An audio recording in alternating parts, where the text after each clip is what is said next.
moved to Texas on a dead podcast, so we got that happening. He's going to be bothering Brian Callen whenever he performs at the comedy mothership Joe Rogan's club. Every episode they do now is to ask me anything, so people can email in questions that they're not going to read, but they can just get a hold of your email address and try to sell it to data companies and stuff. This truly is just sad and pathetic, but this man is so stupid that he would just go on and admit that, yeah, I just yell at all the kids and swear at them. Really, dummy? And why? And you're supposed to be a good coach.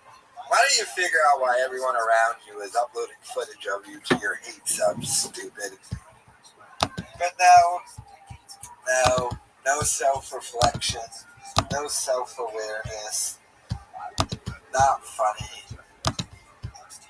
Wife's annoying and just as dumb.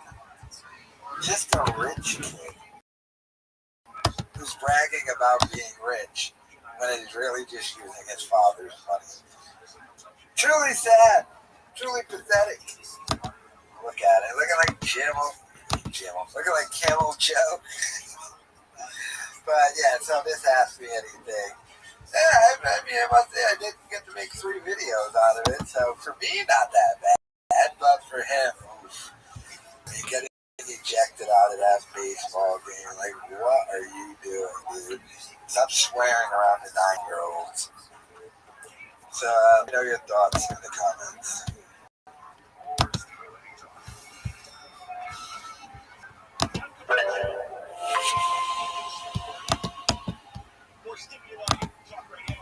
It's the worst game he's had. He's been the MVP of the league. He's been doing his thing. Ace pitcher, batting fourth, crushing it. And then he had that really bad game that he got kicked out of, which probably had something to do with it. And he had a horrible attitude. We didn't talk. We should go in the hot tub. We didn't go in the hot tub. I wanted to know. I was disappointed. Not that we lost the game or he had a bad game. And his attitude. Because then it's like, no, that's on you, dude. No, I'm not happy. And I'm always the fun dad, so when he knows I'm upset, like, he fucked up. I don't have to do much. But I'm his dad. So I'm the first base coach, so I'll be like, T, take your lead. He'll be like, I got it.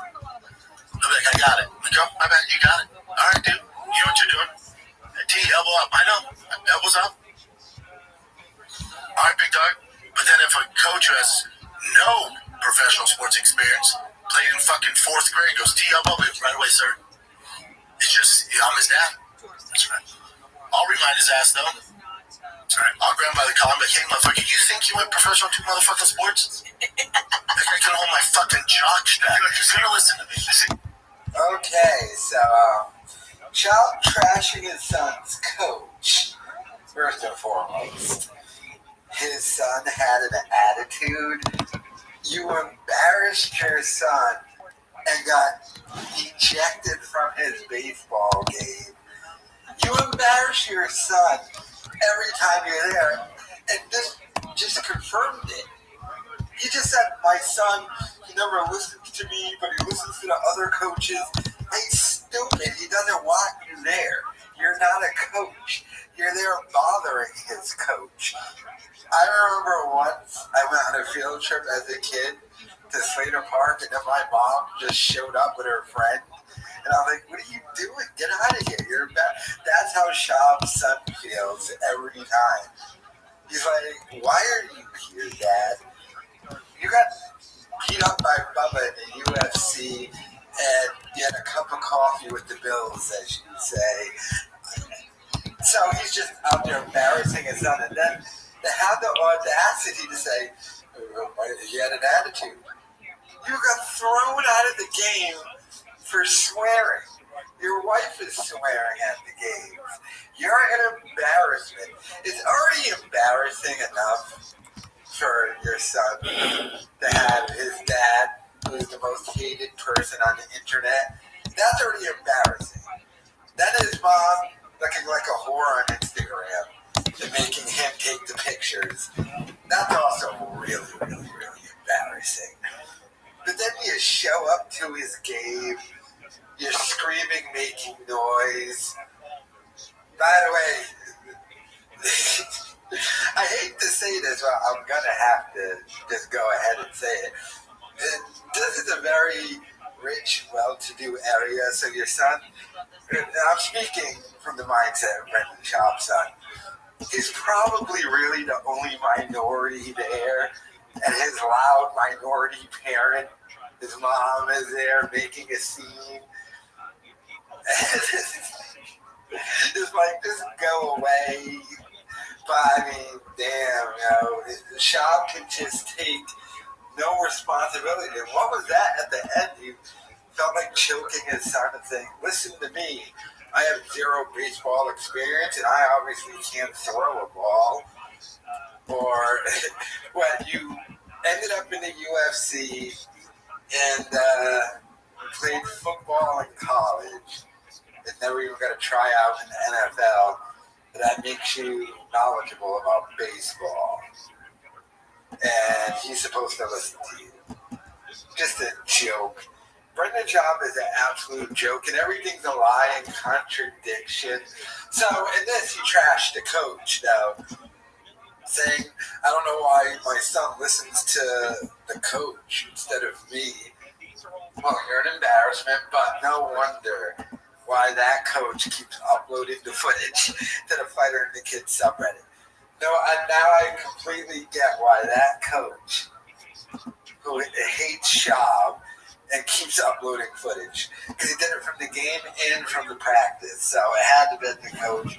It couldn't have been a parent on another team. But I mean, you can tell this really got to Schaub. He keeps talking about it. This is all from that one episode where they did the fake Ask Me Anything. But he just kept bringing up that baseball game. And by the way, this is just his one son. We're going to get this whole arc in Texas with his younger son, Boston. The kid Boston. But we're going to get this all over again with Boston Schaub. Do you think Boston Schaub is just looking at this, just going, I'm not into sports? Do you think the younger son is looking at what the older son's going through and like, yeah, I'm not going to be going through that. I'm not into sports, Dad. But I mean, my God, the whole thing saying his son has an attitude after that game that you got thrown out of. Yeah, he's got an attitude. He doesn't want you there, dude. I bet you he shows up to his son's game in like a Lamborghini. It's all right. There's this one thing which embarrasses his son, by the way. There was this one episode of Run's house, right? And what's the youngest kid's name? Diggy, right? And Reverend Run went to go drop off Diggy at his school, at his rich private school, and he showed up in like a Bentley. His son was embarrassed. And the moral of the story, at the end of the episode, it was Ron telling his son, I don't want you to be embarrassed if I show up to your school in an expensive, nice car. I worked hard for it. However, they never got his son's perspective. And his son's perspective was, everybody in this fucking school is rich. And they don't show up in Bentleys. They show up in town cars because they got real money. And they don't have to show it off. You're showing off your money because as if you don't really got it. No one at my school is impressed you have a Bentley. They're all billionaires at my school. They don't care. So I guarantee you this asshole Schaub shows up in like the loudest cars ever, Lamborghinis, whatever, makes a complete scene around to his son's baseball game where everyone on his son's baseball team probably has an insane amount of money and nobody's impressed. You're just being loud and distracted. Of course you are, which is why you're the one getting thrown out of the baseball game. Which is why you're the one they're uploading footage to, the Fighter and the Kid subreddit. But yeah, look at poor Cowan just sitting there, looking at this idiot. This is right after the argument they had too about my son. So first and foremost, by the way, he talked about the tablet thing and his son's not having access to it. I'm a good dad. But then he just said that his son doesn't listen to him and has an attitude. He's so dumb. He's such an idiot. And he's going to go get on an airplane to go buy a truck and be gone for a week so he can secretly get addies and baddies. Because that's what Sean does. He's an idiot. He's a dummy. Look at it. And, I got a lot from this AMA, but they keep doing AMAs where they're reading off fake question. Hey, Brendan, I see that you're crushing it in life. Your podcast failed. You had to quit stand-up and you're moving to Texas. But what's it like being awesome and great? It's like to actually make up that question and read it on air as if anyone would believe that was a real question is ridiculous. But they have to stroke this dummy's ego so much they actually do it. Then he's upset the schnoz chick isn't going down to Texas. Look, she already has to call home and get rent money from her dad to go follow her dreams in LA. Hey, I'm a podcast producer, Dad. Are you? But, it's a bridge too far to call up and say, hey, Dad, I know you're paying my rent so I can be a producer. Hey, they told me I'm not going to make that much money, but I'm really earning in experience. But she knows not to call and say, I'm going to earn more in experience moving to Texas and pay my rent down there, too. So, this whole thing, a complete utter debacle. The whole baseball thing is just now I kind of don't want him to move to Texas because I want more footage to be uploaded, although I'm sure he'll annoy the people there too, and they'll probably upload some footage. Although I wonder, after he leaves, if the coach and other people on his son's baseball team will come forward with their testimonials about how much of an asshole Schaub is. I'm wondering if that's going to happen. Like, they're not going to do it now when he's there, but he's already technically left. I'm assuming, by the way, these videos, when we get them, are like at least a week old or 2 weeks old. So I'm wondering now that he's officially gone, if they'll come forward and be like, this man with the biggest piece of crap ever show up, there'd be 30 Mexicans with him. His wife, it was like salsa music playing. What's that music with salsa on top of it? I don't know. But yeah, just terrible. Let me know your thoughts in the comments.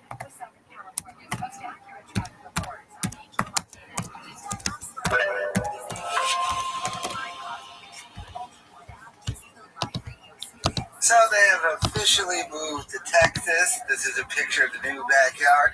Not even as good as the LA backyard, even though you can afford a way better place for cheaper in Texas. But Brendan Schaub's wife is not happy about this move in any way, shape, or form. When she was with Puig and Little Romeo, she was the queen of LA, and now she's been downgraded to Texas for a dude who doesn't even really have a job there. Callan is already bringing back his solo podcast. The Fighter and the Kid is going to be over soon. When Callan just finally said he's probably going to do like a schedule thing and just be like, I'm not going to be around, Papa. I'm not going to be around. I got to do the residency. I got to travel here. My stand-up's really starting to pick up now. So she's moving to Texas for no reason, and I can tell she's not happy because she posted this on her Instagram. LA, we're out, but this is the old house, and it says, bye for now. Stupid has dreams of making it back to LA. I'm sure Schaub probably told her, look, babe, don't worry, we'll get down there. We're going to go on Rogan every week. Callan's going to be doing a residency. The number's going to go back up. And when it does, I'll LA again. I'll get you that mansion in Calabasas again. But right now, we're going to be in Austin, Texas. There'll be more of your people around now. But bye for now. Let me assure you, everyone on your side of the league team is like, don't come back. Can you imagine right now? Because they're officially in Texas now. The block party that's happening on that street where Sham used to live. They're like, oh, thank God.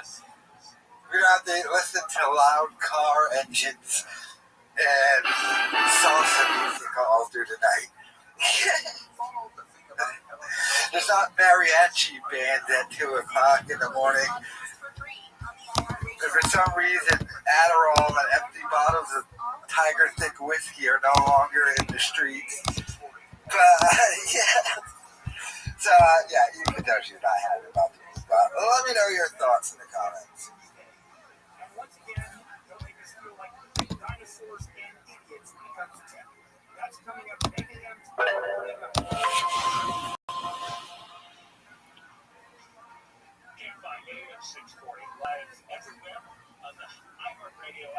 But the should, like, it's the make the article about the Yeah, well, yeah, he's nobody. Who But that's the posted, thing, right? who posted this video?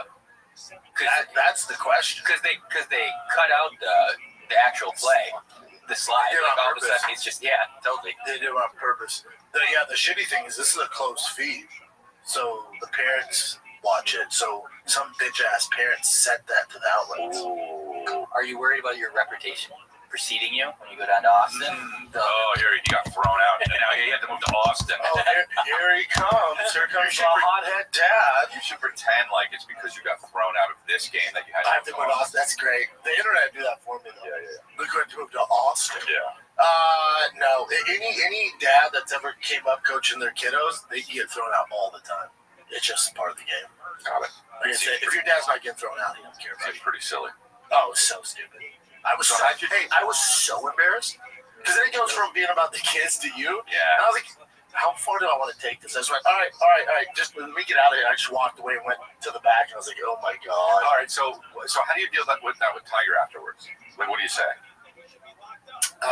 He has stuff to say, or you have stuff to say, or I was upset. The reason I got thrown out is because he didn't run as fast as he could. He was already safe, but he should have been safe by a mile. Tiger's not slow, but he was jogging. So it's really his fault. Oh wow. That's what I told him. So Take you accountability. got your dad thrown out of the game. That's exactly what I told him. How'd you know? Were you watching my notes? Yeah, I had the feed. I went, I hope you're happy, and I can't go to the next game either. And it could possibly be your last game in California. Have a good night.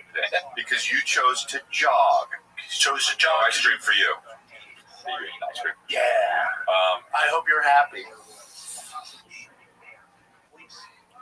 By the way, you may think he's joking. He's not joking because in the other videos, he was already flipping out and blaming his son Tiger. Anyway, but now we got more in depth into the mind of Brendan Schaub and how he blames his son for him getting thrown out. Because remember in the other video, he was like, you had that attitude that whole day. And I was like, yo, you're going to fix your attitude. And why are you listening to coaches who are professionals that I'm his dad and he doesn't listen to me?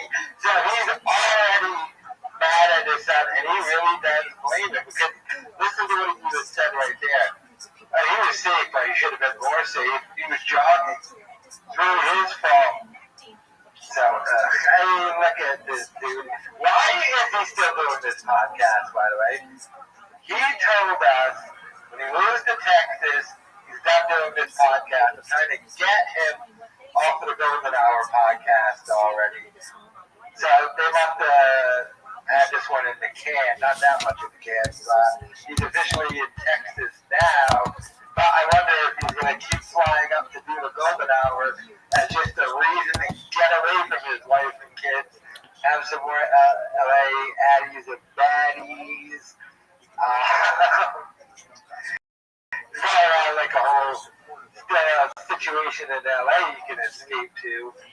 Meanwhile, he's in his kid's lives and doesn't let them on the tablets. And knows everyone to hang out with. They don't have tablets, but he's still talking about the baseball thing. And he's so stupid because he's like one of the parents, bitch-ass parents. Like I've already said, it was the coach. Because they uploaded the feed from their practice too. It wasn't just the game. It was the coach. The coach don't like you. And when he said every parent who's coached their kid in baseball gets thrown out of the game. No, you just did not. Who kept swearing? That's all it was. He kept swearing around 9-year-olds. His wife posted a video on Instagram of her at the game swearing from the stand. When he's out there swearing, bothering the coaches, inserting himself, getting mad at his son. The second that he wouldn't throw out the fat kid, he's like, well, don't let the fat kid get a hit on you. And it's like, Sean is one of those dudes is, you have to remember, we're supposed to give him he wasn't, Sean never really made it in any sport. Let's keep it real. He never won a championship in the UFC or anything. And the UFC isn't like making a team or something, so he is one of those dudes who never really made it in sports, so he's going to try and live vicariously through his son to try and do it. Classic redacted behavior, so he's going to flip out at all the games and stuff like that. And by the way, this is just what we see in baseball. He's even admitted he's even worse at the football games and stuff like that. And all the other dad who have to sit there and go like, oh man, this guy won one fight in the UFC and then got beat up by a fat guy named Bubba. He's going to be quote unquote the professional athlete who's going to hold not only his son but the entire team to insane expectations in order to succeed. But the umpire was completely right to throw out Schaub. And by the way, there was producer back there. What's his name? Producer Nick. What's his name? Producer Nick. Let's see the picture. It's stupid here. This guy looks like Cheddar Bob. Yeah, Papa Doc's gonna come.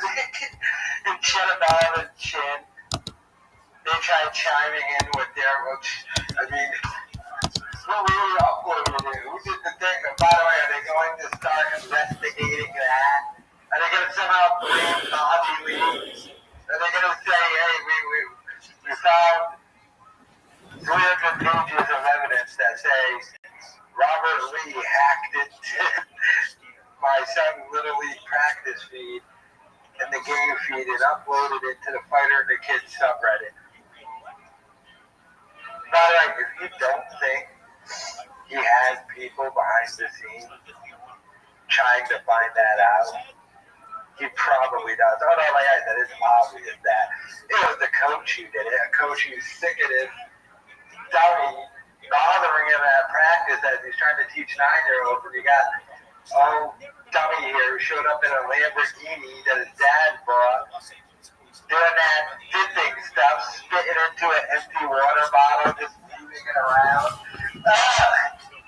How many empty water bottles with spit in it from his stupid dipping pouches do you think are left around that dugout? And that coach probably has to pick it up after the game too. But, I mean, maybe this will be the last time Sean talks about it. I don't know, but the fact that he's blaming his son for all this is just messed up. Let me know your thoughts in the comments.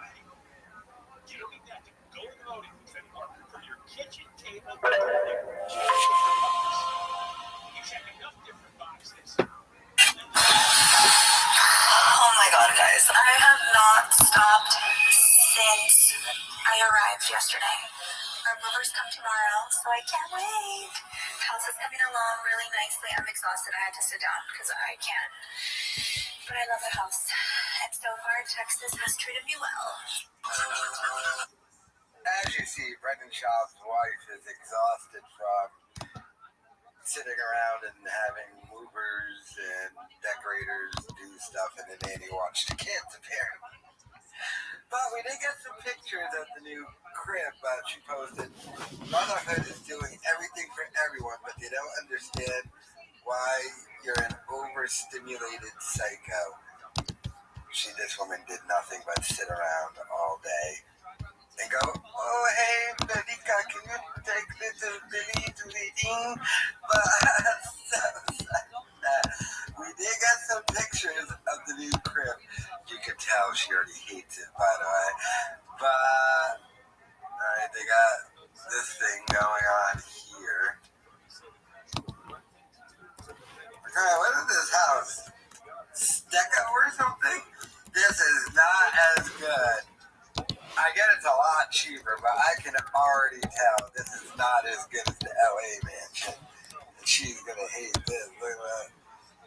Look at this setup right over here. Look at this couch. Home sweet home. She put hardwood floors. More of this room.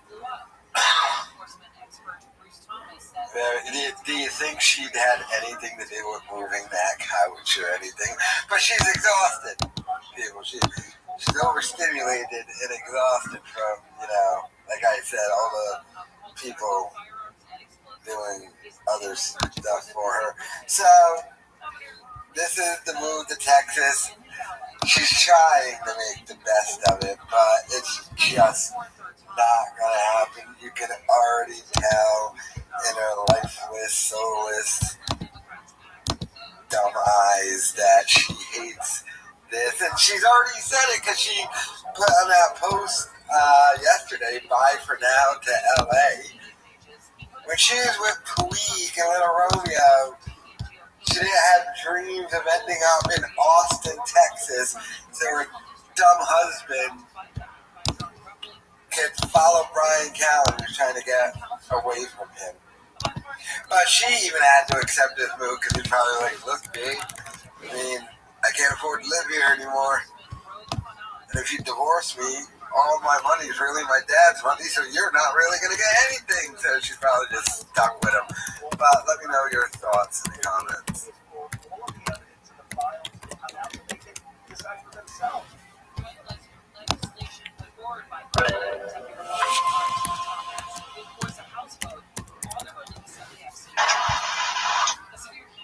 Yeah. All right. Well, I don't know. Don't get the Corvette, huh? You already got all these big cars. You have to get the green one, the mostly green one. Yeah, but only go straight. What? You can only go straight. What? They don't handle it. They're just the fastest car ever produced straight. I gotta take corners and shit. I have to go left and right. I'm fun. That's the stupidest thing I've ever heard in my life. That's the stupidest fucking thing I've ever heard. Car, baby. Yeah, but then don't drive it on the road. I know. That's so stupid, bro. Are they crazy? I got a problem, man. I don't like. Yeah, okay. Hot. It's not that hot, bro. It's not hot. I did do deadlifts. Well, yeah. Crystal Lee is thinking one thing and one thing only. Why is he still here and not in Texas? Was he supposed to leave? He already announced he was leaving, and it's supposed to be just Crystal Lee and Eric Griffin doing the Golden Hour podcast.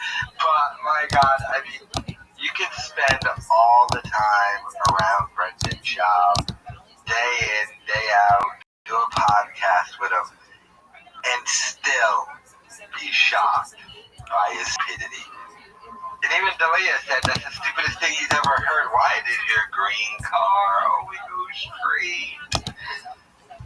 But the trucks have already arrived in Texas and everything, so he has really gone to Texas. This is probably like a week old or something. So, the Golden Hour podcast going forward should only be D'Elia and Eric Griffin, although I got a feeling Brendan Schaub is still going to pop up in LA to do the podcast, aka get some addies and baddies, because he still needs a reason to hop on a plane to get away from his family.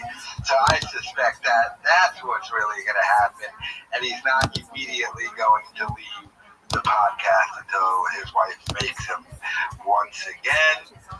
But it was just hilarious hearing the Leah flip out on him. But let me know your thoughts in the comments.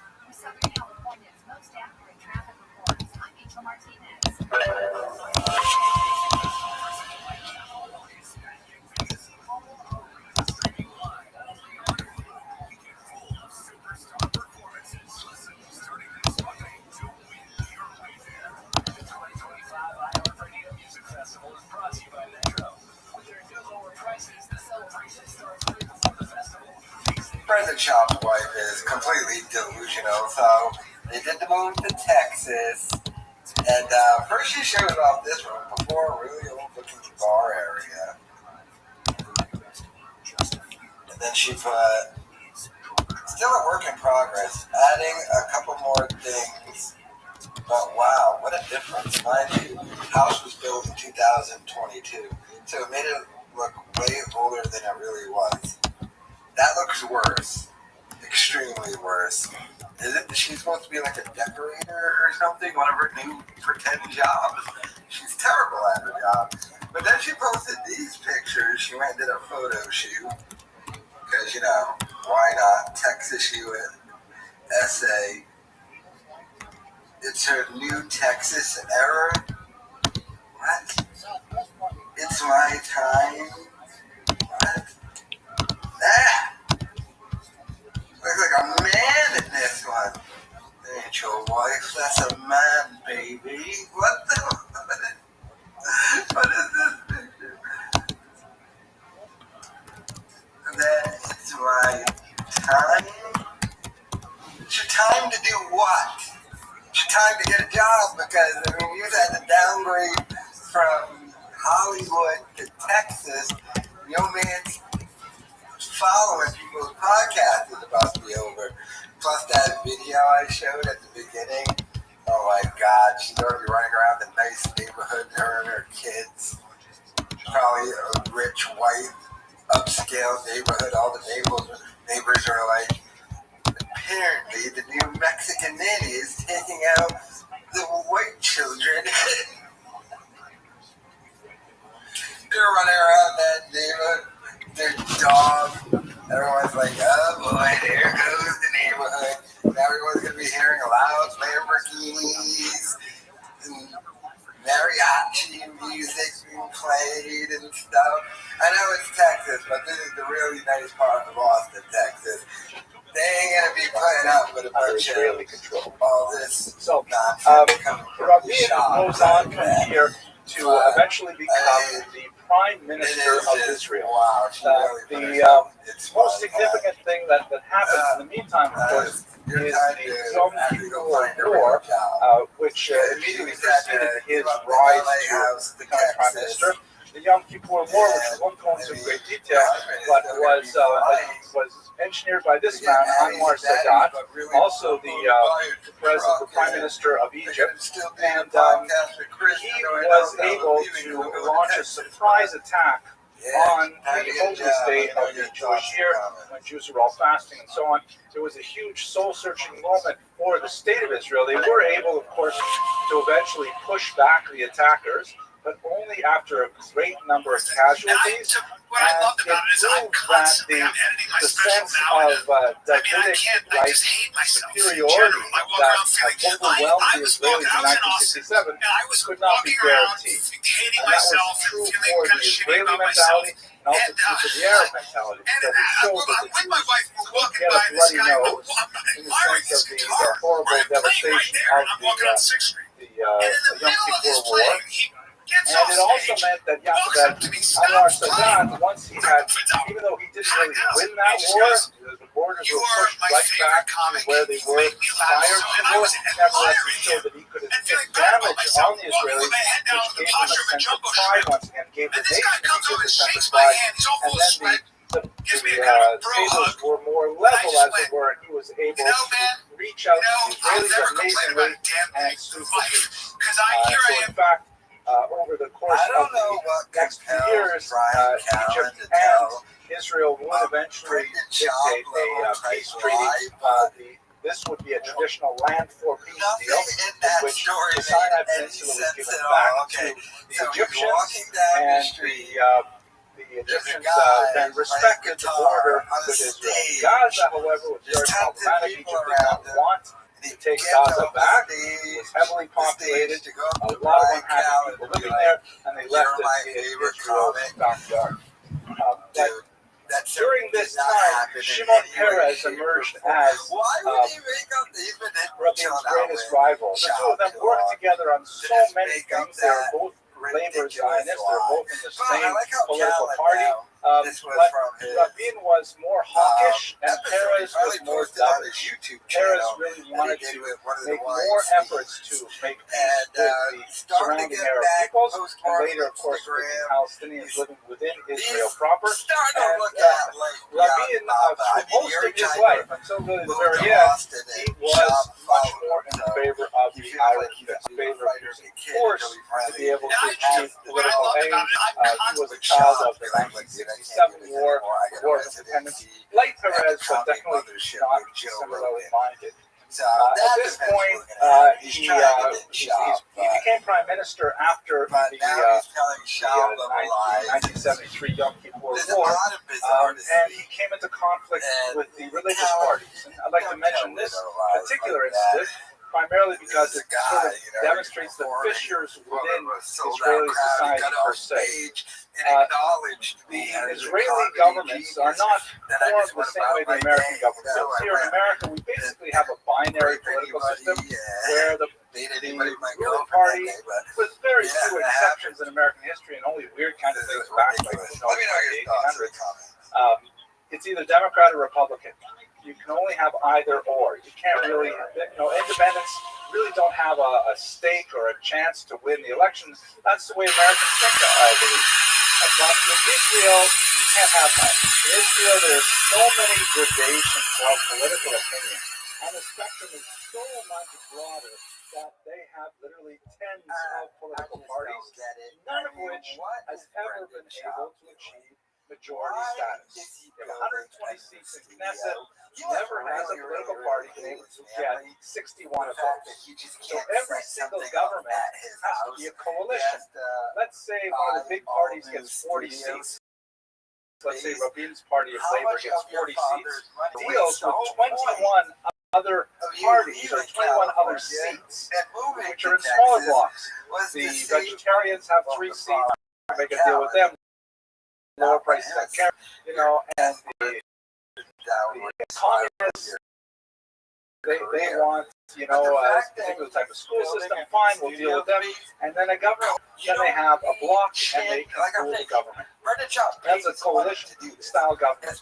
So it really depends on a lot of internal negotiation between these various political movements. And one of the most common marriages of convenience, up until the 1970s in particular, was of the socialist anti-religious Zionists, like Rabin, and the religious parties, the Agudat Israel, the Degel HaTorah, different parties like this.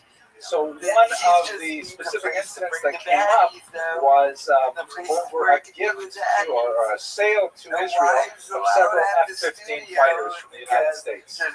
And the Israeli government scheduled the arrival of those planes on Israeli territory on a Friday afternoon, which is not wise because, you have to schlep around and get things ready for Shabbos, and you have to light candles and things like that. Having all these expensive planes fly in on a Friday afternoon means that someone is going to desecrate the Sabbath. And so the Haredi, the ultra-Orthodox Agudat Israel party, voted on a motion of no confidence, meaning they were so upset with this government for breaking what was the religious standard, as they felt. So they wanted to get 60 other seats to agree that we should drop out of this government. That's another thing that doesn't happen so much in America. In this country, if you want to change the government outside of the regular election cycles, you have to impeach somebody or shoot somebody, God forbid. That happens too. But, basically, you have to have a real trauma to get off that cycle. In Israel, no competition, two elections. It could be 2 weeks after the last election. They don't really know. So the Agudat Yisrael said, what a shanda, what a Hashem, what a desecration of God's name to have the F-15 fighters land on Arab Shabbat. We vote no colonies. So Agudat Yisrael was not part of the coalition, but the National Religious Party, who were more moderate Zionists, they were, as they in what's one of my friends called Yarmul culture, they tend to wear the white knitted kibbutz with the blue emblems on it. So they're more Zionistic, but all observing the Shabbat. They didn't want to bring the government down. Like the They band didn't is want splitting to up. react to the Agudat Yisrael either. So what they did was they upset from voting. And Rabbi was just incensed with them. He had a huge fight, kicked them out of the government. It was a big mess. I put this today's article from the graphic agency to show you that, like my father, although Shami shows these kinds of fights over flying on Shabbat. Oh my God, it is such a movie. But what really brought Rabbi down, and this is one of these great ironies of Israeli politics, you know, I skipped over very quickly that years as an ambassador here in Washington, and it's about 10,000 dollars.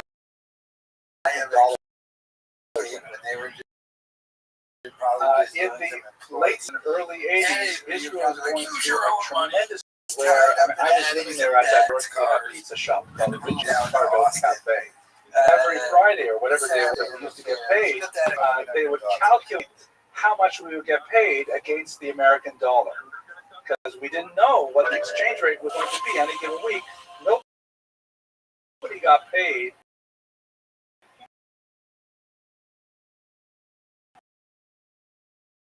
in dollars because they didn't have them. They always got paid in shekels. The shekels were calculated to regulation. Nobody, no Israeli is a foreign bank account. That was considered unpatriotic because you're protecting your money outside the country. We need your money right here inside Bank of Leumi and Bank of Orly. We don't want you to put your money into the Chase or whatever. So a bank from when she was the ambassador here in Washington. It was a huge scandal, and it actually resigned from the government. New elections were held as a result. This is kind of the tenor of the age. That law no longer applies, and many banks don't want to build up the economy there. His dad was just paying for the real devastation to Rabin's party in the 1970s when they had a major in Israeli political culture. Up until this point, from the first election in the late 1940s to the late 1970s, Israel's political establishment was dominated.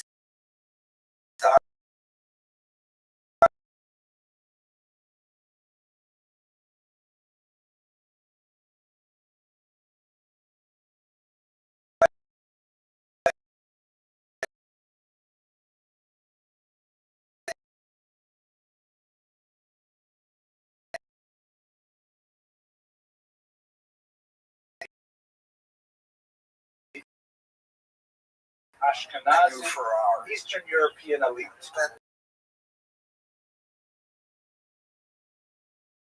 Between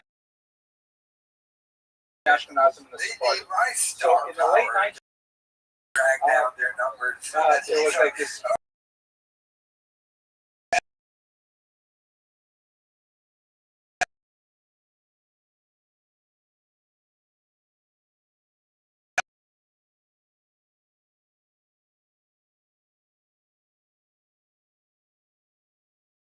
Arizona,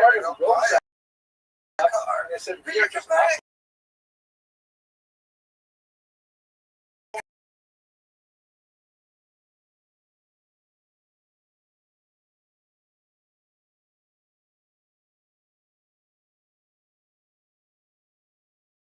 Over there. This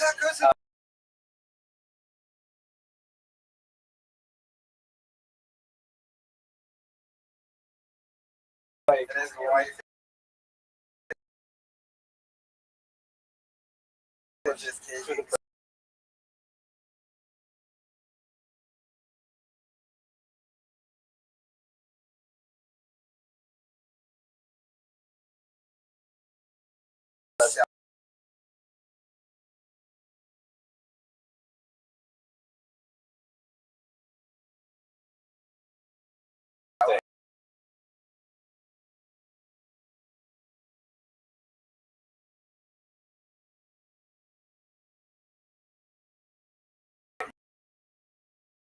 he's ever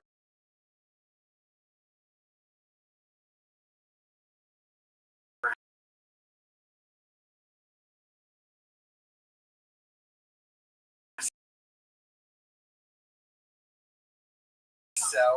Okay. These people are Now to just the gonna level.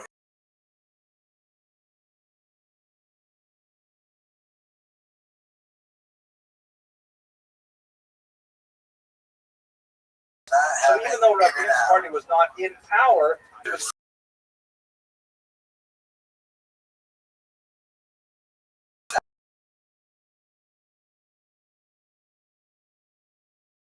all the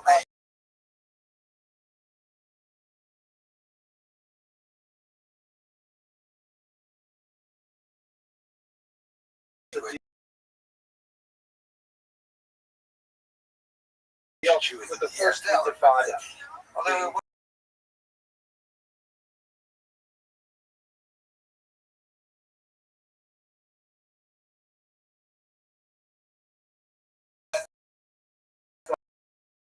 Arabs who live in Israel became very prominent. The Palestinians at this point had organized themselves, and in many ways the Palestinians, beginning of the late 1980s, began to themselves for a grassroots uprising against Israel.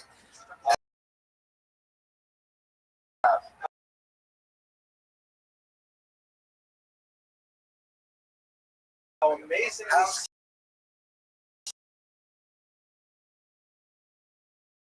safe it was.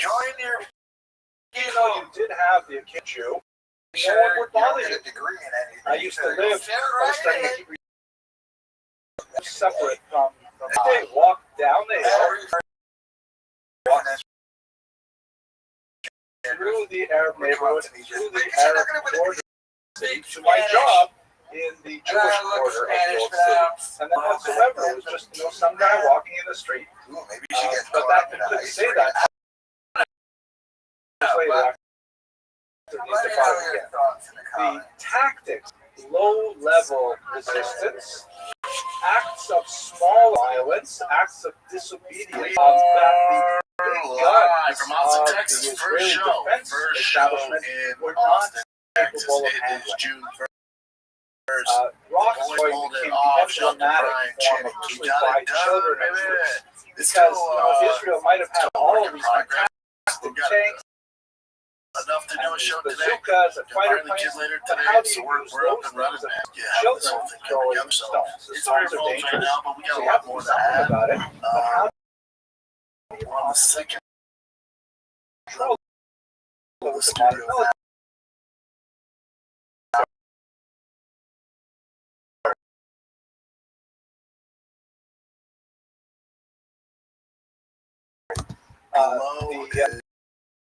Also add to the fact that Israel is, although it did not Austin, I got here. great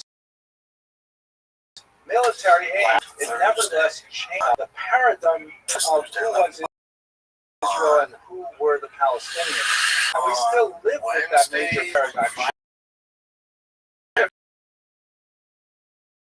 where suddenly Israel is the aggressor, Israel is the Goliath, no longer Hours. Yeah.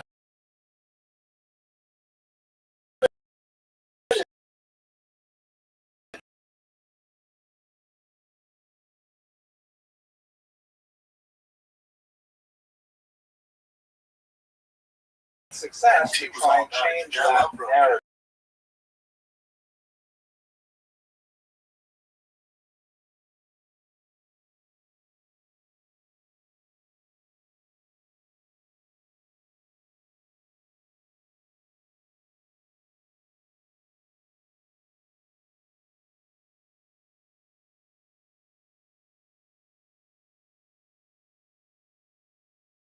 He was simply not succeeding against this. The Intifada, the word apparently, I don't know Arabic, but apparently is a term used for like a violent shaking, like when a dog is wet and wants to shake off the water. Like instead of having the PLO's troops in Egypt or the Syrians, the Lebanese, and so on coming in and invade, it was going to be like a shaking off the Israelis kind of mentality. And it was very heavily practiced in the West Bank and in the Gaza Strip. And Israel had to cope by trying to limit the civil rights of non-Israeli citizens, where it was restricted. The checkpoints were put in place. Bags were checked with bombs, and ultimately, I'm going to show much later, the actual physical wall was built to try and separate the Arab citizens living in, or the Arab population in Israel, the Palestinians, from the Jewish population. It should also be noted, of course, that there are 750,000 Arab citizens of Israel who have freedom of movement throughout the country, and on occasion would collude with non-citizens from the West Bank and Gaza, which only made the Intifada all the worse. And there was no easy solution in sight, certainly not then, even today, it still remains a big problem. So what he did was very counterintuitive for his life history. And this is probably why he is so controversial among many circles today. He decided that if he could not win this with arms, win it with peace. Very dramatic gesture, a 180-degree turnaround for much of his way of thinking. Part of the reason for this is because now we're getting to the first Intifada started in 1986. By 1991 was collapsing. And you'll recall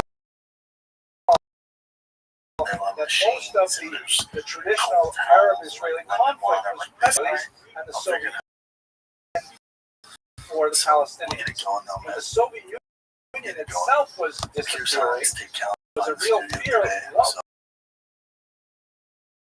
would happen to the Palestinian movement. Many people might have been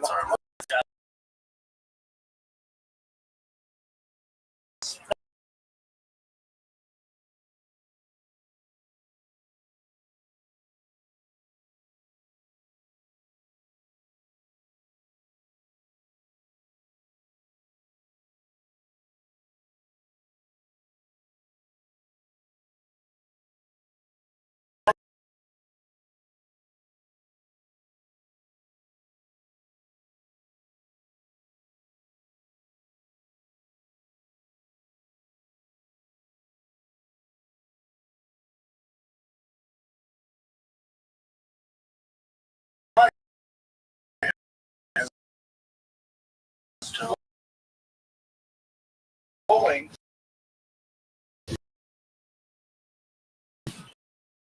to their sexual organization.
Shalom Chaver. That's our Texas episode. Great role in the shaping of Israel's polity.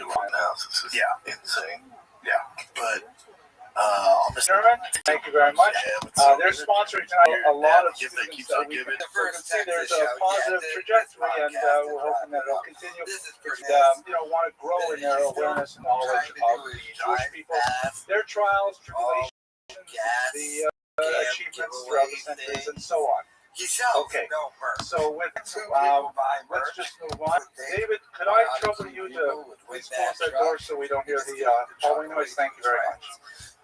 Tonight's lecture is all about Theodor Herzl, a very problematic and tragic figure on some levels.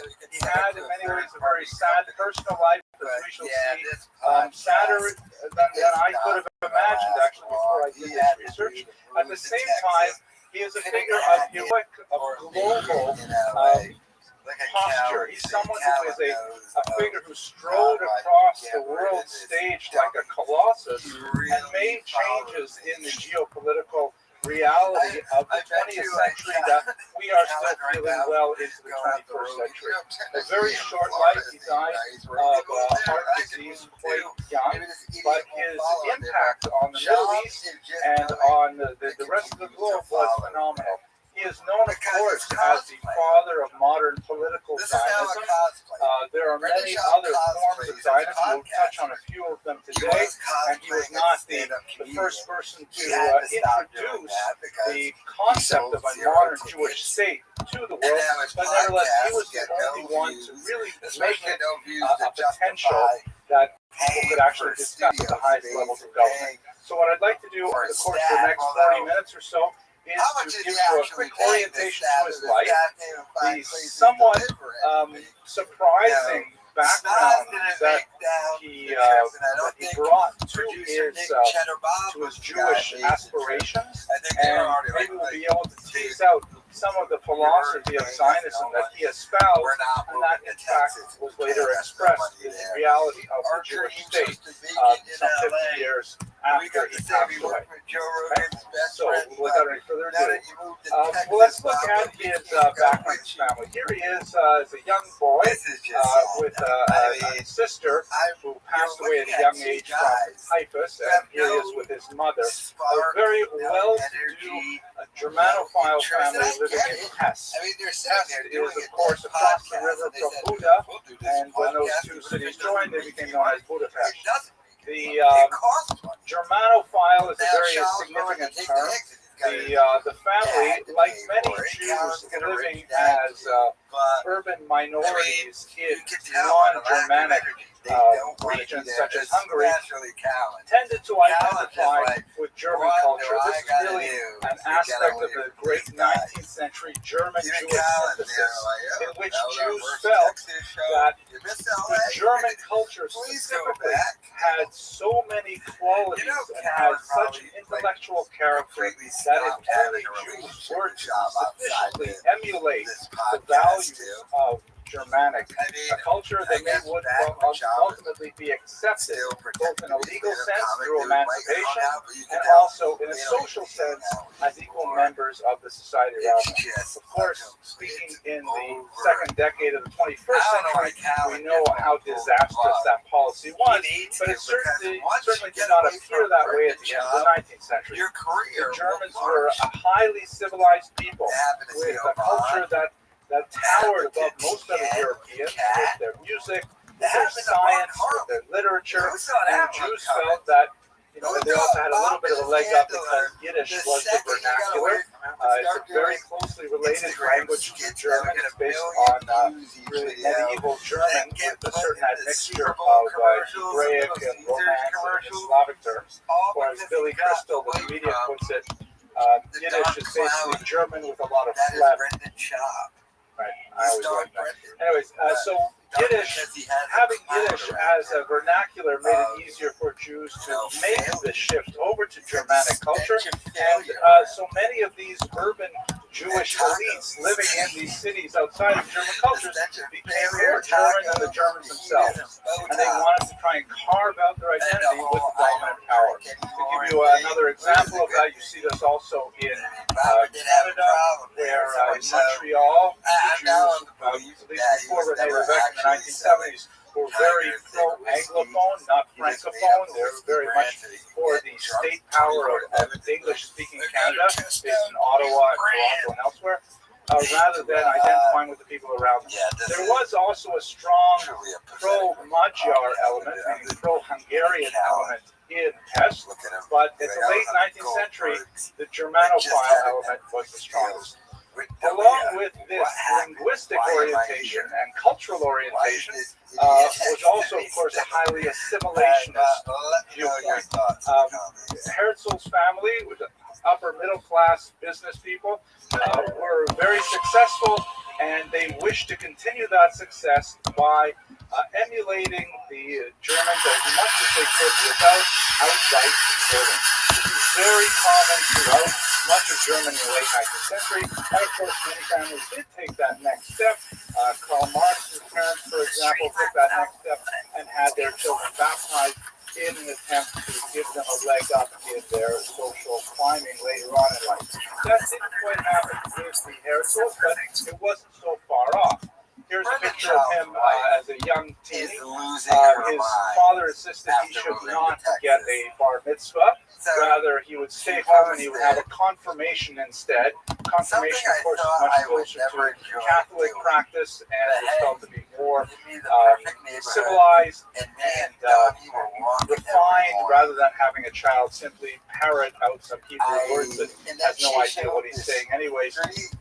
Actually, I had my youngest son was bar mitzvah just a couple of weeks ago, so it's been a whirlwind of my kids and family affairs. But I was thinking to myself, that's kind of ironic. I'm not going to go on national or Deleuze for those of you here live. You know how many cultures they have an adolescent rite of passage for kids to become adults. Like where I grew up in northern Canada, the native Canadians, the First Nations, would take their adolescent kids, strip them naked, throw them into the forest, we call it the bush, and leave them there for a few days, and they have to find their way out with no tools, things like that. These are like tests of manhood and adulthood. So what do we do with Jewish kids? We expose them to the possibility of public humiliation. Right? Put them in front of everybody and just see what's going to happen. Will they survive or not? So thank God. Anyways, did not have a bar mitzvah, and he had some pretty assimilationist views throughout his life.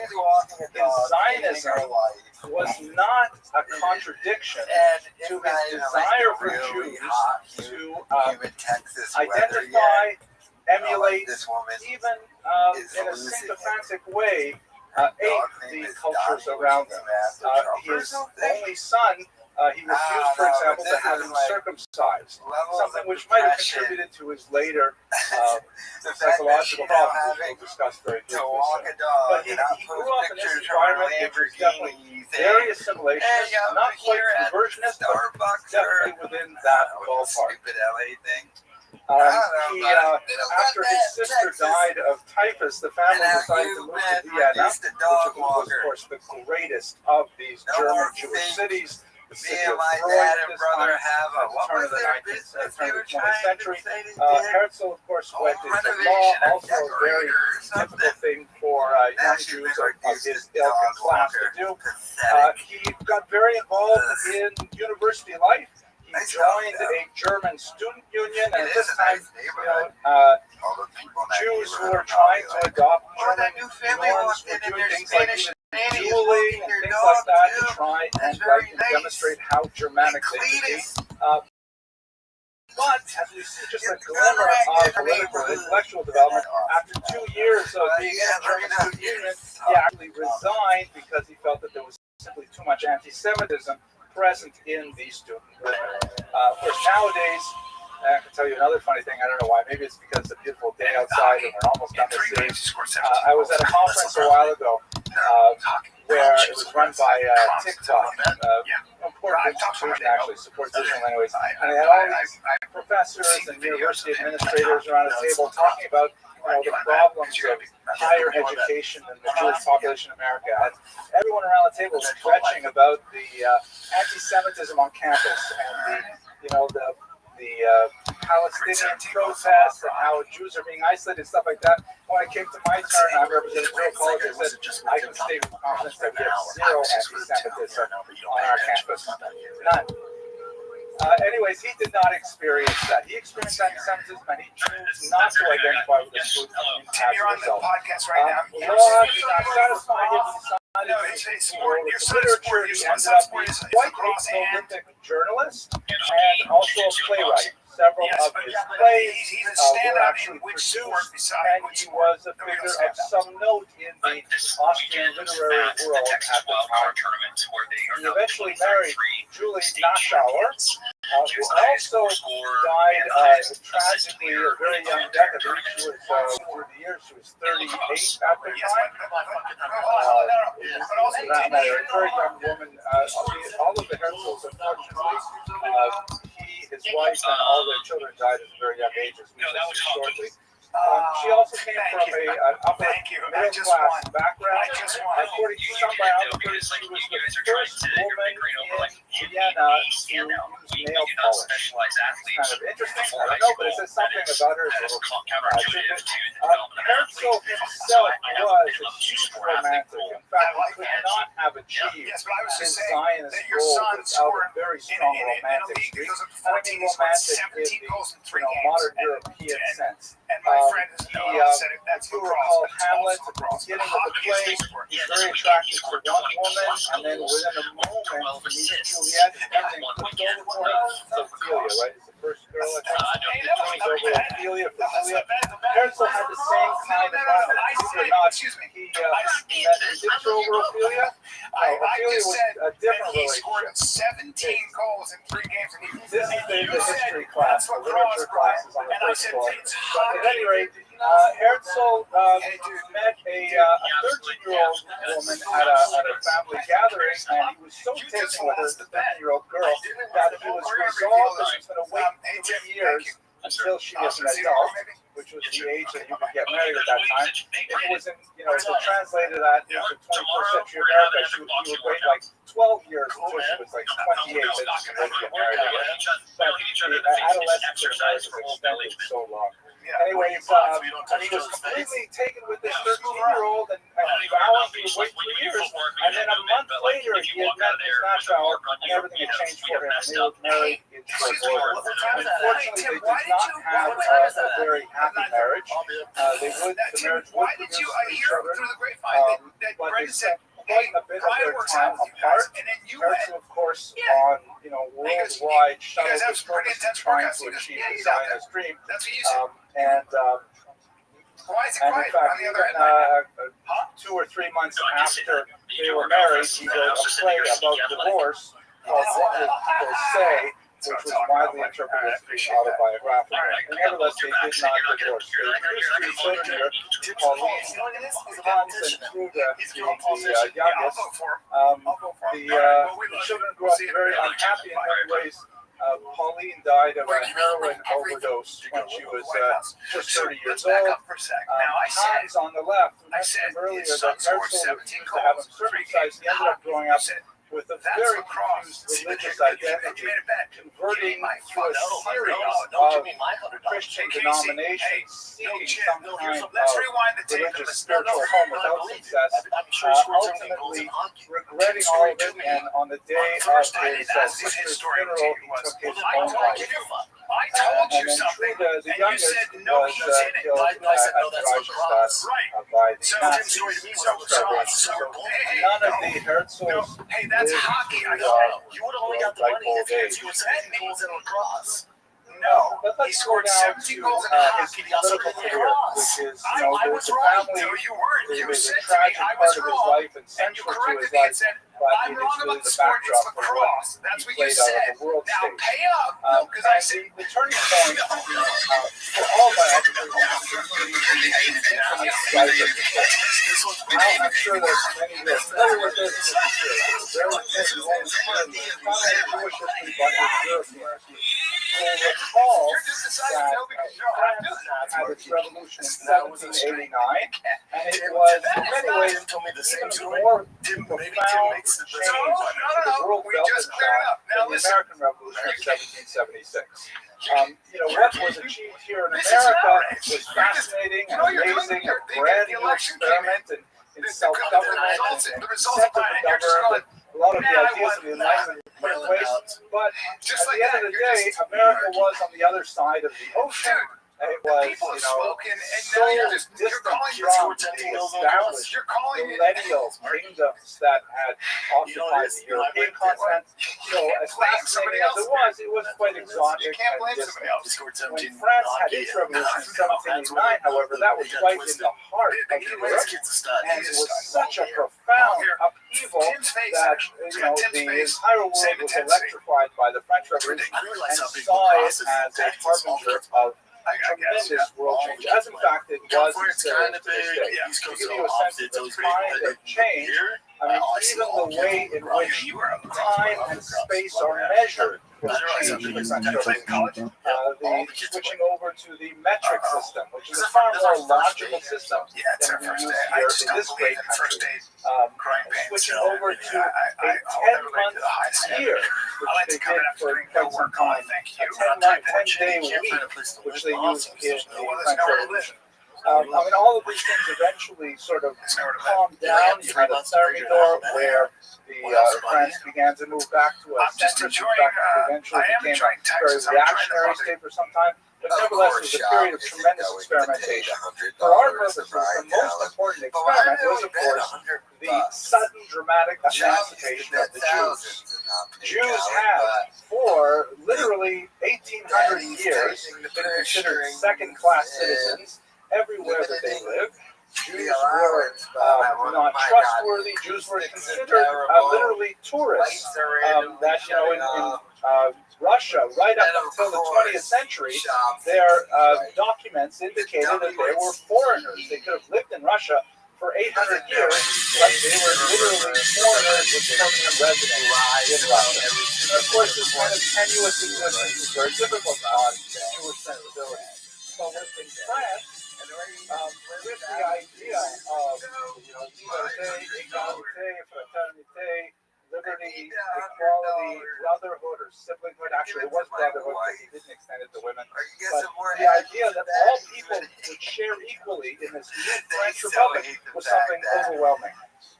When the Jews spoke up and said, that means us, right? When you said, fraternité, you meant us as well. And they said, no, wait a second, hang on. They took the Jews and say, all right, yes, you mean those Jews over there at Bordeaux and Bayonne, who sort of look like us. Those guys can be French citizens. And then after a little hemming and hawing, they said, okay, fine, even the Ashkenazi Jews living on our border with Germany and Alsace-Lorraine, okay, you're French. And for Jews, of course, this was an amazing thing because it meant that Jews, for the first time really in Europe, they had equal status to non-Jews, to Catholics, and other Christians in the society where they were born and raised. That was, so that was the idea. 1789 actually happened 2 years later for the Jews, but the world would never be the same. And the idea was that Jews really believed that the world had taken a huge step forward, one great step for man, kind of thing, and that they would never go back to that.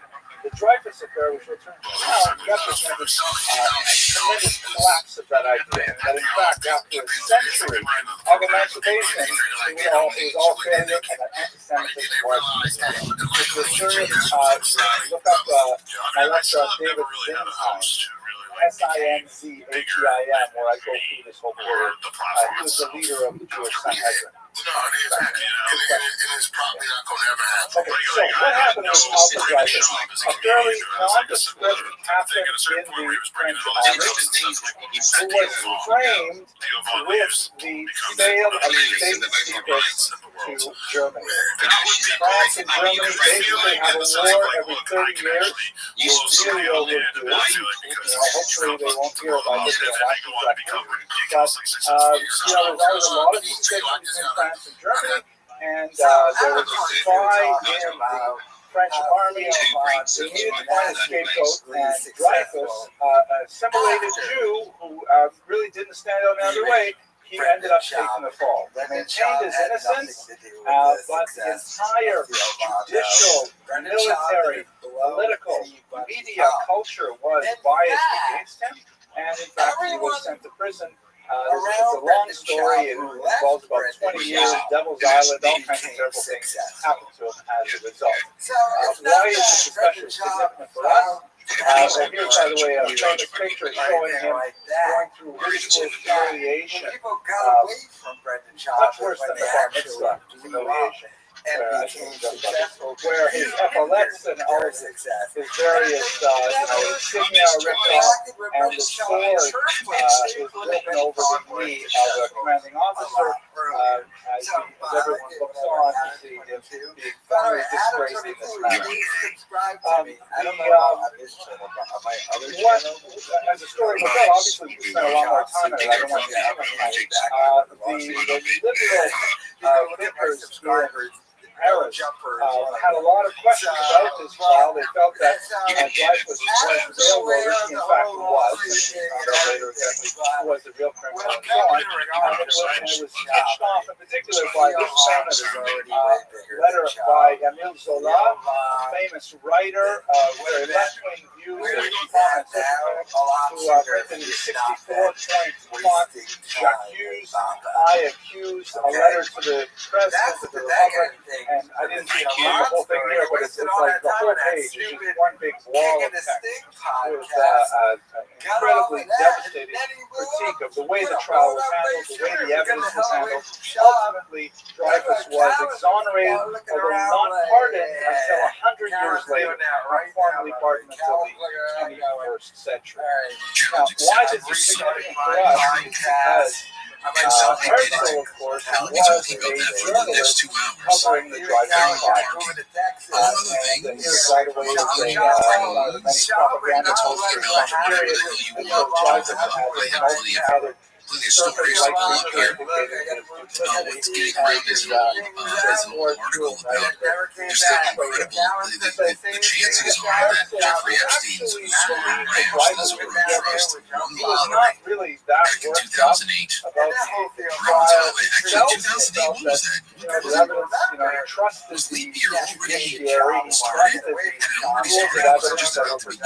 Yeah, investigation actually included operations over there in Mexico anyway. Won the lottery. I saw Benjamin tweeted out, said, get the hell out of here. I don't remember this story. I remember the this resurgence of what he saw as elemental anti-Semitism. Could not believe that instead of people being upset that this was a traitor, who, by the way, happened to be Jewish, the association of being a traitor and being Jewish was identical in their minds. And as he looked around him at the crowd yelling, "Moto Juif," death to the Jews, and the tremendous venom that they were expressing for Dreyfus, he had one of those 180-degree turns in his mentality, and he came to the conclusion, which he was unshakable, that anti-Semitism was permanent, and no matter how much the Jews might hope to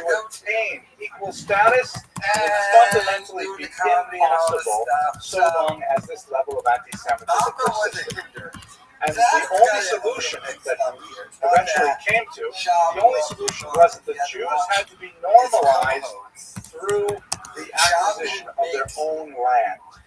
Once the Jews had secured a piece of territory that they could call their own, and they could be, Kefol HaGoyim, to use the phrase from the book of Samuel, like all the nations, then even those Jews who were expatriates in other countries could be treated as normal because, they're just there, they don't belong here, it's true, but we should treat them well because they're not here permanently. Like I, for example, am a Canadian permanent resident here.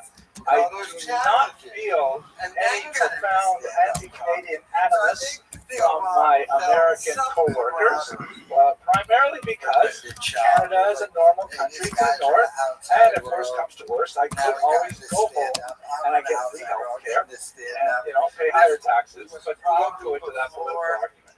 At any rate, the fact is that my existence here as a kind of guest worker is acceptable because I have another place that I can always go to.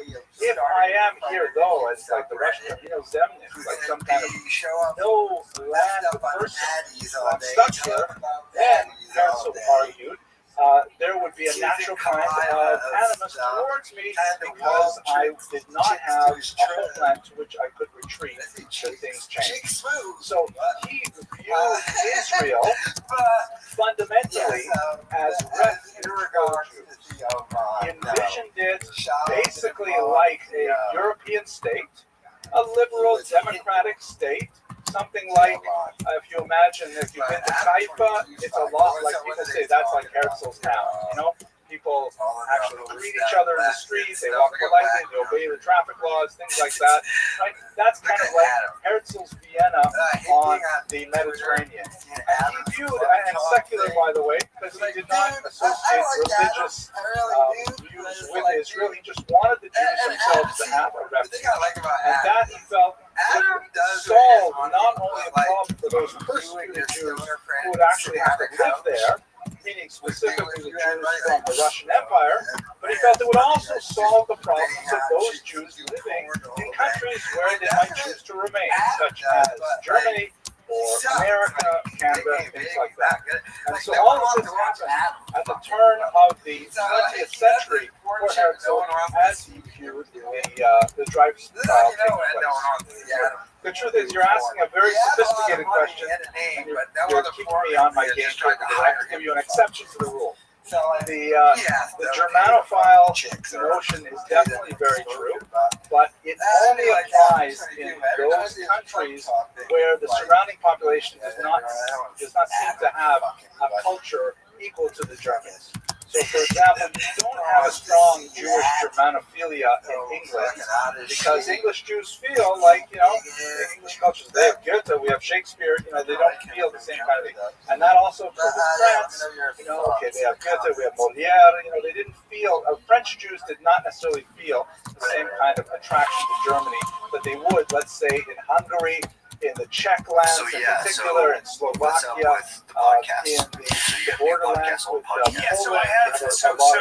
Fire Kids always been there, but I had to leave this podcast off limits where I just interview people that are also smarter than I am, and that's been a lot of fun. Fire him. Yes. So that's Alsace-Lorraine is problematic also because the Jews there, they're kind of not participating in the Syria at all.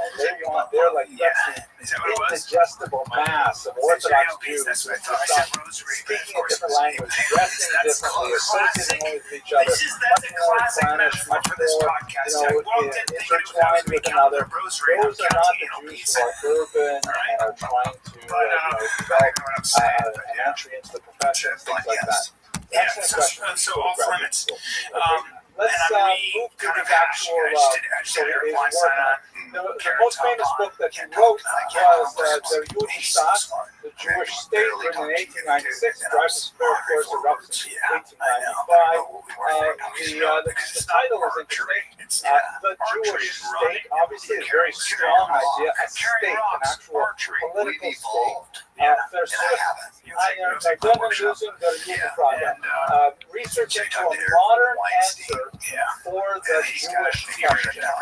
Right? The subtitle was not something like, the Jews achieved their land at last. It wasn't something like the Messianic redemption of the Jews. It was all about how to solve anti-Semitism. The Judenfrage, the Jewish question, which is related to the Frauenfrage, what are we going to do with these women who are he's such a good guy, and he's so funny. You just wait to see. He did the Judenfrage, the Jewish question was, how can we deal with these Jews who are not quite like us?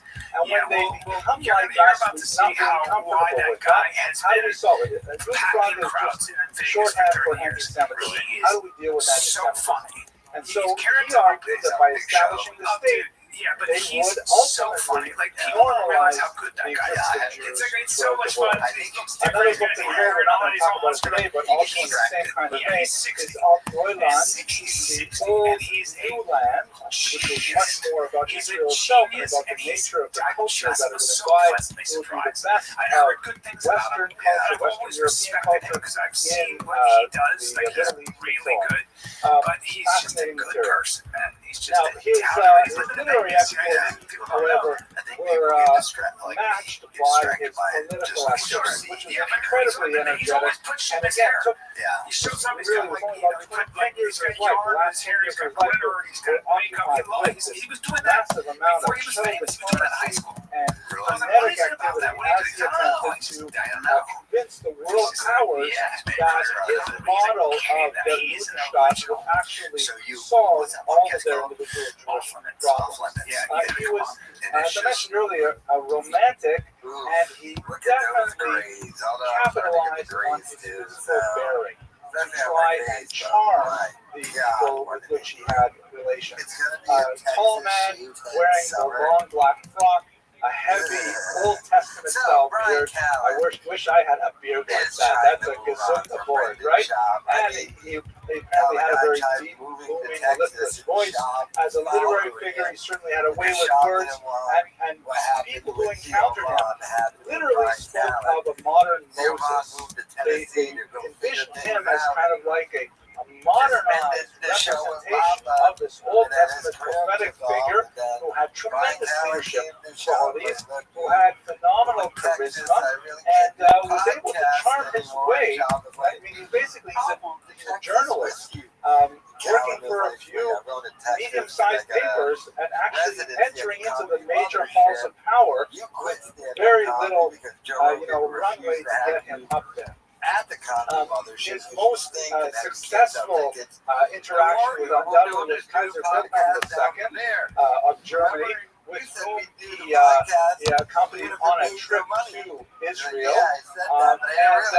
His hope was that since Germany had a very pronounced Judenfrage, anti-Semitism problem, he felt that if he could solve the Jewish problem for the Germans, then certainly that would take care of all the other countries, because Germany had, in his mind, perhaps the most profound problem with Jews who were assimilating rapidly into Germanic culture, and yet were not accepted by the Germans that day. To bring it back just for a minute, we should recall that at the time this is happening, there is a major philosophical conflict going on in Germany that had to do with the opposition of a historian named Heinrich von Treitschke, who was the most significant, distinguished historian of Prussian Germany, and he felt that the Jews were overreaching.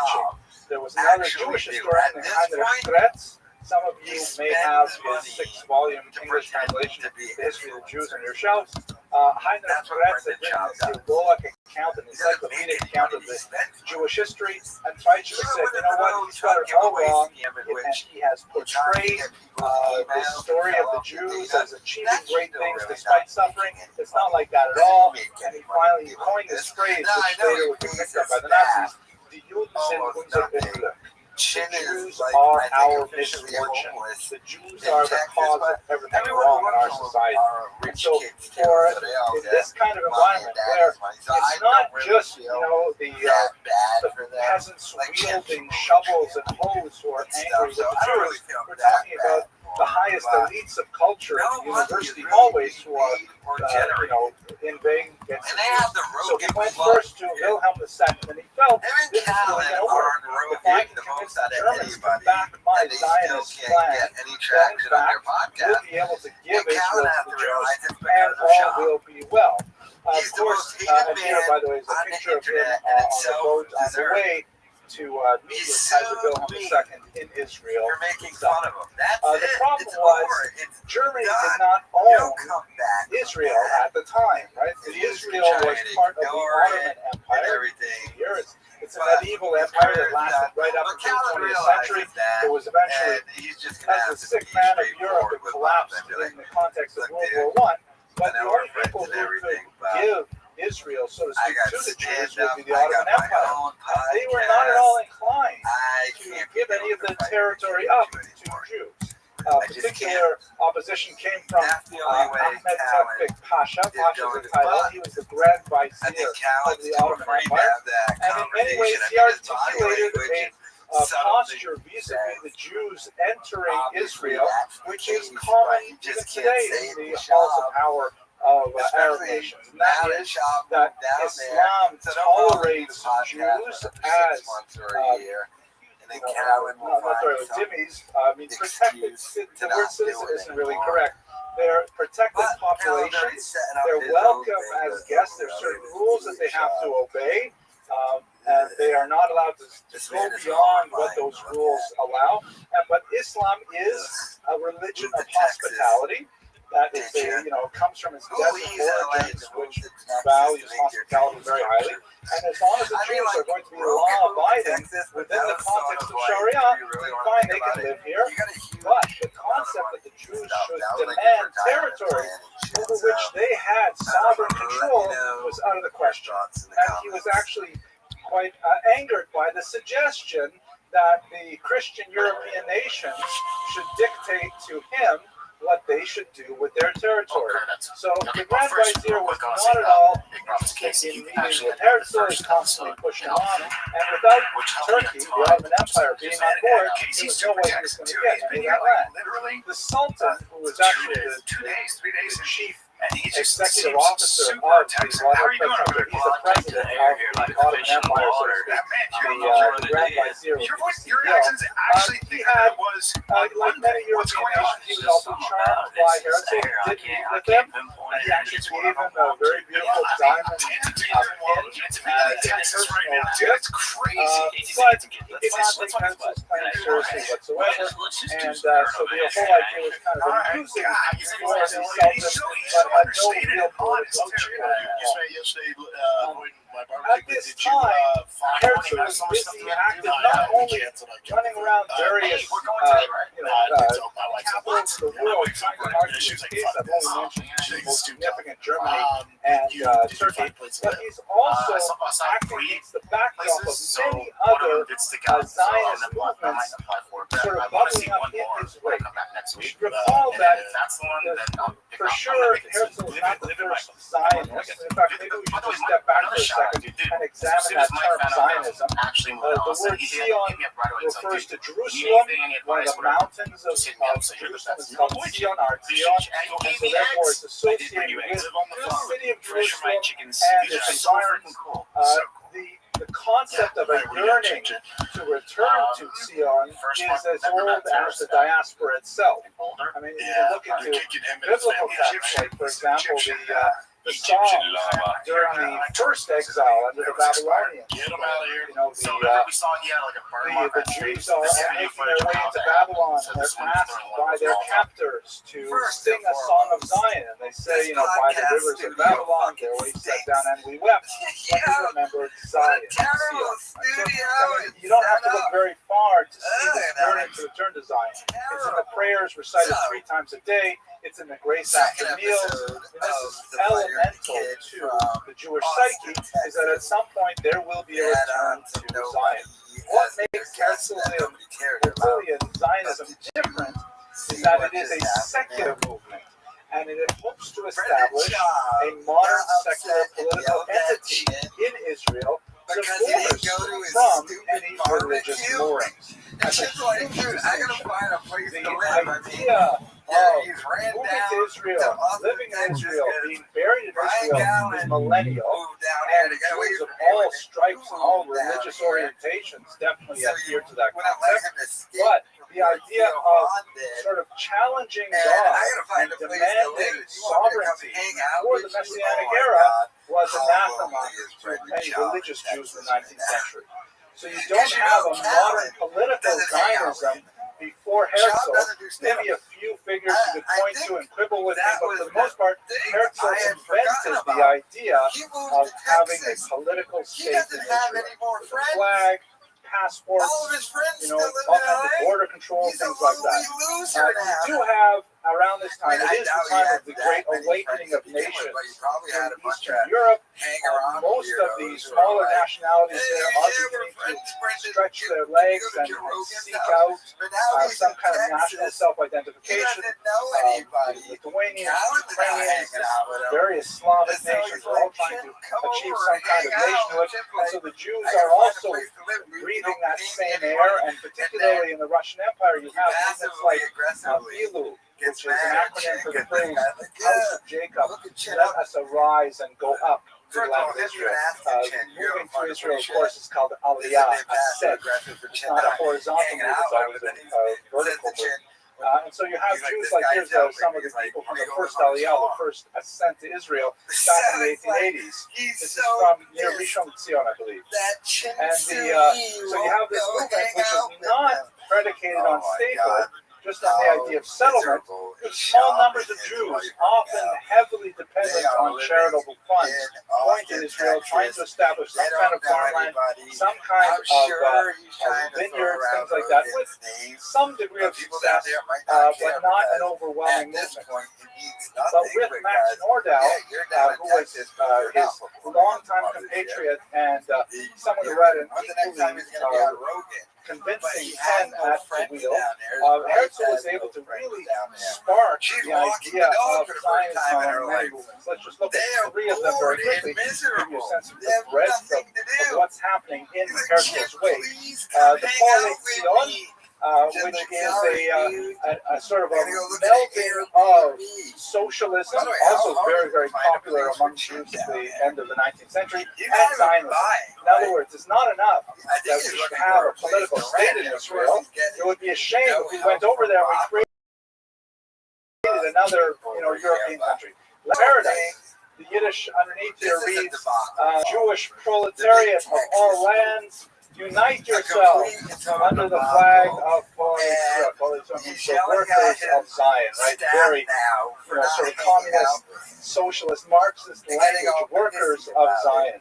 And of course, you recognize proletariat of all lands unite. That is, of course, the workers try from Marx's side. Although it says here, Yazacağım rakibin bitmiş. I love this kind of art deco. Kim's gonna show up? You also have on the other side of the spectrum, we spoke about him last year, Vladimir Zhirinovsky, the word fascist is strong, jarring. He definitely was very militaristic, very in favor of the concept of a Führer principle, a single leader who knew what was best for the nation, and that people had to follow that leader who had their best interests at heart. And he had a fundamental distrust of the Arabs living in the region, and indeed of all of the non-Jewish European nations as well. He felt that the only way the Jews were going to establish a land in Israel, a state in Israel, is if they took it by force from the surrounding population. Pretty much the opposite of the Poale Zion, who imagined they would have like this Drushba Narodov, friendship of people's workers' paradise with the local Arabs living in a symbiosis. These two Zionisms were worlds apart, and they fought frequently. And of course, you have religious Zionism, the principal figure or the kind of figurehead of the movement was Rav Kook, a very important figure we spoke about in this room as well last year. And all of these movements are kind of like churning in the wake of Herzl's successes. As Zionism appears more and more on the newsprint, on the headlines, so all of these movements begin to shake the world. I'm going to have to take last questions afterwards because I'm worried I'll go over it. And that's never good. Okay, so these are the things that are happening because of Herzl's activity. He organized them in the perhaps his greatest achievement really in his lifetime, the World Zionist Congress, which met first in Basel in 1897, and for the first time under a single roof, gathered representatives of all of these various Zionist stripes towards the common goal of establishing a homeland in Israel. A phenomenal achievement, just getting Jews to sit together in one room, and talk about some political goal is a phenomenal thing, but that was a huge achievement. And of course, it was replicated every year for quite some time before and after his death in 1904. The most significant development, however, and this will also be telling, I think, for a sense of his philosophy of Zionism, was the so-called Uganda proposal. Now, it wasn't actually Uganda, it was actually closer to Nairobi, but that was the terminology they used at the time. Essentially, given the opposition of Turkey, the Ottoman Sultan, England said, you know what, and by the way, you have to bear this in mind, we're talking about late 19th century, what's that word, thank you very much, colonial attitudes, right, that's great, look at poets, how people have apologies. You know, the colonial attitude of like, you know, we are white man's burden to carry, which includes these rugged Christian faiths, which includes the idea that we have to divide up the territory to half-civilized peoples as we see fit. And the truth is, we have these Jews, they are really quite irritating in many ways. We have this Jewish saga, we have not been able to answer properly, and they're all getting upset. Why don't we just give them a piece of land here in Africa? That way the Turks won't be upset, and the Jews will be happy, and all will be good. So Herzl brought this idea to the World Zionist Congress, and he argued for it. He felt that, in fact, okay, it was second best because we ultimately wanted Israel, but at the end of the day, the whole idea of giving a refuge to the Jews, of normalizing their existence by giving them their own territory, would achieve the goals that he had articulated back in the Rothschild in 1896. After an extremely contentious vote, he carried the day, and as you can see, 295 of the Zionist delegates voted in favor, 178 voted against, and the motion passed. However, the Russian Jews would have none of it, and that was a signal defeat for the movement, primarily because the Russian Jews, even though they did not have sufficient numbers in the delegation to overturn the decision on a straight-up vote, their opposition to it was so powerful because of all the population who were clamoring for a state of their own. They were the ones who needed it the most. We have to bear in mind that they had gone through horrific pogroms in the 1880s, the pogroms in 1903, 1904, 1905, tremendous violence exacted against the Jews. The Tsar himself, Nicholas II, openly identified the designated group, the Black Hundred, a place where the Jews felt threatened like nowhere else in the world. The notorious Bayless trial in 1911, 1913, where the Russian government actually prosecuted a legal case on the grounds that Jews drank Christian blood. Completely ridiculous, and this is the 20th century. So when the Russian Zionist delegates said, we don't care about Africa, we don't care about having a refuge, we care about the land of Zion, and they got up and walked out of the chamber, everyone else who voted in favor felt ashamed of themselves. And ultimately, they did not act on this proposal. Within time, of course, Herzl himself would die, which would be a huge distraction to the deliberations of the Congress, and World War I would break out, which presented other possibilities, ultimately resulting in the Belfast Declaration and ultimately the establishment of the state. So when we look at the scope of this brilliant man's life, you see he is a man that of many contradictions, a person with a very troubled family life, but at the same time, the entire Jewish people was that. He felt an obligation to the entire nation besides his narrow circle.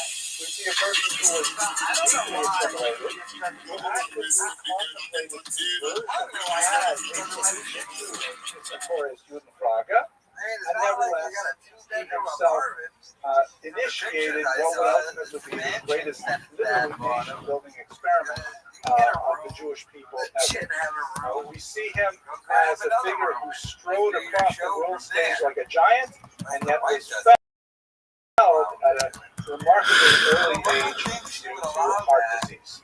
So we get who Theodor Herzl was as an individual. I hope you found this lecture useful, and I look forward to speaking with you next week when we talk about Yitzhak Rabin. Thank you very much. Dog barking every.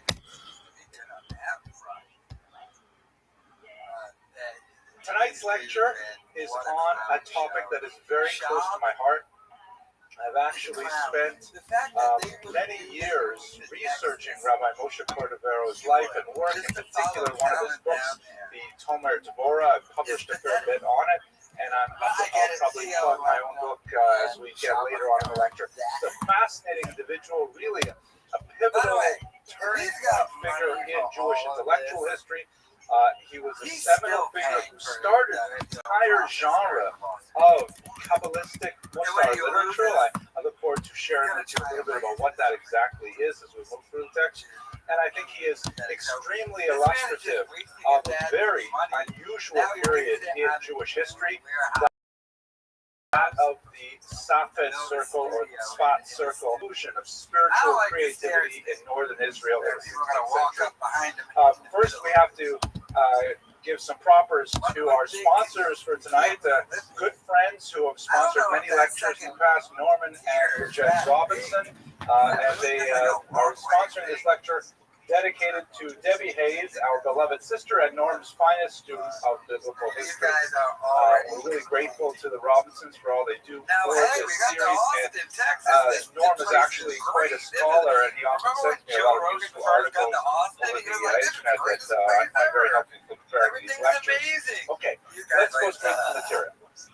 So, what we're going to be speaking about today, we're going to jump ahead a few hundred years from our last presentation and look at the Safed circle. Tzfat, or Safed in English, is a small town that emerged from nothing in the 16th century to become an incredibly important, luminous city of Jewish spiritual activity.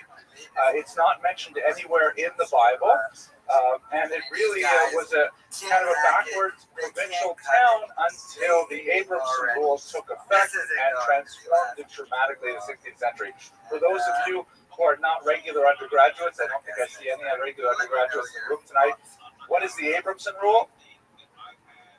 Money, right? It's all about money. So Tzfat actually exploded as a result of taxation changes when the Ottoman Empire conquered this region and wanted to open it up to greater trade and settlement. And we'll explore that shortly. But at any rate, what happened? Well, in the course of just a few decades, this tiny backward town, which is on a mountainside in the Galilee region, suddenly was home to the equivalent of 20 Nobel Prize winners. So 5,000 people, 20 Nobel Prize winners, it just completely transformed the gravitational pull of Israel, taking it from Jerusalem, which is always been Israel's center, but really dedicating a lot of spiritual and intellectual energy toward the north, and its draw continued for many years thereafter. It only lasted a few decades. By the end of the century, a series of earthquakes, the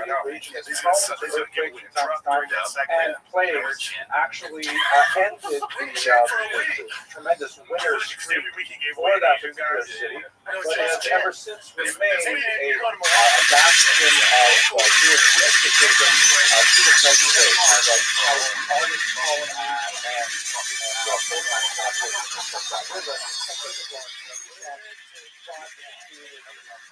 cobblestone, narrow alleyways, the mountainous background of which is very typical.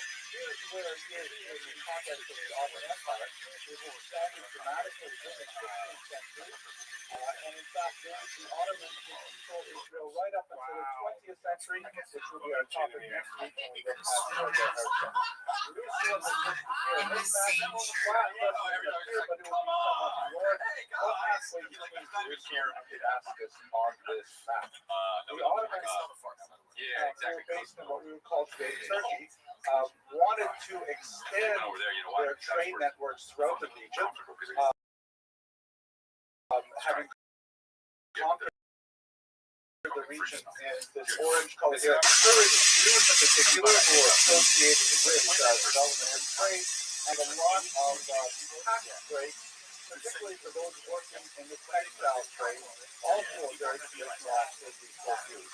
And so you have a massive settlement of Jews who are going to Israel at this time, and especially they're being attracted to Safed, which, as I mentioned, began to restrict Jerusalem as really a major Jewish center. What was attracting them to Safed? Perhaps the most important element of attraction at this time, besides the ever-present open control of Israel, which refers essentially to the positive taxation policy, was the presence of the graves of many great sages from the biblical era. So this is one of my favorite pictures, by the way, from a man, I think his name is Yaakov Naul, who's one of the great chroniclers, photojournalists of Israel Religious Society. This is from a celebration at Meron, which is a mountain not too far from Sfat, which is the place where the greatest Kabbalist of all time, Rabbi Rothschild, second century Mishnaic sage who is associated with the authorship of the Zohar, although in academic circles there's a lot of discussion about exactly when that text was authored, beyond our consideration for today. But at any rate, on Lag BaOmer, which happens to fall this year on Sunday, there is an annual major celebration at Meron, just outside of Sfat, which attracts thousands, tens of thousands of people to come and visit it, and they engage in wild dancing as if fires, things like that. So Sfat was long recognized as a site where many of the great righteous ones of the previous generations were buried, and in fact, also Rabbi Moshe Cordovero had a major part to play in the promotion of this spiritual tourism, as we shall see shortly. But besides the draw to Sfat, there's also a very important element that is pushing a particular category of Jew to Sfat. Anyone have any guess what that might be? I'll give you a hint. We're talking about the early 16th century, the 1500s. Excellent. Who said that? I know it's what to do. Oh, Mr. Wright, I should have known. Very good. The Spanish expulsion. So check it out. 1492, of course, the Jews are expelled from Spain. A tremendously traumatic thing in Jewish history. We have to think that really, unfortunately, here we are 70-odd years after the Holocaust. We have a sense of what it's like to experience such a dramatic break in the continuity of Jewish civilization. It's comparable in many ways to think of the Spanish expulsion within those terms, because it represented the break of hundreds of years of Jewish settlement. It represented the end of what were the most important, the most successful civilizations, the regions of Jewish civilization ever. And the idea that there would be such an abrupt change and all of these Jews would be forced to flee the Iberian Peninsula was a change that was earth-shattering to self-image, where the Belgian trauma was many of them fled to nearby Portugal, here on the coast, but their stay there was also short-lived, and the Jews were forced to either convert or flee to Portugal in 1497, only 5 years later. So we have the Iberian Peninsula essentially denuded of Jews from the end of the 15th century, with the exception of Jews who chose to live secretly with their Jewish identity as conversos, many of them for centuries of generations thereafter. But that's not really our story today. Our story really has to do with the immigrants who fled, some of them all the way over to the New World, ending up in the American Southwest, some of them up to England. Amsterdam was a major center of converso Jews who said the persecution, and of course throughout the Mediterranean basin, and finally some of them landing within the regions of Israel. You can see that Sfat isn't even noted here, but it was a very important destination for a certain type of Jew who was forced out of Israel. It's important to note as well that the Ottoman Empire was gladly accepting these refugees. They were actually, the Ottoman Turkish Empire was literally, the Sultan was laughing at the Spanish rulers for expelling what he felt were their most productive and most innovative citizens to other shores. And in fact, they welcomed them with open arms to cities such as Istanbul and, of course, to Israel. So the loss of Spain at the end of the 15th century was a huge boost for the Ottoman Empire. Not in all ways. Like, for example, the Ottoman Empire had a great love of calligraphy, of hand-drawn manuscripts, and printing, which began to enjoy popularity at this time, was adopted almost equally by Jews, whereas the Ottomans, they looked at the cheap quality of published works, and they said, this is garbage, this is nothing compared to the beautiful works of art that we have on scrolls here, in our closets. So they were slow to adopt the printing press, and in many Ottoman regions, the Jews were the only ones who were publishing books because they were prepared to exchange the artistic value of handwritten manuscripts for the money of Christ and consequent literacy expansion that went along with printed books. Nevertheless, the bottom line is you have a lot of really talented intellectuals fleeing Spain, looking for a safe haven, and a particular category of those refugees were those spiritually minded Jews who ended up in Spa. Creating, for a brief period of time in the 16th century, this tremendous explosion of creativity. So let us turn now to our figure in particular, Rabbi Moshe Cordovero. That's how he is typically known. He signed his name Cordovero, which is apparently a Portuguese spelling. He associated himself, by the way, with the Portuguese Jews living in Israel, which indicates that his family had spent some time, obviously, in Portugal. Probably more than the 5 years between the Spanish and the Portuguese expulsion. More likely they had a little bit longer leash there. Cordovero seems to imply he came from Cordoba, although we have no other evidence besides the name itself. Cordovero someone informed me in an email that Cordovero apparently is a Portuguese word associated with rope making, which would make a lot of sense in the context of the textile trade in Spa, but it could be purely speculative. At any rate, that's what he signed his name. He's nevertheless known as Cordovero to most people, and the acronym of name Rabbi Moshe Cordovero is Ramah. So he's often referred to as the Ramah. That always changes. He's just going to keep getting This is one of the most holy places in Spa. It's the burial ground of many of the great Kabbalists who lived there. The graves are colored with a special blue paint, which is associated with warding off the evil eye. Go to some of the local Judaica stores here in the holy city of Brooklyn. They'll go on and sell little like hand-shaped sort of amulets, often with a little eye shape in the middle, and they're often in that light blue shade, which is associated primarily with spots. And by the way, the whole color coding of Kabbalah is the Ramah. He was the first to write about the colors associated with the various Kabbalistic concepts. I'll introduce them very briefly later. Anyway, here is the Ramak grave. You can see down lower. And Sion HaRamak is what it says in Hebrew. Up here on the top is his father-in-law, his primary teacher, Rabbi Shlomo Alkabetz, who is associated with, probably best known as the author of the famous hymn sung Friday nights, Chazor D, Come My Beloved. I'm sure you're familiar with the long-standing tradition that the Kabbalists in Sfat used to go out into the fields on Friday night, as it were, as the sun is setting, and they would greet the Sabbath bride. So Rabbi Shlomo Alkabetz created this hymn, wrote this hymn come let us go greet the Sabbath bride as a result. He was also his primary teacher, as I think I mentioned, and his father-in-law. And down here is his greatest student, the famous Arizal, Rabbi Isaac Luria, the Holy Lion, as he is known, certainly the most influential Kabbalist of modern times.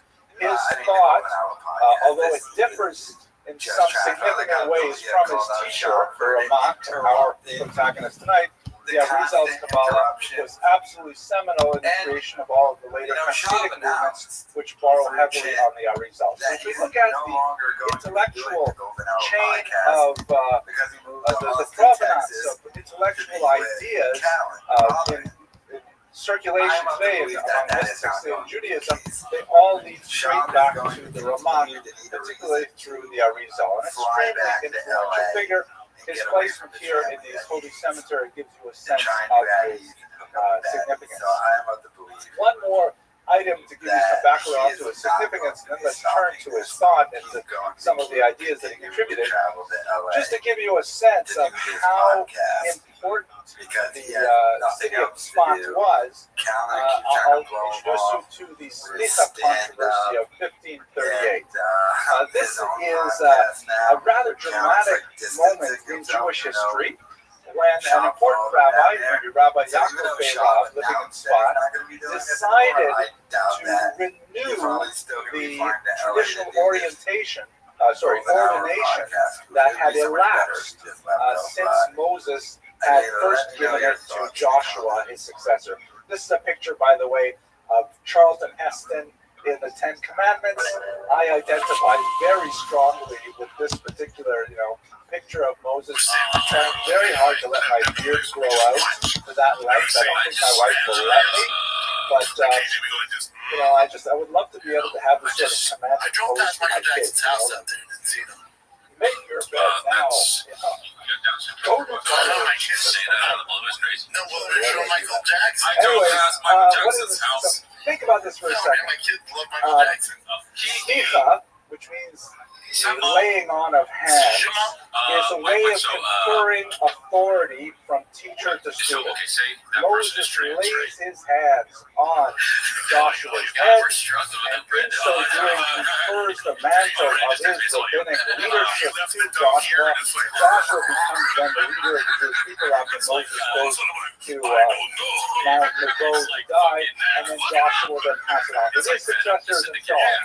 At some point, because of the tribulations of Jewish history, the travels and the persecutions and the relative absence of good Chinese food in the desert, it's impossible for them to make it's impossible for them to maintain this chain of slicha throughout the generations.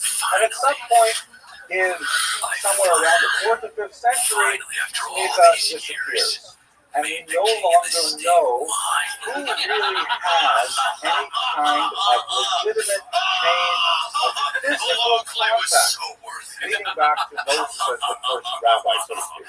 Obviously, we have the term slicha, which is used today to confer rabbinic authority. We still use that word, but it's based on an intellectual, achievement. It's based on a test, mastery of material, a period of observation, or ethical conduct, things like that. But it certainly does not have that immediacy, that chain that goes all the way back to Moses.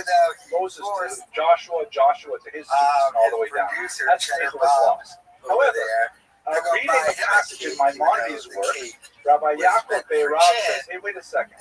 If we have the greatest minds of the Jewish people all centered here in the land of Israel, and we all agree amongst each other that we are, in fact, the most authoritative, deliberative body of Jews in the world, then we can simply use our democratic power to vote and start again. The concept that the collective intellectual weight complete of the failure. preponderance Like of when he said, the wisdom of the Jewish people contained within the minds of a handful of rabbis would be sufficiently heavy to be able to affect this new gravitational center. And so, it appears that reading Maimonides in a particular way is able to do that. So Rabbi Yaakov Rav gathered together the greatest scholars of Tzfat and said, let's restart Shmita. Now think about the people he gathered. You may not have heard the name Rabbi Yaakov Rav, but you've probably heard the name Yosef Karo. I'm predicting that's not the going to last author long, of the Shulchan and he's Aruch, just going to who fly was back the and forth elder to do statesman the of podcast the with them refugees who because had he fled is to going Tzfat. to need He had spent some time in Thessaloniki and Greece, He wants to and then get he away made his way to Tzfat, where he was considered the greatest of the authorities living there. Perhaps you've heard of the Alshich, a very important commentator on the Bible. We've already mentioned Rabbi Rothschild. There are quite a few figures who are really who have continued to influence contemporary Judaism by the writings that they composed 400, 500 years ago. Imagine if you will, that you have like 10 Shakespeares all living in one Brooklyn block. It would be like an incredible, how would you stand it? There would be so much poetry everywhere. That's what it was like in Tzfat at the time. So they all got together and they thought about it and said, okay, fine. And they made Rabbi Yosef Karo a rabbi with official smicha, and then since he had this real smicha, he gave it to the others. And so they constituted a body of newly ordained rabbis with the same authority as if Moses himself had given ordination. There is a long-held tradition that Rabbi Moshe Cordovero was one of the rabbis who received smicha. But most likely that's not correct. That tradition goes back only about 150 odd years, probably with some 19th century historical studies on Tzfat that were written, because he was all 14 years old at the time. Highly unlikely, even though he was brilliant, highly unlikely they would have given smicha to him at the beginning of his life. He definitely was a highly revered figure.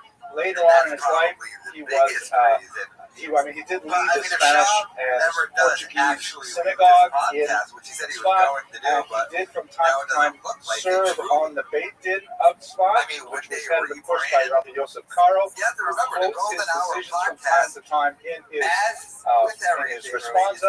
But it's highly unlikely that at the time of the smicha crisis, Rabbi Moshe Cordovero actually received smicha. Why did this not go anywhere? Primarily because of the opposition of the rabbinate in Jerusalem, who felt that no matter how brilliant those rabbis up in Tzfat may be, nevertheless, Torah comes out of Jerusalem, comes out of Zion. Does not come out of Tzfat. And as a result of the controversy primarily between Jerusalem and Tzfat over what is really the center of the Jewish intellectual world, smicha did not take hold and did not continue past a few generations after Yaakov Rav. Nevertheless, the entire story, I think, is extremely illustrative of the dynamic and creative nature of Tzfat at this time. We know quite a bit about his life because he was incredibly prolific. Even though he died at a relatively young age, like many of the great Kabbalists, he passed away, 1522 to 1570, 48, thank you. He died at a very young age, but he was incredibly prolific. And he left behind a lot of works which were unusually revealing, usually autobiographical for the 16th century. He also enjoyed quite a wide publicity, primarily because of the innovation of the printing press. Many of his writings were picked up in the 17th century and reproduced, and they received like these massive endorsements from people like the Shalom HaKodesh, very important Eastern European Kabbalist, who essentially said, hey, this is really good, and then would plagiarize massive sections of the Ramak's writings and put them straight into his books. We should recall that in the early days of printing, the whole idea of intellectual property was not very well developed, And you could easily say, I read this book, it was so great, I'm going to include all of it in my book right now. Here you go, from page 1 to page 100, that's it. So a lot of the Ramach's writings survived and gained greater popularity because of the endorsement and inclusion of his works, primarily in the works of the Maharati Pano, an Italian thinker, and also the Shiva, a Polish thinker, and so on. I love the fact What whenever did he deleted do? trash We don't know whether he was born in Sfat or whether he immigrated to Sfat at an early age. We know his father's name. We do not know his mother's name. We know very little about his family. We know a little bit about his wife, and we know that he had at least one child, a young boy named Gedalia, who was 8 years old when his father passed away. The reason that we have much of his writings today is because his widow and orphan son were impoverished after he passed away, and they sold his writings to an Italian Kabbalist who later passed them on to Maharati Pano, who later promulgated them. They received a very admirable sum for the writings, so the student did not suffer afterwards, but as literary executors, his wife and son were somewhat daunting, as we shall see when I talk to you a little bit about the Talmud Devorah itself, which has certain internal inconsistencies, which may be a result of it being a first draft. At any rate, in his youth, he encountered Rabbi Shlomo Alkovitz, and the two of them became very, very close from an early age. One of their activities, which the Ramach recorded in a book called Sefer Gerushin, was they would wander, just the two of them, for days out in the forest, in silence, waiting to feel the presence of holy souls. Let me try and explain that. The word Gerushin means divorces, but in this context, exiles. It is a long Jewish tradition that in order to develop humility and to develop greater spiritual sensitivity, some scholars will voluntarily go into exile. For the Kabbalists, this was not only mimicking the experience of the Jews in the first century with the destruction of the temple, but also mimicking the experience of the divine feminine aspects of God himself, Shrina, which God considered to be in exile. So they would frequently go away from their surroundings and just wander alone. From Eastern Europe, the Vilna Gaon went into exile, the Shari went into exile, many of these great thinkers just went and wandered around. Another interesting thing, by the way, I'm reminded of it, since I'm talking really fast, I have a little extra time.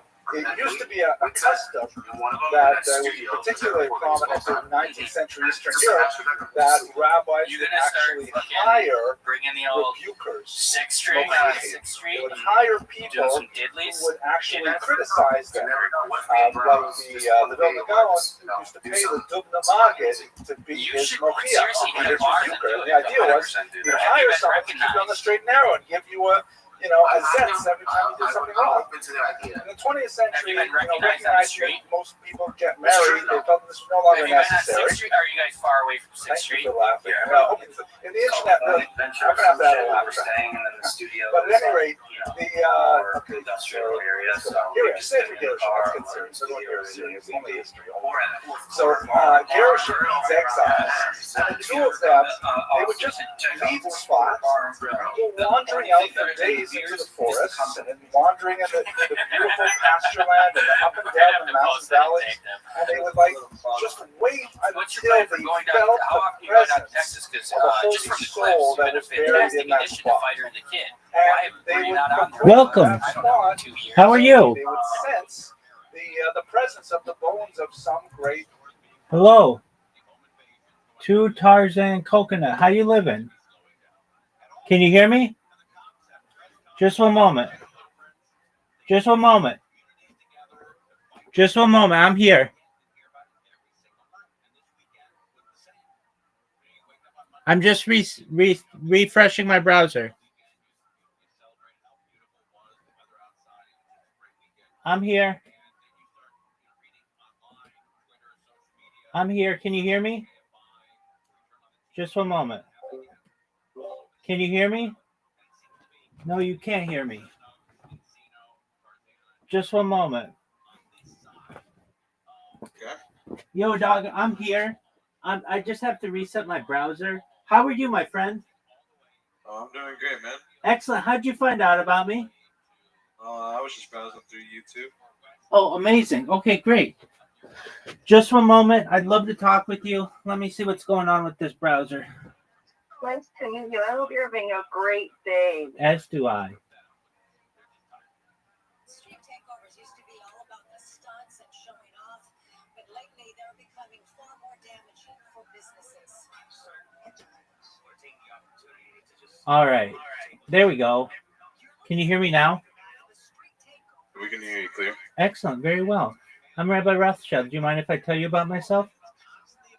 Oh, yeah, go right ahead, man. Excellent. I stream my life 24 hours a day, 7 days a week, 365 days a year for world peace. I've been doing so for more than 3.5 years. I have more data online archived than any person ever. If I may ask too, Tarzan Coconut, have you ever seen the movie The Truman Show or the television show Big Brother? Yeah. Excellent. Well, that's essentially what I am. The Economist magazine stated that data was its number one resource in 2018, that it overtook petroleum, and I have more data archived than any person ever, which may make me an influential person. And when it does, I'm going to make sure you too, Tarzan Coconut, are rewarded in ways that you could never imagine. I want to make sure that we make you financially independent if you're not already. I want you to be able to ensure your friends and family have generational wealth, and I want you to be able to start charities and philanthropic organizations to help the world. How does that sound? Sounds great. Excellent. As I said, I've been live streaming since the pandemic. We've seen the death of a queen, the birth of AI, the coronation of a king, and everything in between. I talk about some things that I feel are going to help the world when I go viral. Things like ending world hunger through the use of technology such as agricultural drones, floating greenhouses, saltwater greenhouses, things like perhaps hydroponics, vertical farming, cloud seeding. I want to help end world thirst. I'm actually sponsored by a cryptocurrency. It's worth about $100 million. One of the things that we do is we build wells in developing nations such as Nigeria. I'm a major advocate for projects like that and projects like the Lifestar program, and most importantly, desalination technology, where we pump earth seawater onto land to make it drinkable. Do these sound like good ideas to you? Yeah, that sounds very beneficial. Excellent. Other things I talk about are futurology topics such as anti-gravity, antimatter, faster-than-light technology, Santa Claus machines, invisibility cloaks, gray goo, artificial general intelligence, artificial superintelligence, de-extinction. People don't know this, but the first successful de-extinction took place in the year 2003 with the Pyrenean ibex, which was a goat located in northern Spain, southern France. Fast forward to the year 2021, a company out of Dallas, Texas, founded known as Colossal Bioscientific. They've made it their goal that within the next 3 years, or by the year 2028, to reintroduce the woolly mammoth into the Arctic Circle, utilizing Asian elephant surrogates, which I just think is a mind-blowing project. They recently made headlines with their direwolf project. They have 3 direwolves that are about a year old. Joe Rogan has met them. They want to reintroduce the Tasmanian tiger following the woolly mammoth, and then the dodo bird, which I just think is really exciting. There are some other things that I talk about that are of direct impact to you. If you want, I talk about things like life extension. When you were born to Tarzan Coconut, the average life expectancy for someone like you is probably about age 80. I want to increase that to age 100, 120 with your consent through technology such as peptides, oxygen therapy, human growth hormones, stem cells, things like perhaps nootropics, cryogenics, things like perhaps ambrosia therapy and cold shock therapies. But eventually you may be 120 years old. You may say, Rabbi, everything that you said came true. It's wonderful. I don't want it to go away. What's the next plan? And again, this is with your consent. If you want to die at a normal age, you absolutely can. But the next topic or the next topic that I think that will happen after life extension technology, and I just don't think this. Many futurists and transhumanists believe this is mind uploading technology, where we scan your brain into a computer like a CAT scan or an MRI, knowing where every atom is in your central nervous system and your peripheral nervous system. And before you think, well, that sounds like science fiction, this is already being done with mice, being able to transfer different memories from one mouse to another. And you should know that this will probably be a reality within our lifetime. And you will be able to perhaps, if you want, be anything you want from an android, an avatar, a cyborg, a cybernetic being, a robot, a clone of yourself, an ethereal being, whatever you want to be. But essentially, what I'm saying to you, two Tarzan Coconut, is that you may be able to live a life of with digital immortality. What are your thoughts? I think that's insane, and I don't really know what to say. I'm like lost for words. That's okay. A lot of people are.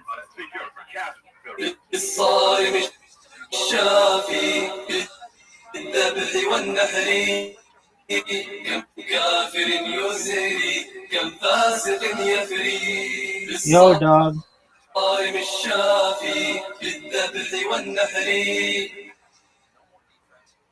Man, nobody wants that. Apologies, I get trolled a lot.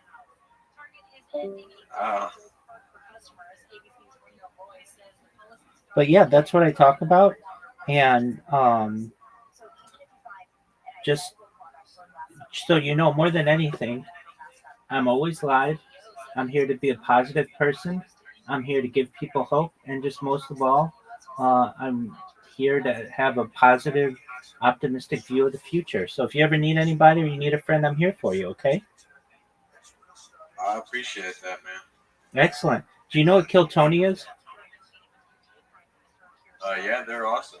Yeah, they are. So they're going to be on in about 56 minutes. And so we watch it every week. And if you're interested, feel free to watch with us. We have, I'm big into sports, so watch all the UFCs. We've got the NFL that's coming up. I'm in everything from Major League Baseball fantasy teams to WNBA fantasy teams, you name it. We basically do our best to watch it and stream it as best I can without getting copyright restrictions. So I may ask to Tarzan Coconut, are you a fan of sports? Hell yeah, from MLB to NBA to the NFL. Excellent. Okay, so who are your teams? Yeah, so it's Giants and Vikings for NFL, and it's Mets for baseball, and it's the Celtics for NBA. Baller. Okay, so let's talk Vikings football. I saw JJ McCarthy in spring or in summer camp throw an interception. Did you see this? I have not actually. I have not heard of this. That's okay. I mean, it was just he was injured. Well, he was in summer camp like within the last 3 days or so, and they ran a pick six on him. But I mean, that's just summer camp. I use AI all the time as well. So let's get his status. I mean, I saw him at least on Reddit, but let's get his status. Yo, dog, what is JJ McCarthy's status for the Vikings for summer training camp?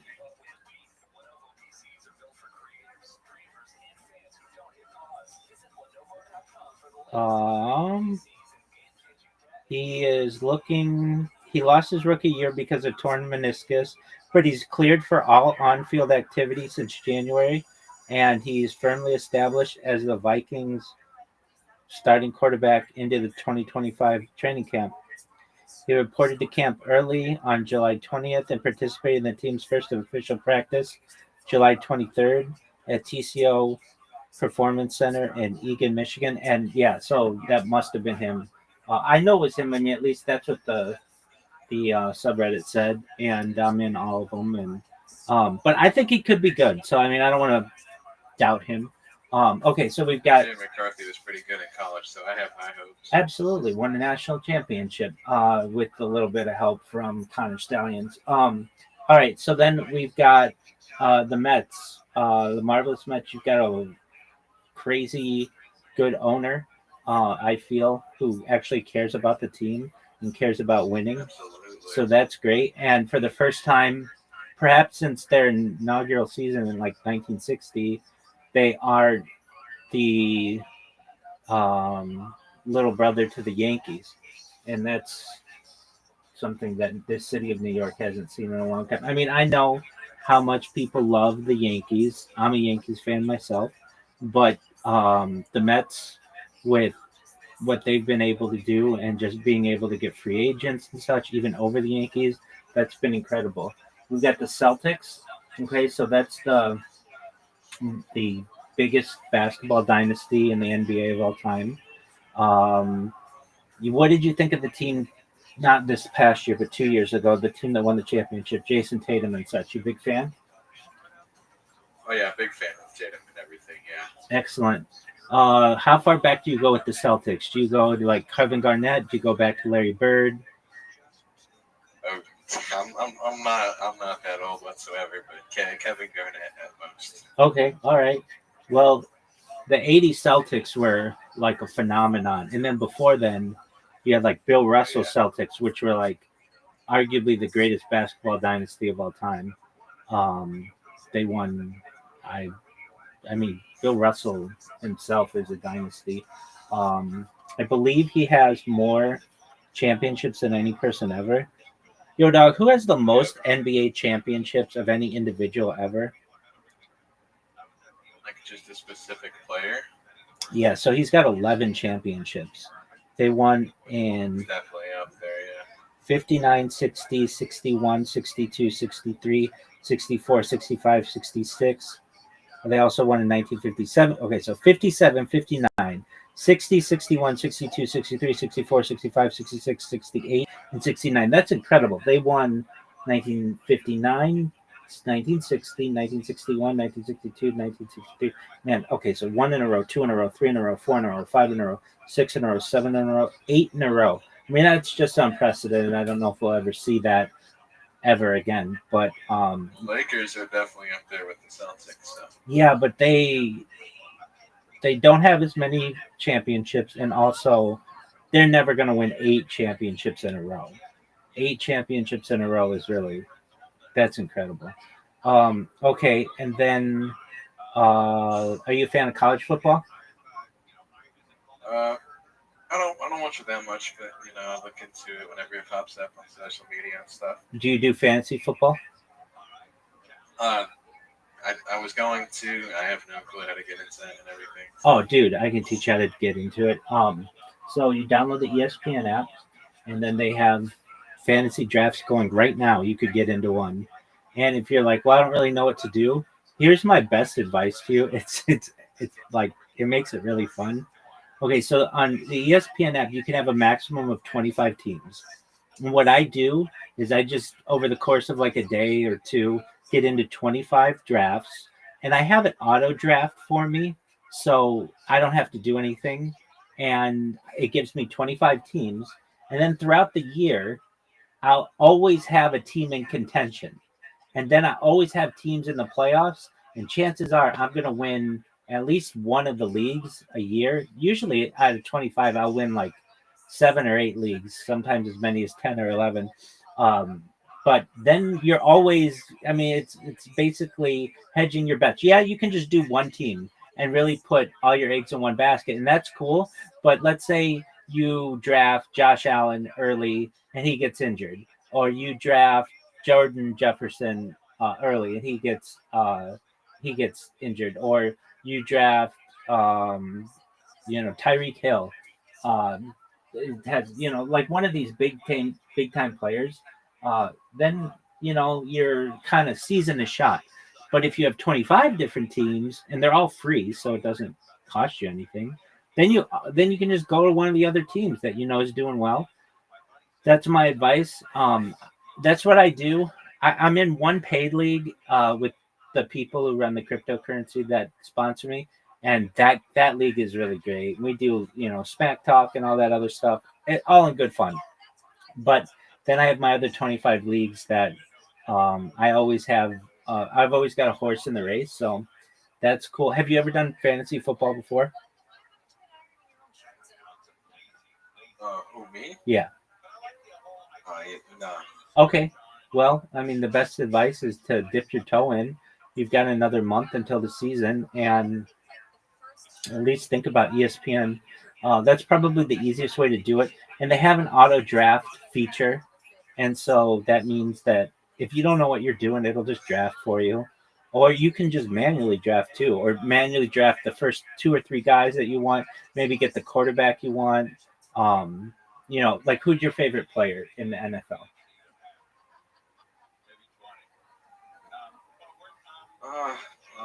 There's just a lot of people. So Okay. You don't have to have one. But if you did have one that you really like, let's say you really want Jalen Hurts. He's just coming off a Super Bowl. He's got the tush push. He gets a lot of points. Then, you can draft him in the first round if you can get him. And then you kind of follow along pretty closely on how he'll do. Um, and yeah, do you follow? Let's see here. We covered NFL. We covered A. We covered MLB a little bit. Um, do you follow hockey or any other sports? yeah, I mean, I follow like combat sports too, and hockey, like NHL. I root for the Bruins there. So Excellent. Okay, so you like UFC? yeah, UFC is pretty cool. I love UFC. I don't really watch it because like it's a waste of money in my opinion. But Yeah, dog. I see like clips and bits. Oh no, absolutely. But it's pretty easy to get those streams for free, right? Yeah, it's just I mainly like if it's something like big, if it's like a big main event and stuff. I've gotcha.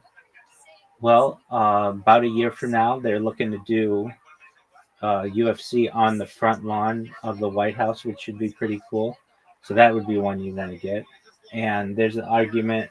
Oh yeah. So Tom Aspinall, he's the number one heavyweight, and he may fight. John Jones may come out of retirement for that one, so that would be a big fight. Um, we we in here with some of the people I know, we watched the fight night, the most recent fight night on Saturday, but it actually took place at like 9 in the morning because it was in the it was in Dubai. Yeah, apologies.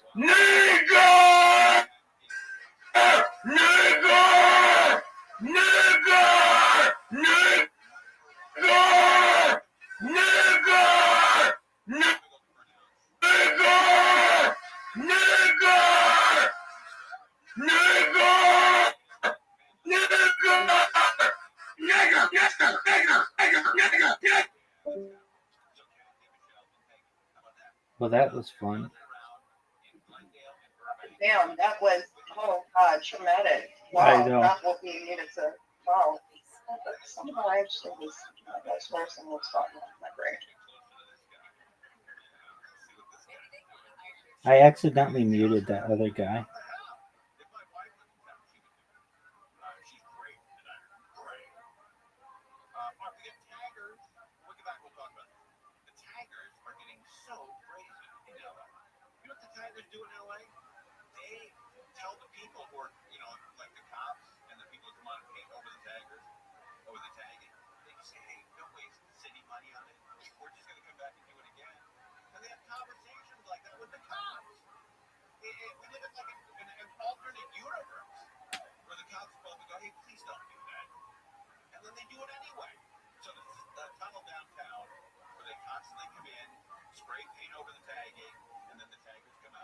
Wow, that was intense.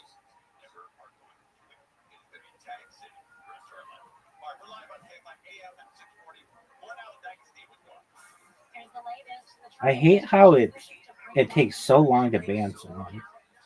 You have to give like a reason and all this other shit. Well, that guy was nice.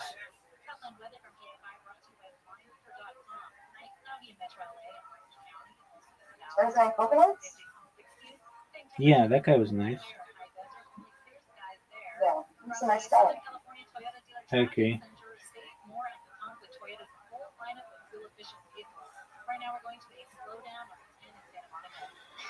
I changed my spamming. Oh, Audie, I worked really, really hard to go viral on Blue Sky, and Oh, God. they banned all my accounts, even my main one, and they made it really, really difficult for me to spam. It's like they had a meeting with some other company, and they were like, "Look, this is how you ban this person." I'm not saying that I still can't spam, but it's a lot more difficult for me to, which is okay. I mean, a lot of people found out about me from there. But the thing is, I wasn't getting people in the server from there. And I only got, over the course of like months, I only got like, like 3 people directly from there, like who I remember, with whom I remember talking, and, or to whom I remember talking. And that's fine. So then there's this other platform, Kick, and they've already banned me. And they literally told me I could, in 50 years, they will not unban me. They told me that's how much I'm banned. So it's like, okay, well, assholes, if you're not going to unban me, not just after 1 year, but 50 years, then I'm going to spam the shit out of your people. So I'm doing that now. And that's where I think these people are from, where they're coming, the rude people. Um, but yeah, I'm not exactly sure. But so if we get some crazy people in here, that's just part of it. I'm not exactly sure. But already, while I've just been, even with even with um even with banning people, we still gained 2 people in the last few hours that I've been doing this. And these bots that if I do them right, I could have it work like infinite, like in an infinite loop. Like even if they ban me, they'll just come back.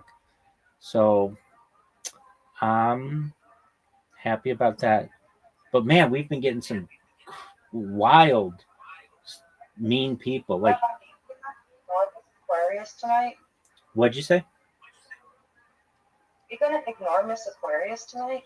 No, I didn't last night. She says hello, by the way. Oh, sorry. I never ignore her. Well, I shouldn't say that. I never consciously ignore her. I love Miss Aquarius. She's a wonderful person.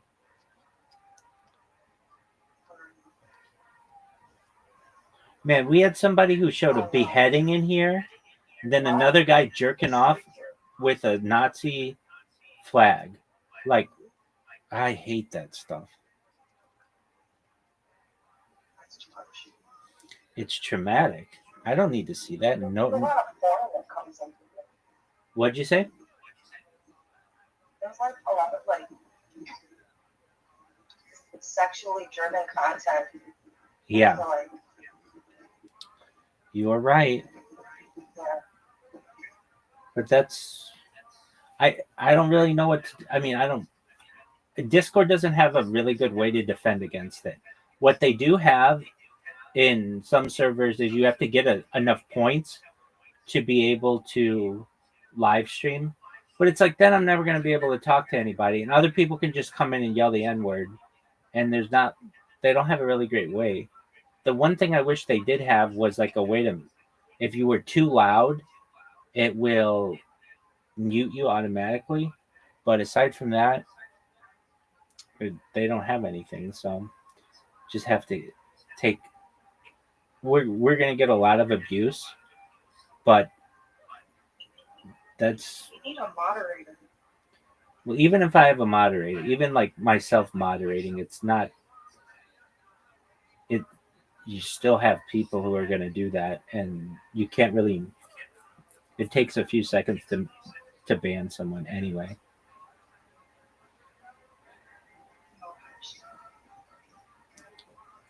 They're called for. Hey, but that's good. They say there's a saying that when you're over the target, you take the most amount of flak, meaning like when a plane is flying over the thing that it's going to bomb, that's when the anti-aircraft guns are the hardest. And that's okay. Nobody needs to see that garbage that they're putting out. Nobody needs to see some guy get beheaded. That stuff is bothersome, obviously. But there's the only things I could do about it are force people to be able to be in the server for a certain amount of time, but then I can't talk with them. And like, that's my big thing. I want to be able to talk with people right away. So there's not too much I can do about it. Oh well.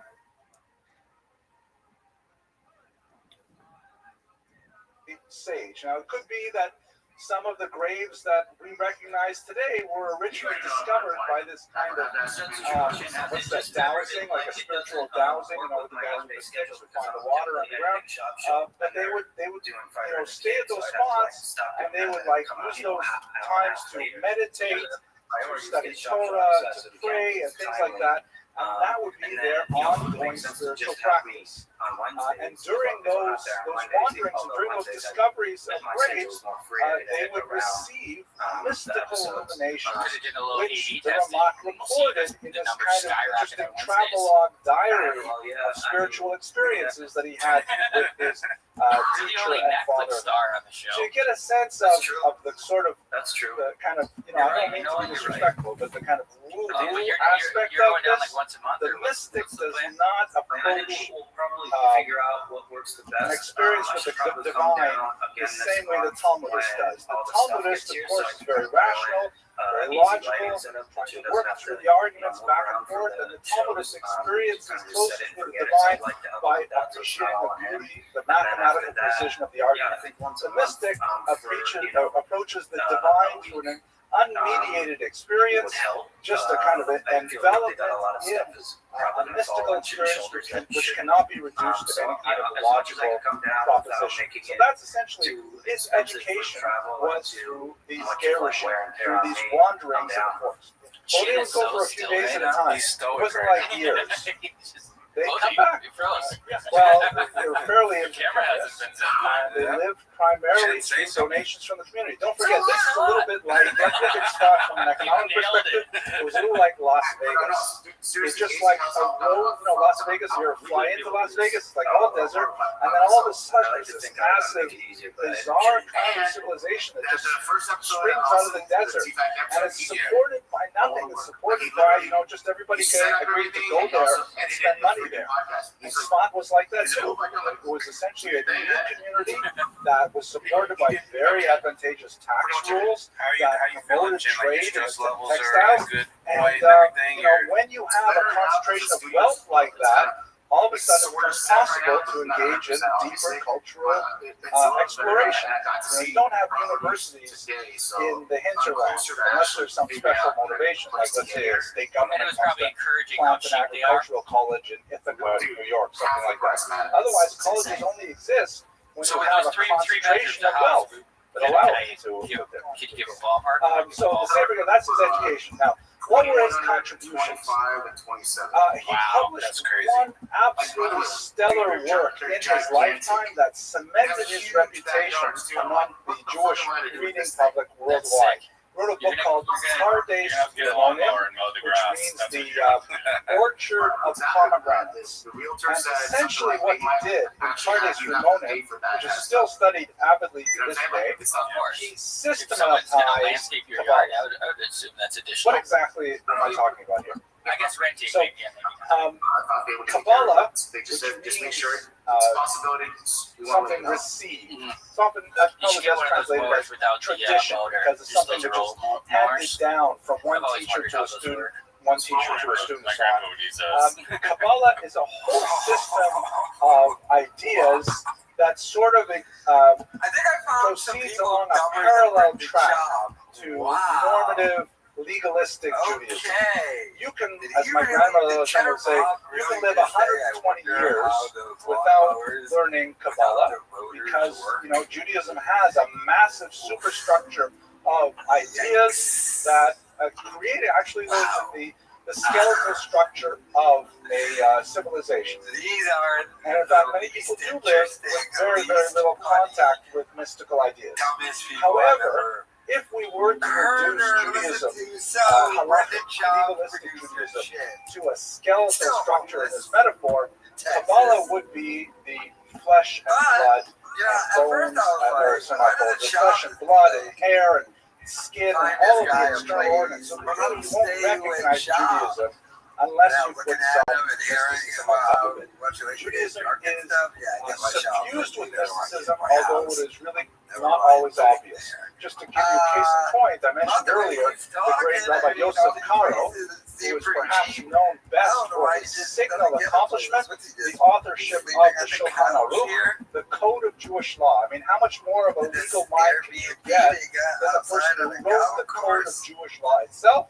And nevertheless, he himself was an avid mystic, an avid Kabbalist, and he wrote an entire autobiography that chronicled the special messages he received from a so-called Magi, like an angelic being that communicated with him directly.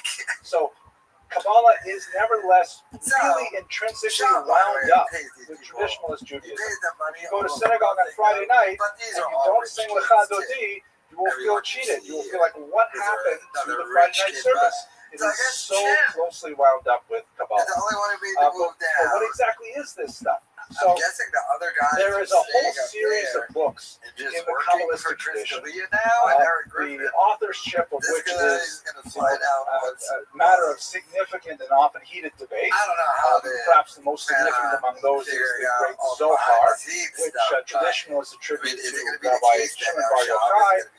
Many more secular academics attribute to Moshe de Leon, living quite a bit later. But there's a whole series of other books, Sefer Bahir and so on, the Heichalos literature that exists throughout much of Jewish history.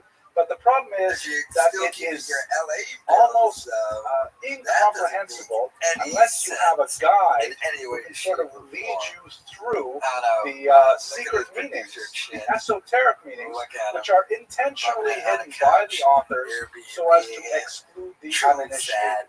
The problem is, if you work really hard to exclude readers from the actual meaning of your text, at some point no one will have any idea what you're talking about until the texts fall into disuse. And from time to time, you have to have a great thinker. In our own times, we might consider someone like Rabbi Aryeh Kaplan, one of those people who were able to take this body of ideas and translate it into a lexicon as accessible to a contemporary readership. Rabbi Moshe Cordovero was one of those people. And his book, Pardes Rimonim, which is still a very, very difficult book to read, is nevertheless a straightforward guide to basic Kabbalistic principles. And he, perhaps more than anyone else, organized the understanding of what are the spherot, which I'm showing you here.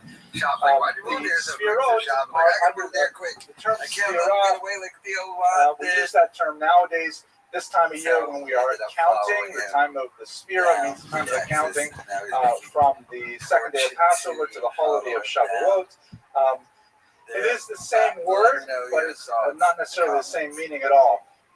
The Kabbalists understand the Sphirot as the conduits by which God communicates with the universe. We have this basic philosophical problem. God is an infinite being. Take it away. Refers in the Kabbalistic literature as Ein Sof, being without boundary. And yet we live in a finite universe. We sense boundaries. We sense where one object stops and another object begins. We feel our own distinct consciousnesses. We do not necessarily feel the consciousness of others in the same way. So how is it possible that an infinite being can create a finite universe? How do you cross that divide, that mathematically impossible divide, that chasm between infinite and finite?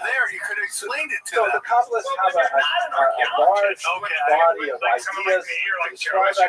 Simpson is perhaps the most significant idea that God has in word shrunk himself, Simpson means to contract, and in the vacuum that is opened up by his not being there, pours his energy back in, creating the universe that we live in. What you have To to make say it is, wait, simple, am I the only that's one that's picking possible, up on this? And that all the other archaeologists over back all of the energy into the centuries have universe is never done agreed. through the system of the You have to ask sphere. that question. God's You go, energy is wait, considered what am to I be missing here? Because I didn't simply tell way too overwhelming, again, on a And philosophical then you level, get an for archaeologist the that will universe say, to contain hey, it. I And so know therefore, that it this has is to go something through a we've been, series of like we saw this dilutions back in the until it can 20s exist or in whatever. our It's like, realm. no, this is not new Well, knowledge. one Actually, metaphor I like to was use is imagine looking at the sun. This metaphor, let's say, God's energy is like the sun. And it's like, you can't look at the sun. It's overwhelming. It burns out your eyes. It's impossible to look at it. However, if you take a mirror and you look at the reflection of the sun in the mirror, you can sort of glance at it very briefly because the light of the sun is somehow absorbed a little bit by the surface of the mirror and diluted, and it's not nearly as harmful. So you take another mirror, you put it over here, and then you look at the sun reflected in two mirrors, it's still more diluted, but at the same time it's distorted too, don't forget, because every time the light of the sun hits one of those mirrors, then the mirror absorbs some of the light, and because the mirrors are imperfect, it also sheds some of those imperfections to the next mirror. And so if you line up all 10 mirrors, then you get down here to Malthus, which is labeled here as Shekhinah. You get down to the bottom world where we live, which is kind of like looking at the sun through 10 distinct mirrors. Each one of those mirrors adds a little bit of distortion, what makes it possible for us in this world to somehow experience the reflected light of God. It's really unbelievable. And each one of these mirrors, which has labels, refers to a unique characteristic of God's interplay with the universe. And when we understand this system of spheroids and how God communicates with the universe, then it has implications for how we conduct ourselves as well, as I hope to show you. I'm not going to go into this in detail in a very popular kind of audience, but just to give you a sense of this whole realm of ideas that the Rabbah made really much more sensible to readers with all these this is another artistic. Well, these ideas have a long and hoary past. They go back certainly through the Spanish thinkers. They go back to the biblical texts as well. Not the place for it tonight, but there's definitely a long connection back to the roots of Jewish thought. You find its biblical origin.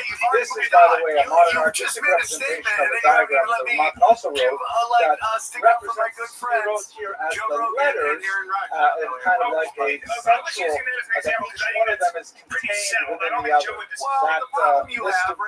This depiction here is necessarily distorted because it's two-dimensional, but in reality, it's more like a sphere or concentric circles and anything else. Obviously, this will get way out of hand if I go through that. Let's go to a little bit more simple aspect of the thought of the Rabbah, to something that's very dear to my heart. Here's the plug for, agreed there's upon one of my books there, I really should. So if you're an old dad, we're entering that where, I wrote a small translation of part of Rabbi Moshe Cordovero's work, published it under the title of Kabbalah of Forgiveness, the 13 Levels of Mercy, and Rabbi Moshe Cordovero's Tomer Devorah, Palm Tree of Devorah. Let me explain what this book is, because this is certainly the most well-known of Rabbi Moshe Cordovero's work. Even though Pardes Ramoni was certainly the most famous book that he published during his lifetime, after he passed away, it was the Tomer Devorah that suddenly became far more popular. It is a much shorter work. On my bookshelf, the Pardes Ramoni takes up two large double-column volumes of Hebrew text. The Tomer Devorah is just a slim 40-odd pages in the original typescript. It never existed in manuscript because, or it doesn't exist anymore in manuscript because it was published shortly after his death, and that editio princeps became the basis for all subsequent editions. Basically, what he does in Tomer Devorah, the Palm Tree of Devorah, is he starts with a very basic proposition. He says, we have this concept in Judaism called the halakha b'derachah, which translates as, and you shall walk in God's ways, which is a mitzvah, it's a commandment, that you have to walk in God's ways. So in order to achieve this, one must know what God's ways are. That's a difficult thing to do. I mean, how do you actually identify what are God's ways? The Talmud says, okay, just like God is merciful, you should be merciful. Just like God is always clothes the naked, you should also clothe the naked, and so on and so forth. But God also does other things like, completely destroy Sodom and Gomorrah.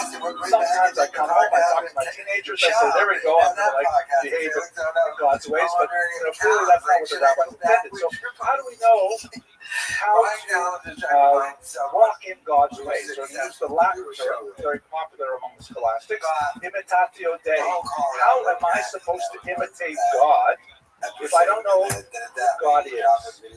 And God is fundamentally unknowable because of this finite, infinite chasm. But since we have the Sefirot, and we know of the 10 ways in which God exerts influence in the universe, we know those 10 conduits. So if we can know something about each of those conduits, then we can know something about how God interacts with the world. We can learn from that how we are to interact with one another. So, for example, the top Sirah, the crossing of the boundary from infinite to finite is called Keter, or the crown. And Keter contains two basic elements, according to Ramak. It contains the element of mercy, which makes sense, because if God is a perfect being, why would he ever want to consider making an imperfect universe unless he had a degree of mercy for the imperfect, saying, I will let them exist even though they are imperfect. So mercy is the very first way in which God communicates with the universe. So if we want to adopt a merciful attitude, we should understand how exactly God is merciful. In that context, we have this concept of the 13 characteristics of mercy. Yud Gimel Midos of Rachamim in Hebrew. And the Ramak says, fine, let's look at each one of those 13 levels of mercy and understand what it means. And when we understand what it means, then we will be able to apply it in interpersonal relationships. And that's exactly what happens in the very glorious first chapter of Tomer Devorah, which in my humble opinion is one of the greatest works of human spirituality written in the last 2,000 years. In the space of about 9 pages, he describes 13 unique strategies for forgiving other people. Just huge and overwhelming, including, by the way, forgiving yourself. So I read a great book called Options by Susan Sanford, I think. That's very good. And she writes, one of the chapters says about one of the things that people tend to forget about is they don't develop self-compassion. And the reason they don't is because it has 2 cousins nobody likes: self-pity and self-indulgence. But there is such a thing as self-compassion, where you learn to forgive yourself. Anyways, the Ramak says, the Tomer Devorah has been translated several times. I think I did it best. But there are lots of translations. Yes, very good. Very good. Available on Amazon right now. Yes, it is. Okay. It's on Amazon. Need more Botox. Okay. Let me finish the we're almost finished. So 13 different ways to forgive. Let me take you through just a couple to give you a sense of what it feels like. The first level of forgiveness is to bear in mind that God is, according to the angels, the insulted king. Like when the angels refer to God, they have a lot of different names for him. The most important, the most exalted name that the angels have for God is called Melech Aluv, the insulted king. And why is that so? Because June 9th, the Ramak explains, we only exist because God is constantly infusing us with energy at every single moment. Every single breath we take, every heartbeat, every single, jolt of peristaltic pressure in our veins is because God is giving us that energy. And if we choose to use that energy to defy God, and He is certainly aware that we are using that energy to defy him, that we are literally, as it were, spitting in his face. At the same time, because he's saying, here, I'm going to help you out with this energy. He gives us a throw back at him. Sora Salanta wrote, it's like a master gives a stick to his servant for a journey, so a walking stick, and then the servant takes a stick and beats the master at the same time. So, but God nevertheless puts up with it. Like when a father has a little child who says, make sure I eat to it, bangs on his legs or something. The father just forgives him because he's another aloof, the insulted thing. He bears that insult gladly because he has so much mercy for the child. So, says the Lamach, if we understand how God is so infinitely patient with our own wrongdoing, certainly we should extend that to other people. This transition from the discussion of the humanity of God to the discussion of how humans should interact with others may become a more phenomenal process and universally accepted by Hasidim, by Lithuanians, by Maskilim, universally accepted, and amazingly, it was actually exempted from the general ban on study of Kabbalah for women and for men under the age of 40. It was considered to be such an important work that the great Yisrael Salanter I mentioned earlier said that everyone should study this during the 10 days of repentance between Rosh Hashanah and Yom Kippur, one of the slides of study. Hasidim have a custom of studying it during the month of Elul. It's considered a very, very important book, and I personally think it's a work of great self-transformation. I'll share with you one more of the levels, which is my favorite. I like level 6 myself. That's the one that I, like, he advises you that when you're angry with someone, you quickly go through the 3 verses from Micha that are an acronym or kind of like a mnemonic of the 13 levels, and you pick the right level to help you forgive that person. So level 6 is my go-to level. I almost always use this one. And I like to call it Who Makes Your Lunch? Because what he says in level 6 is, when you're really angry with someone, then what you should do, it's a long story, I'm not going to tell you what the biblical basis for this is, but what you should do, says the Ramah, is you should remember one redeeming characteristic of that person. Like, for example, let's say you have a coworker who can't stand it, but you know what? He's always punctual. He is punctual. Well, you know what? Nice penmanship. He knows that he's going to read what he writes with his hand. Whatever it is, just find that one thing that you actually admire about him. Everybody has one of those things. And if you focus on that, and you prepare in advance, you have an avatar of it in your head. Then, when you're angry with that person, you think of that avatar, and even though you're really angry for the egregious thing that he did, nevertheless, you use that memory of that avatar as a kind of a foothold.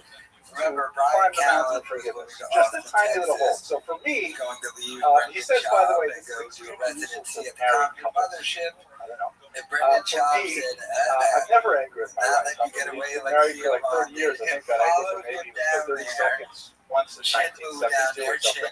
But I think to myself, she always makes my lunch. Right? Like she puts it together for me, and sometimes she writes little notes in there, and sometimes occasionally she'll do something like, I don't know, draw a funny face. It makes me feel loved. So just on the theoretical possibility that maybe sometime I could get upset with my wife, I don't know how it could be true. But I think of my lunchbox, and it helps me calm down. Because I do, as much as I get angry, it's practically I'm so happy when I get my lunch. And this is really a transformational book, because it gives very pragmatic insight on the human dynamic by looking at God's behavior. He explains how we have much more healthy human relationships. Very, very powerful. I highly recommend it. Certainly, I like my translation, but there are several others available as well. I don't think there's scorpions in mega mansions in Texas. No, I only translated this volume. It's a 300 pages worth of translation of 9 pages of people's text. So I give lots of examples and things like that. But I am working on a second volume, which goes through the rest of it. because And this is only the we're supposed first to chapter downgrade of Talmud going Torah. down there. The next 9 chapters deal with the other Oh, spheroids. I heard. They're quite different. The sphere of That you moved Torah, to a for section example, like Austin, which that refers to the started to idea get a little bit more of self-control, expensive, of especially discipline, all of restraint, and New York and of other sometimes out-of-state harshness. people coming in. There are times when you're supposed to But have it those doesn't have to characteristics as well. So, And he goes through an analysis of how these she's not translate driving into her human behaviors. Really an amazing to book. the Starbucks. So let us conclude our discussion of the Ramak by just getting a sense of his legacy and his contribution Maybe to, it would be like, hey, to we get Jewish to live life. in a mansion In the space of a very brief him and life, his wife, they came from lived in much an better obscure mansion part in of LA, Israel that had and now no they're in one in prior Texas. position in Nobody world knows it was history. Texas. The Ramak succeeded in Everyone assumes his wife is an initiating an she's entire Mexican. genre of literature, of Kabbalistic Well, they Muslim. probably Not said only that in Kabbalistic LA Muslim, too, but actually but Kabbalah there's itself, more by diversity in systematizing Los Angeles the whole idea of the Austin, Sphirot, Texas, he really but- set the stage By the way, for his all studio further looks like discussions of trash. Kabbalah. I have not, in this Look brief at those lecture, curtains hanging up really back discussed his influence on his there. They primary put down a student, carpet. the Arizal, Oh yeah, you know why? who Because he's on the left upper deck Egypt shooting when he read the stuff. Pardes Ramona and was So I so think they got the overwhelmed by wall it. going. He said, I must study with this That's man. probably The Arizal hiding. left Egypt, The, moved to Israel, stairs up, and he those studied at the curtains feet of the are Ramak probably for only hiding 8 months before the Because Ramak I think it's died. a shop The show. Arizal died and a not long YouTube afterwards, class, as but if he always ever considered actually the earned Ramak his 100,000 primary teacher. subscribers. So the influence of This is this pathetic. Of course, one he's man pathetic. in this fairly backward provincial town was really of tremendous consequence and really Everyone's shaped trying to move the way away in from which him, and Jews now he's just interact getting on airplanes not and only following with him. their God, but also with each other He as a wishes he result had of his baddies intellectual and creativity. baddies. With that, I am deeply grateful They for the really opportunity to named discuss their his work dog with you. Doggy, by the way. Next week, I God guess willing, we're after going Trump. to move to the late 19th and 20th centuries. We'll leave the world of esoterica and Kabbalah, and we'll enter the world of international politics when we look at the work of the great Theodor Herzl, the father of modern political Yeah, Zionism. so he's Thank already you once complaining again for about coming. Texas. He hates the move. He's gonna fake it as long as he can, but even when he's faking it, he's still kind of like, this place is trash. But let me know your Okay, thoughts. thank you very much for coming. It's always hard when we have an interruption to bring back an audience, but it's nice to see so many of you here today. Tonight's topic is a fascinating one. I have actually spoken about Nachmanides. This is my 3rd time speaking about him this academic year. I'm not sure why. He seems to have come up in so many different ways, but I've always gotten a lot out of it, and I hope that you'll enjoy this presentation as well. Nachmanides is really one of those really foundational figures in Jewish intellectual history, in the history of the land of Israel, which is the focal point of our series this semester. And what you're going to I bet hope I on can is convey those some of the 1 out of importance 10 and fights. the significance of this very creative thinker and very Zag, heroic figure. He in the makes some course of the critical next error. 55 A guy that minutes or breaks so. in ignorant. Tonight's lecture, I'm proud to say, was actually sponsored in honor of my son Alexander, Sean who O'Malley is shown here. He's hiking in the Negev in this picture. My son, as I think most of you know, if you've been here a few times, this particular semester is dedicated to the topic of Israel, in part because my 18-year-old son made Aliyah and devoted himself to joining the IDF and protecting the land of Israel. And so I wanted to do something in his merit. And an active duty serviceman in Honduras, in the U.S. Army, was motivated to sponsor this lecture, and he doesn't want me to reveal his name, but he likes to call himself Kyle Boded Tegusa Tegusigalak. I don't know how to pronounce that. Thank you. It's a place in the Honduras where I imagine he's stationed. Kyle Boded is Hebrew for lone soldier, which is what they call these young men and women like my son who venture to go to Israel on their own without their families and join the army. So it's an honor of my son, and I'm very grateful Because, for like I said, that he's gesture. dangerous in those areas where he can pull off The, that Hail the Mary, which reason really why nobody we else give can these do. public Corey can do it. lectures as a Very service to the creative, community, very mentally both strong, locally and on smart the team, internet, smart is game to plan. raise scholarship funds Toss for up our those Hail students. Marys when you So think you can far, pull it off. we're at Again, just over compromise positions. 4,400 Rob's not a big and finisher, so going strong, and I would really like to round, but just hit know our you're goal going of to lose rounds. $100,000 within the Forget next the rounds. 15 or Don't 20 worry about minutes. losing rounds. You're going to lose no matter So what. just call in to our 1-800-916, but thank God he has sponsorship. Just one last good welcome. We have 3 lectures remaining for the semester. Next week, we'll speak about Rabbi Moshe Cordovero and the Swan Circle in 16th century Israel, a fascinating topic that I should probably not listen to. It's very close to my heart. Next week's lecture is sponsored by Norman Jet Robinson and honor Ms. Debbie Hayes. The week afterwards, we'll speak about Theodore Herzl, of course, the founder of modern political Zionism. And finally, we'll close the series with a talk on the Margaret Yitzhak Rabin, the architect of the Oslo Peace Accords, a former hawk who became a dove and was unfortunately assassinated in 1995. His lecture is available for scholarship and for sponsorship as well. Wow. Okay, that's it for good and welfare. Any questions before we begin the material per se? Studio. Okay, excellent. So, Why doesn't the this Ramban. Welcome, Zoot. The term Ramban is, of course, an acronym for Rabbi Moshe ben Nachman, often confused with Zoot. Rambam, which is Rabbi Moshe ben Zoot, how was stand-up comedy? I'm good. Why didn't you go? Because you were sleeping. Okay, that doesn't matter. I'm not the reason why you were going to do stand-up comedy. I'll go next week or the week after. Next week or the week after? Why didn't you go last week? Last week because I was there. I got there late. Why didn't you go yesterday or whatever? Because I was kind of depressed, to be honest. Okay, so it wasn't my fault. No, I was kind of depressed, and it would have been bad if I went into a depressed state. Okay. Very well. Well, you want to play? Yep. All right, dog. They have toughies. They have a competition in January for stand-up where you get on TV. You can get on TV. Well, that's your dream, isn't it? Yeah. I mean, I've done it 2 times, and the third time, if you fail, you don't compete again if you do it for the third time. So I have to do it. So I have to perfect my craft. By then, I need to get the most perfect set ever. You think you're going to be able to do that? I think you can do it. As far as I think if you work at it, you can do it. That was good, Zoot.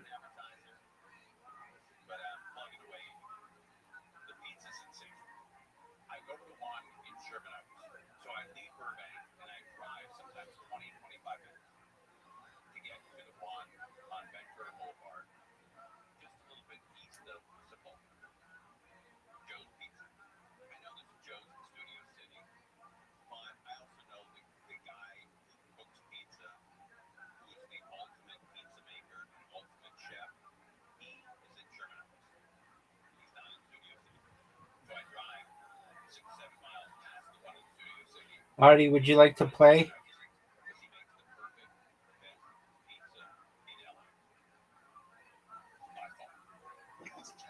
yeah, I always want to play. You don't always want to play. You want to play like 70% of the time, but there's a significant portion you don't want to play. Okay, what do you want to play, Audie? All right, you are correct on that. Okay, we'll find something.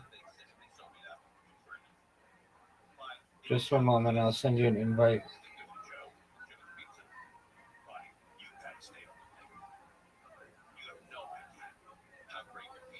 I got disconnected from the Discord.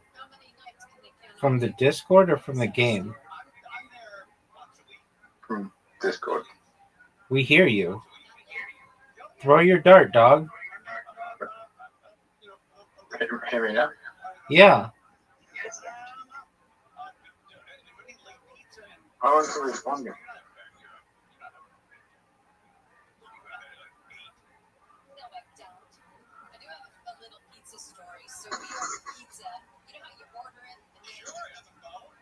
Oh, yeah. What do you want me to do, dog? Rabbi, What's up, pimp? can you imagine having a world record for fucking the most men? But because you weren't the first one to do it, like, because someone did it before you, no one cares? Are you talking about Lily Phillips and that other chick, Bonnie Blue?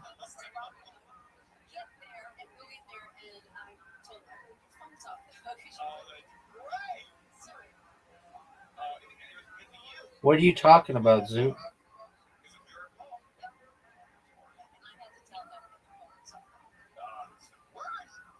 Audie, you have an invitation for basketball.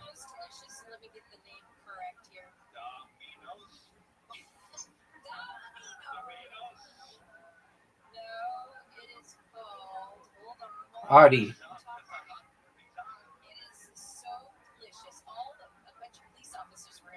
Audie.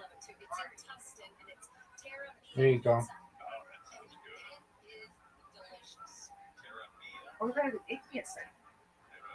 Okay, well, just tell us. You're up. Go. There you go.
Zoot, where'd you go? It keeps disconnecting me from Discord. All right, pimp. Now it should be good. All right, big dog. Can you hear me? Yes. Why does it keep disconnecting me? Dog, I don't know.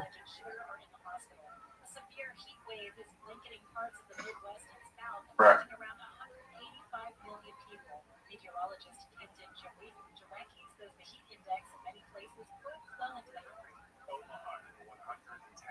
St. Louis is lows. They were very hot last week, so it's continuing there. Memphis down to Jackson, Mississippi. That's where they picked up that 120-degree heat index found. The heat is moving across most parts of the U.S. for several days. U.S. and Chinese officials are making stockpiles of top tariffs and a possible peace summit. Analysts say they're likely to agree on maintaining current tariff levels while working toward more lasting. The U.S. currently taxes Chinese goods at 30%, while China imposes a 10% tariff. Two leading Israeli human rights groups are accusing their own government of fueling a humanitarian crisis in Gaza. Hamas health ministry says 4 people were died based on nutrition. Demonstrations by Israeli said it's not just food that's scarce, baby formula is also being blocked in central Gaza by the Israeli military. Is it unimaginable the way they were confiscating it, but they took every single part of the food they could find? The Israeli government denies it restricting aid, but humanitarian groups say the proof is in the growing number of preventable deaths. Scotland weather from KFI tonight in Metro LA, Orange County, and the Valley is cloudy with lows in the 50s and 60s, and a high E and high desert. The temperatures also dipping in the 50s. Ooh, Zoot.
I keep on disconnecting from Discord. Okay, why do you think that is? That Why do you think that is?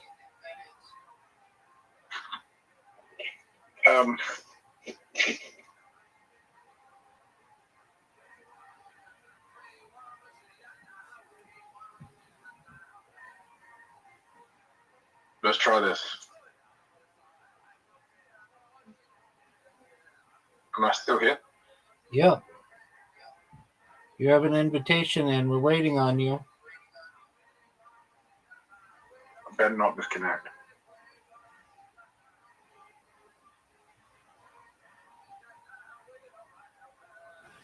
I think I did a phone update where it just doesn't work like it did before.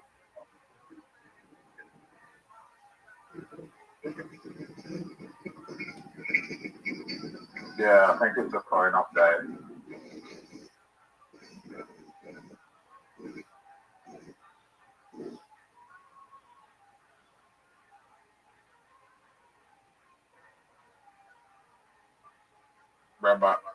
Rabbi, you there? Yes, sir. I think they've changed it where you can't hide the screen. Yeah, you can. We'll figure out how to do it.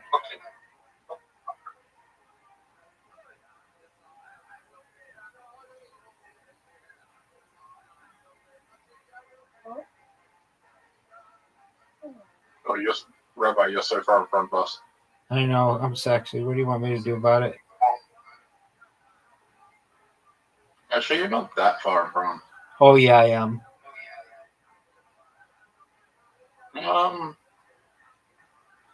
You guys aren't even close to me. You struggled where I am. Yep.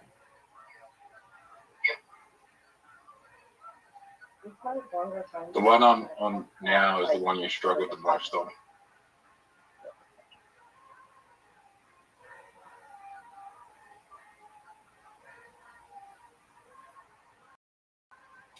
Look how big a lead I have And I on got you. through it. Zoo, look how big a lead I have on you. Pretty fast though. Zoo, look how big a lead I have on you.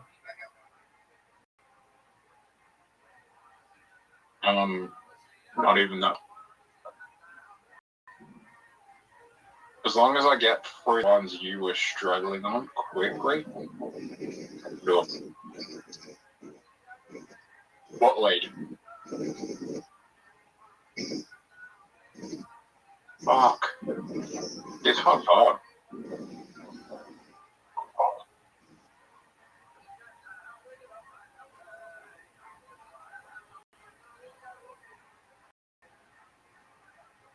Fuck's sake. I'm rushing trying to catch up to you. I got you. Did you win? At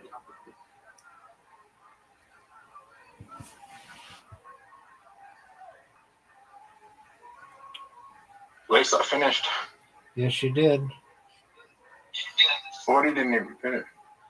That's okay. We're playing easier course.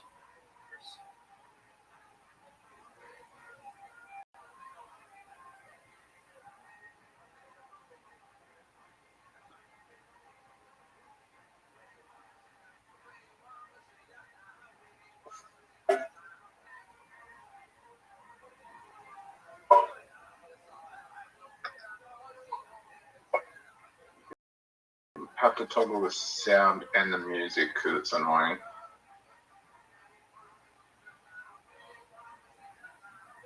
I'm still far ahead even though I was playing with the soundboard.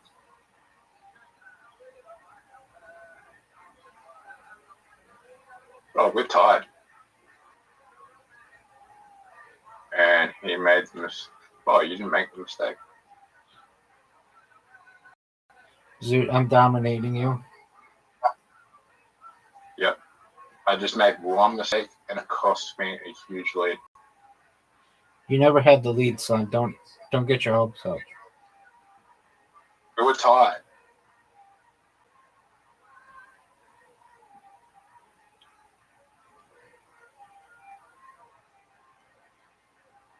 But the good news is we're at the same pace right now. Dude, it's over.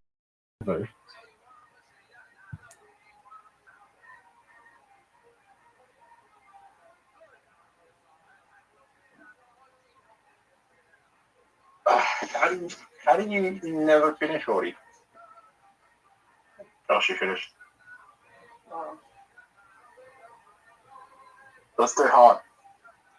Dude, hard is really hard. Yeah, let's do hard.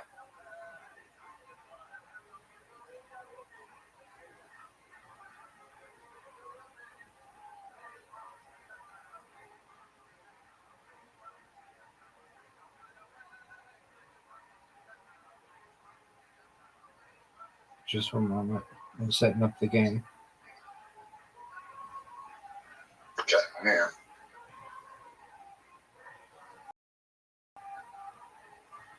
Zoot's up.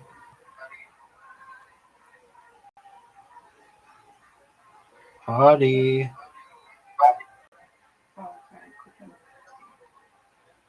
This is hard. We probably won't finish.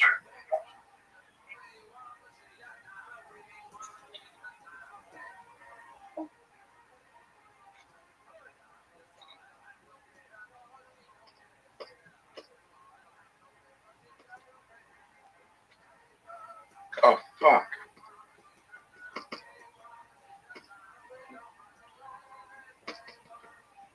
Rabbi lost. I suck at this part.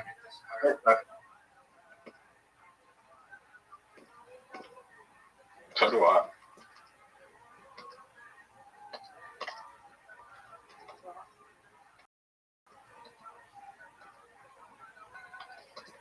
Why is this one so hard? Because you said make it hard. No, why is this bit so hard? No one knows.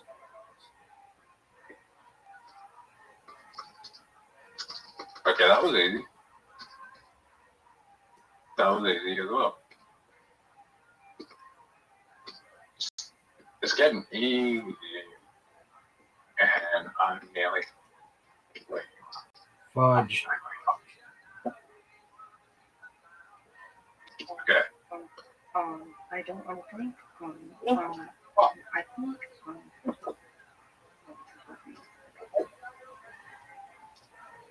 So I fucked up. Okay, where'd you fuck up?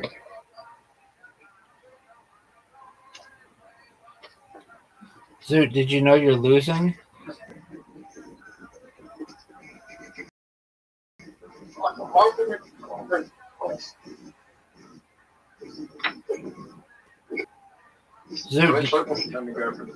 Zoot, did you know you're losing?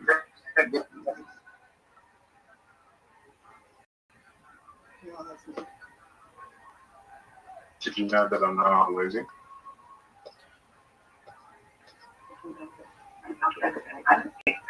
Or when did you know that I know I'm losing?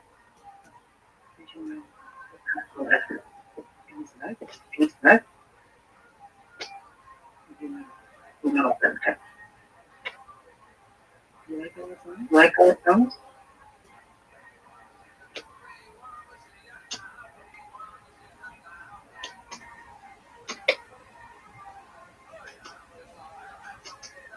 I'm just not good at this.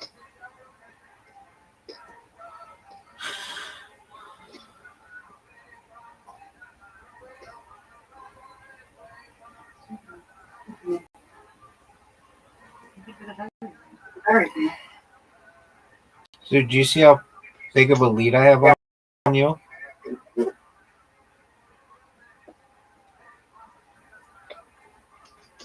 Zoot, do you want to be interviewed on this lead that I have on you?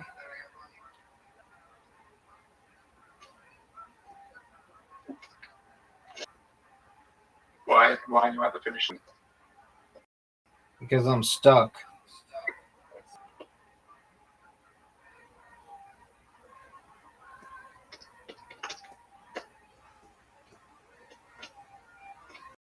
So good having the lead, but you need to finish. No, you don't. You still get the win if you don't finish.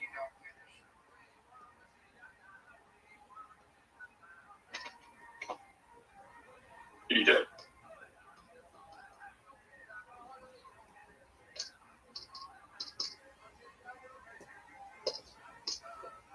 But you can guarantee a victory if you finish. No, you're not. You can finish and still not win. Right, if you finish right now, you guarantee victory if you're ahead of me. Dude, I'm stuck in a spot. You've made a huge comeback, Zoot. Zoot, you've made a huge... Zoot, you've made a huge comeback. Yeah, why wasn't it letting me through the second one? I Rabbi, it's literally not letting me through. But my game's glitched. Okay. Restart it.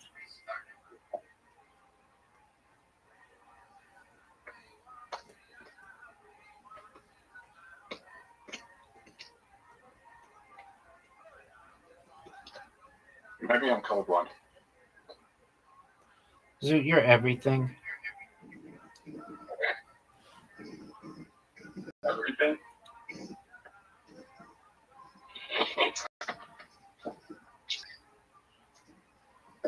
I have every single mental health condition, except for the eating disorders.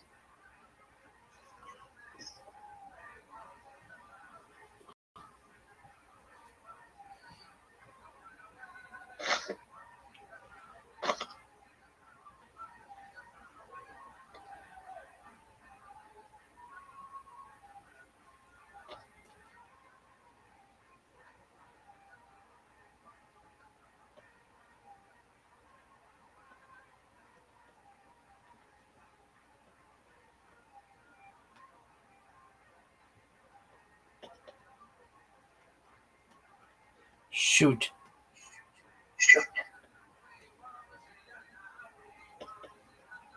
Shoot. Zoot has Zoot has the lead.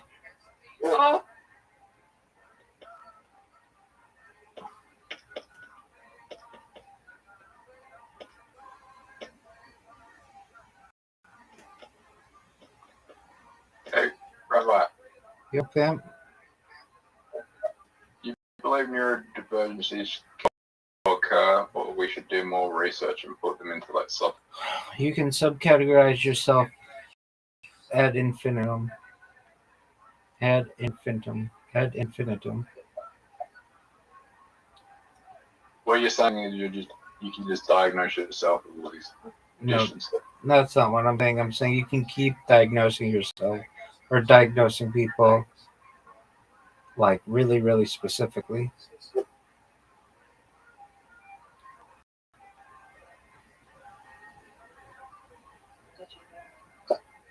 Do you feel neuroscience is like way far behind? Not necessarily. No, I feel like neuroscience is really far behind. Okay. You know what I feel is really far behind? You in this game, son. Oh, come on, bitch.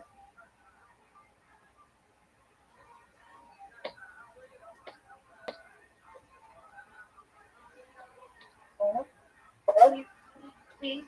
Okay. Good job.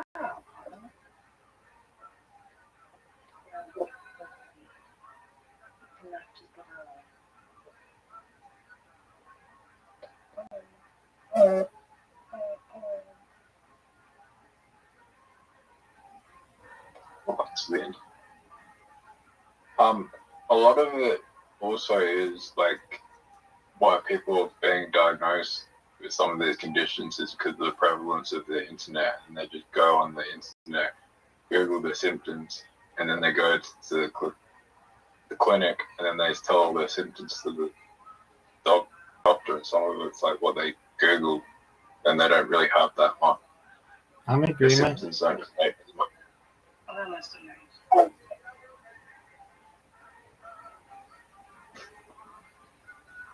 Yeah, there's plenty of people who get actual diagnoses and then just don't ever do anything about it their entire life and do research. I mean, if you weren't aware of these conditions and went to a doctor, like you had no awareness of these conditions, you went to see a doctor and you never researched on the internet, they'll tell you what you really have. Yep.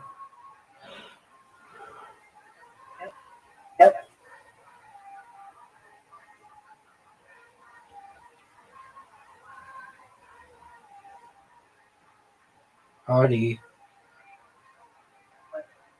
Waiting on you. Here, I'm going left-handed. That's actually more.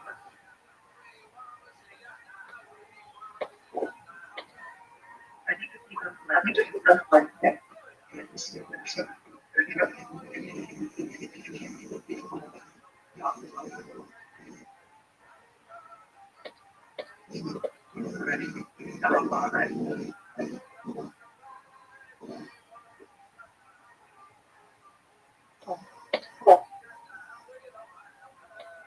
thought you hated this game, Robo. I do.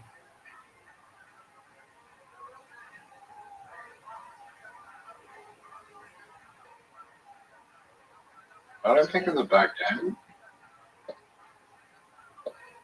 I just had like a perfect round. I destroyed you guys.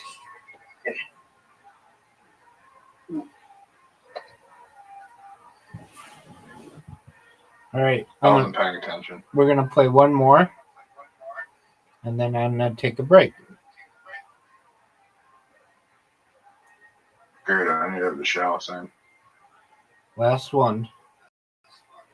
You ready, Audie? Shower?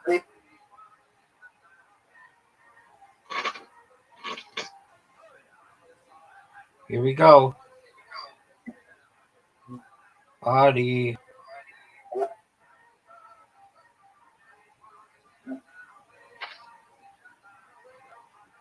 Right here. Had a break. Do a little bit better. Oh.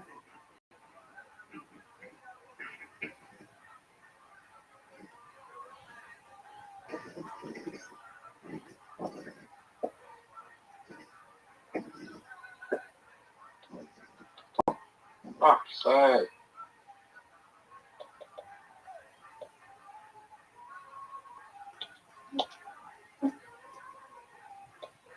Rabbi is now in the lead. Word, dog.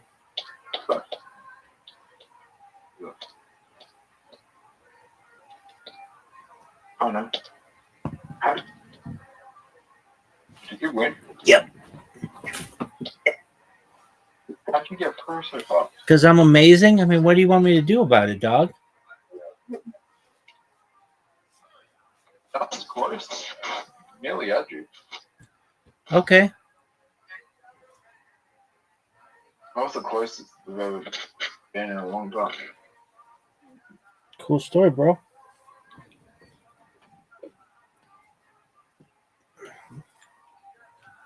I don't find a game.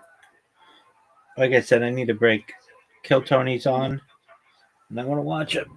You can play with Audie, though. I'm on. They sound very similar. Typically, especially on Ashkenazim, you can sort of distinguish the difference because we say Ramban with the accent on the last syllable and Rambam, the accent on the first syllable. That distinction disappears among Sephardim for the most part. Grammatically correct, but otherwise confusing. His Spanish name was actually Bonastrug da Porta, which Bonastrug is apparently Catalan for Mazel Tov, like good luck, good fortune, good constellation.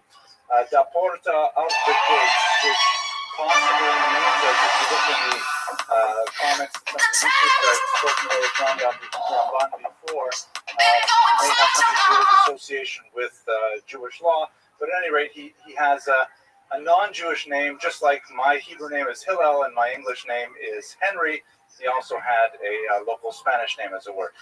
His career, he was a physician, just like the Rambam, although not nearly as active as the Rambam in the medical field. And he was the chief rabbi of Catalonia, a region in Spain that we will look at shortly.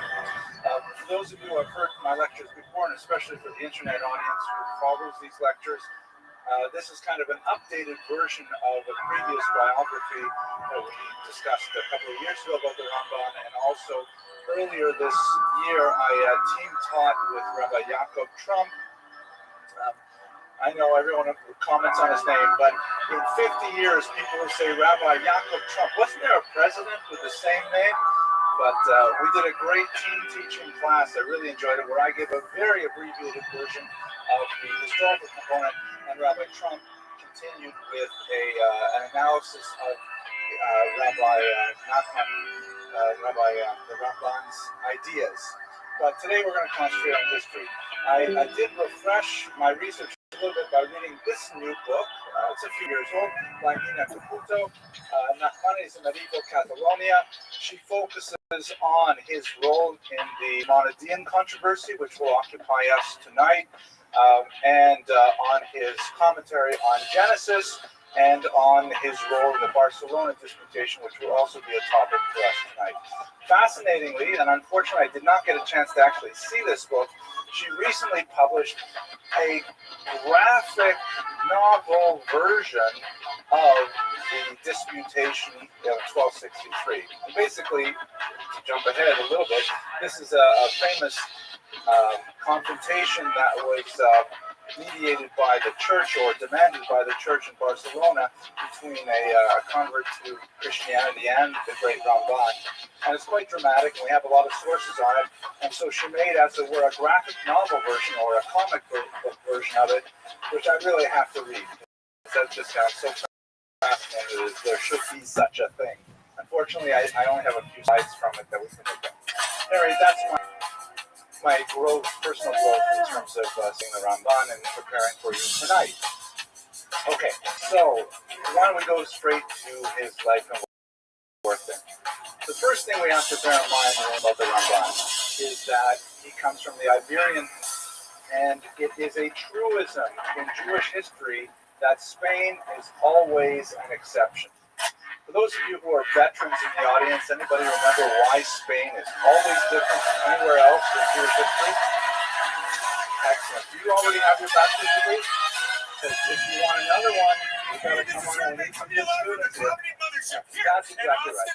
Everywhere else in the diaspora, Jews were always part of a binary relationship, where they were either living in an overwhelmingly Muslim environment or an overwhelmingly Christian environment. You might want to make some arguments during Sasanian Persia, where, okay, maybe there's a few other things, but for the most part, almost all of Jewish history after the diaspora in the first century meant that Jews were a minority living with one other majority culture, another majority religion. In Spain, because of the liminality of that borderland region and its disputed status between Muslims and Christians, Jews were the triangular, the third population, and were able to quite often leverage their plurality status, or near plurality status, to a position of power. So, under Muslims and under Christians, right up until the 15th century, of course, which was a terrible disaster for the Jews in Spain, they were able to often occupy positions of great power because one or the other of the dominant faiths wanted to have an ally outside their community. And you can look at important figures like Chastai ibn Shaprut, Yehuda Halevi, Shmuel ibn Nagrela, Shmuel Hanagid. These are all really important figures who reached the heights of Spanish society, both in terms of their Jewish status. Like, for example, Shmuel ibn Nagrela wrote a very, very important commentary in the Talmud, a very educated Jew. And at the same time, he was the leader of one of the most important armies in the Iberian Peninsula at the same time. So imagine a Jew who was at the same time a Talmud Chacham and a political leader. It's virtually unheard of to have both of those things happen elsewhere in Jewish history. Spain is always different because of the interplay of these societies. And a lot of the things that Spanish Jews say, again, up until they fall off the cliff with the expulsion in 1492, and maybe you can say 1391, up until that point, Jews have an unusual amount of power in Spain because they were able to parlay their population status. And that's also true of the Ramban. The Ramban was able to get away with saying things right in the very heart of the church because of the power that he had as representative of the community of Catalonia. Here's the region with which he is most associated, the Kingdom of Aragon, province of Catalonia. Barcelona here is, of course, where he's going to have that significant disputation in 1263. So his writings, we're not going to spend a lot of time talking about them, although they are really quite fascinating. He is perhaps most well known for a very insightful commentary on the Bible. In many ways, it is really the second commentary after Rashi. Once one masters Rashi, or at least is familiar with the commentary of Rashi, the next major challenge is Ramban. Unlike Rashi, he's quite loquacious. It's a considerably longer commentary. He becomes extremely philosophical. He has a very strong mystic bent, although it's not necessarily Zoharic, not necessarily in tune with Moshe de Leon, who was a contemporary of his. And he often builds upon Rashi. He enters into a dialogue with Rashi in his commentaries, so it really represents an expansion, sometimes a contradiction, but always a collegial discussion between figures of rabbinic scholarship. He often takes odds with another Iberian thinker, Ibn Ezra, frequently rebuking him and contradicting him in a much more sharp tone than he takes with Rashi, in an attempt to kind of steer the conversation back towards Rashi's pshat, or his simple meaning, or to Ramban's elucidation upon it. He also commented on many. He has about 200 distinct works that he's authored. He commented on many of the books of the Talmud, and he wrote more philosophical treatises, many of which are extremely influential, that discuss topics such as life after death, an unpacking of these somewhat complicated and sometimes apparently contradictory discussions of the afterlife in earlier texts such as the Talmud and the Midrash. He discusses the tzaddik v'ralo, the problem of theodicy, the justice of God. Why do the righteous suffer, literally in Hebrew?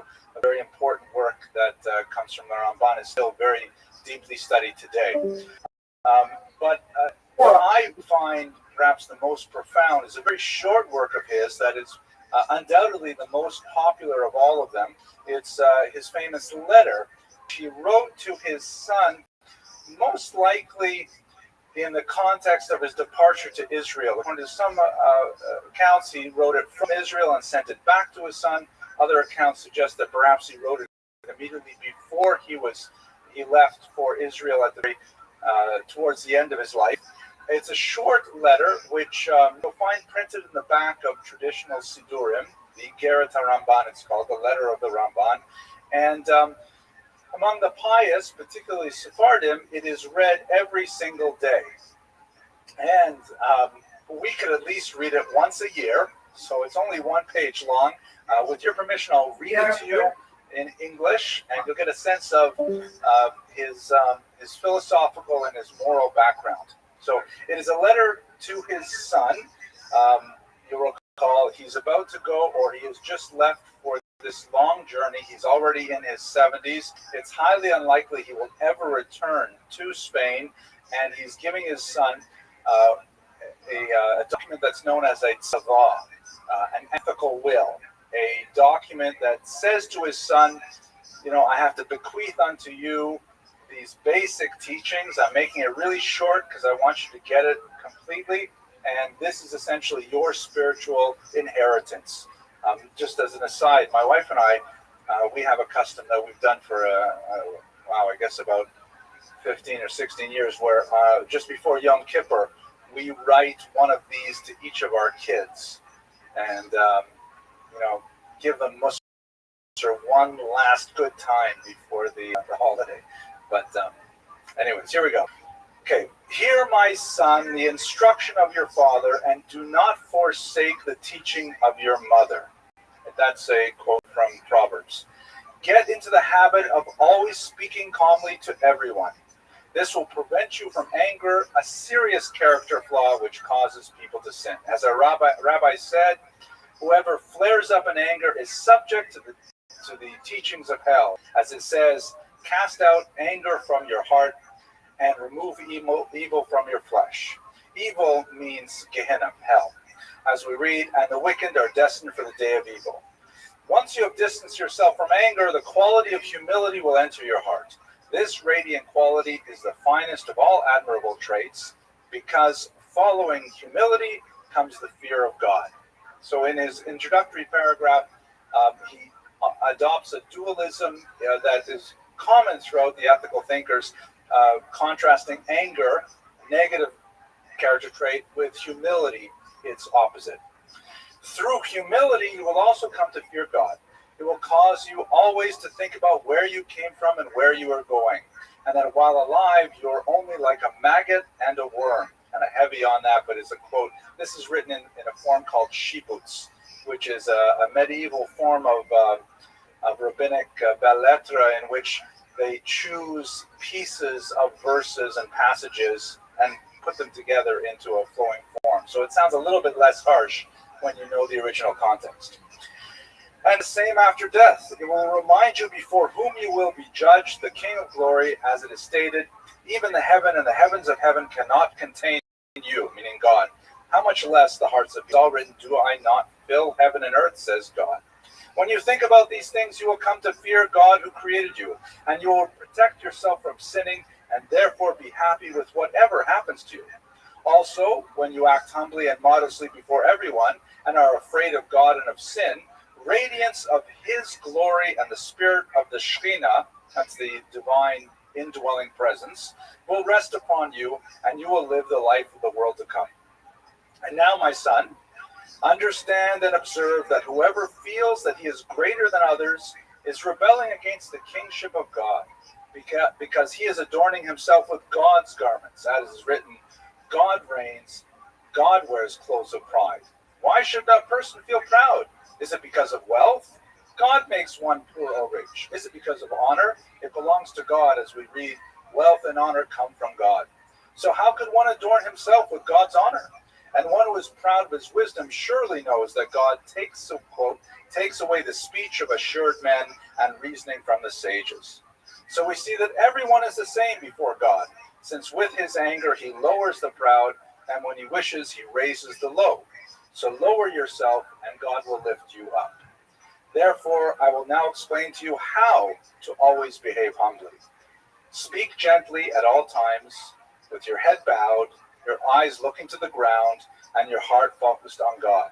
It's interesting because in our accounts of his disputation, he didn't necessarily embody that particular character trait when he had to criticize the church. Don't look at the face of the person to whom you are speaking. Consider everyone as greater than yourself. If he is wise or rich, you should give him respect. If he is poor and you are richer or wiser than he, consider yourself to be more guilty than he, and that he is more worthy than you. Since when he sins, it is through error, while yours is deliberate, and you should really know better. In all your actions, words, and thoughts, always regard yourself as standing before God, with his divine presence above you, for his glory fills the whole world. Speak with fear and awe, as a slave standing before his master. Act with restraint in front of everyone. When someone calls you, don't answer loudly, but gently and softly, as one who stands before his master. It's interesting how often he repeats that trope of speaking very gently. Torah should always be learned diligently, so you will be able to fulfill its commands. When you arise from your learning, reflect carefully on what you have studied in order to see what in it that you can put into practice. Examine your actions every morning and evening, and in this way, every one of your days will be spent in repentance. Last couple paragraphs. Concentrate on your prayers by removing all worldly concerns from your heart. Prepare your heart before God, purify your thoughts, and think about what you are going to say. If you follow this in all your daily actions, you will not come to sin. This way, everything you do will be proper, and your prayer will be pure, clear, clean, devout, and acceptable to God. As it is written, when their hearts are directed to you, listen to them. Read this letter at least once a week, and neglect none of it. Fulfill it, and in so doing, walk with it forever in the ways of God. May he be blessed, so that you will succeed in all your ways. Thus you will succeed and merit the world to come, which lies hidden away for the righteous. Every day that you shall read this letter, heaven will answer your heart's desires. Amen. The letter of the Ramban, to be read at least once a week. Quite often people read it every day. This is the entirety of it in Hebrew, and it's one of those small but important works of the Musar tradition. But let's go to some of the historical aspects of his life. Now you've had just a taste of his thought. One of the most significant activities or one of the most significant elements that the Ramban played in Jewish history, besides his literary work, of course, is his involvement in the Maimonidean controversy. this was a massive affair that was continental in scope and affected every literate Jew in Europe and the entire Mediterranean basin. Basically, my pictured here in this iconic portrait was roundly criticized by the scholars of France to the point that it ended in literary tragedy, and I don't want to give that away just yet. Basically, Maimonides wrote two different kinds of works, and both of them were criticized for distinct reasons, and I'll give you a very short description of that. First of all, he wrote highly philosophical works, the most famous of which is the Guide for the Perplexed, the Mora Nevuchim.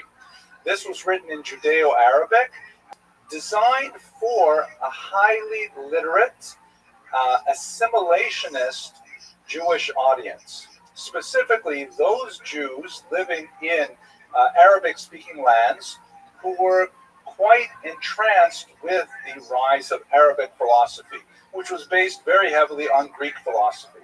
And Judaism, by contrast, seemed pedestrian, seemed monochromatic, seemed reactionary, and a lot of these young intellectuals were kind of drifting out of Judaism into the very active philosophical circles in places like Cairo. So he wrote this book in the vocabulary and the lexicon of contemporary philosophy, which essentially described Judaism as a complicated philosophical system, very heavily reliant on Aristotle and demonstrating the philosophical similarities between his take on Judaism as a philosophy and Aristotle's understanding of the world. In fact, Maimonides revered Aristotle so much, he simply referred to him as ha-philosoph, the philosopher. There was no one else in the world of philosophy other than Aristotle for Maimonides. And this was an extremely influential work, and of course is studied to this day as a classic of world philosophy. The French rabbis, however, were aghast at the idea that he should be invoking the name of a pagan scholar and should be comparing the holy truths of a God-given religion with the rational truths developed by a scholar who had no consciousness of Jewish values. And they felt that this in itself represented a poisoning of the well for anything that Maimonides could have said. And so they were full of vitriol for whatever Maimonides had to say in the Mora Nevuchim, and extended to the larger corpus of his work. So that's kind of one category of his literary activity. Another category, also incredibly influential, are popular books written for a much wider audience, most significant of which is the great Mishnah Torah, which was a restate of all of Jewish law in the first legal code of Jewish history. The Mishnah Torah, just to back up for a second, the way Jewish law is structured prior to the Mishnah Torah is really quite chaotic. You have like a verse in the first 5 books of Moses that may be amplified by some passages elsewhere in the Bible.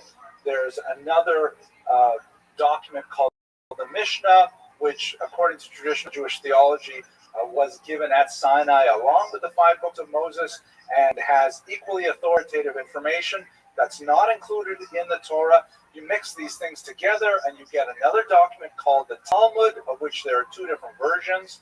And the structure of the information in the Talmud is more like a stream of consciousness conversation than a Western-style textbook, which has chapters and subheadings and kind of what we would normally associate with a logical flow of discussion. The Talmud does not move from general principles to specific. It does not outline what it's going to do in each of the chapters. It just kind of follows this, very fascinating, but definitely non-Western train of thought to come up with the practical laws that one must live by to fulfill the dictates of Judaism. So if you wanted to know any specific question in Judaism, such as, for example, You know, I just slaughtered this chicken and I noticed that the gallbladder looks a little green to me. I'm wondering if this chicken is actually kosher. So in order to find out the answer to that question, you quite literally would have to know the entire Talmud to know where that question is discussed. It's true, there is a tractate that more or less discusses the laws of kashrut, but it could be that that particular law is somewhere in time. It could be in the laws of Shabbat, or it could be, you know, one of the philosophical treatises just tucked in there. So you really needed a rabbi to go to and say, okay, Rabbi, look at this chicken's gallbladder. What do you think?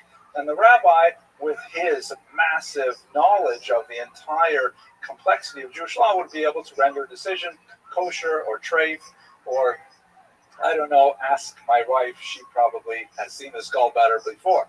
But that's the way that Jewish law was interpreted and applied prior to Maimonides' Mishnah Torah. All of a sudden, with the Mishnah Torah, which is written in basically 5th grade Hebrew, it's a very, very simple, it's straightforward, it's clear Hebrew. He says, okay, in this book, we're going to have all the laws of kashrut. And then you look up all the laws of chickens. Then you look all the laws of internal organs of chickens, and there you find the gallbladder laws, and they're right there before you like a set table. And so all of a sudden, if you had even basic Hebrew literacy, the Mishnah Torah put your local rabbi out of work. You know, and that was part of the internal argument here, because all of a sudden, people were empowered to have a tremendous amount of Jewish literacy with a very, very minimal investment in learning. It's kind of, think the internet, right? It's like Google. If you can imagine what it's like, you know, when all of us in this room, when you went to college, the professor knew a tremendous amount, and I'm sure you sat in awe of the, you know, expansive knowledge that he or she represented. My students aren't like that at all. You know, they just whip out their smartphones and they'll fact check me right on the spot. They'll say, but professor, it says, you know, so it's a whole different. That's why I like teaching adults, because it's, you know, you don't challenge me with your smartphones. Anyways, the Mishnah Torah, it was criticized nevertheless for two basic reasons. One reason was that Maimonides presented it in what some felt was a haughty and even unscholarly way, because he did not source his arguments. There are no footnotes in the original version of the Mishnah Torah. Later on, we wrote lots of footnotes, but originally there are no footnotes. In other words, if you're familiar with the argument over chicken gallbladders, and you know there are more than one opinion, when you read Maimonides, you would not know that, because he only gives the opinion that he agrees with. And so many felt that Maimonides was acting kind of like in a scholarly way, in a haughty manner, by not offering people the opportunity to know the parameters of the dispute. Furthermore, he was rather explicit in his introduction. He said essentially that if you have a copy of the Chumash, the first 5 books of the Torah, and my new book, the Mishnah Torah, you're all done. You don't need anything else. This is the whole thing in one package, right? 24 easy books, or what it is. Yeah, it's 14 easy books, and that's it. So many scholars felt that was unfair, and in fact was, beyond unfair. It was something that was culpable. Secondly, there was the fear, largely unfounded as it turned out, that the presence of a book like the Mishnah Torah would put an end to Talmudic study. Because people would say, listen, why should I go the difficulty of going back and forth in the argument, chasing down the proofs? Why don't I just look up the law? That's all I need. I don't need to actually go through any of the mental gymnastics to try and work the law out for myself.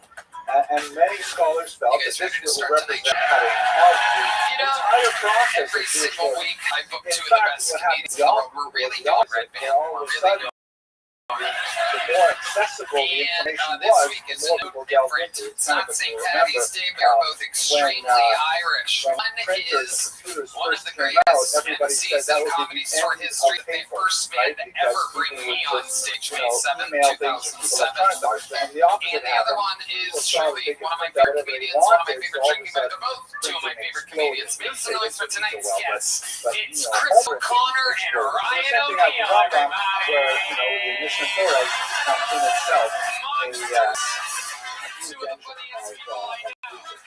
Ryan Anyways, those O'Neill, were two main Chris reasons why O'Connor. Maimonides was It's the exploding old with research. It reached the a dough fever guys, pitch Ryan in the O'Neill, Chris 1230s O'Connor. in What an Montpellier, exciting which is start a region to the of episode. France, Guns where a-blazing. Everything is Jewish happening. Ryan heavily O'Neill rebuked Maimonides, has the and in Slot fact, Quest at podcast. some point, we're not He's at exactly Ryan sure O'Neill of why comedy this on happened, everything with two but L's. word Chris leaked O'Connor out is one of the to stars of the show local Tires. Dominican I don't know if you guys friars know of the this number one controversy comedy over series Maimonides. in the world. It's He's in that Cleveland of on August the 15th and 16th. Qatar controversy that the Hey, Christian world was also engaged in ChrisO'Connor.com, at that literally the time. world's And first so the website Dominican friars for collected tickets. up all Hey, the Chris copies of O'Connor, is there an Maimonides that they could apostrophe in that gather. website? Their time, this is before printing, 300 years before Is printing, Chris so it was O'Connor all precious handwritten manuscripts, very, and very they exciting. signed them to We the are flame. going to have some fun Once tonight. Jews, You and it guys, may Ryan be O'Neill that was a the guest anti-Maimonidean camp actually 11, denounced 12 years ago. Maimonides Belly openly reel, to the main church reel, through an informer. done it all. I've But done it all. First once time in that the happened, mothership. when people Ryan O'Neill saw moved here this week. one One of of the best the comedians in Maimonides the world. actually burning, Chris then the whole O'Connor moved here controversy sort of last year. everyone One of took the a best step back comedians and in said, the world. wait, maybe we went It's too very far. but you guys know how it works. You've all they done it. limited themselves to 230 tonight, ladies and gentlemen. internet related bands. 230 waiting in a bar next door, hoping So that they get let's pulled focus out of in this on weapon. Nachmanides' role in this. This is what's really significant. So one of the major figures behind this There's a lot of period other things of I the could have made fun of. I don't know why you're getting which actually offended. had I chose 4 different pale, which is phases. the We're only going nicest to of the focus on things I one. could have said. Was a man named Shlomo ben Avraham. Hell yeah. who So in the first one is getting wrangled. You guys know how it works. When I pull their name out of the bucket, they get 60 seconds on them interrupted. Another 10 seconds on the of a cat. on all of the They have works to of wrap it up, Maimonides. or else they There bring out is the angry a whistle with bear. which is translated Which as rudely interrupts them. And I ban. conduct an Basically, interview with depending me and on myself. it, All with the fucking have learning of fun figuring Maimonides, out what else they was should talk suffer about or what else serious about their lives social is interesting. They go ostracism. from And there's a comedian whole to a ranking podcast of what kind of ostracism would be in place. The first would be simply like a warning, and then afterwards, Well, we overangle that first bucket poll. We are going to watch people would not a be allowed to golden do this with winner him, and that start the show people with a would brand not new be allowed minute, to stand everybody. within 6 Calm, feet of cool him. styles. Very social Make some ostracism noise that can for be Colin extremely Sledge, painful in everyone. A new a minute of Colin environment Sledge. of a minority community that's so tight-knit. Nachmanides entered the fray, and he took 2 distinct stances with regards this ban. I got picked on in He had school a when I was growing up. One time, this kid put a sticker on my back that said "kick me." I thought that was funny, so I put a sticker on his back. It was just a target.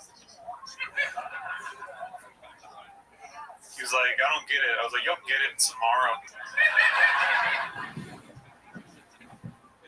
I was always nervous around girls growing up. I mean, I still am, but when I was growing up, my dad used to tell me, it's important my girls are more afraid of you than you are of them.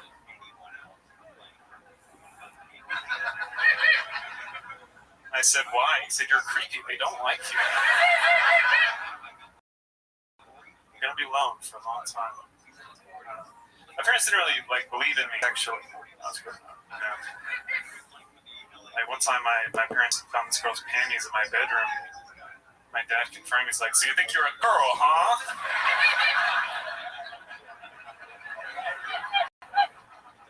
Thank you. He's done it again. Another strong new minute by the dry stylings of Colin Sledge. Hey. Welcome back, Colin. Thank you. Is this true? Were you bullied as a kid? Somewhat, nothing too hardcore. But yeah. How about as an adult? Were you bullied as an adult? Only on this show. Perfect. Absolutely perfect. And your dad, are you close with your dad? Yes, very close. I saw with them. Oh, you do? How old are you? I'm 30. 30. Living with your parents. Have you ever not lived with your parents? I went to Mississippi State for 1 year, and then I transferred back To your parents' house. Yeah, well, I went to a college in Houston. Yeah. See, I had a good year there, maybe. Okay, Like that. 1 year in Mississippi State. So you lived with your parents 29 out of 30 years, it says here on that's my about right, yeah. spreadsheet that I have here. So, what's your plan? What's my...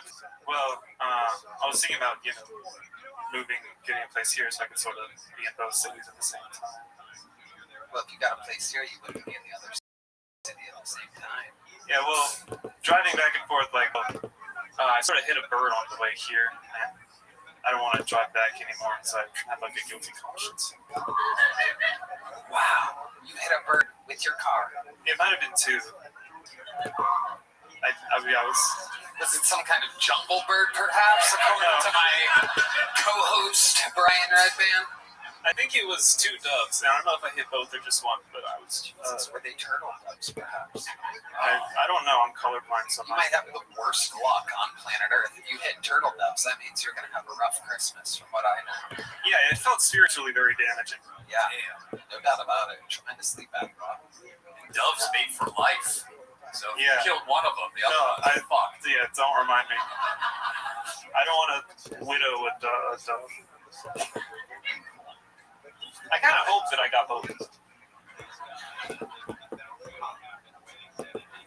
You were asking about a job, right? Like, what was your plan for a job? I think he just wanted me to move out of my parents' house. Yeah, but he was like, what's the plan? You're like, let's just get another place. Oh, yeah. I teach piano and I do comedy. Oh, sick. Yeah. Do you like living with your parents? It's pretty, we're close. It's pretty chill. I have a garage apartment, so, some degree of space. Yeah, just make sure your dad doesn't warm up the car in the morning. That's when you die, dude. So how long have you lived in the garage? I guess when I moved back from college, they might have built it so I would be further away from it. But yeah, it was around that time. Huh? College? College? Okay. Did I say it weird? Yeah. I'm sorry. So it's separate from the house. There's not a direct doorway. Okay, that's exciting. But when you say garage, does it mean there's a garage door on the front? Well, there's a garage door and then there's a regular style door next to it. But that's just all you in there. There's no cars in the garage. Well, there's one car in the garage. You can pull in the garage. So you sleep next to a car? No, there's an apartment above the garage. It's above. Yeah, it's a garage apartment. Okay. Yeah, it doesn't sleep next to the car. I mean, you're so close. You're saying it like I'm the asshole. You sleep directly above a fucking car, so whether it's your next door neighbor or it's just below you, you're next to a fucking up or down, side to side. Yeah. Vroom, vroom. That's fair. You're next to a car, buddy. Basically, the car is on the bottom bunk. You're in bunk beds with a car, as far as I'm concerned. What kind of car is it? It's my stepmom's BMW. So. Wow. Sounds like there's one thing in that garage that your parents don't want to live without. That's good. It's the BMW. Do they ever hint to you that it's maybe time to get away from them? Not really, but I sort of feel like it is time anyway. Do you have siblings? I do have a brother. He lives in Honduras. See, your brother is the moved very far opposite away. of your parents' garage. Yeah. It's incredible. In fact, in Honduras, there's a chance of hitting in action.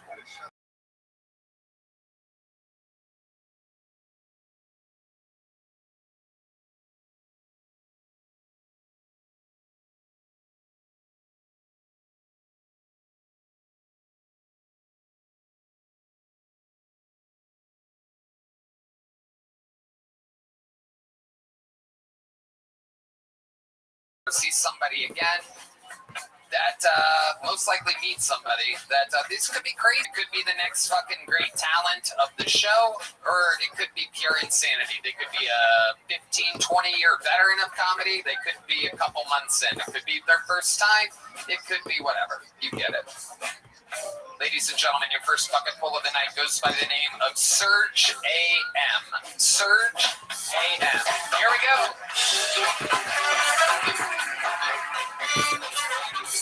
Oh shit, what's going on, guys? Here in Austin, yeah. That guy lived in my garage. Oh shit. No, yeah. Someone once told me that human trafficking is horrible. I look back and I go, hey man, just because how I got to this country doesn't mean that you could fucking talk shit about my life. You know what I'm saying? This is for the LGBTQ community, clap it up. But for her, that stands for let's get another bottle of tequila. You know, fucking drunk. You know? Yeah. You know, it doesn't make sense. You know what doesn't really make sense? She's bisexual. She works at Chick-fil-A, so technically she's a LGBTQ CIA agent.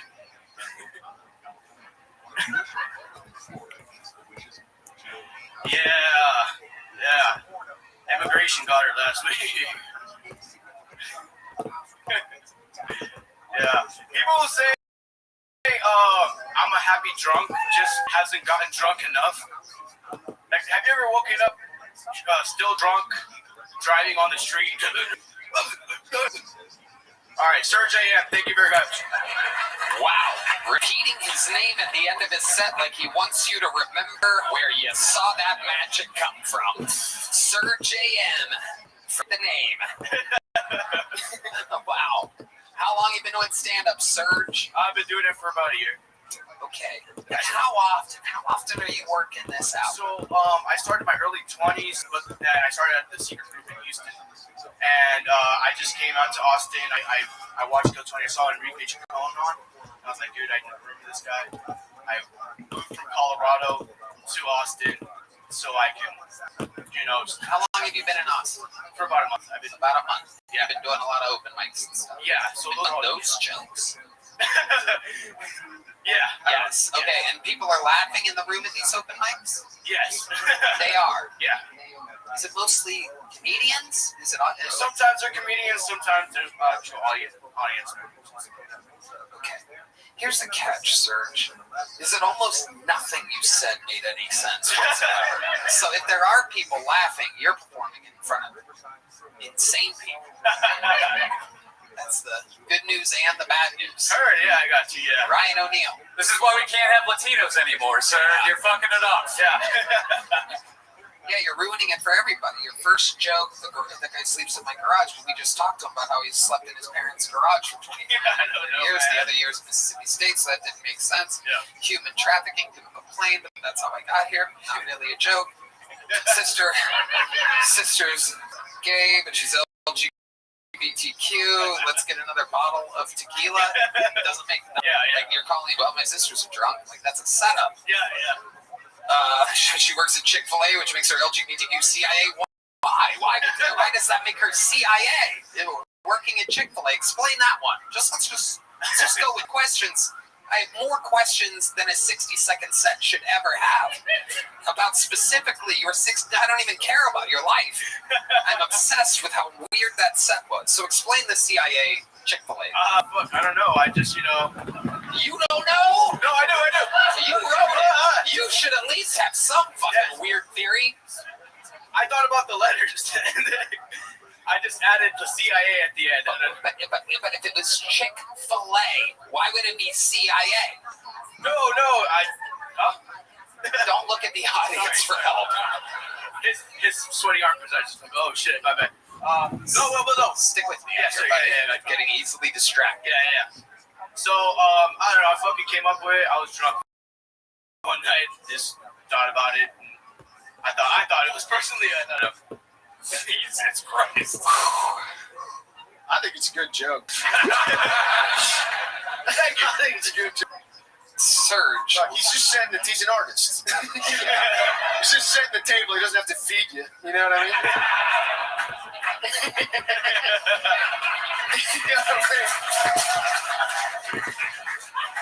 And then at the end, you said your sister got deported by immigration, but that didn't happen either, right? Yeah. No, it did not happen. Right. Is your sister really gay? She is gay. Yeah. How do you know? She has a girlfriend. Okay. Do you have a girlfriend? I do not.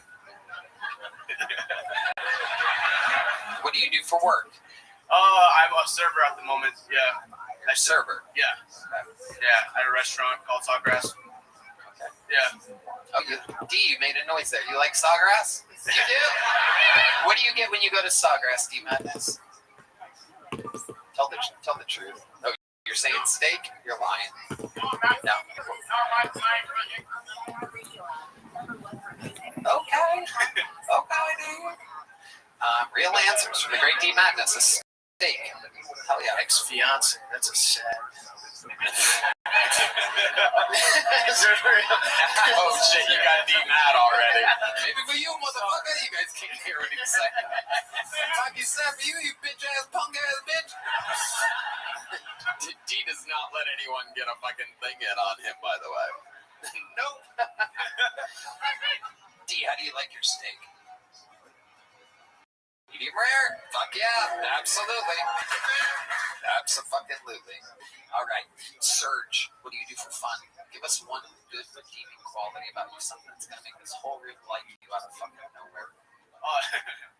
I used to make music and stuff like that. What kind of music would you make? I just freestyled and Listen to the noise the crowd makes when there's someone that we all know will not be good at freestyling. There is a 0% chance this is going to go good. This is going to be incredible. Chris O'Connor. it's just letters. LGBTQCIA. I was having a really good day up until now. Until I got pulled out of the pocket. Turns out I suck at this. All right, Serge. How long did you freestyle for? This is something you took kind of seriously. Yeah, Colorado. I was making music videos and stuff like that. Ladies and gentlemen, talk to Michael about a beat. Michael, play it nice and light so that we can all hear exactly what the hell he's saying. And this, ladies and gentlemen, on a show where absolutely anything can happen, is Serge AM. Yeah. I guess my set was actually pretty phony. I don't even know. I got my 60 seconds. I'll kill Tony. Clap it up. Here we go once again. When I shine, I will never show anybody that I pretend. Yo, fuck it. My sister is gay. I made it every day as my motherfucking host, but you know that I don't even care about these hoes. I'm a go-getter. Yeah, that's me. Everybody knows when I never fucking sleep, I write stupid jokes. Yeah, that was exactly how I thought it was going to go. Serge, here's a little joke book. Oh, boy. Wow. There he goes. Serge AM. Thanks for Serge. He tried his best. Oh, listen to that pop. Heidi has arrived, everybody. There she is, live in the flesh. Hello, everybody. This podcast is sponsored by Nicked. These are our favorite nicotine pouches by a mile. If you haven't made the switch to Nicked pouches yet, now is the time. I'm always reaching for strawberry watermelon ice. Personally, Nicked premium nicotine pouches will elevate your nicotine experience. They're made with proprietary coconut fiber blend filler for better nicotine absorption and a more comfortable mouthfeel. With Nicked, you get strong, lasting flavor that is clean and discreet. Red Band. Tony, I love Nicked. They're the greatest nicotine pouches of all time, and each can comes with 20 Nicked pouches. Nicotine pouches like we did. We know you'll love these too. And we have a special offer just for Kill Tony listeners. 35% off your first 3 orders. Only if you order now at nickedpouches.com/Tony. That's nykdpouches.com/Tony. Don't forget, you can get 35% off up to 3 times. nickedpouches.com/Tony. Nicked products are only available for adults of legal age, and every order is age verified. Warning, this product contains nicotine. Nicotine is an addictive chemical. All right, keeping it moving along. Your next bucket full goes by the name of Jason Vest, everyone. Jason Vest.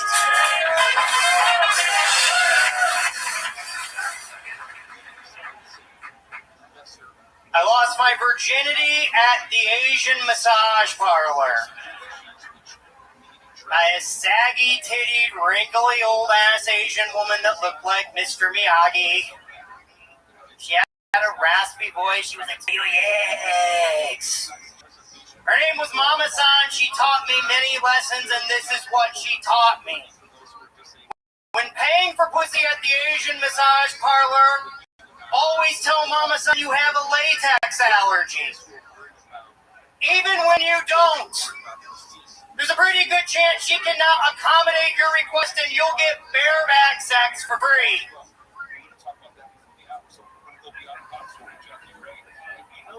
Make sure your happy ending ends with you nutting in that bitch's cervix.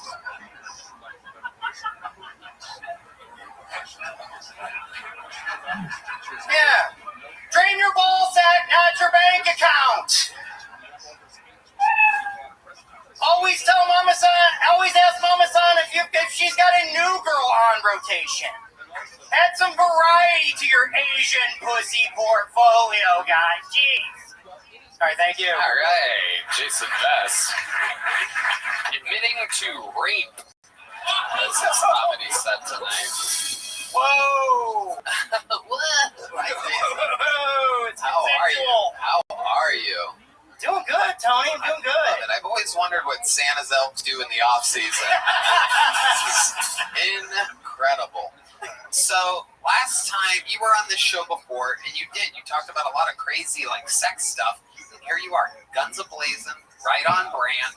Is any of this true? Oh yeah, I'm the Anthony Bourdain Asian pussy man. I was always going to massage parlors. Wow. And what happened? You said that like it's in the past now. You no longer go?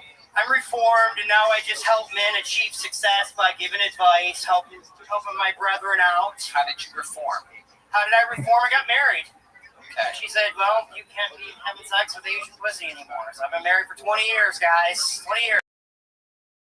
Wow. 20 years. No one's a woman. She's going to love this set. Yeah. Amazing.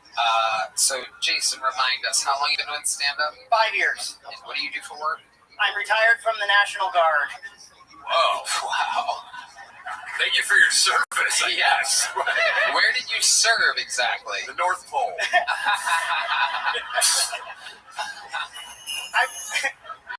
There it is. The sweet son Santa landed on the roof. He wants to see. I was a recruiter for the National Guard in Jackson, Michigan, Lake George, New York, and I worked in Chicago, Illinois.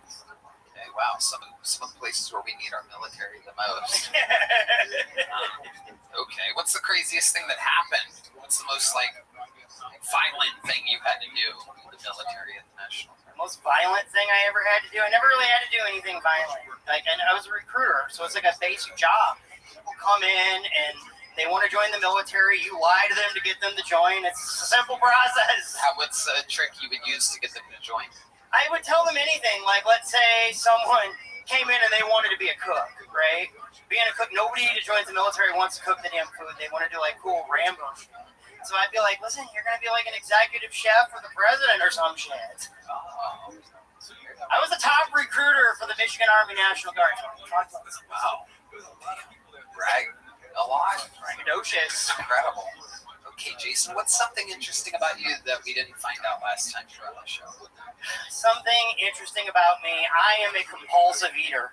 Oh, okay, let's talk about it. My wife's got to hide the peanut butter jars. I am a compulsive eater. I'm a recovering alcoholic, and I just treat it for food.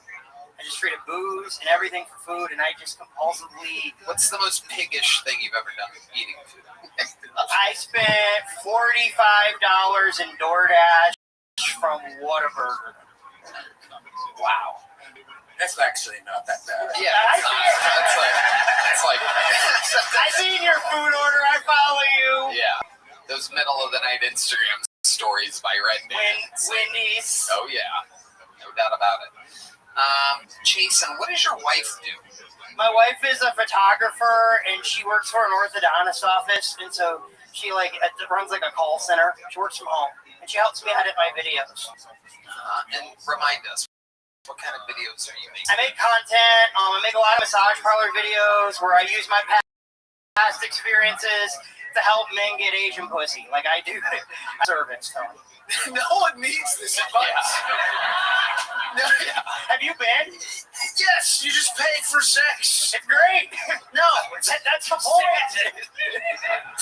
Teaching etiquette. How dare you? The condom is for your protection. Oh, no, I go bareback, brother. Bareback. Jesus Christ. Oh my God. Bareback. You are the fucking weirdest dude. Can't quite figure it out. You're an interesting guy. What's the craziest video that you've ever made? The craziest video I ever made was a true story. So I got on Kill Tony last time, and my social media clips blew up. I told a drunken story, and these big corporate whiskey lobbyists reached out to me and asked me to make content to get people to stop drinking Crown Royal, because in Canada they're throwing American whiskey off the shelves over this Donald Trump tariff bullshit. And they wanted me to make videos. And first off, I grew up in Michigan on the Detroit border. I'm like, I didn't feel comfortable doing it. And the guy was like, it's $700 for a 30-second video. I'm like, fuck Canada. Some of the best stories are drinking American whiskey. Am I right? Jack Daniels, hell yeah. Fireball. All right, Jason. What size book did you get last time? I got a big one. Okay, well, guess what? Here's a little something to add to your collection. It's a little one. The first catch of the night, Jason Best. There he goes, everybody. Whoa. I just accidentally ripped this in half. That's a first. Ladies and gentlemen, make some noise. You guys having fun out there, huh? A couple of very odd bucket pulls to start the show, but it's okay. Make some noise for your next bucket pull. Patrick Blake, everyone. Patrick Blake.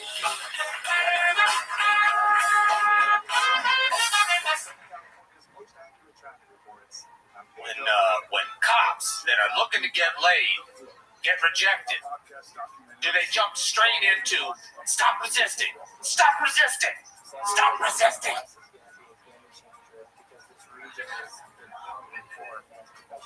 A doctor's office from my hometown was raided. The doctor there was arrested and charged with crimes related to trading sex for pills and sexual imposition on patients. And as a patient of that practice, when I was broke, I couldn't believe that someone told. That was Dr. Feelgood. I went to Doc for back pain, and everything started normal enough.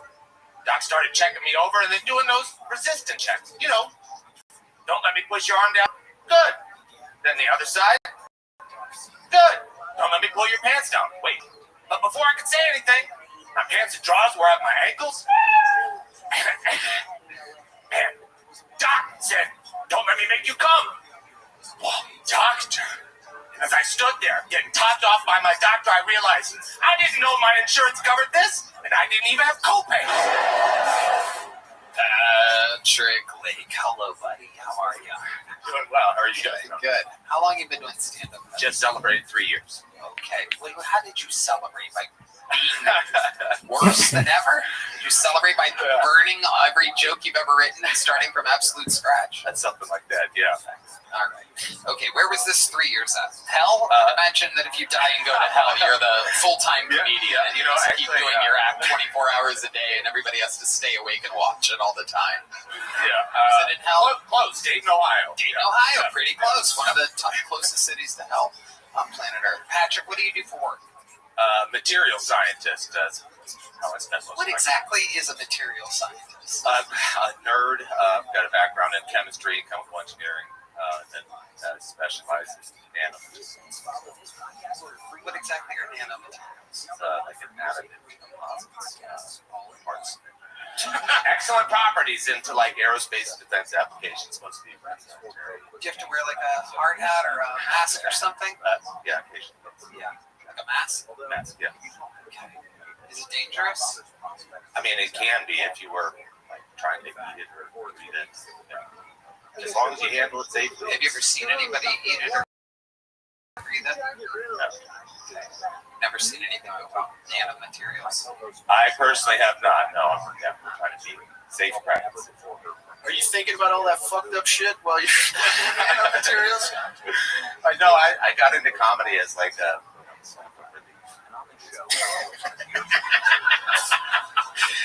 Let's just take the night off. You ever drug and rape chicks in a hospital? Just trying to relax here, guys. Just trying to. My doc got me started off on the wrong foot. Okay. You married? I was just recently. Wait, how recently did you get divorced? Like, it finalized 2 months ago. 2 months. Fresh on the market. How long were you married for? 15 years. 15 years. Explain to me what went wrong. I think it was an accumulation of things, but it came as a big surprise to me. I thought we were. Let's talk about the accumulation, if you don't mind. This is the most interesting thing about since you arrived at the stage. This, the interview here is like kind of raw. Yeah, nanomaterials. Yeah. Yeah, nanomaterials wasn't cutting it. So when you say there was an accumulation of things that the 15 years went wrong, what do you mean? Well, she was catching a lot of bodies during those 15 years. Whoa, okay, all right. How do you know she was catching bodies? Yeah, there were lots of signs. Can you give us some of the signs? We're all very interested.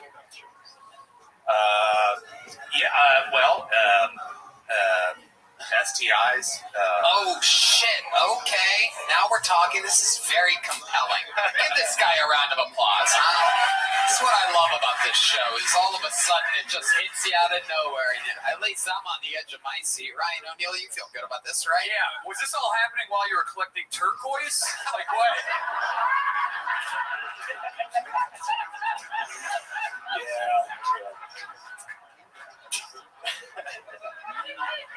I got distracted. Yeah, maybe you should spend more time paying attention. Keep your eye on the prize. That's right. Yeah. It's a pretty stone. No. Okay. So STIs, and you say you caught an STI. Which one? I'm curious. Actually, I didn't. She did. And it was just on one of those appointments. It was like, hey, honey, let's come along. Oh, shit. You went along with it. And I went along, and you're in the room and the doctor says, well, you have a... Yeah, I'm just going to go ahead and send in some... Yeah. That's a suspicious man right there. I'm going with you. Yeah, I want to see what it says. My God. Yeah, I find this so compelling. So can you kind of paint the picture for us? Yeah, I mean, like, she had a fishy smell, and it was like, that'll do it. This is a little bit odd, and then, she was kind of trying to glaze past that with the doc, and I was like, hey, honey, what about that fishy smell? And then, the doc did a swab, and as soon as she got close to my then wife, said, oh, no, I'm going to call in a prescription for antibiotics. And I said, well, do I need some too? No. There's only a... Sure she's just not Filipino? Shit, known for the smell. So the reason why you didn't need a swab, I'm guessing, is because you guys weren't actively having sex? The thing that she was diagnosed with was BV. Right. Yes. Apparently, us fellas don't have this. Right. So did she admit to you, like, on the spot, on the drive home? Oh, no. She's going to deny it until she's dead. So she stays like, there. yeah. But how do you don't get these things. How do you know that she definitely did something? There were girls' trips, and there were, she left her, message board open on the computer. Got it. What messages did you see, just out of curiosity? I mean, making plans for, meetups in the woods when she'd go on. She's in the woods. Yeah. The old jungle bird has arrived again. Go ahead. There's two reasons for that. One, I live in Yellow Springs, Ohio, so it's like a crunchy town, right? Okay. And two, she's Portuguese, and that's like where the prostitutes go into the woods, actually. Really? That's a thing with Portuguese? Portuguese? It was wild. The first time I was in Portugal, driving to the beach.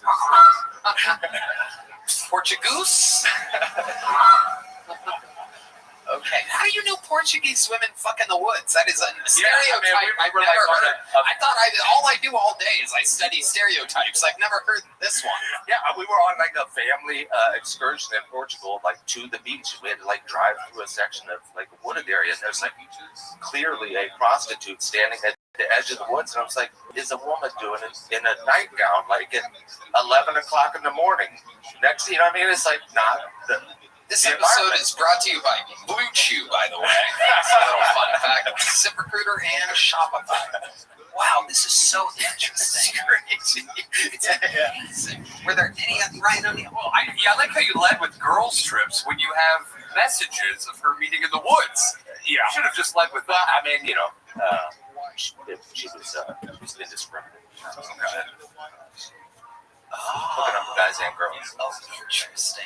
Do you know what kind of Red Band's hard as a rock right now? Do you know? Did you grow up here? Did you import her? Yeah. And import. Yeah. You did? You really did? Where did you find her online? We actually met at we were at a station. Is it a Sex Addicts Anonymous? Okay. No, it was like a science and engineering conference. Right, Neil? Yeah, I mean, you can take the girl out of Portugal, but you can't keep her out of those woods. You know what I'm saying? That's the old. That's right. It was a science conference? It really was, yeah. Was she a scientist too? Yeah. Wow. You think she'd be better at covering her tracks? It must rule to be a kid in Portugal.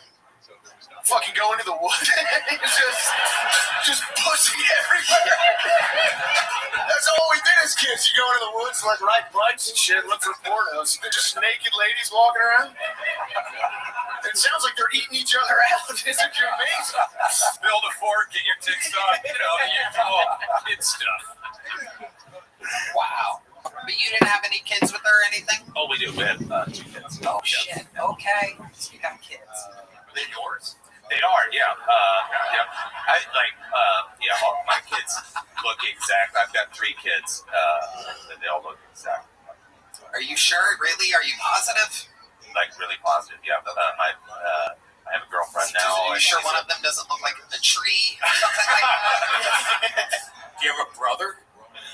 I do have a brother. Oh, there we go. Has she ever hung out with your brother, perhaps? Yes. Wow. I'm not too worried about that one, but you should be. You should be. What does your brother do? He's a hunter.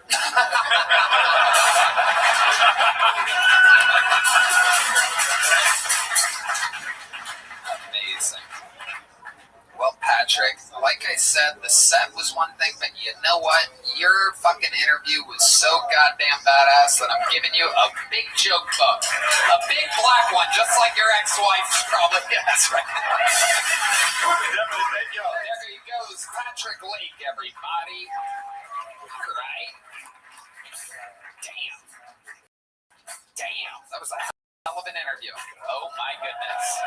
This is sponsored by Open Phone. If you're running a business, you know that every time you miss a call, you're leaving money on the table. When every conversation matters, you need a phone system that keeps up and helps you stay connected 24/7. That's why you need Open Phone. Open Phone is the #1 business phone system that streamlines and scales your customer communication. It works through an app on your phone or computer, so no more carrying 2 phones or using a landline. Tony, guess what? I loved Open Phone. I love it. It's the best business phone system out there. Hands down, with Open Phone, your team can share one number and collaborate on customer calls, texts, and have a shared inbox. That way, any teammate can pick right up where the last person left off, keeping response times faster than ever. Any teammate can pick up right where the last person left off. Oh, wow. Open Phone is offering our listeners 20% off your first 6 months at openphone.com/Kiltony. That's OPENPHONE.com/Kiltony. And if you have existing numbers with another service, Open Phone will port them over at no extra charge. Open Phone. No missed calls, no missed customers. All right. This looks like a brand new name. I know it for a fact. That's always exciting. Make some noise for Wisdom Anderson. Wisdom Anderson is the 4th fucking poll. God damn, that was a bad bitch up here. Shit! Where'd y'all find her at? God damn. Let's get to the minute. Like, I heard y'all talking about stereotypes earlier, and I probably did the blackest shit you could probably do. I got fired by a white woman on Juneteenth. Like, I mean, how the fuck does that even happen? I thought it was the one day y'all was supposed to chill on. It's just the one fucking day y'all was supposed to chill on or something. But God is a colorful asshole like that because If he wouldn't have did that, I wouldn't have been here. So I'm like, I know you was looking out for me. I know you was looking out for me. But I should have known, though. Some shit started happening different in my life. I started looking a little bit differently. It started looking a little bit better to me. I said, I got to be coming to some motherfucking money. Because only money can get a white woman to start talking to you. I'm like, I don't know what the fuck is going on right now. Okay? Y'all looking at me like, this nigga is not fucking fun. I knew I was going to get you with that one. But I like to get into the riffing and shit. I wasn't going to come up with a fucking set. Y'all got to pay me for that. This shit for free. Oh, I love it. Okay. Wisdom. Is that your real name, Wisdom? Fuck no, I got a slave name. My name is Elgin. Come on now. That's not some shit you get on your feet. Better than wisdom. I mean, Wisdom sucks.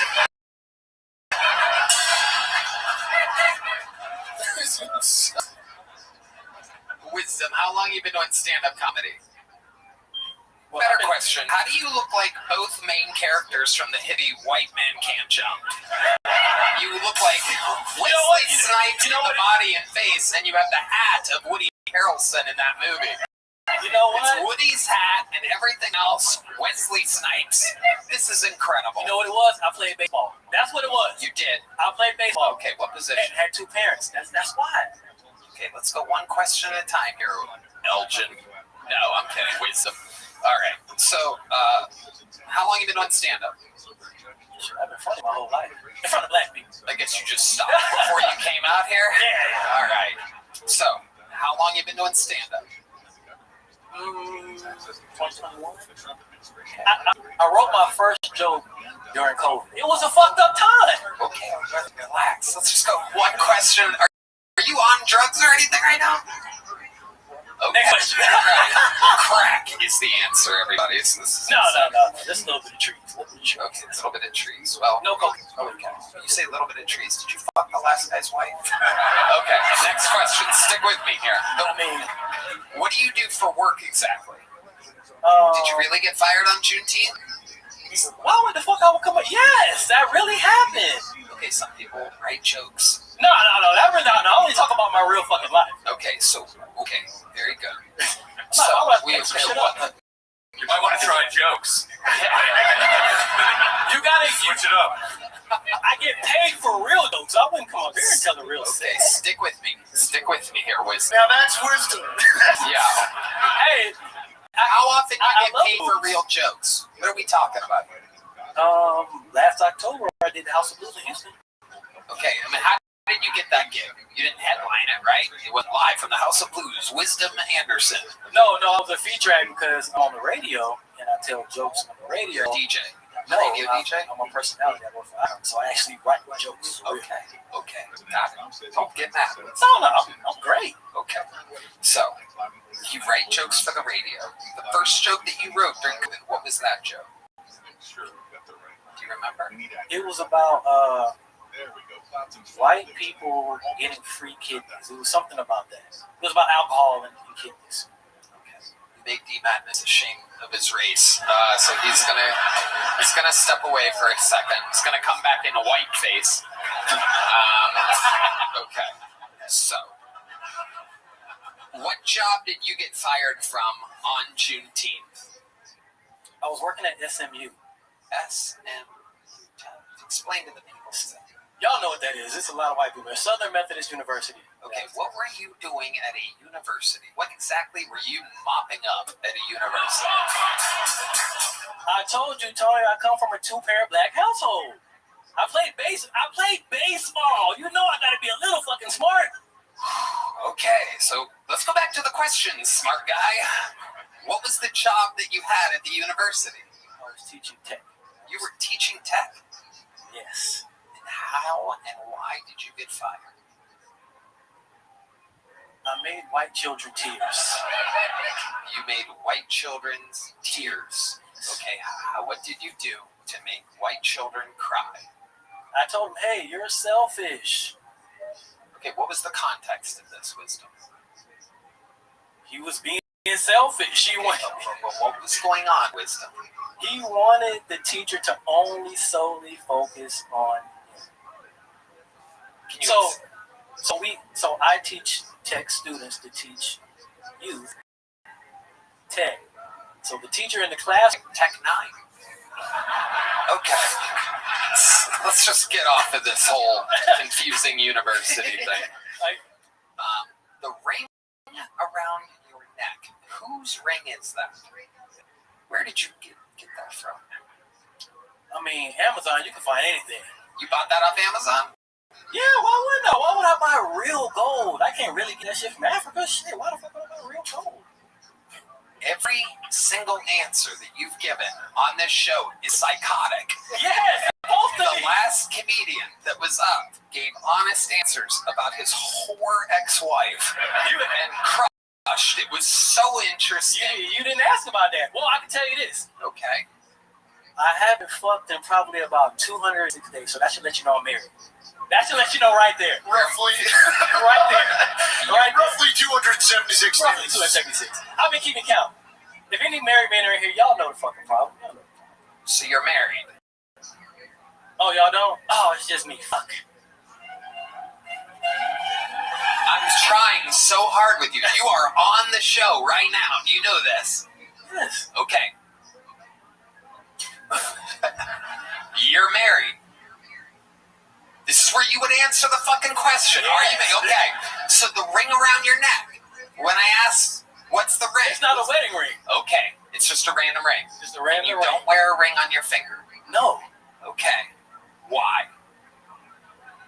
When you're not fucking at home, I gotta fuck somehow. My side bitch let me fuck. But you're not. But you just said you didn't have sex until. Do you see why this interview isn't a real interview? My wife. Okay, so you're admitting to having sex. Stick with me here. You're admitting to have sex. This is why radio is completely dead, by the way. It's because they don't really communicate with people. They're not thinking anybody's listening. I don't talk about this on the radio. Okay, I know you don't talk about this on the radio. You're not allowed, but you're allowed here. So you cheat on your wife? You already said it. I'm black. I'm just trying to ask you. I'm trying to confirm, or you could go, no, I was kidding. Look at me. You know bitches want to fuck me. Tony, come on now. Oh, my God. Dude, I tried so hard. There he goes. Wisdom Anderson, everybody. There he goes. It's okay, Wisdom. There you go. There he goes. Wow. The rare, uncharismatic black man. Very rare. A rare bird, if you will. A rare bird. No, that's not the blackbird. No, it's the rare African bird. There you go. All right, your next bucket moment on this very interesting episode. Make some noise for Vinny Flores, everybody. Vinny Flores. All right. So, I'm a rookie to this comedy field, right?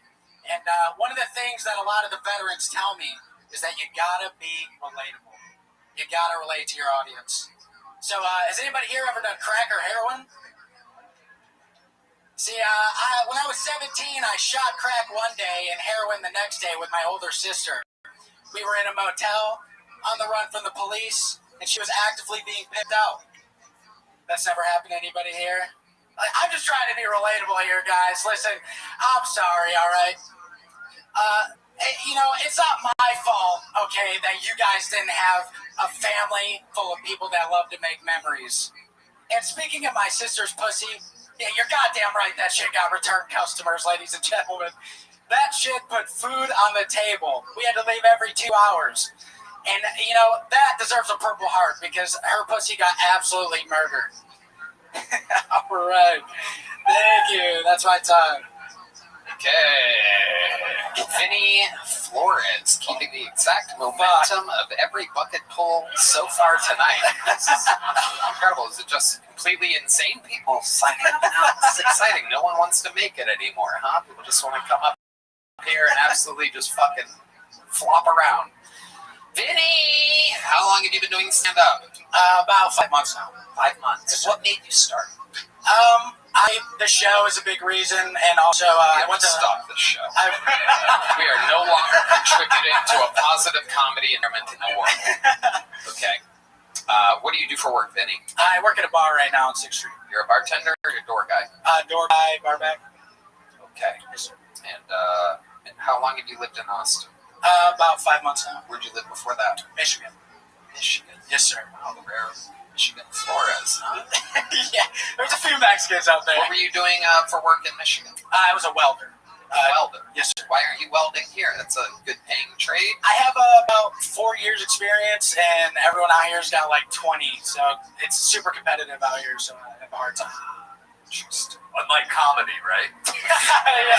I get it. Let's go somewhere a little easier. Vinny, is it true about the crack and the heroin? Yes, that's all true. Talk about that. Tell us about your history with crack and heroin. So I'm half white, half Mexican, and my white side is like Michigan white trash, pretty much. So my mom was addicted to heroin, and yeah, I mean, I ended up. I tried it one time with my older sister, and then after that. How old were you when you tried it? I was 17. You were 17 years old. Did you inject heroin or smoke it? Inject. So 17 years old, you had never done it before. Had your sister been doing it? Yeah, but she was actually on the run from a halfway house. So she had been given like some pill or something to where she couldn't take opiates. So she was shooting up crack. So that's why the day before I ended up shooting crack. She was injecting it, yeah. You like melt it down with vinegar, I guess. Wow. I guess. Wow. Wolfgang fuck over here. He's fucking teaching us how to cook crack.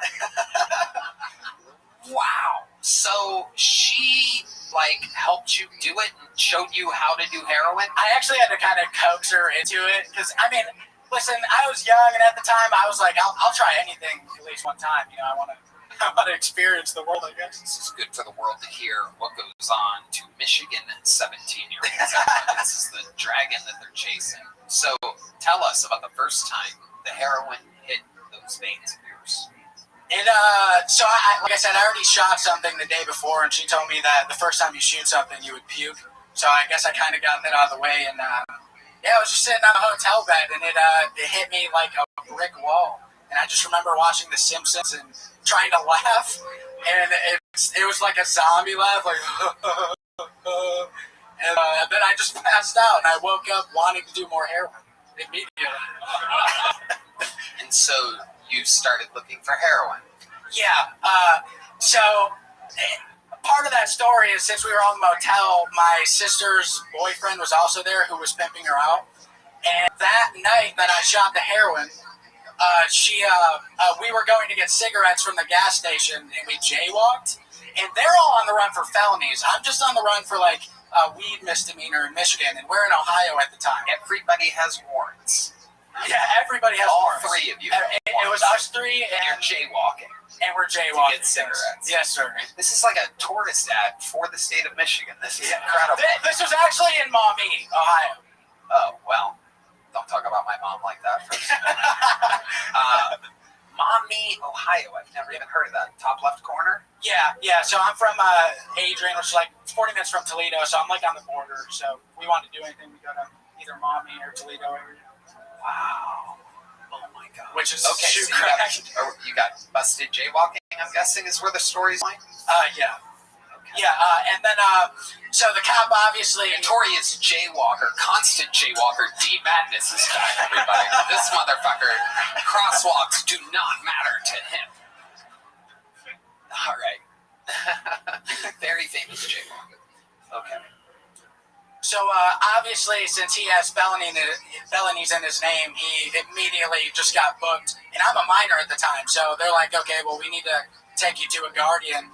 And I had no choice but to go back to the motel where my sister and her boyfriend's friend was. And luckily... Boyfriend's friend now, all of a sudden. Go on. Yeah, there was four of us. Okay. And then it could have been fucking her. I don't know. Everybody was fucking her. But, should marry a scientist right after this? Keep going. Just keep going. We went back to the motel, and then the cop just kind of let me go in there, and then he went away, and then He didn't notice that you were on heroin at all. I wasn't on heroin yet. This is like right before. This was that night. Hell yeah. And then I ended up doing his heroin, but I couldn't do like what he would normally do. I guess that's what she was telling me, because I would overdose. So I only did a little bit, and then skipped forward, woke up, wanting to do more. It turns out that the boyfriend's friend stole all the heroin, and then just left me and my sister in the motel. And then we were kind of fucked after that. Best Thanksgiving ever, right? Sounds like you were fucked before that, too.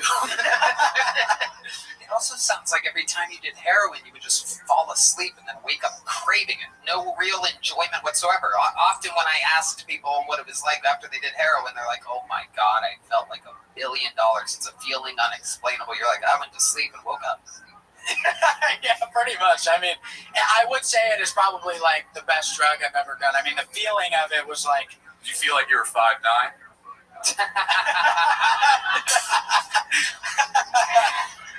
Vinny, what's the coolest thing you've ever done in your life other than heroin? The coolest thing I've ever done in my life.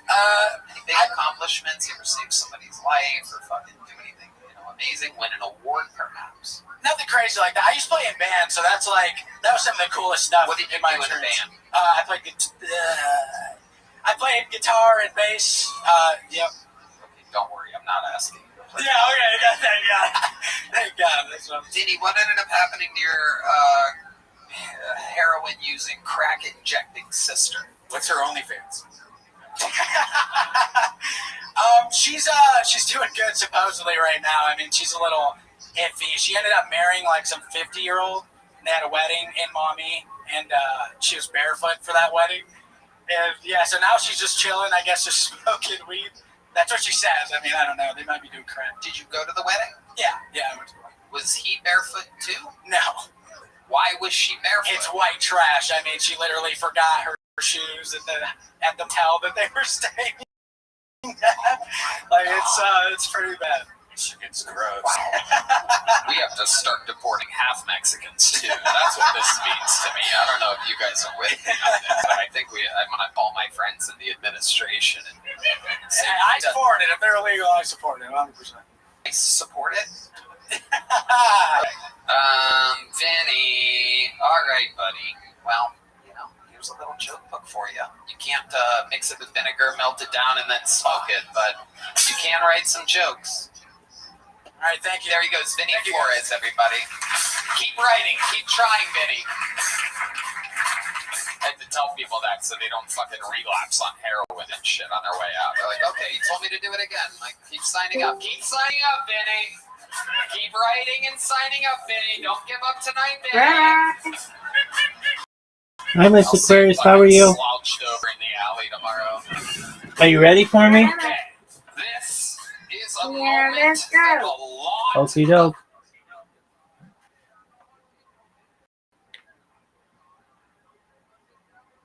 How was your day? It was good. How was yours? It was good, thank you. You were there.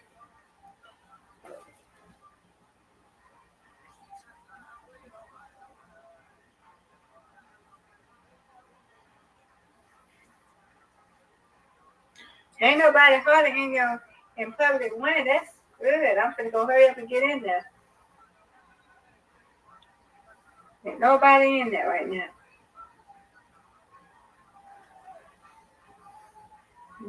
Now, come on. Almost.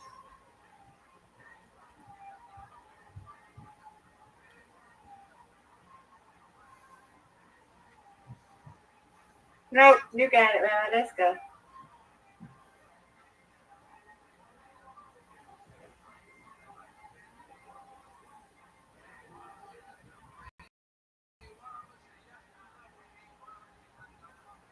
Come on, Rabbi.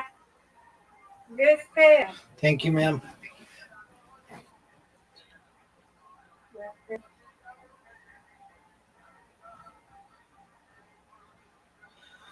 There you go.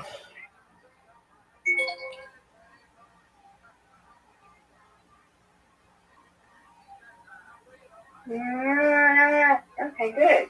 Nice spare. Thank you. That's what I'm talking about. You got it? Did you do it? Gee, You could get your 100th win with this win. I hope so. But it's okay. Because you win, I win. Okay? That's right, ma'am.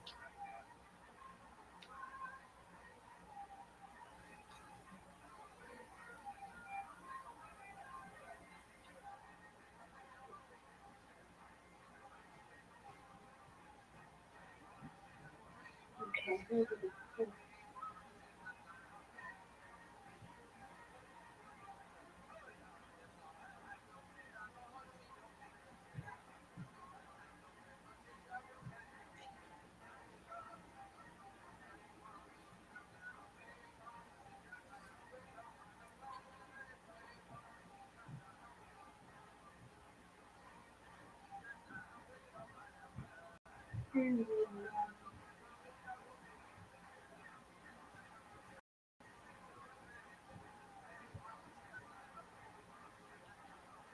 No, my time was just right quick. Okay. Okay. My turn? No, it's his turn. My turn now. There we go. Let's go.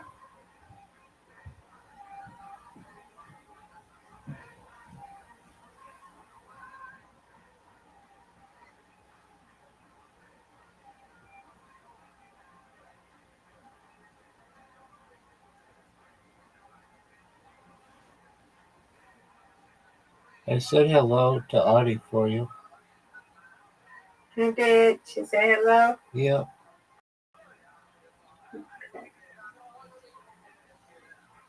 Okay. She's doing all right. I think so.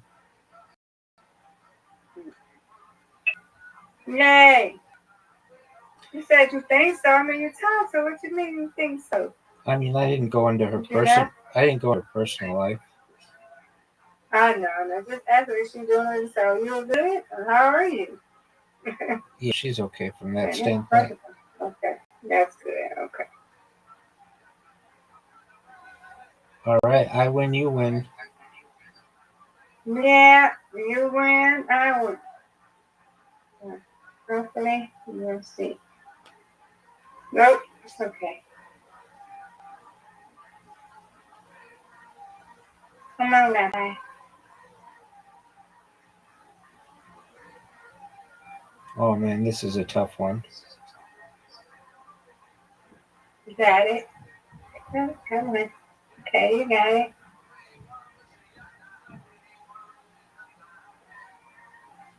Mm.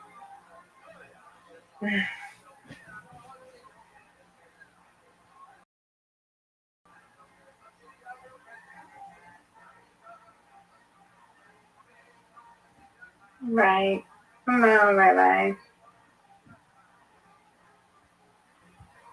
Yay! That's what I'm talking about. Good job.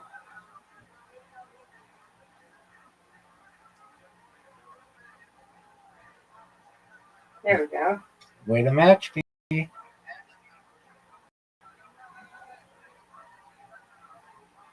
Almost. Come on. You got it. Almost. You got that one, Rabbi. Got it. Good spare.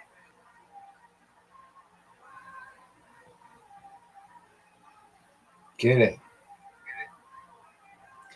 Ooh, that's big time. Come on, Rabbi. You got it. Yes. Ooh. There we go.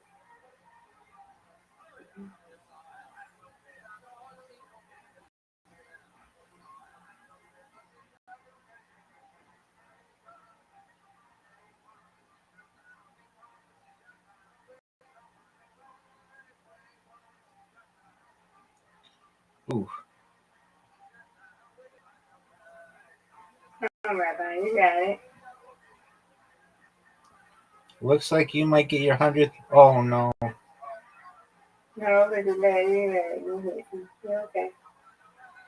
Not worried. Oh, what the? What happened there? I've never seen this. This is funny. It is. All right. Well, we'll have to wait till tomorrow for you to get your 100th win. But I win, you win. Yeah, it's okay. Good job, Miss Aquarius. Yeah. Good job to you too. Thank you. Thank you. Enjoy the rest of your night. Sweet dreams. You too. Sweet dreams. I'll talk to you tomorrow. God willing. All right, guys.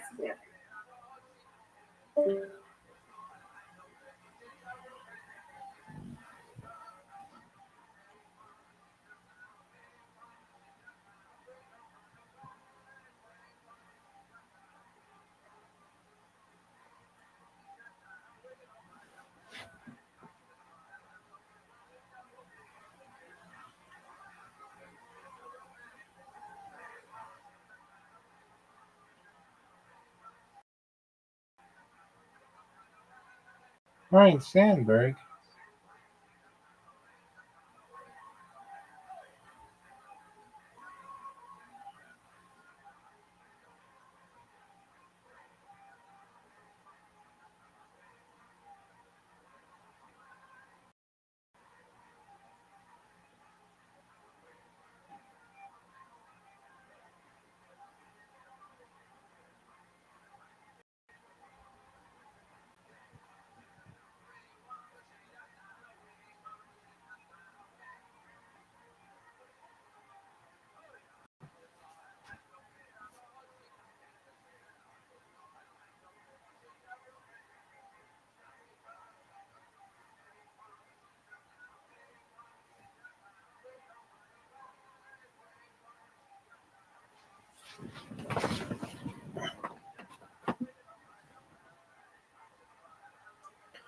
People have been waiting for. Ladies and gentlemen, the man I'm about to bring to the stage, this is only his second appearance ever on the show. Ever. He's not a golden ticket winner. He's not a regular. But the man went so insanely out of control viral Timmy his No last Breaks. time on the show that I absolutely had to bring him back. A disruptor of the force of control moving comedy. Some people are saying the next big thing. Ladies and gentlemen, I present to you the long-awaited return of Timmy No Breaks.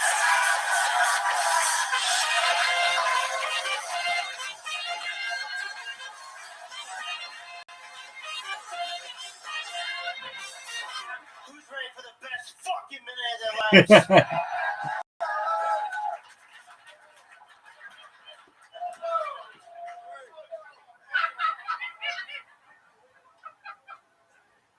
What do you do for a living? You're a student? What I'm what do you do for a living? Oh, fuck. What do you do for a living? And you, what do you do for a living? Time check?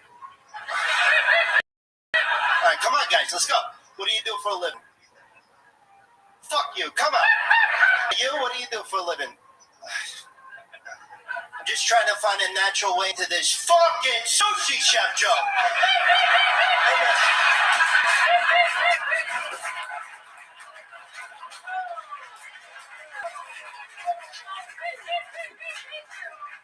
Does anybody work at an airport sushi restaurant? I mean,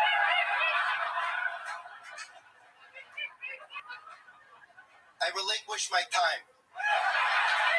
Wow. The hardest I've laughed all night. The long-awaited return of the force of 6th Street.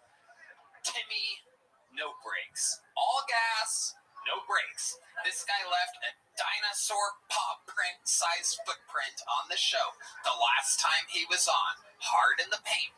Some people said the next big thing. Famously handed off his joke book to the man in the front row, whoever it was.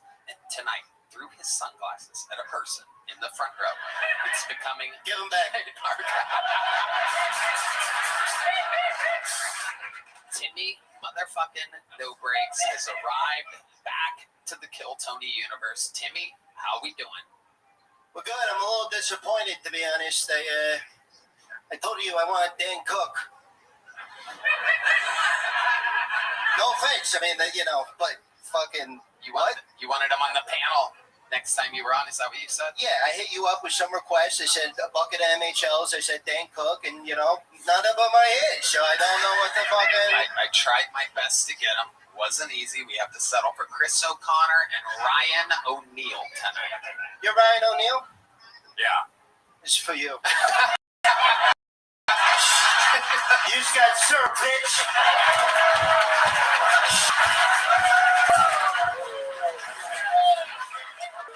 Got your ass. Open it up. Yeah, why don't you show everybody what that is, bitch? Why don't you show everybody what that is? That's a picture of my niece's volleyball team. Oh, Rothschild Center!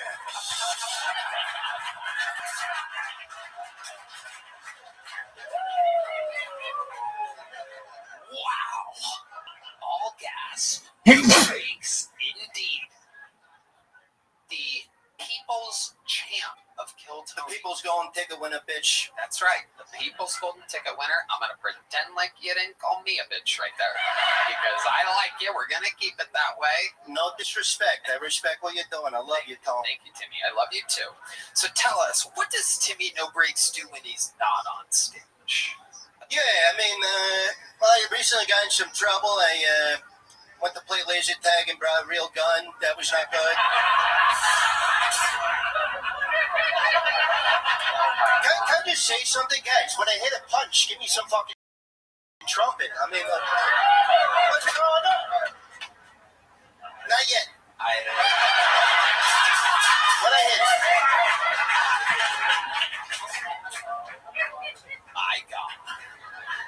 So, Timmy, there's so many questions I didn't get to ask last time you were on. I can't even imagine what a confident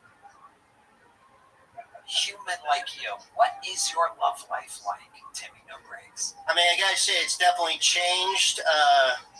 I've had a bunch of bitches slide into my DMs. I had Hillary Duff slide into my DMs. Yeah, more like Hillary Muff. That bitch has a vagina.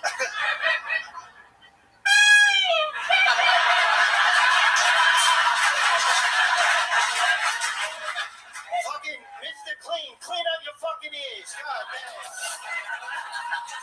I'm sorry, Tom. I'm sorry. Doing my best. It's fucking, Wow. So Hillary Duff slid into your DMs. Was this after the Kill Tony appearance? Yeah, it was after. You've really blown up from it. Tell us what life is like since that one appearance. You might be the most talked about human ever after only one appearance in the show's history. 12 and a half years of the show. And you might be, in 60 seconds in one interview, the most famous character ever. Yes, it's been great, Got to do David Lucas's fishing podcast, so I made it.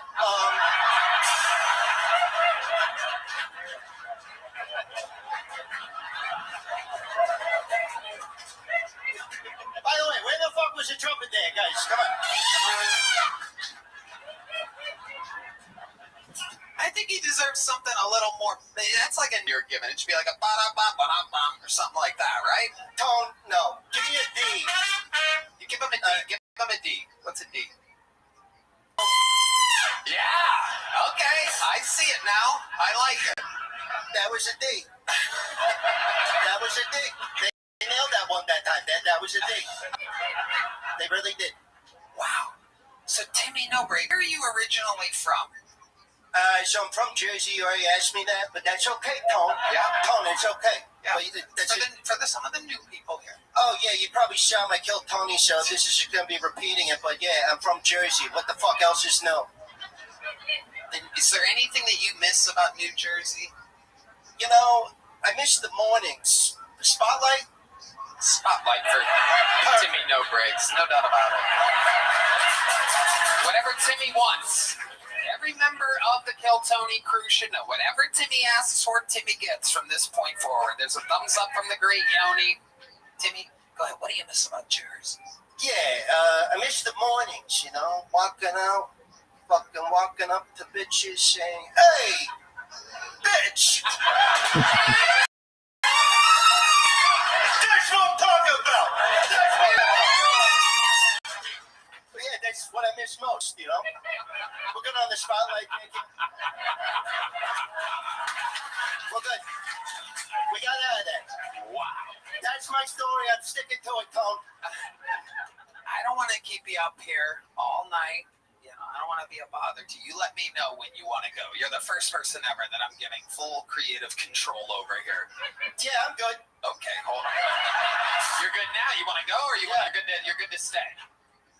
Fuck, Tone, it's your show. I mean, No, I'm literally, again, I've never told the crew you get whatever you want. I've never created control to anybody. All right, Timmy, here's something I really want to know, and I don't know if I asked you this last time, but if I did, I'd like to apologize in advance. Tone, it's okay. Thank you. How do you make money, Timmy No Breaks? Yeah, you asked me that already, Tone. You know, I used to sell weed. Before that, I was selling coke. Now I'm just coasting on comedy, Tone. Okay. Timmy, hold the horns on that one. Hold the horns. Yeah, it wasn't a punchline. That's for real. I'm doing big shows, I'm doing HEB, I think. Timmy No Breaks is doing HEB? Let me. The grocery store or the arena? Tony, you watch your fucking mouth. I'm sorry, Timmy. Sometimes I fall back on my habits here. It's okay, Tony. For making fun of people on the stage, sometimes disrespect, Timmy. Hey, no disrespect. Let me say this. Yeah. I think you have what it takes. I do. I want you to open for me at Lucky Duck Open Mic. Lucky Duck Open Mic, one of the best venues in Austin, Texas. No ceiling, no audience, and no breaks. Yeah. Timmy, what can I say that I haven't said 1,000 times about the New York Yankees? I mean, you are just an absolute fucking empire of your own. A one-man empire. Can I ask you, where do you get a jacket like that? Glad you asked, Tone. So my dad would take me to the spotlight.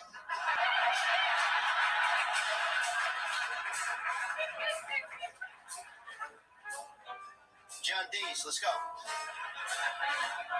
So my father, he would take me to the circus all the time. They would shove these midgets down in this fucking cannon. One time they aimed it at a wall, shot this midget right into the wall. Bang! The midget slid down. Some guy put a fucking leather jacket over this midget. I laughed and I got to say goodwill.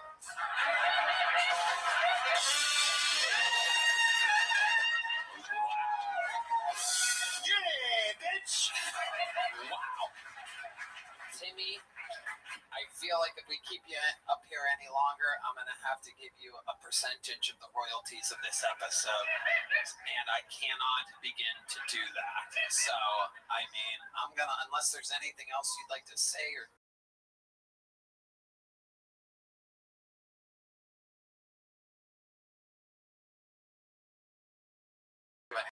Yeah. Take your entire loan. What's the most interesting thing about you? Go. Go. Your entire life. Let's go.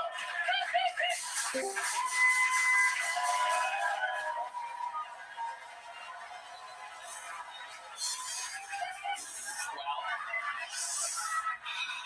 I mean, you know, it's a tough question. No, I mean, I guess the most interesting thing about me is probably that It's not easy, is it, bitch? Your name. City No Breaks. Let it be known that at this moment, I am, without a doubt, registering you as officially, without it, even though you don't want it and you don't need it, you are the newest official golden ticket winner of Hilltop. You can come back anytime you want. The tour de force, the Sultan of 6th Street.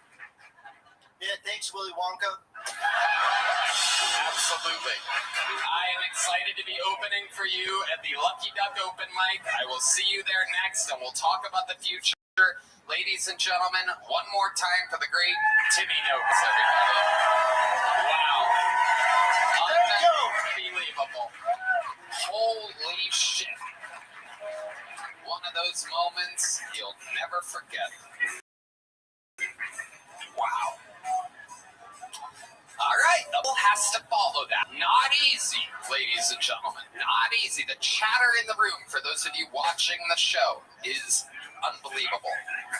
Men are proposing to their girlfriends. This guy's going to do some type of drug right now in the bathroom. There's a lot going on here. The place is in absolute chaos. And it's time for another bucketful. Make some noise for Isabella Carrozza.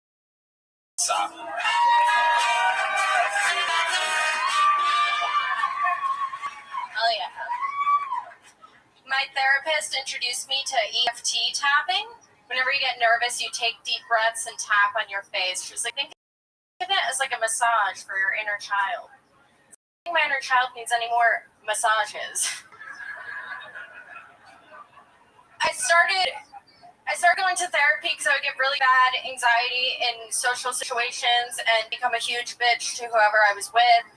And my boyfriends were just like, oh, it's because you're Italian. And then I went to therapy and she was like, you have autism. And I was like, I'm Italian. She was like, you're retarded.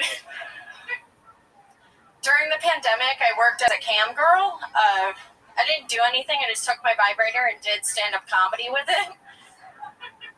The men were like, shut up and pee. Sorry. Fuck. Is that 60 seconds? That was like 6 minutes.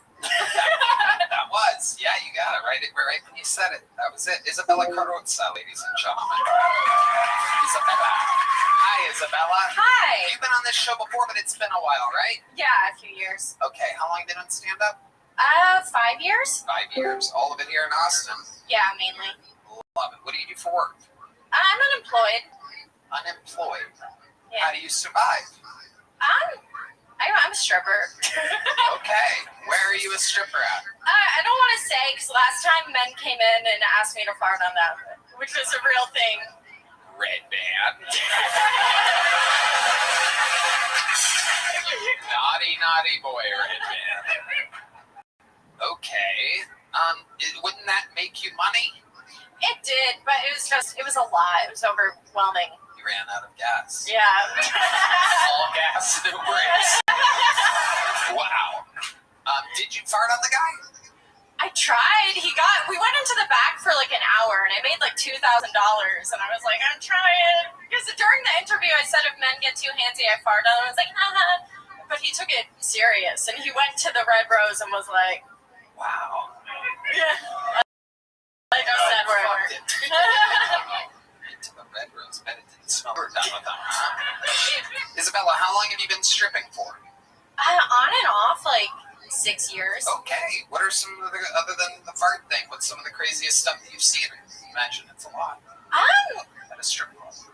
What is crazy stuff? I mean, sometimes like girls fight, but I feel like nothing really crazy. I've seen like, men will whip out their dicks and that's terrifying. Oh, that's crazy. Yeah.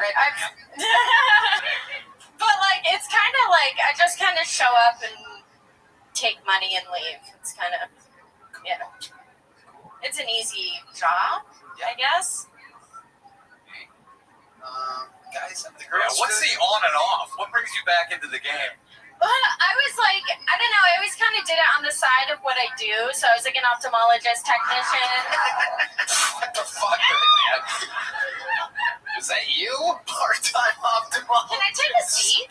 Right, that's just accidentally hitting buttons over here. What's going on now? Wait, what just happened? Can I take a seat? Did you just fart? No!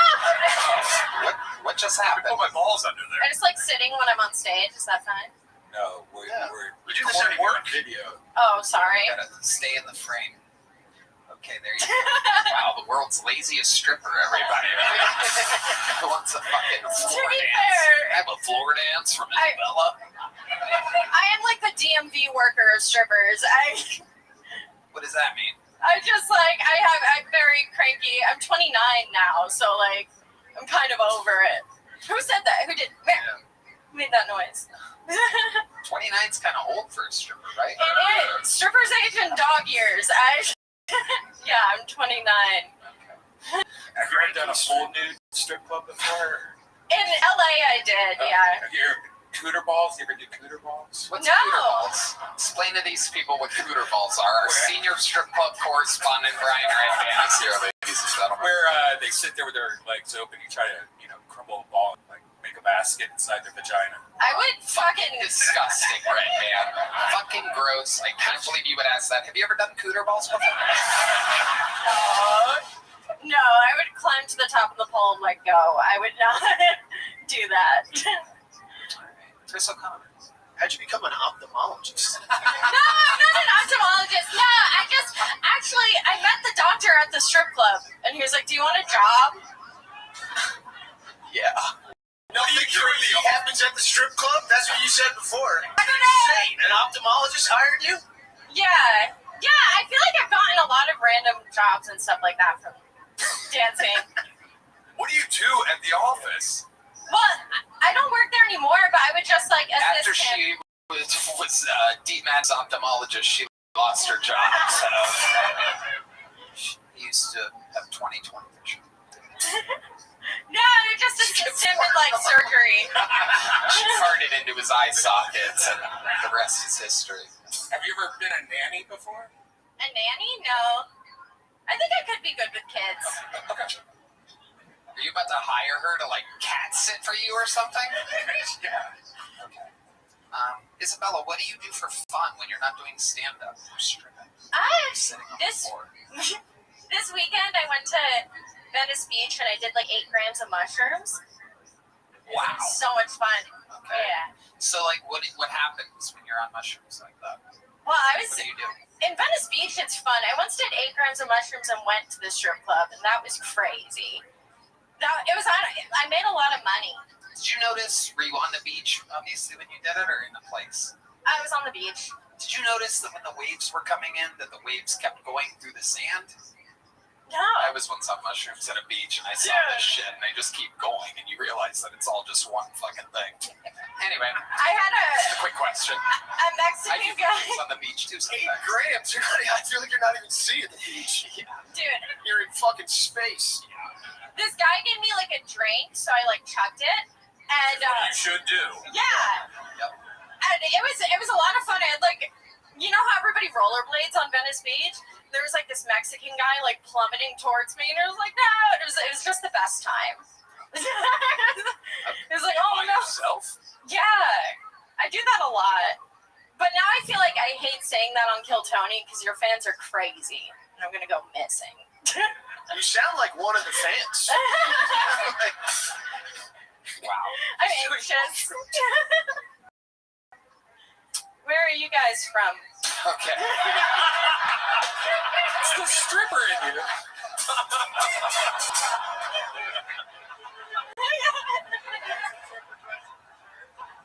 Fun times, Isabella. This is a medium-sized joke book right here. It's a good one.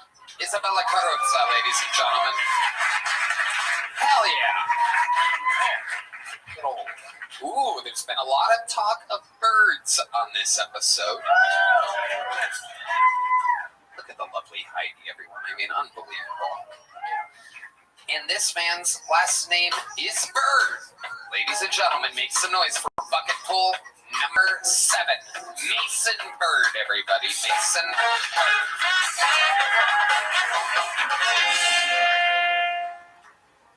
A teenager told me I look like a school shooter the other day that shoots insulin instead of bullets. He was like, your least favorite part of a school shooting would be missing lunch. It better not be pizza day, dude. I swear to God. I feel like the only way I can personally relate to Rosa Parks. It's when I'm walking to the center of an airplane and everyone's staring at me like, that motherfucker better not sit next to me, dude.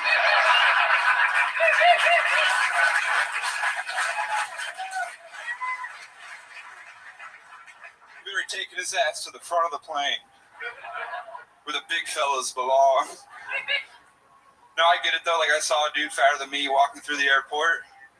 And I was like, that motherfucker better not get on my plane, dude. It was a mirror.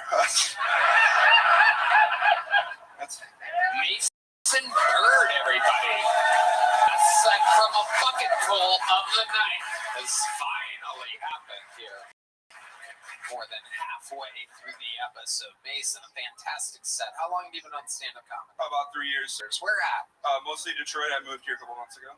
Very nice. So you live here in Austin, Texas now. Yes, sir. Amazing. What do you do for work? I work at Jersey Mike's. Hell yeah. Make it Mike's way. Jersey Mike's, official sponsor of Tea Breaks. How long have you worked at Jersey Mike's? About 3 months. 3 months. What did you do in Detroit? I was a sous chef at a bar. Oh, okay. Yeah. A sous chef at a bar.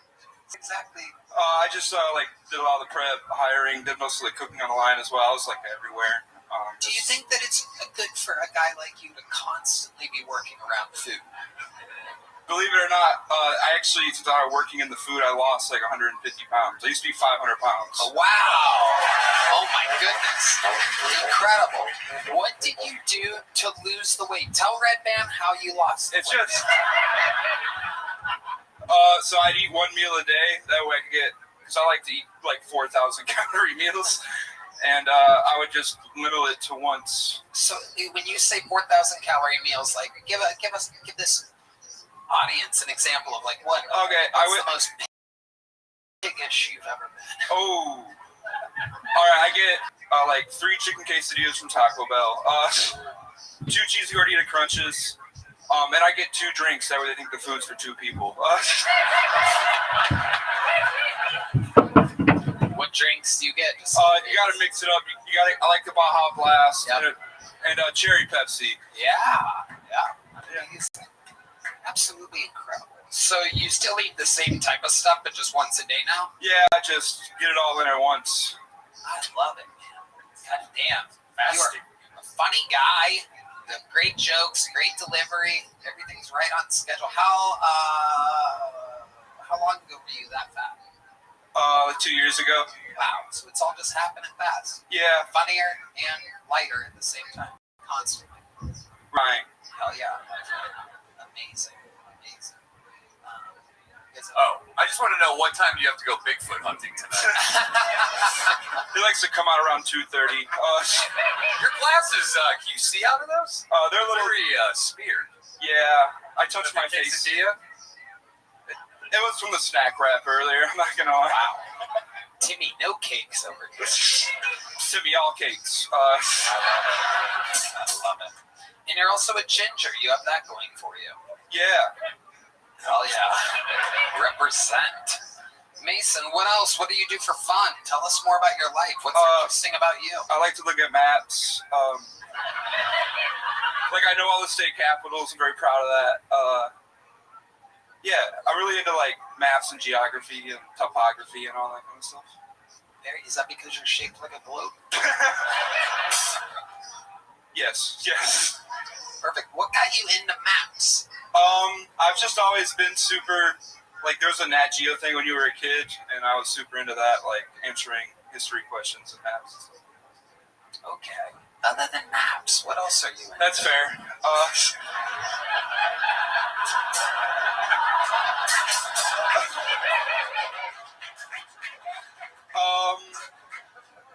I really like eating once a day a lot. So you look forward to these meals. Oh, it's all I like. What time of the day do you usually execute the meal at? Anywhere from 11:30 to 12:30 at night. So you wait all day. Yeah, you go for it at night. Okay. Just unravels a big map and just eats. Well. Let's see here. If anyone who knows all the state capitals, there's a lot of placemats in there.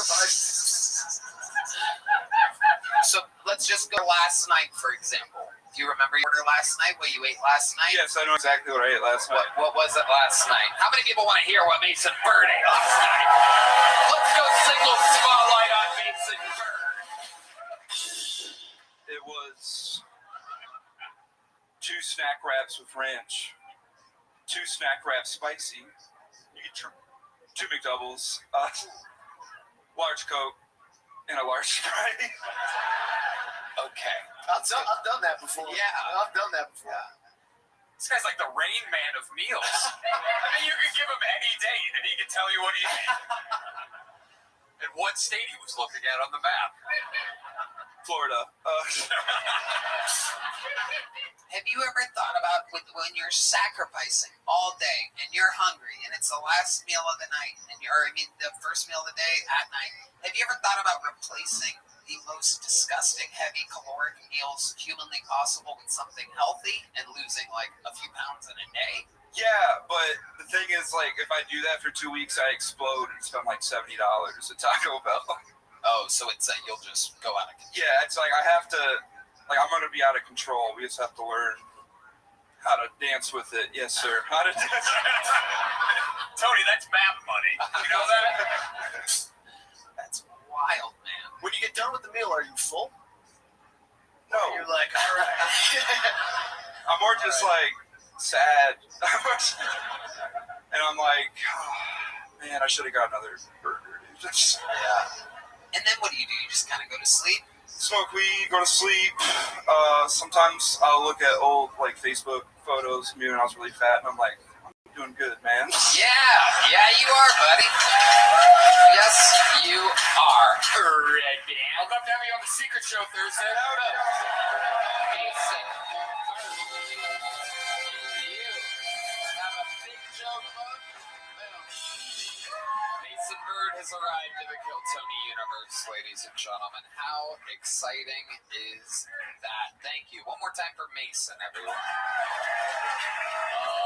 right. Bucket pool number 8. Right down the barrel. Make some noise for Max Sidawi, everyone. Max Sidawi.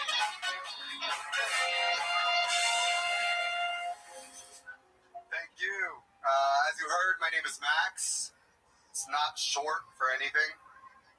I think my parents knew I was going to be stupid. They took one look at me, they said, 3 letters. I got an older brother. His name's Nathaniel. Yeah, I Googled his name because I'm petty like that. Found out Nathaniel translates to gift from God. Beautiful, no? Because then I checked my name. My name is the #1 name in the world for dogs. You know how many times I meet a girl, introduce myself, just for her to say, oh my God, that's my dog's name. It's not a good thing. She's not like, oh my God, that's my dog's name. Let's go back to my place. We'll do it, dog. Maybe in my imagination she'd be doing that. She'd be like, who's a good boy? What else about me? I'm Jewish. Yeah, none of you look surprised. I get it. Nobody was falling out of their chair right now. No one was like, whoa, this guy's Jewish? Thought he was Swedish. Maybe Irish. Maybe Andrew Tate. I'm aware I have a mirror. Is that my... All right, that's my dog. Thank you so much. Max Sidawi, everybody. Am I saying that right, Sidawi? You're honestly probably the first person to ever get my last name right. Thank you so much. Thank you. I get to open for Tamino breaks. So very excited about it. A new era of comp around me. Max, welcome. Stand-up's a newer thing for you. How long have you been doing it? I'd like to say just moved Boston, so recently 2 months, but I was doing it abroad for a while. Okay. But not like consistently. Okay. You say abroad. Where were you doing it? I was living in Thailand for a bit. Oh boy. Oh, all right. Wow. Thailand for a while. What could possibly be there? Fewer maxes. Fewer maxes. No. Wasn't the plan. It just kind of happened during COVID. Yeah. You went during COVID? Right before, actually. I was traveling Southeast Asia, and then global pandemic hit. And you just stayed in? Wow, so tell us about that. Tell us about your adventures. Okay. So, January 8th, 2020, I landed in Southeast Asia. I remember the date. Wow. And I was in... I can't think of that's about the worst time to land in Southeast Asia. Oh, Tony, it was amazing. Oh, you liked it? It was great. Okay. Yeah, I was So how soon until you started fucking little boys? Little boys, lady boys, whatever. No. Something went down there. Let's talk about it, Max. It's okay. Your parents watch.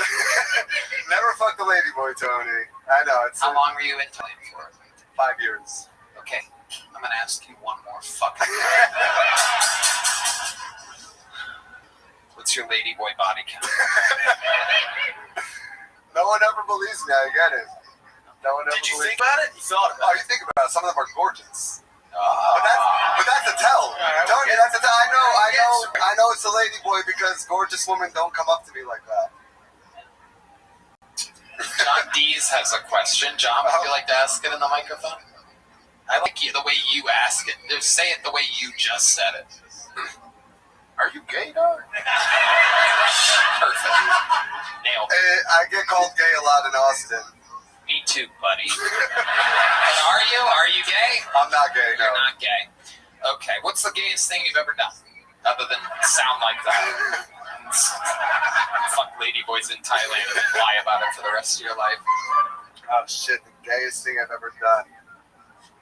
I was finger up the butt, count as gay. Your own or your dad's? Yes. Great man. Great man. Okay. Max, what do you do for work? So I was working as a scuba diving instructor. That's what I was doing over there. Super gay. Super gay. Under the sea. Under the sea. Suck all the dicks. Under the sea. Okay, what made you stop being a scuba diving instructor? Man, trying to take commerce seriously.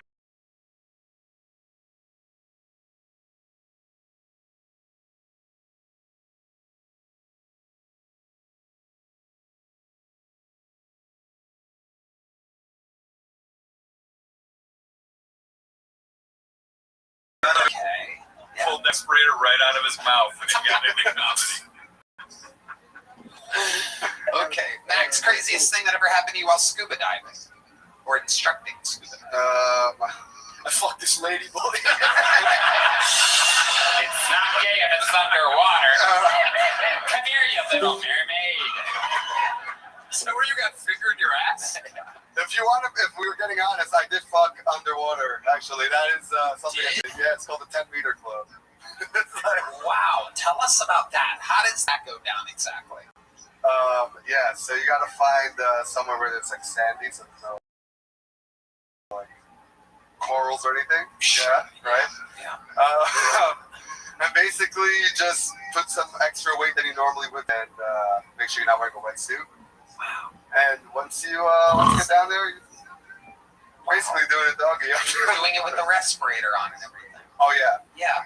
This is like when Red Band fucks with his sleep apnea mask.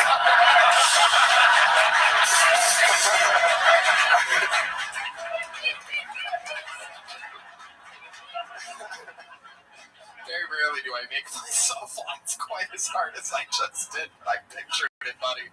I pictured it, my old pal. All right. So, how long did this sex underwater last? Just a ballpark. Oh, fair. By ballpark, I mean the fact that you both had balls. It wasn't long. It would probably be like 5 minutes. Okay. Yeah. And you came? Yo, honestly, when I came, it was funny because we were both, it's called mutually buoyant, so you got me on top. And once I was about to come, well, right before I came, I basically just like pushed her off. You just see her going. I never got to do that in my life. That was hilarious. That is pretty cool. That is pretty cool. Was there like a chum trail? Like when you The fish cave. Oh yeah, I bet they did. Not in that way. Not. They're like, this cum tastes like shit. My family's gonna be watching this. Of course, it's amazing. That's why you won't admit that you're gay. I know. That's what we know, Max. Amazing. What's it like being Jewish nowadays? How do you feel about everything? There's a lot going on. How do you feel about it? We're doing this? Go right ahead. I'm gonna let you take control because that's what you people want. Favorite Jew Yoni's not laughing. I might be crossing a line right now. Oh man, yeah, it's a delicate line to be crossing right now. Well, you guys have your lines and your borders, and fucking, those lines are always moving in your favor. Okay, go ahead. How do you feel being a Jew nowadays? Pretty simple question. You can answer it any way you want. I like being Jewish. Perfect I'm answer. proud of being Jewish. I like being one of the most watched shows in entertainment, so that's all I'm gonna ask. There we go. Fantastic, Max Sadawi. Here, my friend, is a big joke book for Oh, all the people running show business to see. But the Jew is getting a big joke book. There he goes, Max Sadawi, everybody. We're having fun here tonight. All right. Bucket pull number 9. Make some noise. You guys having fun out there still? Make some noise for Micah Brown, everybody. Micah Brown.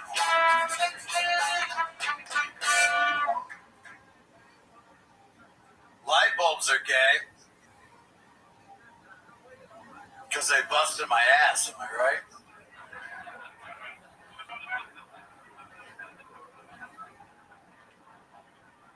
Anal's a lot like surgery. Have you guys noticed this? Anal is a lot like surgery. You gotta wash your hands all the way down to your elbows. You gotta prep. You can't eat the day before. My surgeon hates it when I eat before we do anal. Fucking hates it. The drugs help. Have you guys noticed this? Surgery used to be really bad before the drugs. Hey man, here's a shot of whiskey. Bite down on this. You know what I'm saying? It helps with the anal too, okay? The drugs. The thing that ties them all together though, like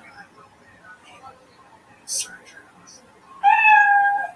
is that the only thing worse is anal surgery. Stay away from those light bulbs. Micah Brown. There he is, Micah Brown. Okay, Micah. Welcome. Wow, no one's even clapping for you. A whole set about anal, and somehow it was the shittiest set of the night at the same time. What are the odds? Well, Micah, how long have you been doing stand-up? Not long enough. Okay. How long is that? 5 years. God. There's Red Band's one fart noise of the episode. Okay. 5 years. Ryan O'Neal. Well, I was just saying, this guy looks like fentanyl Tom Cruise. You really do. You do look like that. Every shit is impossible to you. Amazing. What do you do for work? I don't. I quit. Quit. Blockbuster 14 years ago. Just haven't done anything. Sponsored now. What did you quit? I was serving at Fressa's, and it was too good. The place with like the quesadillas, like a chicken bowl. Yeah, I love that fucking place. Beans and rice all That's day. a perfect fucking meal. One of my favorite meals. You were a server there? I was a server What went there. wrong? Why'd you quit? Great place. It was a great place. It's not a great place? No, it's great. Yeah, so why'd you quit? Well, things started going really good for me. I got my foot fucked. You got your what? I got my foot fucked. Your what? I was hanging out. Hold on, wait. Let's go back. You got your wait, Micah. You got your what? Foot? There was a woman's vagina on my foot, and I couldn't go back to work after that. It was like this is a true sort. They serve chicken. So that's why Red Band's making a chicken noise, for those of you wondering what a chicken has to do with getting your foot fucked. So let's slow it down. Let's slow it down. So what exactly happened here? How does a woman's vagina end up on your foot while you're serving tables at Fresses? Supposed to go to work, hang out with a friend.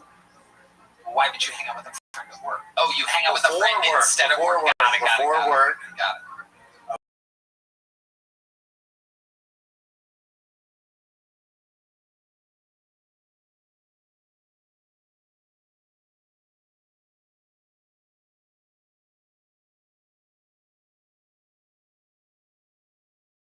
Yeah, hey, Austin.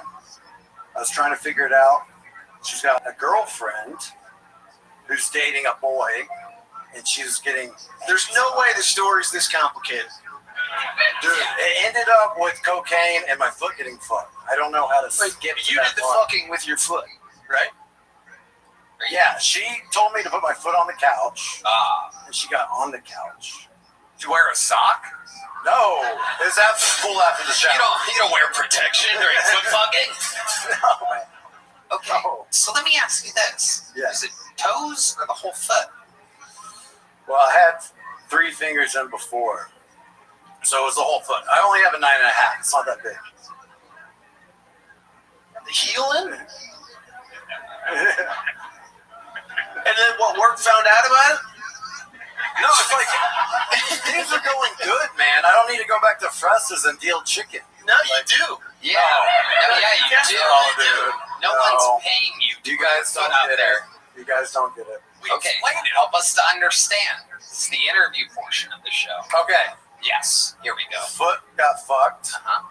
Got to be in a metal music video.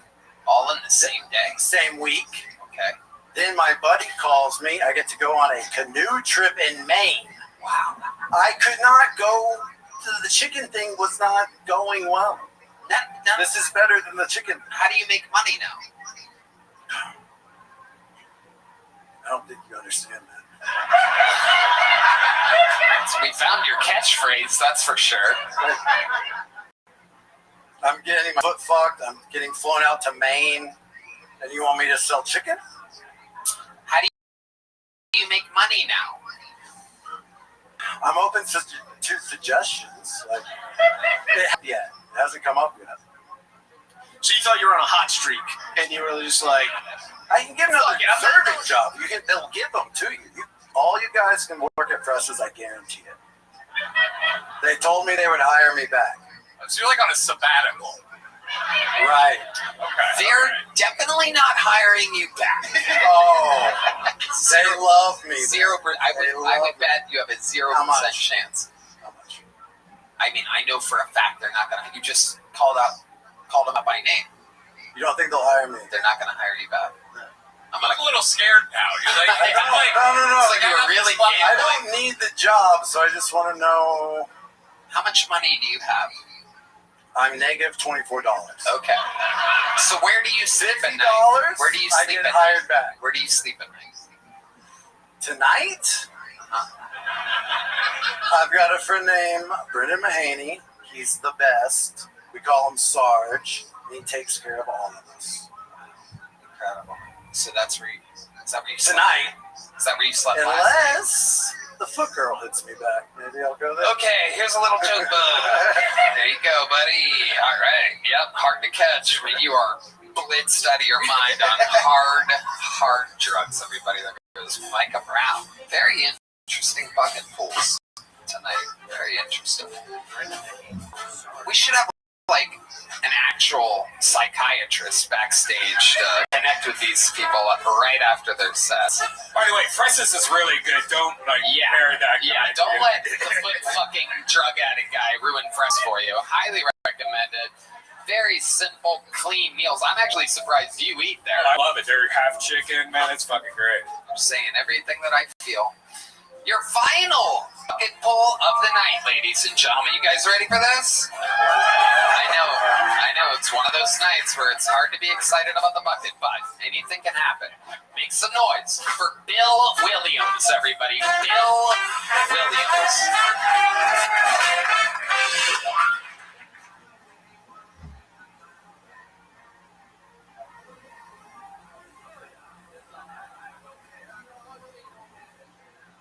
like watching murder shows. You're like true crime, forensic files, stuff like that. But I noticed recently that whenever they do the reenactments, the actors are always way better looking than the real victims. So I'm always all sad, like, oh man, I can't believe they murdered that beautiful lady. But then I see the real victim, and I'm like, man.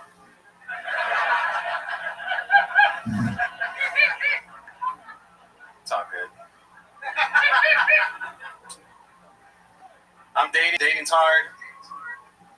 The other day I saw this gorgeous woman sitting at a bar. I walked up to her and said, "You're stunning. You must work out all the time."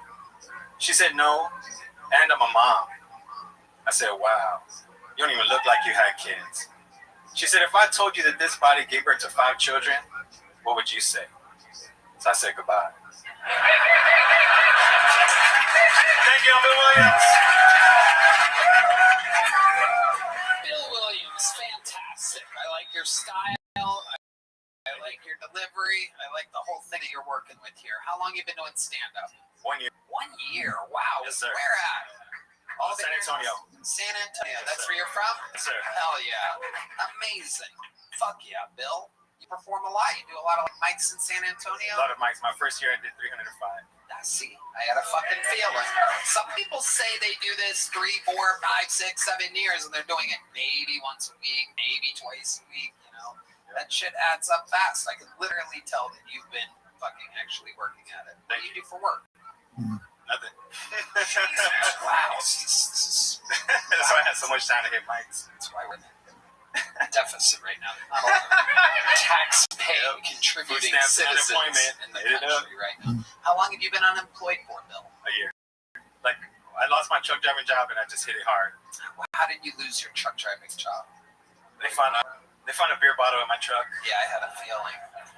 And then a week later, I got a DWI, so I couldn't drive anymore. Wow. Yeah. Yep, that happens. Are you a Native American? Nah, there is some Native American in my family, but mostly Mexican, white, Spanish, a whole bunch of things. Okay, awesome. Like Comanche, do you know what kind of it? I don't know. You don't know what kind of it? I have no idea. You seem like I can picture you on a horse, like riding sideways with an arrow, but that's kind of racist to say, but not really, because you do look like that. Have you ever dressed up like a Native American for Halloween, perhaps, or something like that?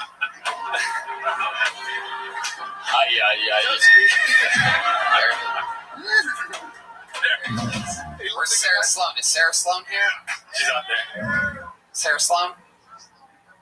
She's at Shakespeare's. Oh, okay. Well, she does a great horse impression. Oh, yeah, I've heard it. Okay. Bill, what do you do for fun? I mean, really, this is all I do is comedy. You like to drink a lot, right? Not anymore. I had to quit because of DWI, you know. So, you already lost your job. Should you just double down on that shit? Yeah, but I was on probation. They made me do a breathalyzer. Okay. Like, I had to blow into the machine. So you're not drinking anymore? I'm not drinking. Yeah. Right. Yeah. Okay.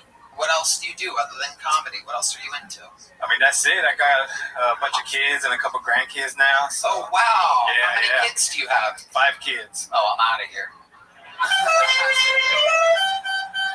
5 kids. Yes, sir. Incredible. How old are they? The youngest is 17, and then they're 18, 21, 24, 27. How old are you? 45. Wow. Look at you. You're killing it. You look better than all the 20-some-year-olds that were on the show. We had a stripper up here earlier that looked 55. Incredible, Bill. Yes, sir. Wow. Amazing. So what's it like raising kids? Tell us what some crazy shit you've been through as a father, as a Native American father. I mean, they're pretty chill. Like, I was kind of crazy growing up, and they always said, like, you're going to see when you get older, but my kids are chill. Amazing. When you say you were crazy as a kid, what do you mean? What are some of the things you would do? When I was 16, I stole a Lexus from the Institute of Texan Cultures.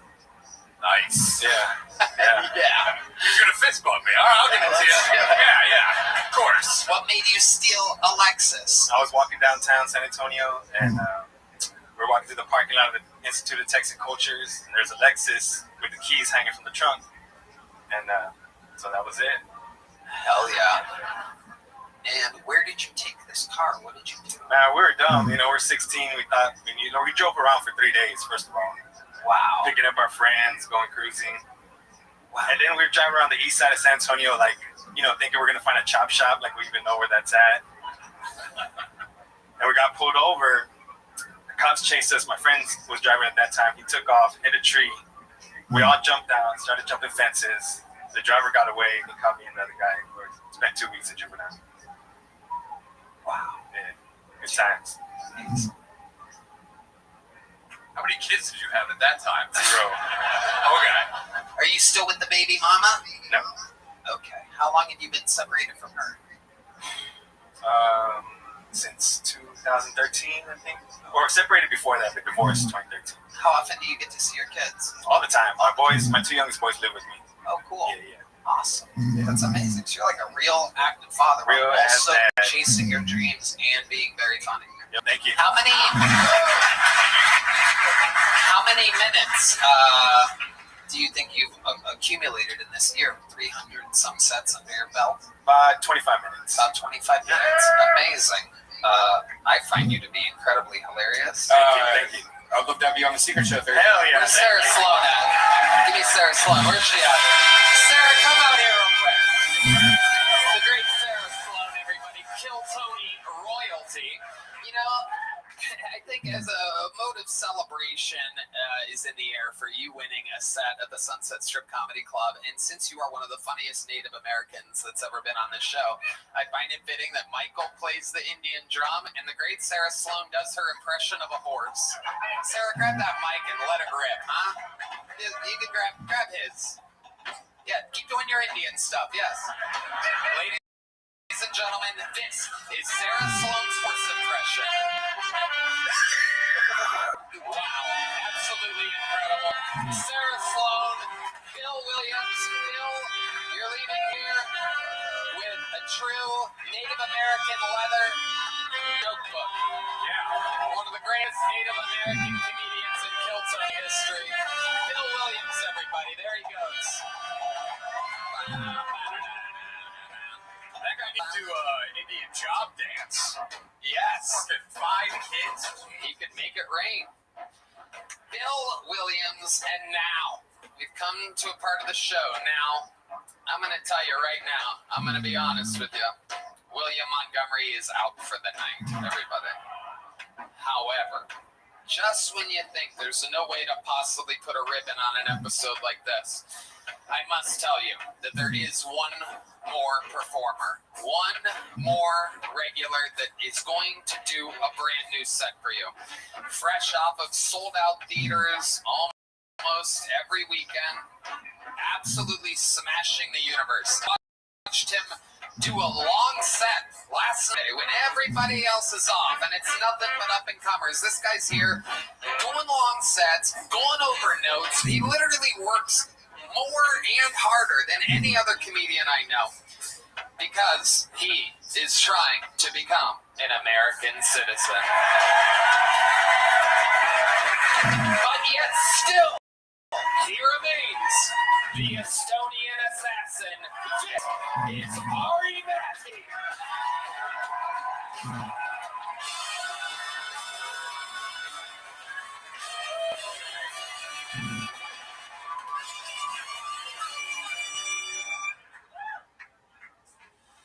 So I've been dating a bitch.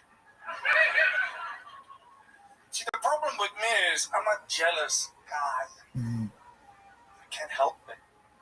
I went through her like Instagram, and there's like a lot of pictures from Miami. But she works at Chick-fil-A, you know. I go through the pictures, no guy. You might see like a ligament,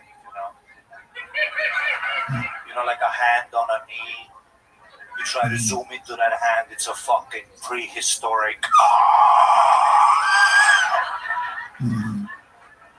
That's who's paying.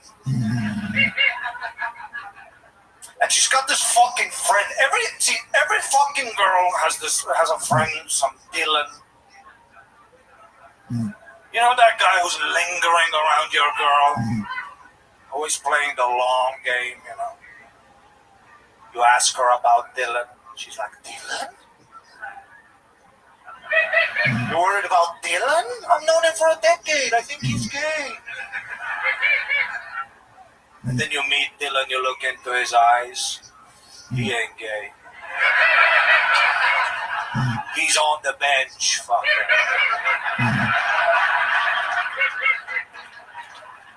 You look at Dylan like, I know the game, Dylan. A wolf knows a wolf. You suck a few dicks to throw me off.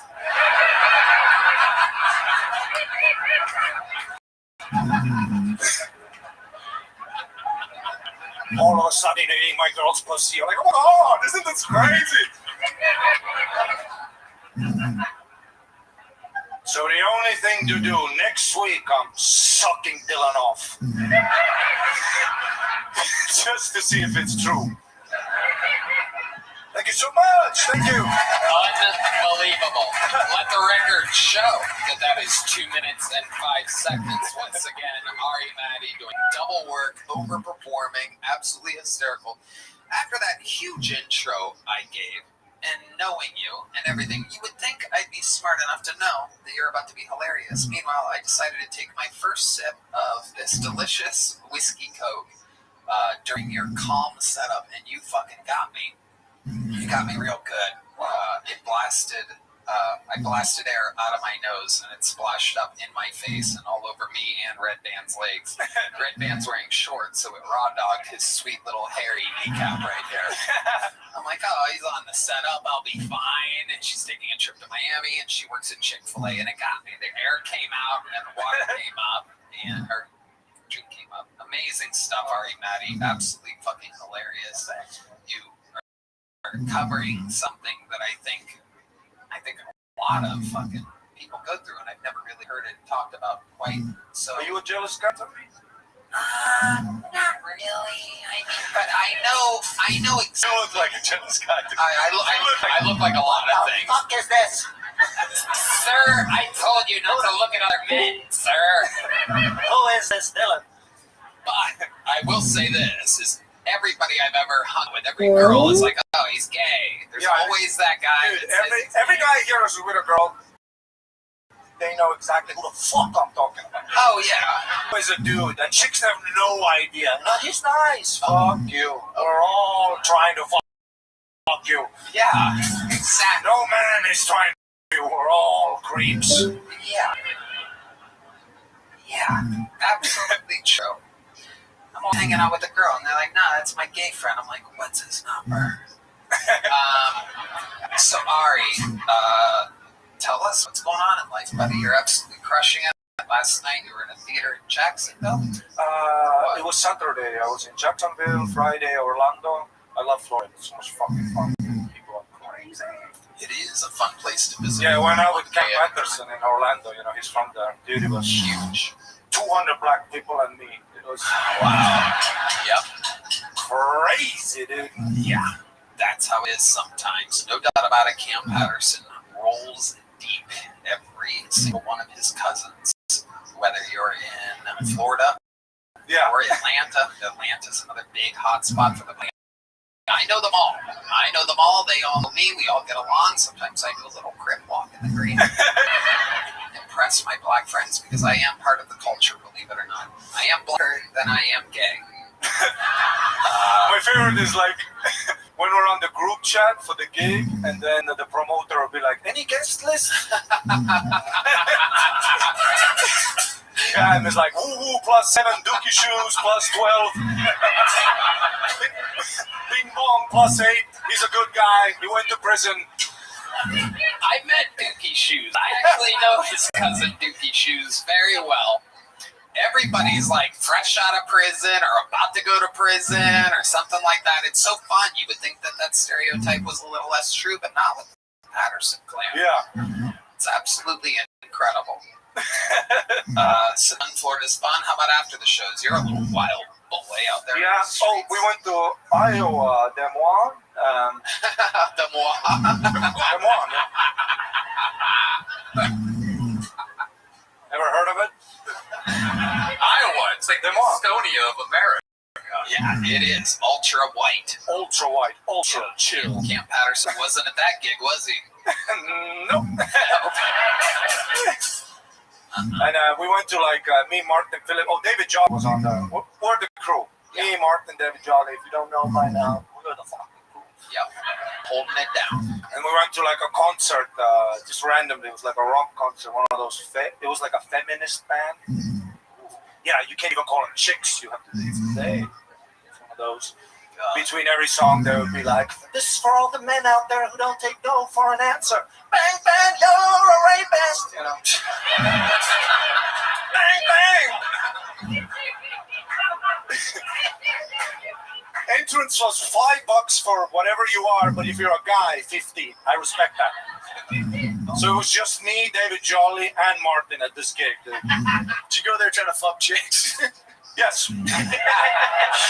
That's why I go to gay bars and feminist extravaganzas. They don't even know what's coming. I'll be the Dylan there. Oh my God. God, totally fucking marginalized community, dude. Can I finger they? Lie.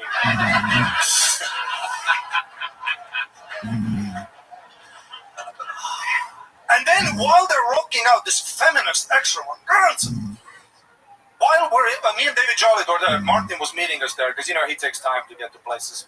I got time to fucking wait for this fucking stoplights in Des Moines are short. I see me and David see Martin behind the window. He's like knocking on the window. I'm like, what the fuck? And he's got his dog, Andy, the little fucked up dog. Martin Phillips has a service animal. Yeah, it's just a dog. But a dog. Oh, in his sense, it's definitely a service animal. Yeah, I'm pretty sure everybody that's that handicapped. Yeah, and he's out there with Andy, and then he texts me. They're not letting me in with the dog. Oh! You should have seen me, dude. Full Karen. I go straight to the manager. I Google federal law in America. You can't even ask why the dog is there. Fuck you. I just get. No, you should. Me and David Jolly too. He's like, yeah. The owner comes to the bar and he's like explaining that it's law. If there's food being served, there can't be a dog allowed. And the dude, I'm fucked. I'm literally yelling at the bar like, federal law. David's in the back showing the gun. We're fucking. If the feminists on stage only knew the work I've done. And I got that motherfucking dog in, dude. Yeah! I love it. You are a legend and, Ari Matty. And also, does anybody remember the time I went to Florida? I went to Tito Ortiz's bar, and I needed my fucking belt for the fucking raffle. That's right. Remember when Tito Ortiz fucked me? Yeah. And you know me, dog. I'm getting my fucking belt. So, Heidi, can you bring out my fucking belt? Oh, wow. He won the Tito Ortiz. Tito Ortiz, where you at? Wow. That is incredible. How'd you end up getting it? Actually, Tito sent it to me. He's a very nice guy. He said... He's a very nice guy. He told me, you gotta stop Kill Tony people from coming in and calling me a liar and a thief and a scammer. No, he said it's a whole thing. People, groups and groups. Fuck you, Tito, liar. Where's the belt? I love that. That's the Kill Tony world. Don't fuck with us. Damn right. Very rarely do I sick the Kill Tony universe on anybody, so Tito, good job playing along. Fantastic stuff. You are indeed the reigning defending Kill Tony champion of the world as well. Ari and Matty, ladies and gentlemen, the force of nature, the Estonian assassin. The drawing room is in. How loud can you guys get for my fantastic fucking guests tonight? Chris O'Connor is in Cleveland, August 15th and 16th at Hilarities. Go to chrisoconnor.com or go to the link that's at Chris O'Connor Comedy. Connor with the last two letters being OR. Speaking of OR, that's the first room I ever performed in my entire history of stand-up comedy at the Comedy Store. And the first MC to bring me up, the first comedy show I ever saw in my life was hosted by, one more time, Ryan O'Neal, everybody. With 2 L's at the end. Go check out Slop Quest. The podcast is available everywhere. Yeah, absolutely. And check them out at Ryan O'Neal with 2 L's comedy.com. Thank you to Blue Chew, ZipRecruiter, and Shopify. One more time for the best damn band in the land. Let's see what Chris Rogers drew tonight, everybody, while we all said, wow, that's fucking amazing. Cam Patterson on like some type of little boat. Absolutely fucking amazing. That looks great. Local artist, Chris Rogers. Follow him at Chris Rogers Art, right? On social media, yep. Red Band. Check out the Sunset Strip Comedy Club. Brian Callen has a new improv show Wednesdays, sunsetstripatx.com. Love you guys. We're doing it. We're really doing it, Red Band. We're living the dream. Madison Square Garden. I do stand-up on the 15th of August. We do Kill Tony for the 3rd time at Madison Square Garden, August 16th. When I go to Madison Square Garden, crazy stuff tends to happen. I don't know if you guys know about this, but it's a very, I have an amazing history. A lot of other fun stuff happening. I'm doing stand-up everywhere, getting ready for a big special taping of September, so check me out doing stand-up. I promise you, it's very, very good. And that is about it. Did you guys have fun tonight? Thank you. We love you. Good night, everybody. Thank you so much.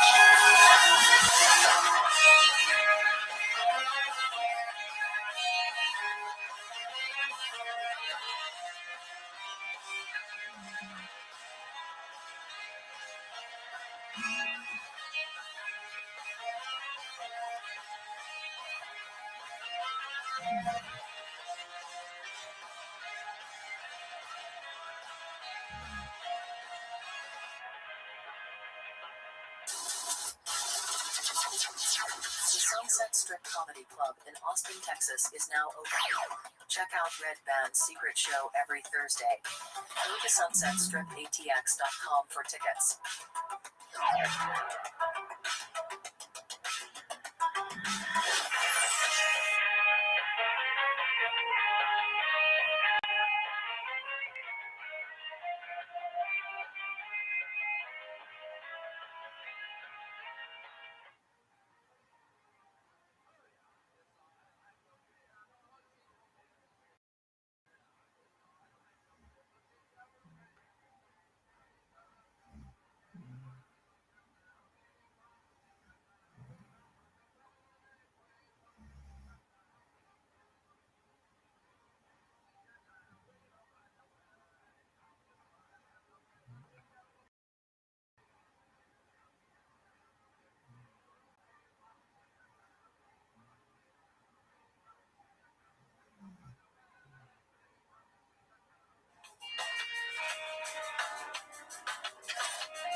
Coming to you live from the Comedy Mothership here in Austin, Texas, for a brand new episode of Kill Tony. Give it up for Tony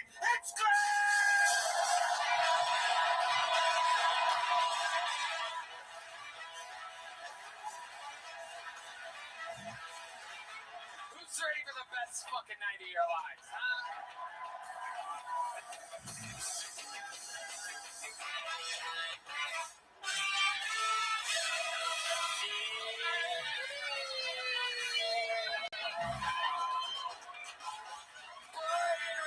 Ladies and gentlemen, and the best damn band in the land, huh? Fernando Castillo, Raul Vallejo, Carlos Sosa, Nachos Belgrande, Michael Gonzalez, Big Mike on the drums, This is Sean Greenberg joining us again here tonight. Matt Muelling's away. The great John D's on the keys. And this is, believe it or not, the one and only, the great and powerful, the force of nature, D Madness on the bass guitar. Oh my God, what a special vibe in the room tonight. Before we get started, here's a little bit more from the amazing sponsors that made it all possible, other than Blue Chew, Zip, and Shopify, who are exclusively the sponsor this episode. Here's the others.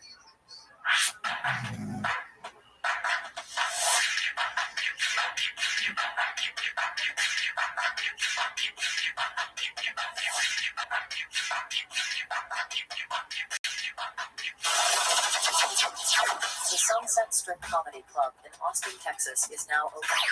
Check out Red Band's secret show every Thursday. Go to sunsetstripatx.com for tickets.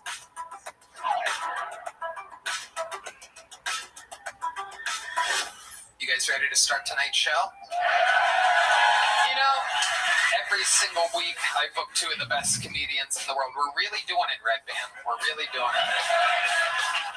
And this week is no different. It's not St. Paddy's Day, but they are both extremely Irish. One is one of the greatest MCs in comedy store history, the first man to ever bring me on stage, May 7th, 2007.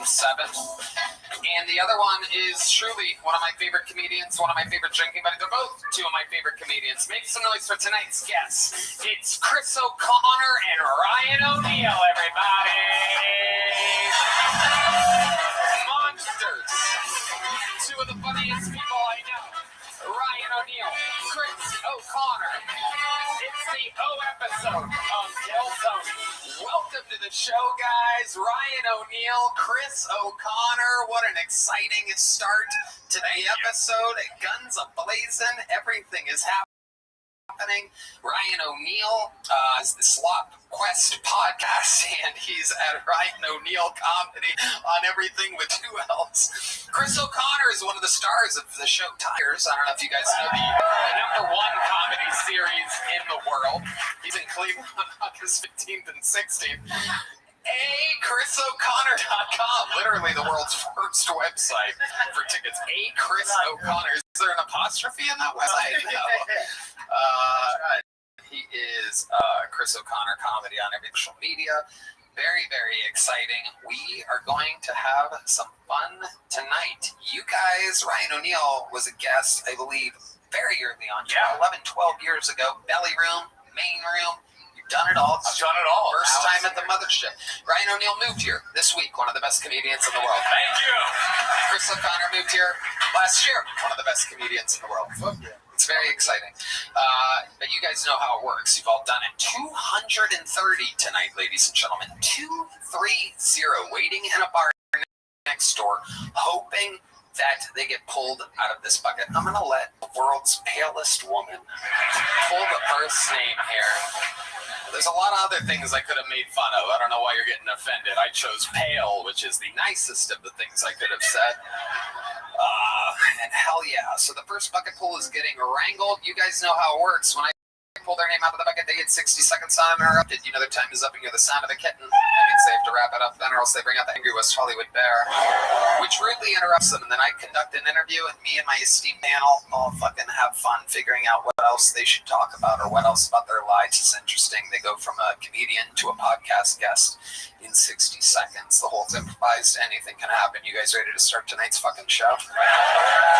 Well, while we go wrangle that first bucket pull, we are going to watch a golden ticket winner start the show with a brand new minute, everybody. The calm, cool styles of Make Some Noise for Colin Sledge, everyone. A new minute from Colin Sledge. Thank you. I'm here to bust it wide open. Okay. I got picked on in school when I was growing up. One time this kid put a sticker on my back that said, "Kick me." He thought that was funny, so I put a sticker on his back. It was just a target. He was like, "I don't get it." I was like, "You'll get it tomorrow." I was always nervous always around girls growing up. I mean, I still am, but when I was growing up, my dad used to tell me, it's important to remember that girls are more afraid of you than you are of them.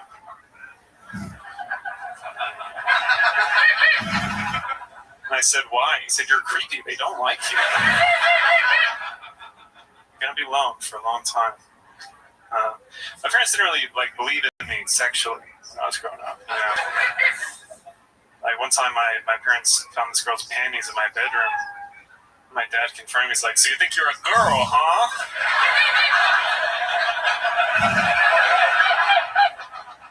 Thank you. He's done it again. Another strong new minute by the dry stylings of college. Hey. Welcome back, Colin. Thank you. Is this true? Were you bullied as a kid, kind of? Somewhat. Nothing too hardcore, but yeah. Okay. How about as an adult? Are you bullied as an adult? Only on this show. Perfect. Absolutely perfect, Colin. And your dad, are you close with your dad? Yes, very close. I live with them. Oh, you do? How old are you? I'm 30. 30. Living with your parents. Have you ever not lived with your parents? I went to Mississippi State for 1 year, and then I transferred back to your parents' house. Yeah, well, I went to a college in Houston. Yeah. See, I had a good year there, maybe. Okay, 1 year in Mississippi State. So you've lived with your parents 29 out of 30 years, it says here on my spreadsheet that I have here. So what's your plan? What's my plan? Well, I was thinking about, moving, getting a place here so I could sort of be in both cities at the same time. Well, if you got a place here, you wouldn't be in the other city at the same time. Yeah, well, driving back and forth, I sort of hit a bird on the way here, and I don't want to drive back anymore because I have a guilty conscience. Wow, you hit a bird with your car. It might have been two. Was it some kind of jungle bird, perhaps, according to my co-host, Brian Redband? I think it was two doves. I don't know if I hit both or just one, but I was... were they turtle doves, perhaps? I don't know. I'm colorblind, so... You might have the worst luck on planet Earth. If you hit turtle doves, that means you're going to have a rough Christmas, from what I know.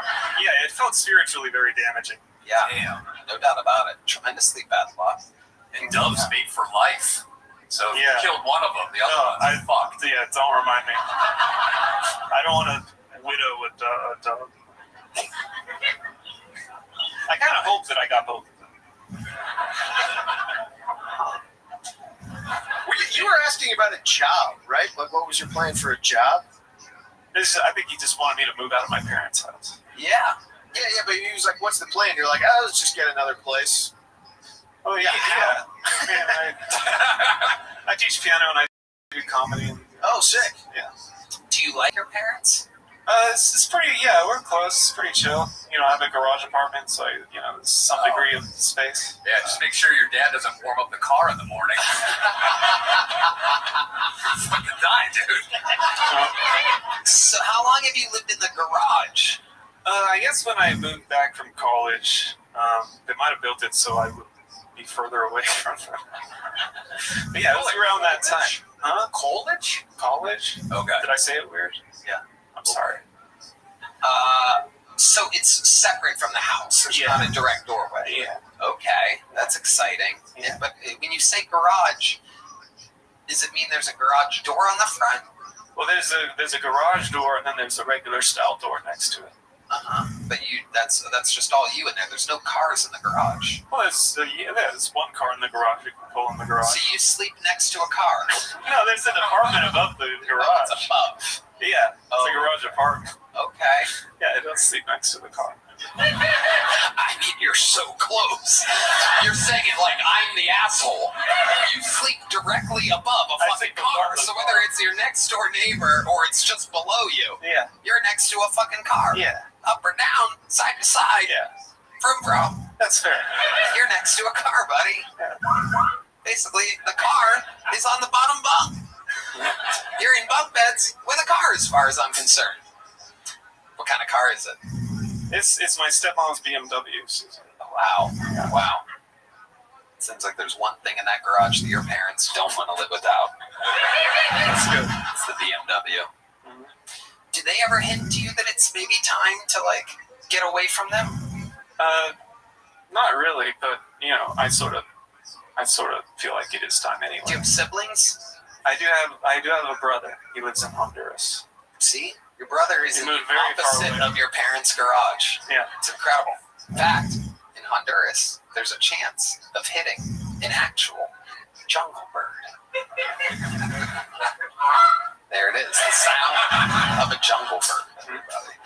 Colin, you got it started with a new minute. Congratulations, fun times. That's the way that it works. Golden ticket winner with a strong minute to show you how it's done. Colin Sledge. Now this is where things get interesting, because we go to the sweet, sweet bucket of destiny, which means we're about to either meet somebody or see somebody again that most likely meet somebody that it could be the next fucking great talent of the show, or it could be pure insanity. They could be a 15, 20-year veteran of comedy. They could be a couple months in. It could be their first time. It could be whatever. You get it. Ladies and gentlemen, your first bucket pull of the night goes by the name of Surge AM. Surge AM. Here we go.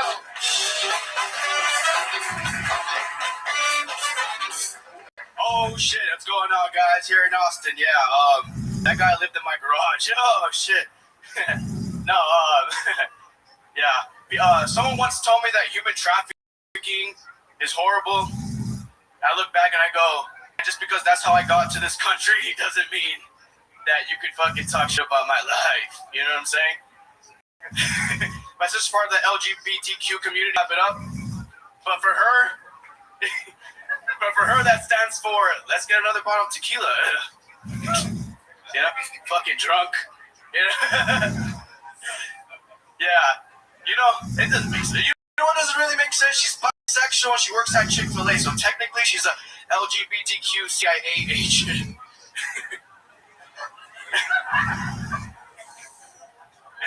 Yeah. Immigration got her last week.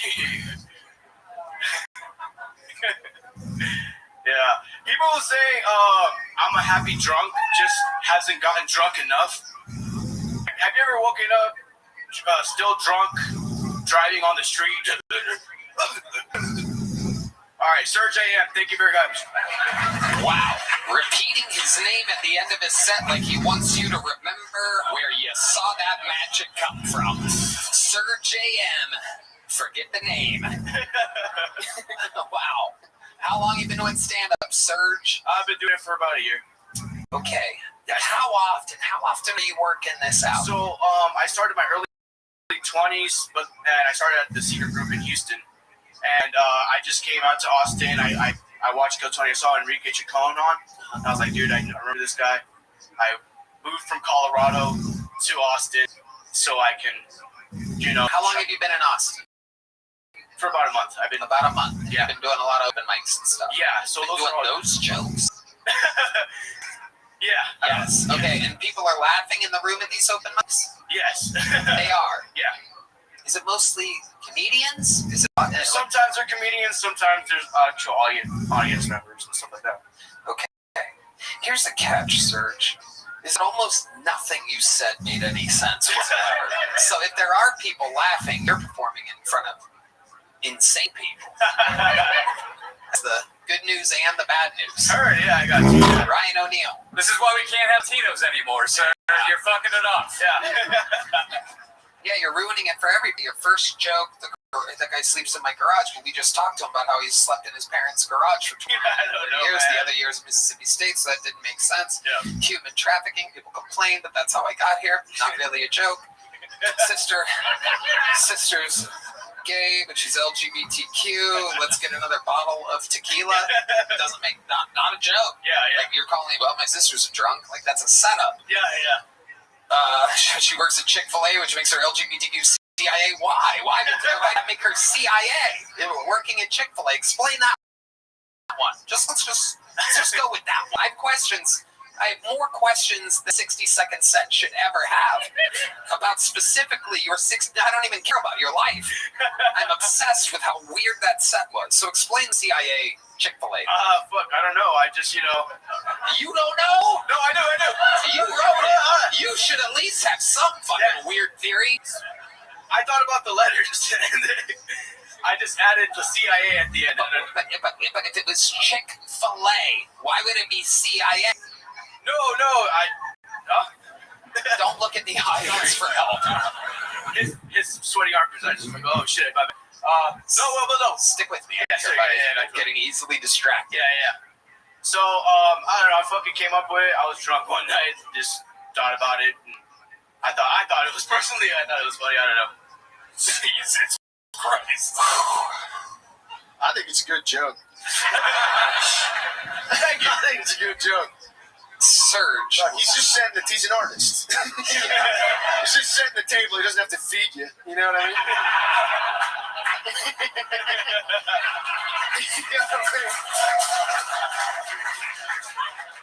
And then at the end, you said your sister got deported by immigration, but that didn't happen either, right? Yeah, no, it did not happen. Right. Is your sister really gay? She is gay, yeah. How do you know? She has a girlfriend. Okay. Do you have a girlfriend? I do not. What do you do for work? I'm a server at the moment, yeah. You're a server? Yeah. Okay. Yeah, at a restaurant called Sawgrass. Okay. Yeah. Oh, you made a noise there. You like Sawgrass? You do? What do you get when you go to Sawgrass, D Madness? Tell the truth. Oh, you're saying steak? You're lying. No, I'm not. No, really? No, my ex. Okay. Okay, dude. Real answers from the great D Madness. A steak. Hell yeah. Ex-fiance. That's a sad. Oh shit, you got D mad already. Maybe for you, motherfucker. You guys can't hear what he's saying. Might be sad for you bitch ass, punk ass bitch. D does not let anyone get a fucking thing in on him, by the way. Nope. Deep steak. Medium rare? Fuck yeah, absolutely. Abso-fucking-lutely. All right, Surge, what do you do for fun? Give us one good redeeming quality about you, something that's going to make this whole room like you out of fucking nowhere. I used to make music and stuff like that. What kind of would you make? I just freestyled and Listen to the noise the crowd makes when there's someone that we all know will not be good at freestyling. There is a 0% chance this is going to go good. This is going to be incredible. Chris O'Connor. It's just letters. LGBTQCIA. I was having a really good day up until now. Until I got pulled out of the pocket. Turns out I suck at this. All right, Surge. How long did you freestyle for? This is something you took kind of seriously? Yeah. Moved out to Colorado. I was making music and music videos and stuff like that. Right. Ladies and gentlemen, talk to Michael about a beat. Michael, play it nice and light so that we can all hear exactly what the hell. And this, ladies and gentlemen, on a show where absolutely anything can happen, is Surge AM. Yeah. I guess my set was actually pretty phony. I don't even know. I got my 60 seconds. I'll kill Tony. Clap it up. Here we go once again. When I shine, I will never show anybody that I pretend. Yo, fuck it. My sister is gay. I made it every day as my motherfucking host, but you know that I don't even care about these hoes. I'm a go-getter. Yeah, that's me. Everybody knows when I never fucking sleep, I write stupid jokes. Yeah, that was exactly how I thought it was going to go. Surge, here's a little joke bug. Oh, boy. Wow. There he goes. Surge AM, everybody. Make some noise for Surge. He tried his best.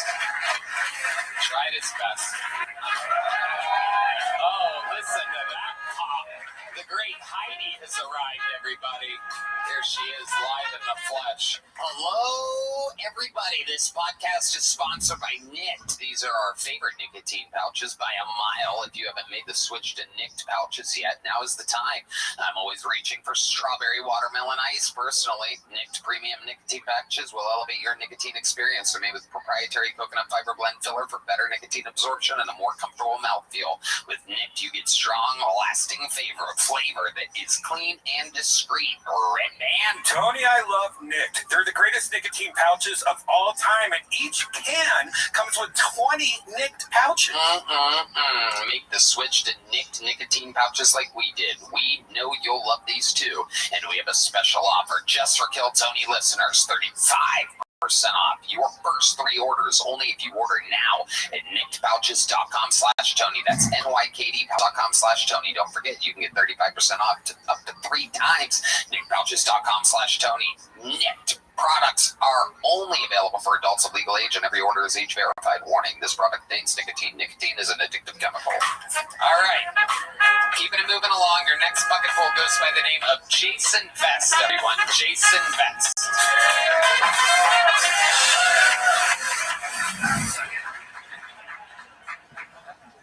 I lost my virginity at the Asian massage parlor by a saggy-tittied, wrinkly, old-ass Asian woman that looked like Mr. Miyagi. She had a raspy voice. She was like, spaghetti eggs. Her name was Mama-san. She taught me many lessons, and this is what she taught me. When paying for pussy at the Asian massage parlor, always tell Mama-san you have a latex allergy. Even when you don't. There's a pretty chance she cannot accommodate your request and you'll get bareback sex for free.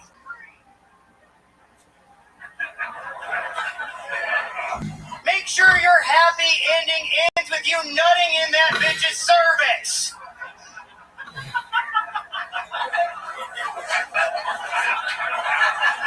Yeah. Drain your ball sack, not your bank account. Always ask Mama-san if she's got a new girl on rotation. Add some variety to your Asian pussy portfolio, guys. Jeez. All right, thank you. All right, Jason Vest. Admitting to rape as his comedy set tonight. Whoa. Whoa. It's consensual. How are you? Doing good, Tony. I'm doing good. I've always wondered what Santa's elves do in the off season. Incredible. So last time you were on this show before, and you talked about a lot of crazy sex stuff. And here you are, guns a-blazing, right on brand. Is any of this true? Oh yeah, I'm the Anthony Bourdain Asian pussy, man. I was always going to massage parlors. Wow. And what happened? You said in the past now. You no longer go? I'm reformed, and now I just help men achieve success by giving advice, helping my brethren out. How'd you reform? How did I reform? I got married. Okay. She said, well, you can't be having sex with Asian pussy anymore. So I've been married for 20 years, guys. 20 years. Wow. 20 years. No one's excited about that. To a woman. She's gonna love this set. Yeah.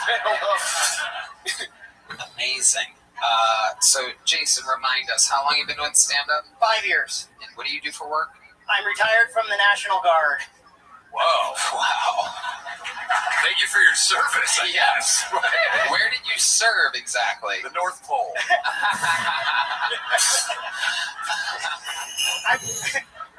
There it is. The sweet son Santa landed on the roof. He wants to say it. I was a recruiter for the National Guard in Jackson, Michigan, Lake George, New York, and I worked in Chicago, Illinois, too, for a while. Okay, wow. Some of the places where we need our military the most. Okay, what's the craziest thing that happened? What's the most, violent thing you had to do in the military at the National Guard? The most violent thing I ever had to do? I never really had to do anything violent. And I was a recruiter, so it's like a basic job. People come in, and they want to join the military. You lie to them to get them to join. It's just a simple process. What's a trick you would use to get them to join? I would tell them anything. Let's say someone came in and they wanted to be a cook, right? Being a cook, nobody that joins the military wants to cook the damn food. They want to do cool Rambo shit. So I'd be like, listen, you're going to be an executive chef for the president or some shit. Oh.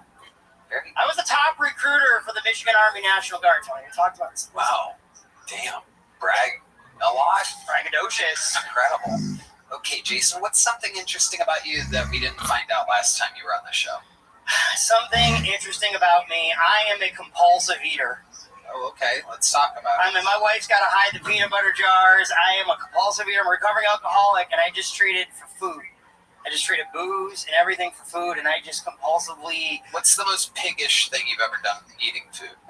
I spent $45 in DoorDash from Whataburger. Wow. That's actually not that bad. Yeah, I seen your food order. I follow you. Yeah. Those middle of the night Instagram stories by Red Band. Wendy's. Oh, yeah. No doubt about it. Chief, what does your wife do? My wife is a photographer, and she works for an orthodontist office, and so she runs like a call center. She works from home, and she helps me edit my videos. Remind us, what kind of videos are you making, Chase? I make content. I make a lot of massage parlor videos where I use my past experiences to help men get Asian pussy. Like I do that as a service, Tony. No one needs this advice. No, have you been? Yes, you just pay for sex. It's great. No, that's the point. He's teaching etiquette. Yeah. How dare you? The condom is for your protection. Oh, no, I go bareback, brother. Bareback. Christ. Oh, my God. Bareback. You are the fucking weirdest dude. Can't quite figure it out. You're an interesting guy. What's the craziest video that you've ever made? The craziest video I ever made was a true story. So I got on Kill Tony last time, and my social media clips blew up. Told a drunken story. And these big corporate whiskey lobbyists reach out to me and ask me to make content to get people to stop drinking Crown Royal, because in Canada they're throwing American whiskey off the shelves over this Donald Trump tariff bullshit. And they wanted me to make videos. And first off, I grew up in Michigan on the Detroit border.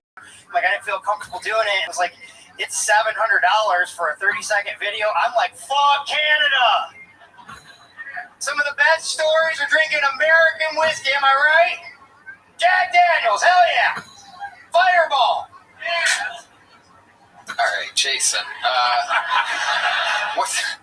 What size joke book did you get last time? I got a big one. Okay, well, guess what? Here's a little something in your collection. It's a little one. The first catch of the night, Jason Best. There he goes, everybody. Whoa. I just accidentally ripped this in half. That's a first. Ladies and gentlemen, make some noise. You guys having fun out there, huh? A couple of very odd bucket pulls to start the show, but it's okay. Make some noise for your next bucket pull. Patrick Blake, everyone. Patrick Blake.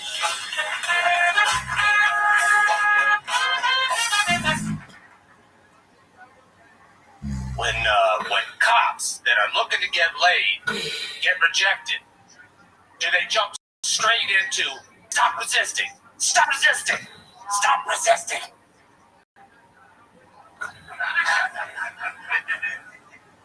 A doctor's office from my hometown was raided.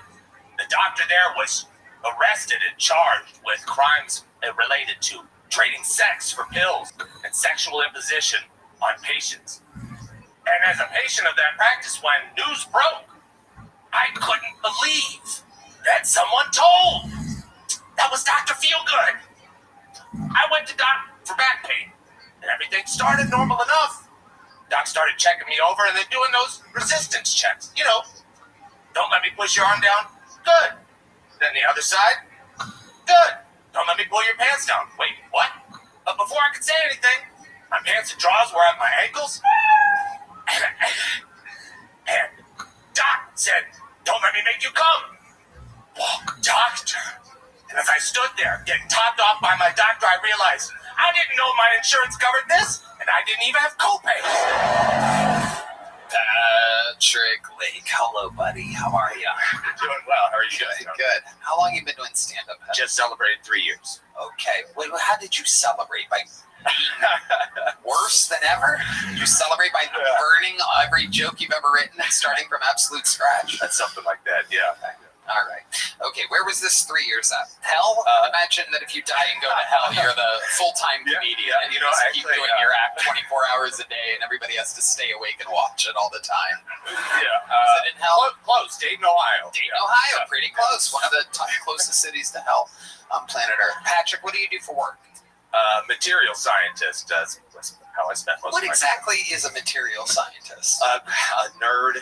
Got a background in chemistry and chemical engineering, and then specialize in nanomaterials. So, what exactly are nanomaterials? It's like an additive to composites. Parts excellent properties into like aerospace and defense applications, mostly used by the military. Do you have to wear like a hard hat or a mask or something? Yeah, occasionally, yes. Yeah, like a mask? Mask, yeah. Okay. Is it dangerous? I mean, it can be if you were like trying to eat it or breathe it.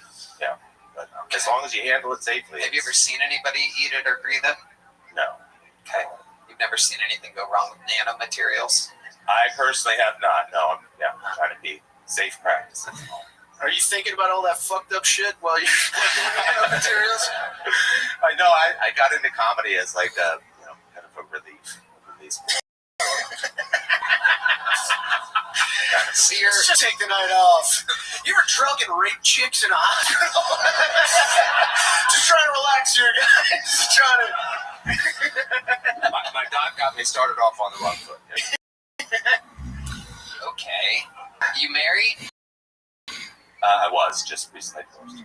How recently did you get divorced? Like, it finalized 2 months ago. 2 months fresh on the market. How long were you married for? 15 years. 15 years. Explain to me what went wrong.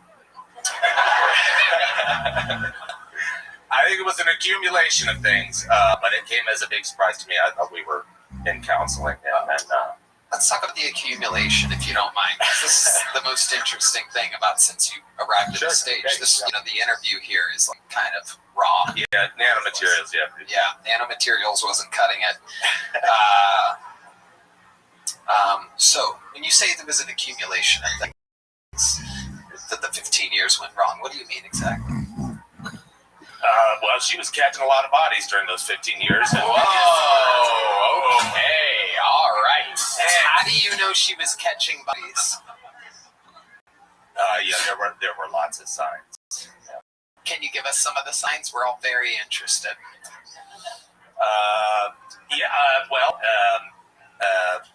STIs. Oh, shit. Okay. Now we're talking. This is very compelling. Give this guy a round of applause, huh? That's what I love about this show is all of a sudden it just hits you out of nowhere. And at least I'm on the edge of my seat. Ryan O'Neal, you feel good about this, right? Yeah. Was this all happening while you were collecting turquoise? Like what?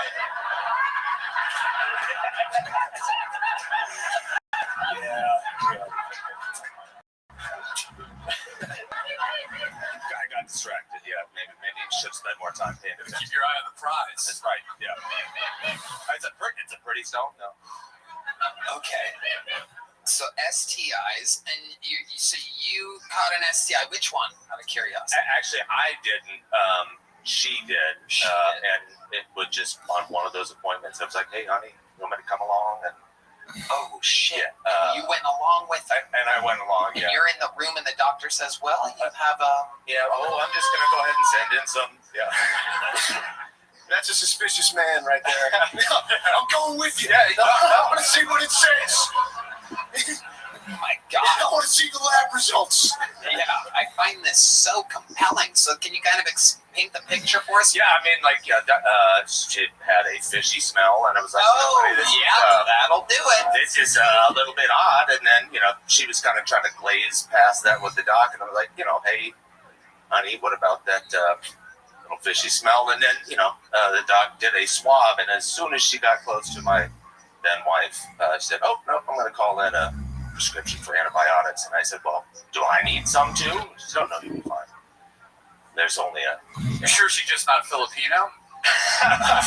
Shit, known for the smell.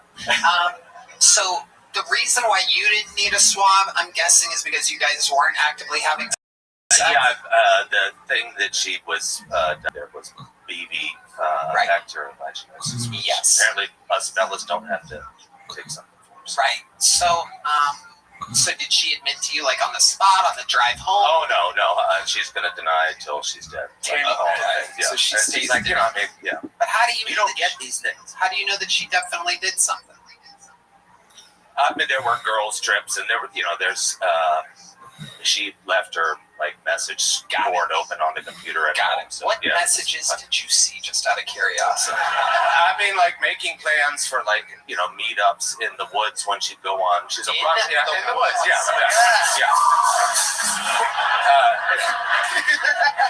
The old jungle bird has arrived again. Go ahead. There's two reasons for that. One, I live in Yellow Springs, Ohio, so it's like a crunchy town, right? Okay. And two, she's Portuguese, and that's like where the prostitutes go into the woods, actually. Really? That's a thing with Portuguese women? Portuguese? Portuguese? It was wild. The first time I was in Portugal, driving to the beach. Portugoose? Okay. How do you know Portuguese women fuck in the woods? That is a stereotype I've never heard. I thought all I do all day is I study stereotypes. I've never heard this one. Yeah, we were on like a family to the beach. We had to like drive through a section of like the wooded area, and there's like clearly a prostitute standing at the edge of the woods. And I was like, what is a woman doing in a nightgown like at 11 o'clock in the morning? Next thing you know, I mean, it's like not the This episode is brought to you by Blue Chew, by the way. That's a little fun fact. ZipRecruiter and Shopify. Wow, this is so interesting. It's crazy. It's amazing. Were there any, Ryan O'Neill? Well, I like how you led with girls' trips when you have messages of her meeting in the woods. Yeah. Should have just led with Well, that. I mean, you know, she was indiscriminate in terms of gender. You know, hooking up with guys' ankles. Oh, interesting. Do you know what kind of... Red Band's hard as a rock right now. Do you know... Did you grow up here or did you import her? Yeah. An import, yeah. You did? Yeah. You really did? Where did you find her? Online? We actually met at a conference. Yeah, we were at a scientific Is it a Sex Addicts Anonymous? Okay. No, it was like a science and engineering conference. Ryan O'Neill? It's like, wow. Yeah, I mean, you can take the girl out of Portugal, but you can't keep her out of those woods. You know what I'm saying? That's the old...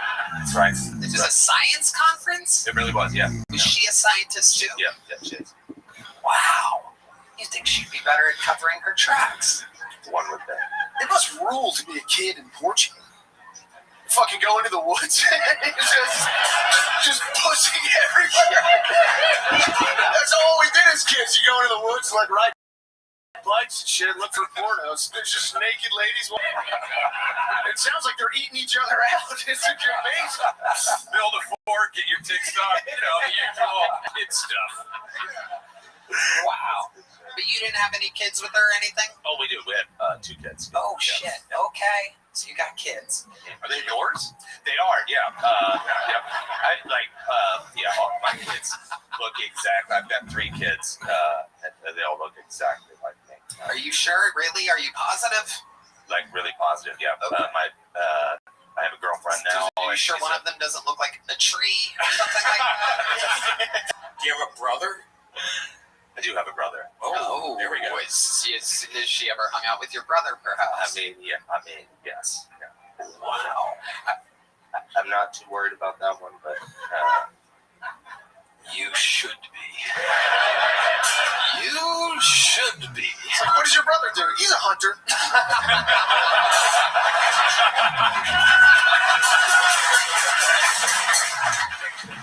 Amazing. Well, Patrick, like I said, the set was one thing, but you know what? Your fucking interview was so goddamn badass that I'm giving you a big joke book. A big black one, just like your ex-wife's probably. Yeah, that's right. Thank you. There he goes, Patrick Lake, everybody. All right. Damn, that was a hell of an interview. Oh my goodness. This podcast is sponsored by Open Phone. If you're running a business, you know that every time you miss a call, you're leaving money on the table. When every conversation matters, you need a phone system that keeps up and helps you stay connected 24/7. That's why you need Open Phone. Open Phone is the #1 business phone system that streamlines and scales your customer communication. It works through an app on your phone or computer, so no more carrying 2 phones or using a landline. Red Band. Tony, guess what? I loved Open Phone. Oh. I love it.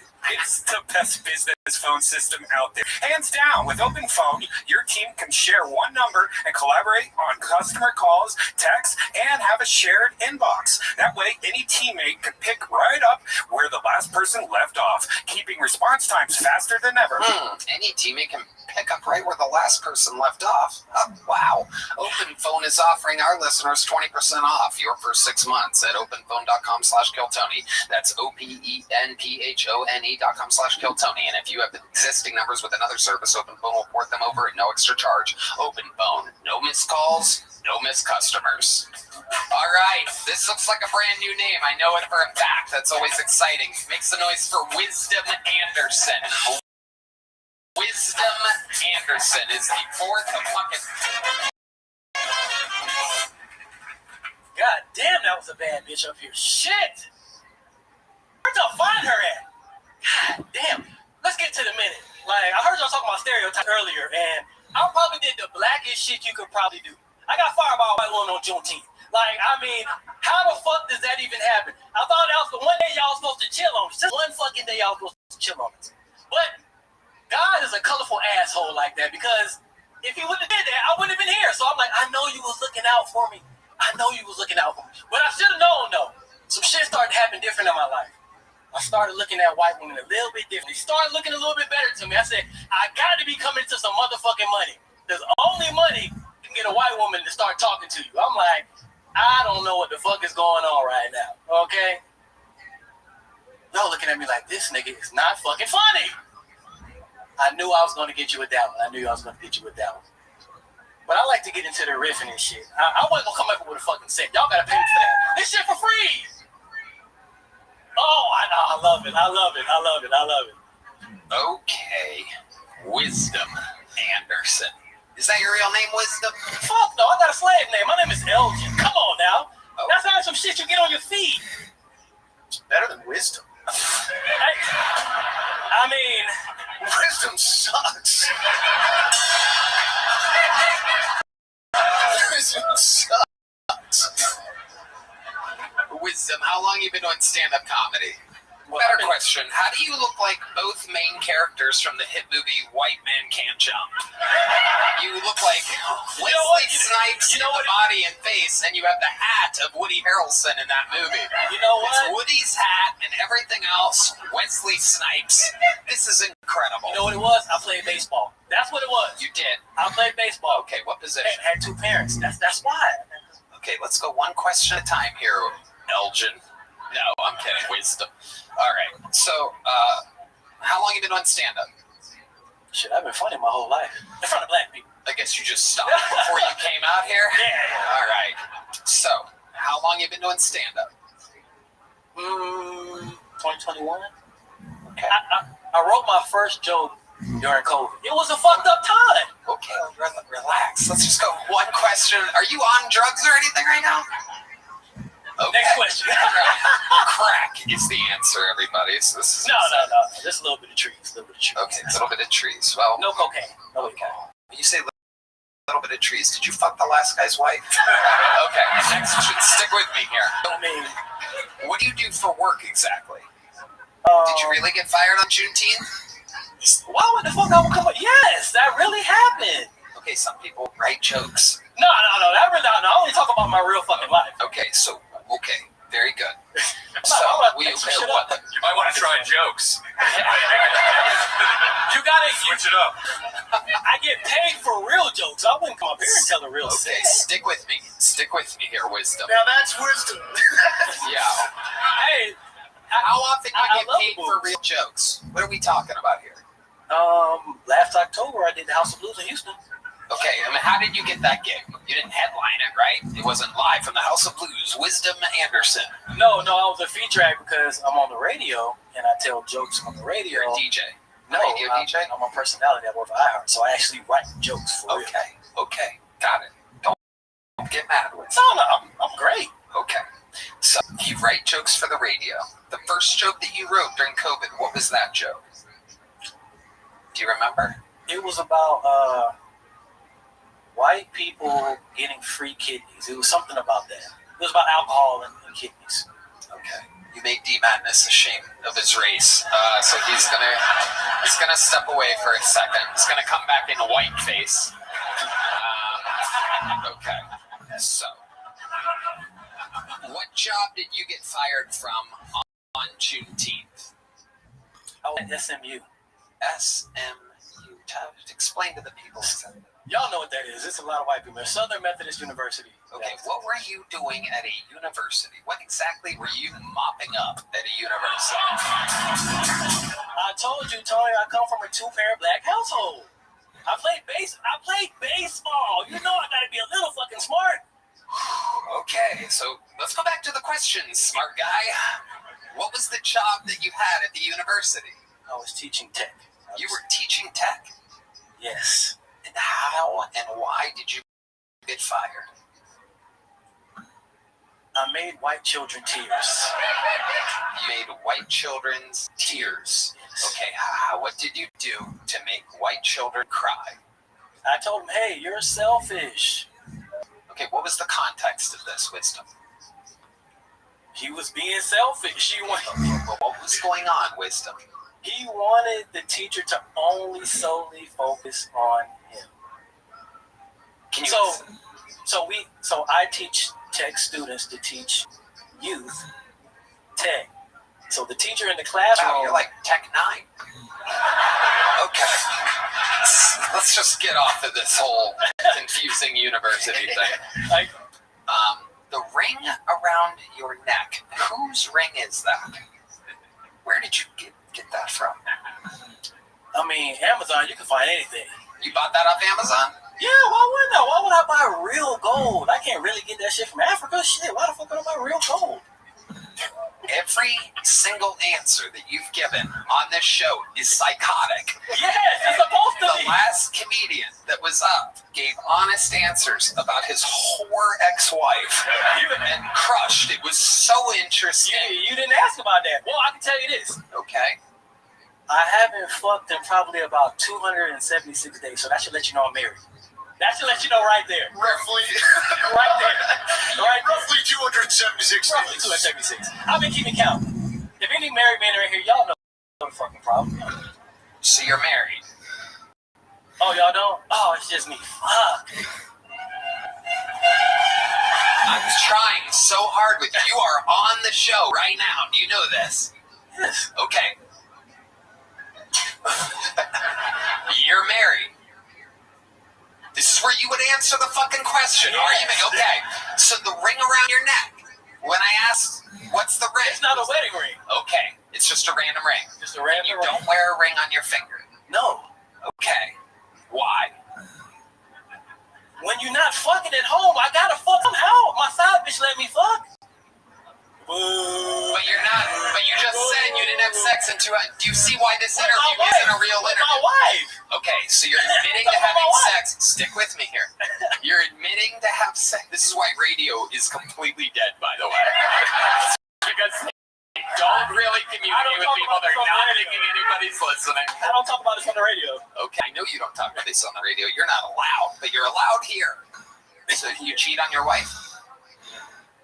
You already said it. I'm just trying to ask you. I'm trying to confirm, or you could go, no, I was kidding. Look at me. You know bitches want to fuck me. Tony, come on now. Oh, my God. Dude, I tried so hard. There he goes. Wisdom Anderson, everybody. There he goes. It's okay, Wisdom. There you go. There he goes. Wow. The rare, uncharismatic black man. Very rare. A rare bird, if you will. A rare bird. No, that's not. It's the blackbird. No, it's the rare African bird. There you go. All right, your next bucket full, ladies and gentlemen, on this very interesting episode. Make some noise for Vinny Flores, everybody. Vinny Flores.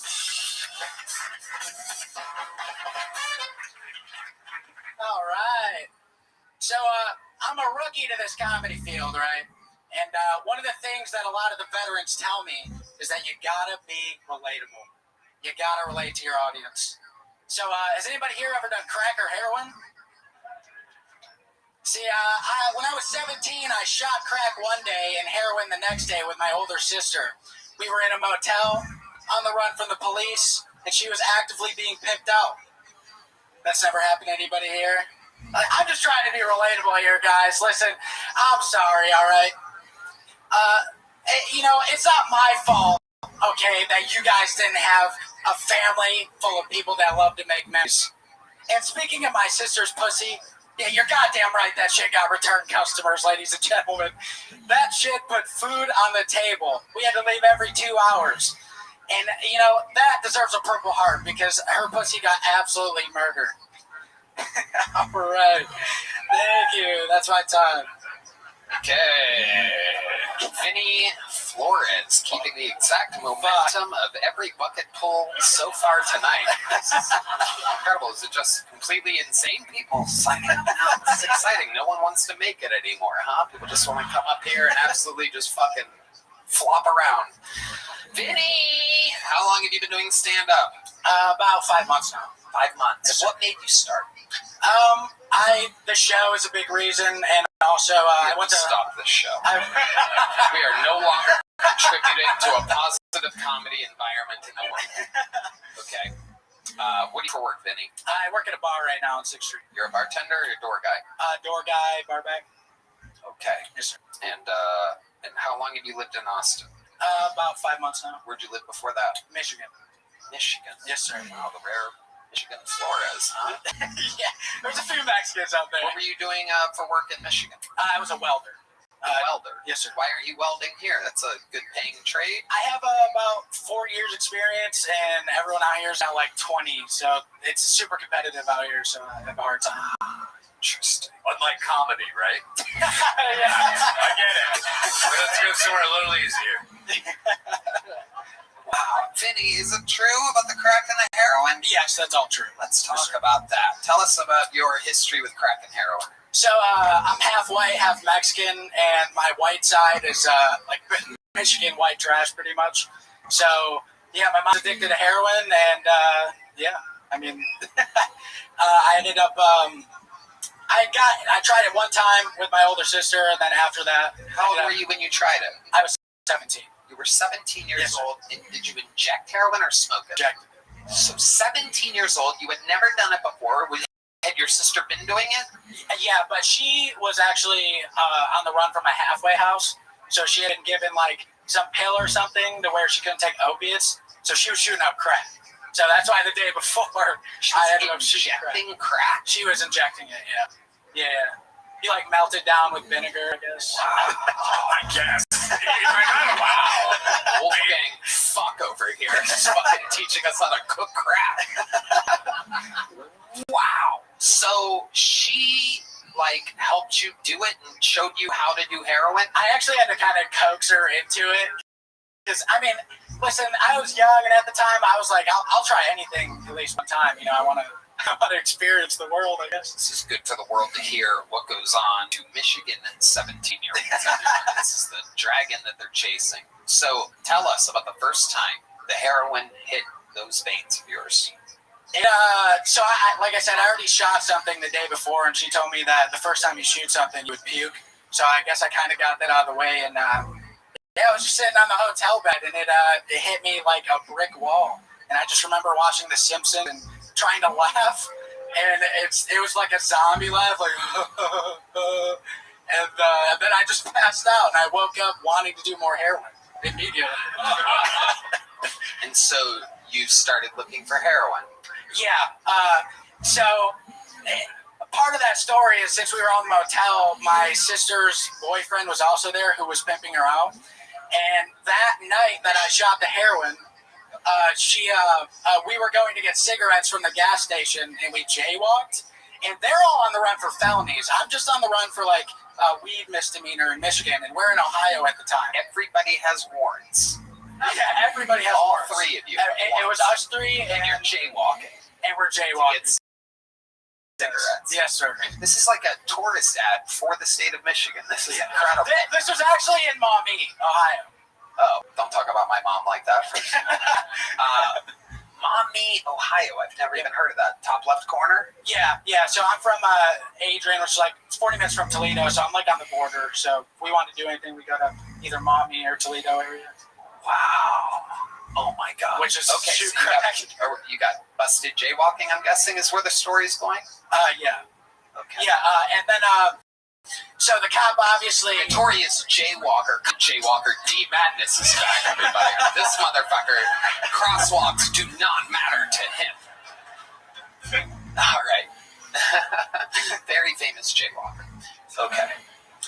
So obviously, since he has felonies in his name, he immediately just got booked. And I'm a minor at the time, so they're like, okay, well, we need to take you to a guardian.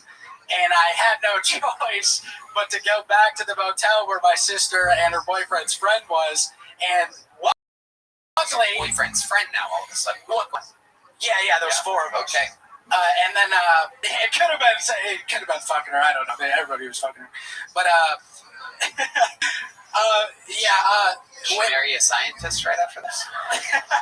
Keep going. Just keep going. We went back to the motel, and then the cop just kind of let me go in there, and then he went away, and then he didn't notice that you were on heroin at all. I wasn't on heroin yet. This is like right before. This was that night. Hell yeah. And then I ended up doing his heroin, but I couldn't do like what he would normally do. I guess that's what she was telling me because I would overdose. So I only did a little bit, and then forward woke up wanting to do more, and turns out that the boyfriend's friend stole all the heroin, and then just left me and my sister in the motel. And then we were kind of fucked after that. Best Thanksgiving ever, right? Sounds like you were fucked before that, too. It also sounds like every time you did heroin, you would just fall asleep and then wake up craving it. No real enjoyment whatsoever. Often when I asked people what it was like after they did heroin, they're like, oh my God, I felt like $1 billion. It's a feeling unexplainable. You're like, I went to sleep and woke up. Yeah, pretty much. I mean, I would say it is probably like the best drug I've ever done. I mean, the feeling of it was like... Did you feel like you were 5'9"?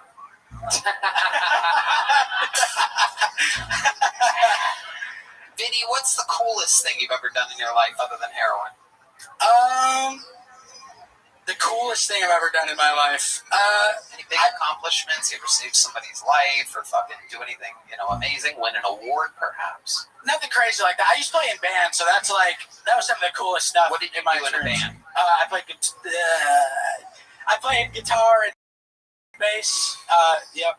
Okay, don't worry. I'm not asking you to play. Yeah, okay. Thank God. Vinny, what ended up happening to your heroin-using, crack-injecting sister? What's her OnlyFans? She's doing good supposedly right now. I mean, she's a little iffy. She ended up marrying like some 50-year-old, and they had a wedding in Maumee, and she was barefoot for that wedding. And yeah, so now she's just chilling, I guess, just smoking weed. That's what she says. I mean, I don't know. They might be doing crack. Did you go to the wedding? Yeah, I went to the wedding. Was he barefoot too? No. Why was she barefoot? It's white trash. I mean, she literally forgot her shoes at the motel that they were staying at. Like, it's pretty bad. It's gross. Wow. We have to start deporting half Mexicans too. That's what this means to me. I don't know if you guys are with me on this, but I think I'm going to call my friends in the administration and say, I support it. If they're illegal, I support it 100%. I support it? Okay.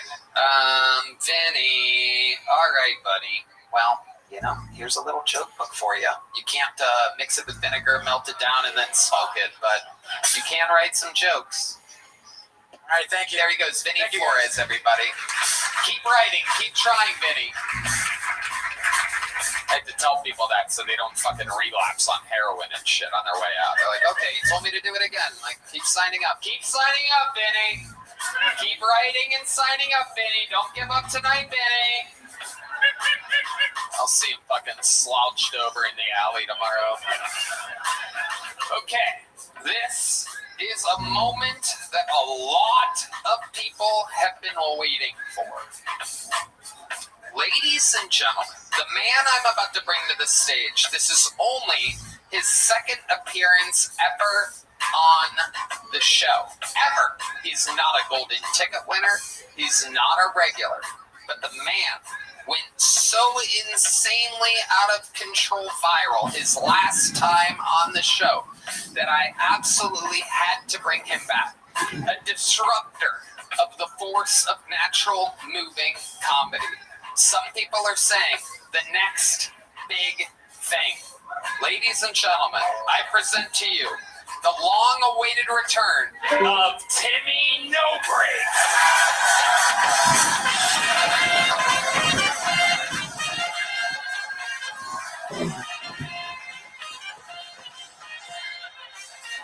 Who's ready for the best fucking minute of their lives?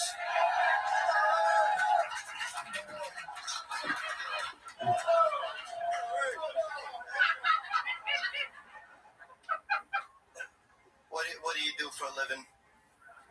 You're a student? What I'm looking for. What do you do for a living? Oh, fucking motherfucker. What do you do for a living?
public position, which was quite sophisticated, What do you do and for a a living? private position, which is quite a bit sharper and much more critical. Come on, guys, let's The go. public What do you do position for a is living? arguing that Fuck he you, come argued on. for calm and Hey, what do you do moderation, for a living? and he urged from the I'm Iberian just trying to find a Peninsula to natural his way into colleagues this in France, fucking who were sushi again shop, living Joe. in that binary culture where they're only Jews and Christians. He said, please, colleagues, and he spoke with great humility in a tone that evokes the letter. He says, even before I open my mouth, I know I will make mistakes, but please hear me out. He argued on a historical level, and this is Nina Caputo's thesis, that the idea of a continent-wide ban, in our context, a worldwide ban, would be detrimental to the survival of Judaism. He argued that it is the nature of the diaspora that Jews have always tried to find a modus vivendi with the communities in which they live. And that required, he argued, for the leaders of those Jewish communities to develop strategies of acculturation and adaptation that would allow them to find a niche of survival in their own communities. And those strategies would differ, ipso facto, with different cultures in which they live. So, for example, one could say that let's say dress, right? If you live in certain Arab-dominated communities, it would be inappropriate for Jewish women to wear certain types of clothing, not because the Torah forbids it, but because, I hit you up with some requests. I said, MHLs, I said, they cook, and, none of them are here, so I don't know what they fucking... I tried my best to get them. Wasn't easy. We have to settle for Chris O'Connor and centuries of living in these regions, Jews would develop certain standards of dress based on that community. Which is something which might not be true, for example, in Christian Europe. And he argued specifically that the nature of a Spanish Jewish community, with its midpoint between a Muslim and a Christian community, Yeah, why don't you show everybody what that is, man? Why don't you show everybody what that is? There's a picture of my niece's volleyball team. Eating philosophies such that they could articulate their own identities in contrast to it. In other words, or take another example. Let's go to the 19th century. Samson Raphael Hirsch would argue that, Jews have to be allowed to go to college and receive a liberal arts education. That's right. Because the nature of the economy in Western Europe would not, be conducive to Jews living in an agrarian kind of backward way. They live in cities, they pursue the professions. So tell us, what does Timmy No Breaks do therefore, when we he's have to not on adapt stage? to the nature of the communities in which we live. We have to develop the facility and the vernacular languages and so on. That would not be a strategy adopted, let's say, in northern Hungary, by the Sam Sofer, where Jews are highly agrarian, living in tiny little clusters, and exposure to the wider world of the university and the marketplace structures would be detrimental. So the Naharian approach is to allow for cultural diversity in the Jewish world and not to tolerate a worldwide ban, because that would fracture the Jewish community and ultimately would lead to human like you. What is your love like, Timmy? Now, privately, I gotta say, it's definitely that's the approach he changed. took, and I think it really I had a bunch of bitches slide into my DM. I had Jewish Hillary Duff slide into my DMs.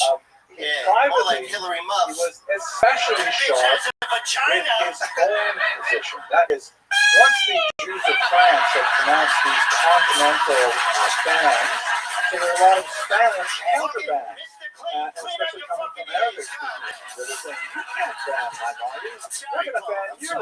We're going to ban your French thinkers. And so you had bans going backwards and forwards.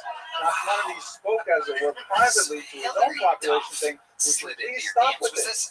We show respect to our coalitions. You've really blown up. Disagree with them, but the only way we will win this fight in long run is by showing deference to authority, show respect to their learning, and indicate that we politely disagree. This even was the case when a very important figure who we should speak about someday, Rabbi Yonah of Bologna, a very important thinker, wrote a book called Share Tshuva, The Gates of Repentance. I read the work. He was originally part of the anti-Maimonidean camp, but once he saw Maimonides' books burning, he changed his mind altogether, I think he deserves something a little more. recanted. That's like He a said, negative no, we horn should you're not be giving. It should engaged be like a in this. or something like When that, he right? switched over to the pro-Maimonides camp, his erstwhile colleagues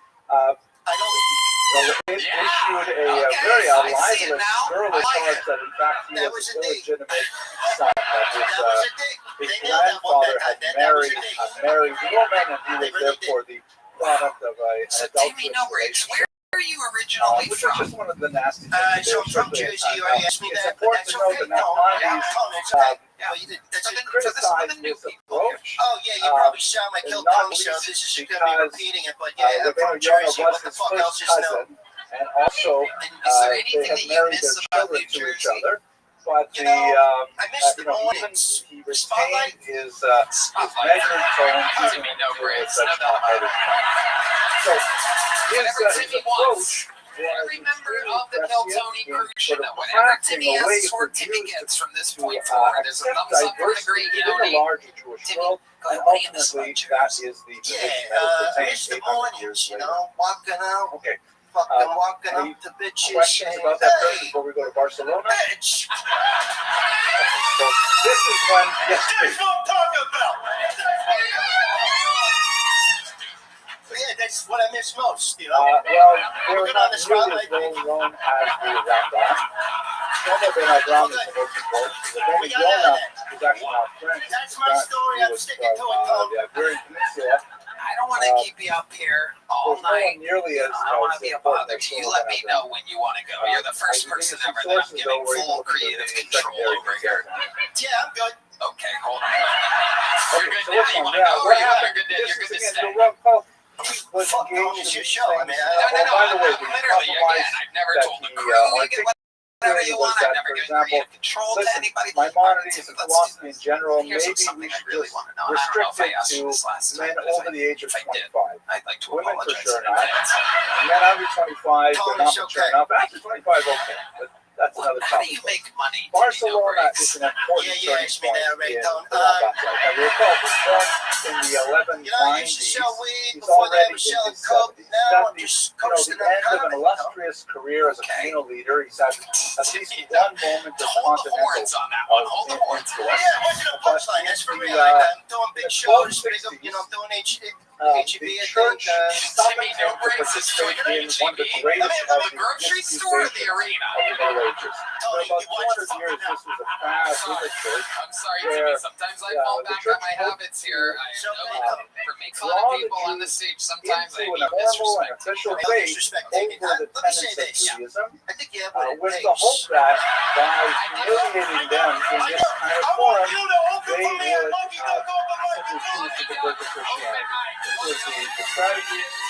Several important debates. The last very important one was already in the 15th century. So here's the cover, by the way, of that book by Nina Caputo. The movement was really started by this man, Raymond de Peñaforte, I believe that's how you pronounce it, Peñaforte, who died in the 13th century, an Iberian Christian, who was at this time creating an institute for Christian preachers in Hebrew and Arabic in order to arm young and enthusiastic preachers with the tools, the linguistic and intellectual and literary tools to be able to convert heathens to Christianity. One of his students was Rob Peck, Pablo de Cristiani, who was a Jew converted to Christianity in Peñaforte's school, and he gave his seal to take on the Iberian community, Jewish community, in a debate, because his thesis was that if you look at Jewish sources, see in the Talmud, you would actually see proof of the divinity of Jesus. I feel like if we keep you up here any longer, I'm going to have to give you a percentage of the royalties of this episode. And I cannot begin to do that. So, I mean, unless there's anything else you'd like to say or do, I'm going to give you, or we can talk about anything you'd like. If you'd like to ask me a question or anything, primarily with Greek and Latin sources. The Aramaic of the Talmud is basically a closed book to them entirely. What's the It's most only with interesting Nicholas thing Dolan about a you? few years earlier that they begin to discover the Talmud as a document of some significance for the Jews, and they begin to wonder about, well, what's written in the Talmud? Does it say anything about Jesus? It does, in fact, mostly nasty things. But there are some, sympathetic things as well, believe it or not. But I guess the most interesting thing about me is probably that if you take all the passages that are directly to Jesus, maybe you'll come up to maybe guessing 6 pages out of 4,000. And those are scattered references. So it's not like the church is much more Christian than the Jews are. The Jews are much more registering you officially without it. You don't want it and you don't need it. You are the newest official golden ticket winner. Aragon is an associate of the Ramban who has a great deal of respect for him, and so he goes along with it, and they bring together this debate. What's fascinating about this debate more than most others is that we have both sides accounts of what happened. We have the Ramban's own video account called the Sefer I will see you there next, and we'll talk about the future. Ladies and gentlemen, one more time for the great Timmy No Brains. Detailed language, exactly what he said, exactly what Pablo Cristiano said, the reaction of the audience, the reaction of the king who was watching. It's a fascinating, very dramatic document. We also have an anonymous account written in Latin, which, although we can't pin down exactly, it's most likely an official church account of the show. And they, for the most part, they corroborate each other. There's certainly a difference in tone. Going to do some type of drug right now in the bathroom. There's a lot going on here. The place is in absolute chaos. The Jewish And it's perspective, time for another bucketful. Make some noise for Isabella Carrozza. verifies a lot of the elements that are present in technology. So we know a lot about how this particular debate works. Introduced me to EFT tapping. Here. Whenever you get nervous, you take deep breaths and tap on your face. She's like, think of it as like a massage for your inner child. So I don't think my inner child needs any more massages. Because he says, how can you expect me to have an honest intellectual exchange if I can't I actually started going to therapy because I would get really bad anxiety in social situations and become a huge bitch to whoever I was with. And my boyfriend would just be like, oh, it's because you're Italian.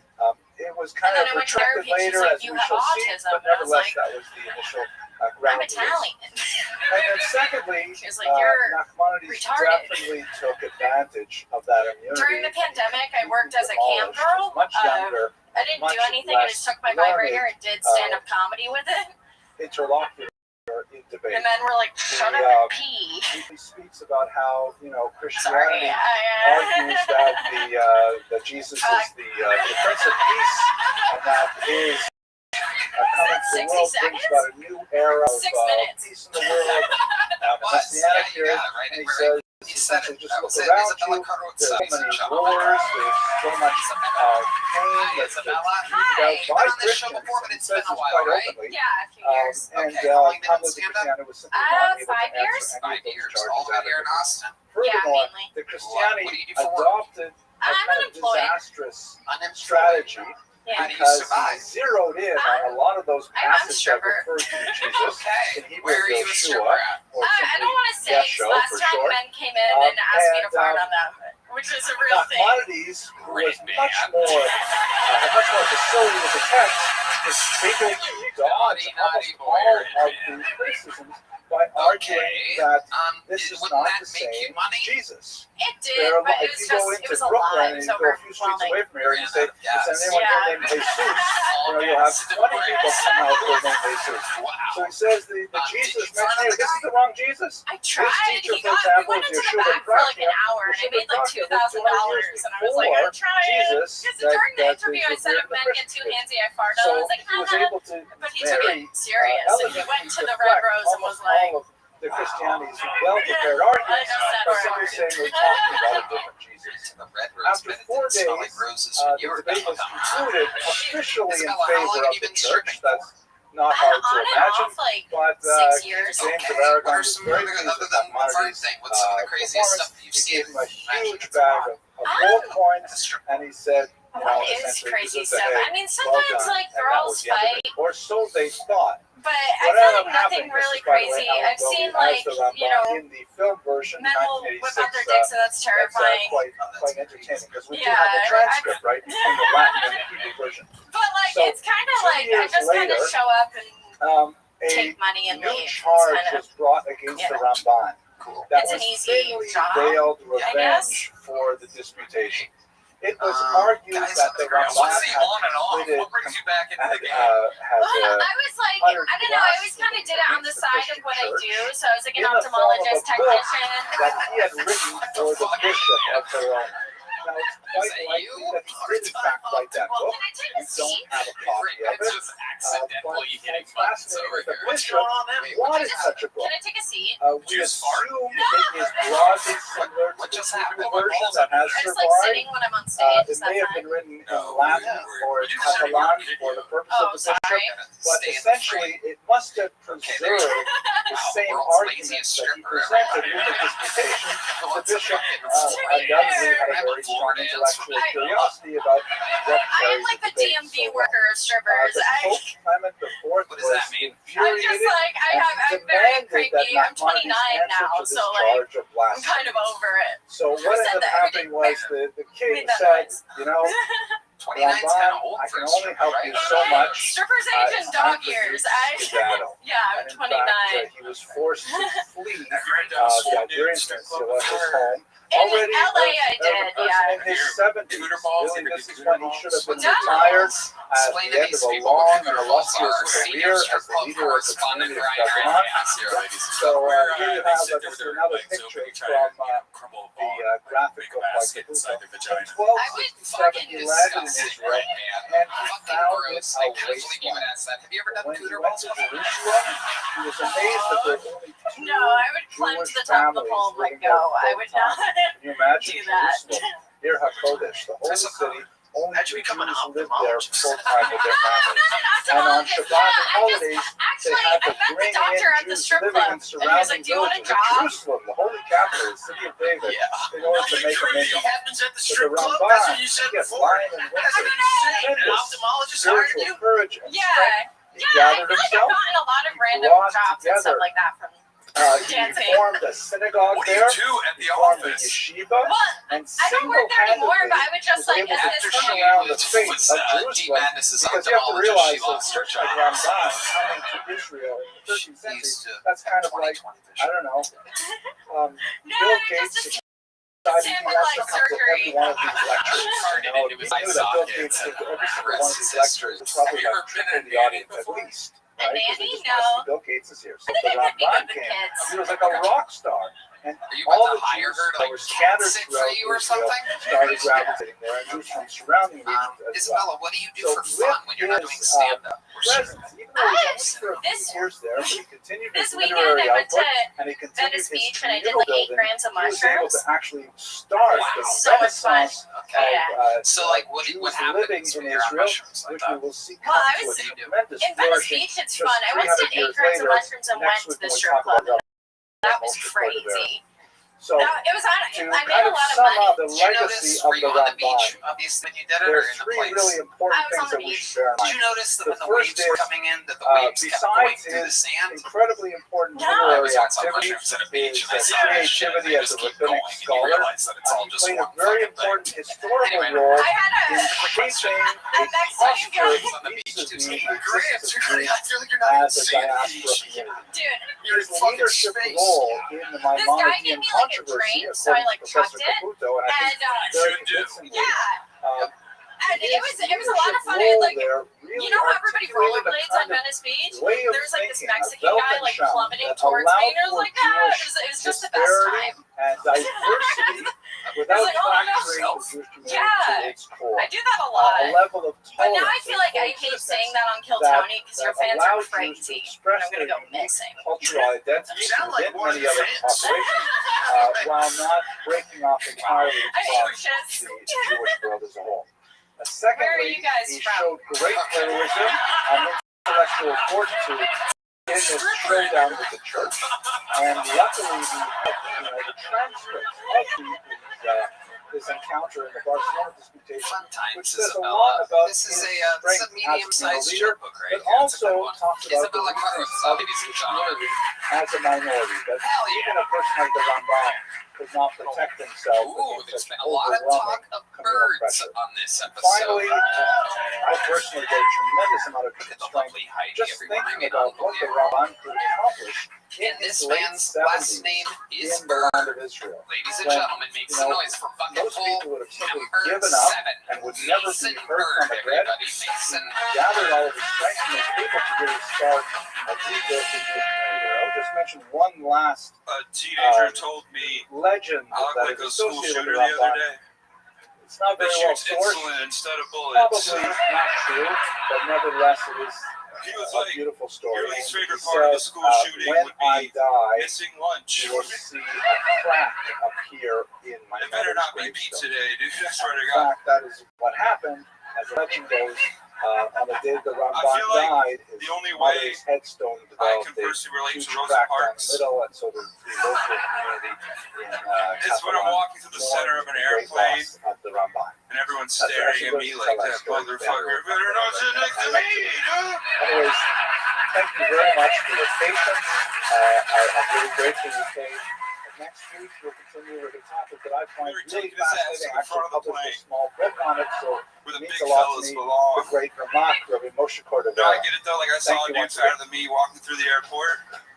I was like, that motherfucker better not get on my plane, dude.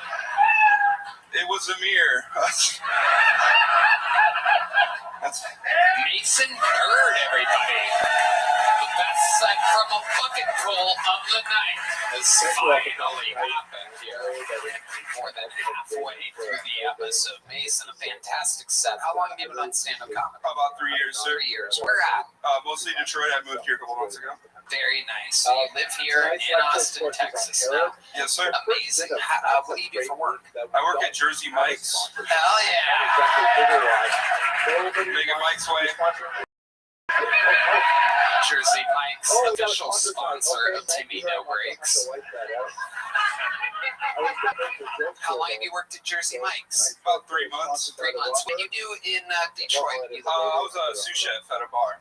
But the joke that I make is nobody wants to sponsor electric. A sous chef at a bar. He's got such what exactly? I just did a lot of prep, hiring, then mostly cooking online as well. I was like everywhere. Do you think that it's good for a guy like you to constantly be working around food? Believe it or not, I actually started working in the food. I lost like 150 pounds. I used to be 500 pounds. Wow! Oh my goodness! Incredible! What did you do to lose the weight? Tell Red Band how you lost it. So I'd eat one meal a day. That way I can get. So I like to eat like 4,000 calorie meals, and I would just limit it to once. So when you say 4,000 calorie meals, like give this audience an example of like what? Okay, I would most piggish. Oh. All right, I like to get like 3 chicken quesadillas from Taco Bell. 2 cheesy gordita crunches, and I get 2 drinks. That way I think the food's for 2 people. What drinks do you get? You gotta mix it up. I like the Baja Blast and cherry Pepsi. Yeah. Absolutely. So you still eat the same type of stuff, but just once a day now? Yeah, I just get it all when I want. I love it. God damn. You're a funny guy. Great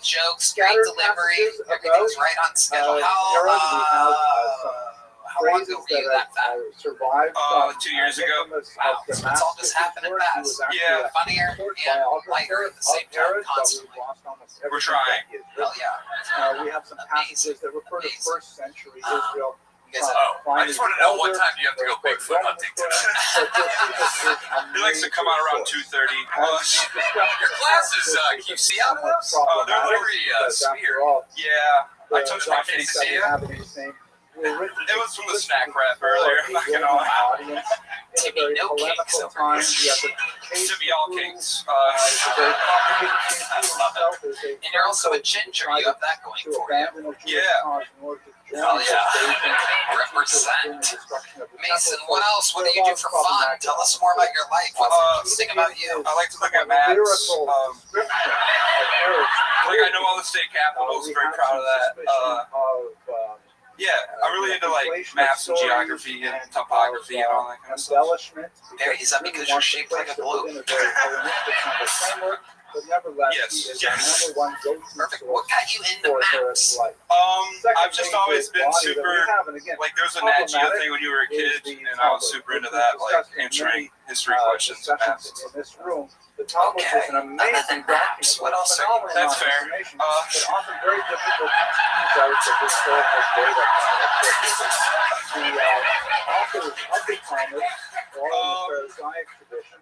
I really like eating once a day a lot. So you look forward to these. What time of the day do you usually execute the meal at? Anywhere from 11:30 to 12:30 at night. So you wait all day. Yeah, you go for it at night. Okay. Just unravels Big Map. Just kidding. Let's see here. Anyone who knows all the state capitals has a lot of placemats in their place. So let's just go for last night, for example. Do you remember your order last night? What you ate last night? Yes, I know exactly what I ate last night. What was it last night? How many people want to hear what Mason Bird ate? Let's go single spotlight on Mason Bird. It was 2 snack wraps with French, 2 snack wraps spicy, 2 McDoubles, large Coke, and a large Sprite. Okay. I've done that before. Yeah, I've done that before. This guy's like the Rain Man of meals. I mean, you can give him any day and he can tell you what he ate. And what state he was looking at on the map. Florida. Have you ever thought about when you're sacrificing all day and you're hungry and it's the last meal of the night and the first meal of the day at night? Have you ever thought about replacing the most disgusting heavy caloric meals humanly possible with something healthy and losing like a few pounds in a day? Yeah, but the thing is, like, if I do that for 2 weeks, I explode and spend like $70 at Taco Bell. Oh, so it's you'll just go out of control. Yeah, it's like I have to, like, I'm going to be out of control. We just have to learn how to dance with it. Yes, sir. How to Tony, that's math money. You know that? That's wild, man. When you get done with the meal, are you full? No, You're like, all right.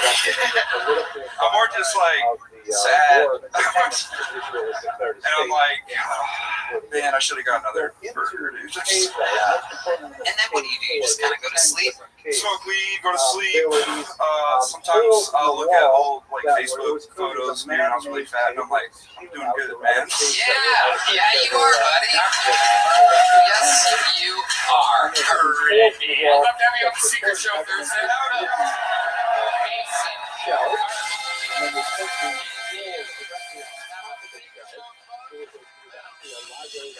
Mason Bird has arrived in the Kiltony universe, ladies and gentlemen. How exciting is that? Thank you. One more time for Mason, everyone.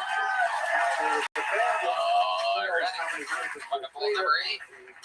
Right down the barrel. Make some noise for Max Sidawi, everyone. Max Sidawi.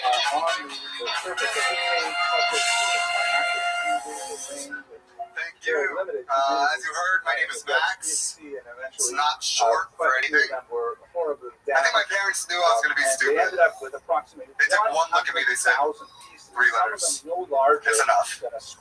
I got an older brother. His name's Nathaniel. Yeah, I googled his name because I'm petty like that. Found out Nathaniel translates to gift from God. Beautiful, Mel. Fuck him. Because then I checked my name. My name is the #1 name in the world for dogs. You know how many times I meet a girl, introduce myself, just for her to say, "Oh my God, that's my dog's name." It's not a good name. She's not like, "Oh my God, that's my dog's name. Let's go back to my ways." We'll do it, doggy. Maybe in my imagination she'll be doing that. She's like, "Who's a good boy?" What else about me? I'm Jewish. Yeah, none of you look surprised. I get it. Nobody was falling out of their chair right now. I was like, "Whoa, this guy's Jewish? Thought he was Swedish. Maybe Irish. Maybe Andrew Tate." I'm aware I have a mirror. Alright, that's my dog. Thanks so much. Sadawi. Am I saying that right? Sadawi? You're honestly probably the first person to ever get my last name right. So thank you so much. Thank you. I get to open for TV No Breaks. I'm very excited about it. New era of confidence around me. Max, welcome. Stand-up's a newer thing for you. How long have you been doing it? I'd like to say I just moved to Austin, so recently 2 months, but I was doing it abroad for a while. Okay. But not like consistent. Okay. All right. When you say abroad, where were you doing it? I was living in Thailand for a bit. Oh boy. Wow. Yeah. Okay, what made you want to hang out in Thailand for a while? What could possibly be there? Fewer Maxes. Wasn't the plan. It just kind of happened during COVID. Yeah. You went during COVID? Right before, actually. I was traveling Southeast Asia, and then global pandemic hit. Here we go. You just stayed in. So we have some interesting. Wow. So tell us about that. Tell us about your adventures. Okay. So January 8th, 2020, I landed in Southeast Asia. I remember the date. Because when scholars first and got to I was there was in. a certain amount of That's about the worst time to land in Southeast Asia. Oh, Tony, it was amazing. Oh, you liked it? It was great. Yeah, I was. Yeah, So how soon until you started fucking little boys? When they did not find the boys, lady boys, whatever. Something went down there. Let's talk about it, Max. It's okay. Your parents are watching. Never fucked a lady boy, Tony. I know. How long were you in Thailand for? 5 years. Okay, I'm gonna ask you one more fucking thing. What's your lady boy body count? No one ever believes me. I get it. Nevertheless, no one ever Did you believes think about it? Oh, you think about it. Some of them are gorgeous. But that's a tell. Tony, that's a tell. I know it's a lady boy because gorgeous women don't come up to me like that. Major sources for the John Dees has a question. John, would you like to ask it in the microphone? Let's go to Herod. I like you the way you ask it. Just say it the way you just said it. Within the context Are you gay? Nailed. I get called gay a lot in Austin. Me too, buddy. Are you? Are you gay? I'm not gay, You're not gay. Okay, what's the gayest thing you've ever done? Other than sound like that. These are So lady boys in Thailand and lie about it for the rest of your life. Shit, the gayest thing I've ever done. Resurgence of Jewish Does finger up the butt count as gay? Your own or your dad's? And especially of the Jewish allies. Last week about Max, what do you do for work? So I was working as a scuba diving instructor. That's what I was doing over there. Super gay. Super gay. Under the sea. Under the sea. Fuck all the dicks. Under the sea.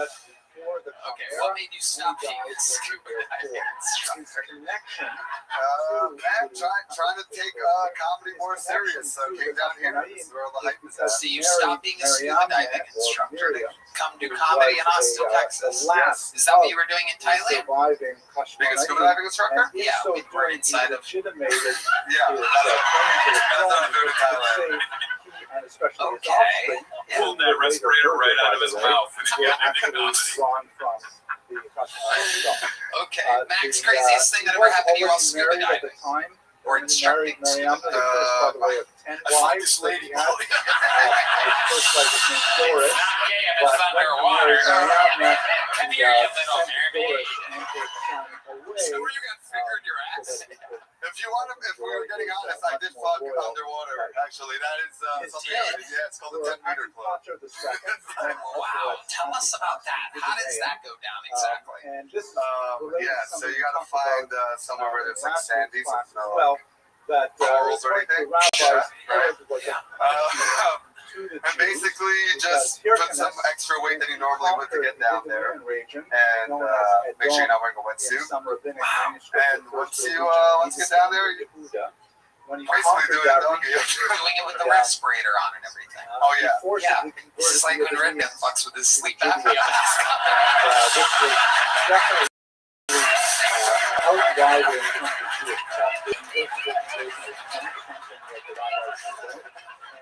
Very rarely do I make myself laugh quite as hard as I just did. I pictured it, buddy.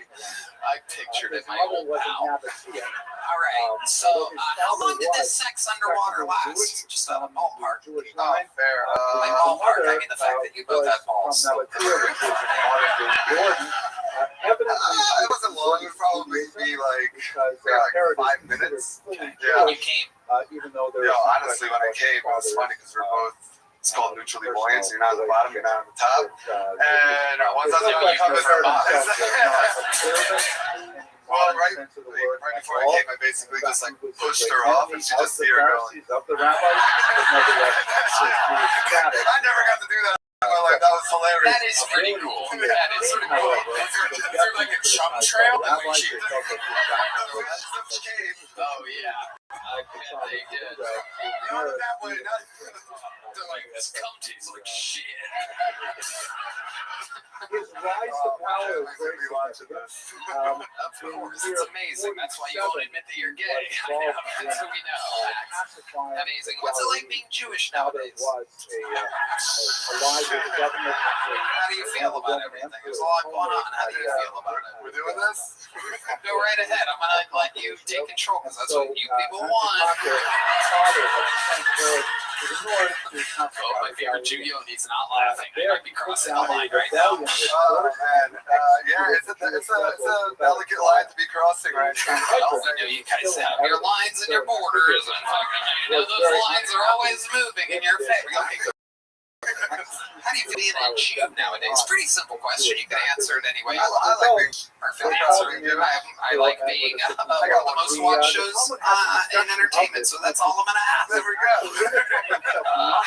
Fantastic. Max Sadawi here, my friend, is a big joke book for all the people running show business to see. The Jew is getting a big joke book. There you go. So Max Sadawi. We're having fun here tonight. All right, bucket poll number 9. Make some noise. You guys having fun out there still? Make some noise for Micah Brown, everybody. Micah Brown. Eric, who is your employee, has killed all these rebels. Light bulbs are gay. Without a trial. Because they busted my ass, am I right? American has sent Herod to their Sanhedrin, saying, go ahead.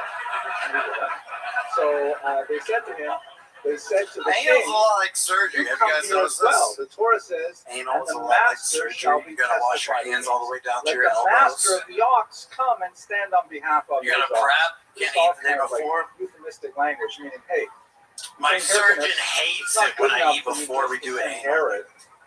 You have to answer for him because he was acting on your command to put down the rebellion. So Hyrcanus The came. drugs help. What do you guys notice? And The surgery's Herod was really there. He came bad and for sat. the So drugs. Shimon ben Shetach said, Hey man, here's a and shot according to of the whiskey. scholarship, it Bite says down he's on referring this. to You know what Herod. I'm saying? It says actually referring to Shammai. It helps with the anal too. Shammai, Okay. study partner of Hillel, who was known for his The thing that ties them all together, though, and sometimes inflexible stance on these matters. So they said to him, King Yana, it might have been King Hyrcanus. The only thing worse is anal surgery. Stand on Stay your away feet, from you will those be light testified bulbs. against. And it is not before us that you are standing, but rather before the one who spoke Micah and the world was Brown. There he created. is, and you Micah stand Brown. before Okay, God. Micah. As it says, Welcome. and two Wow, people no have one's the even fight to stand clapping for before you. God. So he's I John said about anal, and somehow it was the shittiest set of the night at the same time. What are the odds? Welcome, Micah. How long have you been doing stand-up? Not long enough. Okay. How long is what that? about all the rabbis 5 here? years. Let them say there's 71 judges. Not just one rabbi. So what are you telling me? Why There's Red Band's one fart noise of the episode. So that's not the right thing to say to Shammai. 5 years. Ryan O'Neal. I was just saying, this guy looks like fentanyl Tom Shammai, Cruise. turned to his left. You really Looked at do. his colleagues You do and look sat like there, that. and they all Every lowered mission their is faces to the impossible ground. to you. He turned to his right, and they all lowered their faces. Amazing. What do you do for The other rabbis in the I Sanhedrin don't. I did not quit. have the same You kind quit. of gumption. Quit Shammai did, Blockbuster and they were 14 years ago, and you just haven't done anything. Sponsor now. What did you quit? King Yana. I was serving at Fresses. So Shimon ben Shetach said to them again, And like, it was too Shammai, good. Place with like the are quesadillas, you like a also chicken bowl. Bali Yeah, Machshava? How's that This fucking place? Beans and rice. All Let that the master of Perfect fucking meal. One of my favorite meals. My You were a colleagues, server there? how can you be I so was a server cowardly? there. Wrong. How did Herod why'd clearly you quit? killed all those rebels Great without a place. trial. He deserves It was a to great be place. condemned. It's not a great So place. at that No, it's point, great. Yeah, so Israel why'd came you and quit? struck them to the ground, and Well, they died. I'm not exactly sure what that means. Things started going Later, really they good will for be me. killed by Herod. At that I moment, got they my said, foot presumably the moment before they You got your died, what? they said, I got my foot the king fucked. does not Your judge what? and is not judged, I and was does hanging not bear out. witness. Hold on, wait. nor is he Let's the go back. subject You of got your forward. wait, Micah. You got your Hyrcanus what? to Foot? condemn his own man. There's a Bottom line woman's of the vagina story on my is an foot. interesting kind of echo you hear in the And Talmud. I couldn't This go is back to kind work of after. difficulty of working with the Talmud was as like- a historical source. Herod This is a true story. They serve chicken. Actually That's why Red Band's making a chicken noise. For those of you wondering what a chicken has to do with getting your foot fucked. So let's slow it down. Let's Yeah, say, let's slow it I don't down. really care what you're What going to say. I'm going to exactly do what I want happened to do here? anyways. How does a woman's vagina end up on your foot while you're serving tables at Fresco's? Was cowed Supposed to by go to him, work, and they refused hanging out with a to do friend. Well, why did you hang out with a friend So, at work? Oh, let's you hang out look with at a the friend very instead first of part work. of Got the it. work. a sense of his meteoric rise to power, and it involves a lot of Things are going geopolitics at good. the time.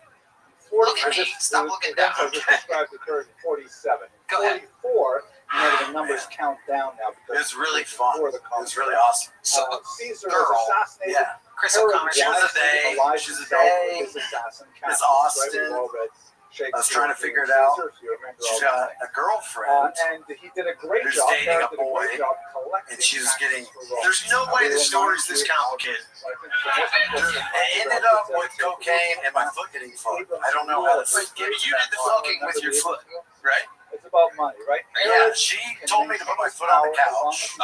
And she got on the couch. Did you wear a sock? No, because that full out of the You don't wear protection or foot fucking. Okay, so let me ask you this: is it toes or the whole foot? Well, I had 3 fingers in before, so it was the whole foot. I only have a 9.5. It's not that big. Antigonus II The revolted heel in? against Hyrcanus, and And then what work found out about it? Hyrcanus II. Things are going good, man. I don't need to go back to Fres's and deal chicken. No, you do. Yeah, you do. No one's paying you to guys out of there. You guys don't get it. Okay, help us to understand. It's the interview portion of the show. Okay. Yes. Here we go. Foot got fucked. Got to be in a metal music video. All in the same day. Same week. Okay. Then my buddy calls me. I get to go on a canoe trip in Maine. Wow. I could not go. The chicken thing was not going well. Now this is better than the chicken. How do you make money now? From the Judean population of Herod, and he I don't think you understand and his brother in his car. And they were working So you together found your still with catchphrase, this that's for nominal sure. thing. Then I'm getting my foot fucked. I'm getting flown out to Maine. And you want me to sell chicken? How do you make money now? They both died. I'm open to suggestions. It hasn't come up yet. It hasn't come up yet. Very close. So you thought you were on a hot streak, and you were just like, I can give them a third job. You can give them to you. All you guys can work at Frestas, I guarantee it. They told me they would hire me back. so you're like on a sabbatical. Right. They're definitely not hiring you back. Oh, they love me. I would bet you have a 0% chance. I mean, I know for a fact they're not going to. You just called them out by name. You don't think they'll hire me? They're not going to hire you back. I'm a little scared now.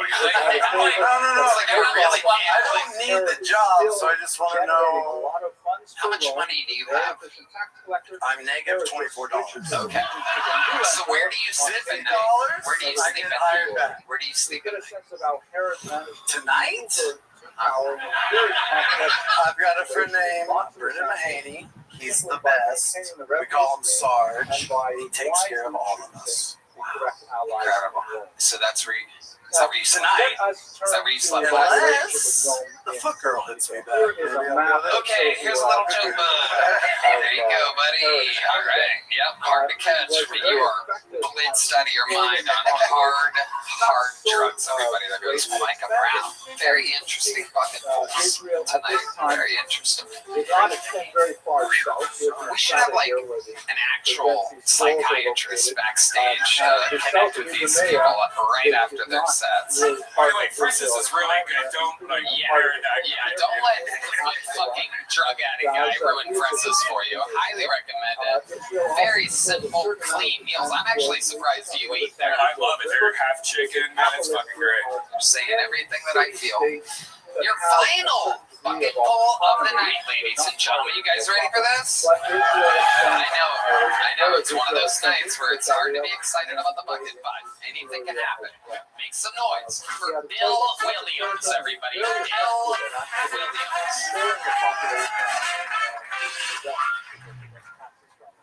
His title at time was Rex Socios et Amicus Populi. He was the king. I like watching murder shows. Friend and ally of the Roman. You're like true crime, forensic file, stuff like that.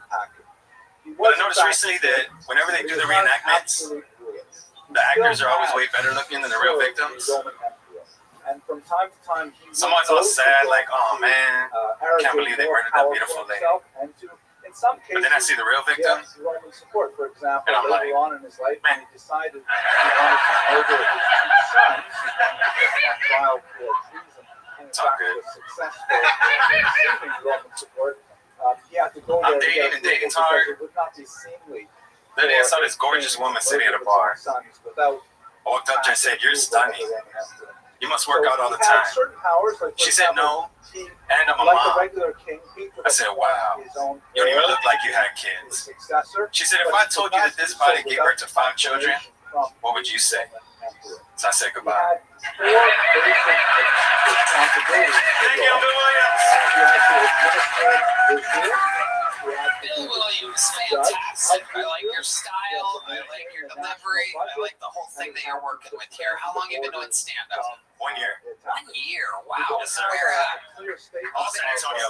San Antonio. That's where you're from? Yes, sir. Hell yeah. Amazing. Fuck yeah, Bill.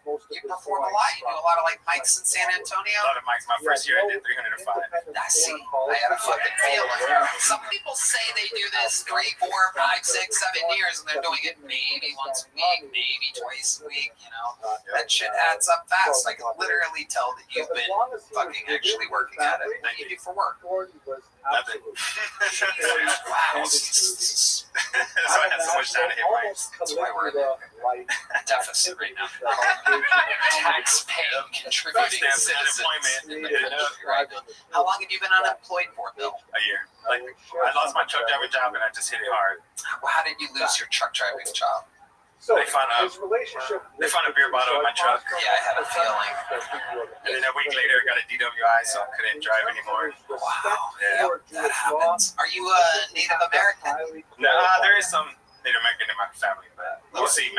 white, Spanish, a whole bunch of mix. Okay. Awesome. Like Comanche? Do you know what kind of it? I don't know. You don't know what kind of it? I have no idea. You seem like I can picture you on a horse like excited from an arrow, but that's kind of racist to say. But not really. You do look like that. Have you ever dressed up like a Native American for Halloween or something like that?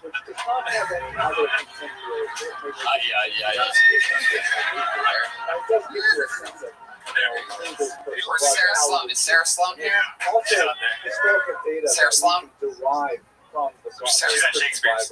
Oh, okay. She does a great horse impression. Oh, yeah, I've heard it.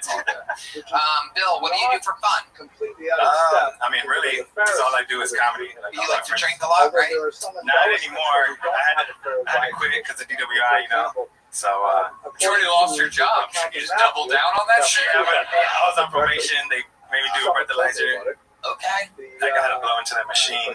So you're not drinking anymore? I'm not drinking anymore. Right. Yeah. Okay. What else do you do other than comedy? What else are you into? I mean, that's it. I got a bunch of kids and a couple grandkids now. So, wow. Yeah, How many kids do you have? 5 kids. Oh, I'm out of here. 5 kids. Yes, sir. Incredible. How old are they? The youngest is 17, and then they're 18, 21, 24, 27. How old are you? 45. Wow, look at you. You're killing it. You look better than all the 20-some-year-olds that were on the show. We had a stripper up here earlier that looked 55. Incredible, Bill. Wow. Amazing. So what's it like raising kids? Tell us what some crazy shit you've been through as a father, as a Native American father. I mean, they're pretty chill. Like, you know, I was kind of crazy growing up, and they always said, like, you're going to see when you get older, but my kids are chill. Amazing. You say you were crazy as a kid. What do you mean? What are some of the things you would do? When I was 16, I stole a Lexus from the Institute of Texan Cultures. Nice. Yeah. You're the fist bump, man. I'll give it to you. Yeah. Of course. What made you steal a Lexus? I was walking downtown San Antonio, and we're walking through the parking lot of the Institute of Texan Cultures, and there's a Lexus with keys hanging from the trunk. And so that was it. Hell yeah. And where did you take this car? What did you do? We were dumb. You know, we're 16. We thought, we drove around for 3 days, first of all. Wow. Picking up our friends, going cruising. Wow. And then we were driving around the east side of San Antonio, like, you know, thinking we're going to find a chop shop. Like, we didn't even know where that's at. And we got pulled over. The cops chased us. My friend was driving at that time. He took off, hit a tree. We all jumped out, started jumping fences. The driver got away. The cop and the other guy spent 2 weeks in juvenile. Wow. Yeah. Good times. Not so much that. How many kids did you have at that time? Are you still with the baby mama? Okay. How long have you been separated from her? Since 2013, I think. Or separated before that, but divorced in 2013. How often do you get to see your kids? All the time. My 2 youngest boys live with me. Oh, cool. Yeah. Awesome. That's amazing. So you're like a real active father, Real also dad. chasing your dreams and being very funny. Yep, thank you. How many minutes do you think you've accumulated in this year? 300 and some sets under your belt. About 25 minutes. About 25 minutes. Amazing. I find you to be incredibly hilarious. Thank you. I'd love to have you on the Secret Show. Hell yeah. Sarah Sloan. Give me Sarah Sloan. Where's she at? Sarah, come out here real quick. The great Sarah Sloan, everybody. Kill Tony royalty. You know, I think as a mode of celebration is in the air for you winning a set at the Sunset Strip Comedy Club, and since you are one of the funniest Native Americans that's ever been on the show, I find it fitting that Michael plays the Indian drum and the great Sarah Sloan does her impression of a horse. Sarah, grab that mic and let it rip, huh? You can grab his. Yeah, keep doing your Indian stuff, yes. Ladies and gentlemen, this is Sarah Sloan's horse impression. Absolutely incredible. Sarah Sloan, Bill Williams. Bill, you're leaving here with a true Native American leather joke book. Yeah. One of the greatest Native American comedians in Kilton history. Bill Williams, everybody. everybody. There he goes.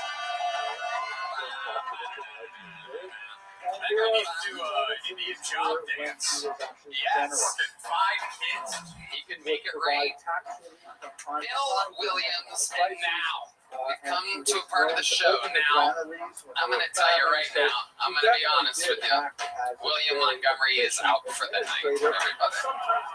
However, just when you think there's no way to possibly put a ribbon on an episode like this, I must tell you that there is one more performer, one more regular that is going to do a brand new set for you. Fresh off of sold out theaters almost every weekend, absolutely smashing the universe. I watched him do a long set last night on a Sunday.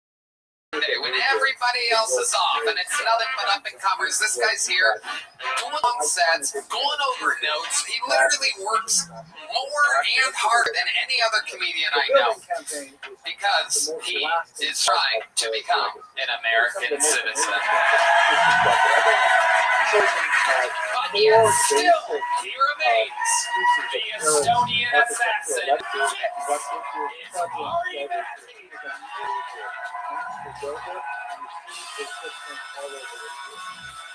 most important about that was the structure that the rabbis called Herod building. The rabbis at the time were uncomfortable in Beis HaMikdash a bitch to refer to Herod's extensive. See, the problem with me is I'm not jealous, temple, but nevertheless, Herod can't help it. One of his went through like Instagram, and there's like a lot of pictures from Miami. This, by the way, a reconstruction of the Holy Land Tower. But she works at Chick-fil-A. I go through the pictures. It was a much simpler building before Herod. You might see like a ligament, you know, like a hand on a knee. You try to zoom into that hand, it's a fucking prehistoric. There's a lot of Roman elements. There's kind of circular stairs. That's who's paying. Corinthian columns at the top of them. And of course, the and she's got this fucking friend. Every fucking girl has a friend, some out of Jerusalem stone. So it would have that. You know that guy who's lingering around your girl, sun hit it, always playing the long game. You know, that would be highlighted by the actual. You ask her about Dylan, she's like, Dylan. He cleared the entire temple. Worried about Dylan? I've known him for a decade. I think he's gay. Palisade around it. And then you meet Dylan, you look into his eyes. He ain't gay. The viewers today are he's on the bench. They are from this particular generation. They are on the site of the original temple. You look at Dylan like, I know the game. Dylan, a wolf knows a wolf. You suck a few dicks to throw me off. But nevertheless, this was his time in the treatment. The rabbis were mentioned as somewhat ambivalent because cocktails in this building, they would say. All of a sudden, eating my girl's pussy. I'm like, oh my God, isn't this crazy? But on the other hand, it's Herod who's building it. So they target really. So the only thing to do next week, I'm sucking Dylan off. Last long, of course, because they wanted to destroy just to see if it's true. This building lasted much longer. Thank you. Unbelievable. Let the record show that is 2 minutes and 5 seconds. Once again, Ari Maddie doing double work, overperforming, absolutely hysterical. After that huge intro I gave, and knowing you and everything, you would think I'd be smart enough to know that you're about to be hilarious. Meanwhile, I decided to take my first sip of this delicious whiskey Coke during your calm setup, and you fucking got me. You got me real good. It blasted. I blasted air out of my nose, and it splashed up in my face and all over me and Red Band's legs. Red Band's wearing shorts, so it raw dogged his sweet little hairy kneecap right there. I'm like, oh, he's on the setup. I'll be fine. And she's taking a trip to Miami, and she works at Chick-fil-A, and it got me. The hair came out, and the water came up, and her drink came up. Amazing stuff, Ari Maddie. Absolutely fucking hilarious. You are covering something that I think a lot of fucking people go through, and I've never really heard it talked about quite. So are you a jealous guy? Pleasure. Not really. But I know. You look like a jealous guy. I look like a lot of things. What the fuck is this? Sir, I told you not to look at other men, sir. Who is this villain? But I will say this, is everybody I've ever hung out with, every girl is like, oh, he's gay. There's always that guy. Every guy here is with a girl. They know exactly what the fuck I'm talking about. Oh, yeah. Oh, yeah. It's always a dude. And chicks have no idea. No, he's nice. Fuck you. They're all trying to fuck you. Yeah, exactly. No man is trying to help you. We're all creeps. Yeah. Yeah, absolutely true. I'm always hanging out with a girl, and they're like, "No, that's my gay friend." I'm like, "What's his number?" So Ari, tell us more. What's going on in life, buddy? You're absolutely crushing it. Last night you were in a theater in Jacksonville. It was Saturday. I was in Jacksonville. Friday, Orlando. I love Florida. It's so much fucking fun, dude. People are crazy. It is a fun place to visit. Yeah, when I Thank you all for coming. In Orlando, for those of you in the internet audience, you can't feel the temperature. We had a little bit of a problem with our heating, but thank God it should be on by the end of the night. We're just getting a new part shipped in from Uzbekistan, and everything will be fine. But we have a great class tonight. I'm really looking forward to going over it with you. Tonight we're going to talk about a figure named Yochanan Cohen Gadol, also known as John Hyrcanus. Very important figure in the Hasmonean age. It's quite a bit of a leap from where we were speaking last week with David Amelech. We're moving forward about 800 years, but in the context of our overarching theme of understanding the history of the land of Israel and its people, it's very much consistent with our overall goal. We are going to go all the way up and going to the 20th century by the time we end this semester, so an 800-year jump is not such a big deal after all. Tonight's lecture, I'm very happy to say, is sponsored by the Friends of Jewish History in honor of a very special couple, Norman and Bridget Robinson. They are longtime supporters of this class. They've really helped out our students with scholarships in the past, and I'm very proud to call them friends. They came to New York for a visit a while ago. We had dinner. We're all the way up in California. Norman's actually a scholar of this material in particular, and this lecture is based in part on an 18-page research paper that he sent me that was really quite fascinating. I'm only going to dip into it in a few places. It goes deeper than this quick lecture does, but I'm really grateful for his friendship and his support of the lectures, and especially for his research. I also want to share with you kind of a cool thing. He sent me as a gift a while ago this really amazing gift. I was tempted not to keep it, but it was too cool. I had to keep it anyways. This is actually a box that does not open. And we went to like a concert. This is actually a coin, an original coin from the period of John Hyrcanus. It was actually minted by Hyrcanus himself. So I'm holding in my hands here this piece of history over 2,000 years old. And with a certain amount of trepidation, I'm now going to pass it around the room. So here, please have a look at it. Thank you to the Robinsons. It's really amazing. We actually are going to talk about the iconography. You are, but if you're a guy, 15. Okay, so before we begin proper, many of you responded to the survey we sent out last week. I got the results, and I'd like to take 5 minutes of our lecture time just to quickly go over the survey because it had some interesting results that will impact the way in which we deliver these lectures in the future. Let's have a look at just 6 slides here. So the first one is, how do you like the lectures? Thank God, they seem to be very popular.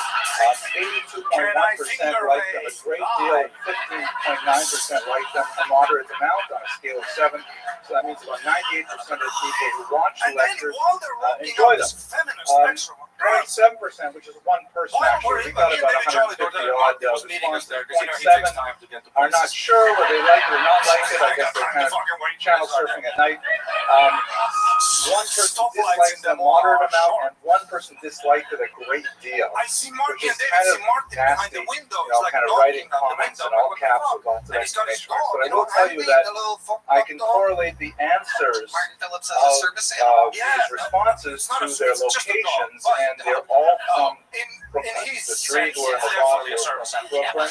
I'm pretty sure everybody that's that handicapped. Yeah, I laugh, but I don't want to laugh, because the truth is, The last 3 lectures that I delivered on the biblical period were quite challenging on a Jewish philosophical level. It's very hard for a historian to maintain an objective point of view and work with very sparse evidence when the evidence is overwhelmingly scriptural in nature. I tried very hard to hit that balance right. And for these 3 people, I did not hit that balance right at all. I think maybe because it was Brooklyn, they were expecting this to be more like a sermon or a drasha, and it wasn't. So I apologize for disappointing them. I assume they're not here now. If you are in the room right now, please don't tell me. I'll be able to look at you properly for the rest of the class. So it's hard to hit that balance. Well, not hard to say about that. Okay, but anyway, thank God the lectures are popular. I'm glad of that. Does anybody remember the what do you like best about them? So the vast majority of people like the actual material in the lecture. Surprisingly, a significant minority like the cheesy jokes. So I may return to those a little bit. A small number like the visuals, but as we shall see later, a lot of people just listen to the lecture without actually watching the screen, so they don't take advantage of the artwork, but still useful. And a small number like the questions and answers. We'll get back to that in a second. I asked what kind of human history interested people, and the responses were pretty much spread out. Medieval, modern, ancient history, of course, all scored high. Biography scored high. That, by the way, is my wife's idea. She always thought that biographies were the best kind of popular history to do. Women's history, not very high, which I'm surprised with because I really find this fascinating myself. More on religion, which I probably not touch very much. But that's where people spread out on what they like. Now, what would they like to see in the future? Good job. We're on? Oh, great. So everyone, this is Mr. Kenneth David. He's in charge of our building. You give him applause because we have heat running in the building now. That is excellent. That's like 48 hours of hard work to get those parts from Kazakhstan. Over to Uzbekistan, bring it here, install it. Thank you very much. Really appreciate it. Okay, back to where we are. So, what do people want? So, a large number of people want podcasts because a lot of people like to download these lectures and listen to them when they're driving. Another group would like an app. 30% of people who watch these lectures online watch them through a mobile device. And having a convenient way to access them would be really nice. Small number like live webcasts, a large number would like to participate though in more interactive experiences. Especially the vast majority of these respondents are outside of Brooklyn, from Alaska, Japan, Buenos Aires, all over the place. And then there's other down here. Finally, what kind of surprises me, like the whole point of this lecture, besides just general edification of the world on Jewish history, is we're trying to help out our students here on campus by raising funds for scholarship. And we are not doing a very good job at getting out the message of, hey, we do have scholarship opportunities. Many people wrote on the comment section, I want to sponsor. I didn't even know I could. So that's an important social thing for media, us. Small number are already members, and small number are not. Has a new improv show Wednesdays, it's our failure for not really getting the word out. Love you guys. Finally, I would join. What would help people join the Friends of Jewish History? If we have these members-only seminars, if we had small gifts, like like the public radio stations do, once every 3 weeks they have a fundraising drive. And but here at the bottom, the big story is I need to understand why is this important. Again, it's on us to not explain. So, what are we planning to do about it? Once I finish this, we'll go straight to the lecture. So we've got 3 things happening as a result. The first is I'm happy to report that I've got these iPod podcasts set up. I have to figure out how to set it up on Google Play. It's not so simple. I promise you, if you want to download these to your phone, through iTunes, it is now available. It'll take me maybe a week or so to get everything up there, but we're working on that. As a result of the survey, one graphic designer in Brazil wrote to me and said he wants to volunteer his time to design an app. That's really great. So we'll see what he comes back with. We'll have to design that. And finally, this is an experiment. I'm trying to set up a seminar online to allow people to participate a little more. Not quite sure how this experiment will go, but hopefully we'll meet with that need. So that's the quick overview of the survey. All right, Yochanan Cohen Gadol, also known as John Gershon. It's fascinating that he has two names, of course, but that's indicative, I think, of the entire chapter that we're speaking about. This is one of the most important kings of the period of the Hashmonaim. That is that brief-lived period of Jewish sovereignty before the Roman domination and then ultimately the exile in the first century of the Roman era.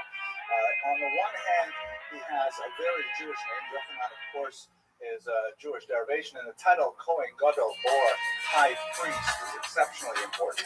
And at the same time, he has a very Greek name, Johannes Hyrcanus, right? Hyrcanus, oh, thank you very much. Does everyone have a look at this point? Okay. Johannes Hyrcanus, after there's some question as to where he got that specific name, but possibly as a result of a conquest that he had, it definitely is a Greek-sounding name. He used both of them in different contexts interchangeably. Most important achievements for our purposes, an expansion of the land of Israel in a very significant way. You can see here, this is the territory of Israel that he inherited from his father, who was one of the sons of Maccabees, the first of the Maccabees.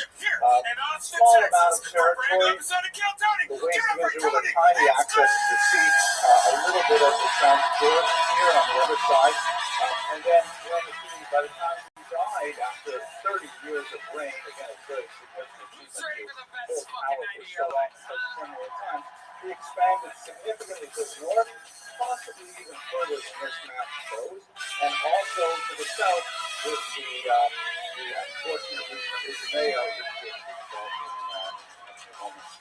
So that's his territorial expanse, and we'll explore why that is important. He's also known as the Midler, the Maccabean kings, very famous for issuing coinage. It's interesting that the coinage is often written in the old Hebrew script. It's not even written in Greek characters, indicating that they're really serious about providing currency for their own local regions rather than necessarily having to circulate much wider.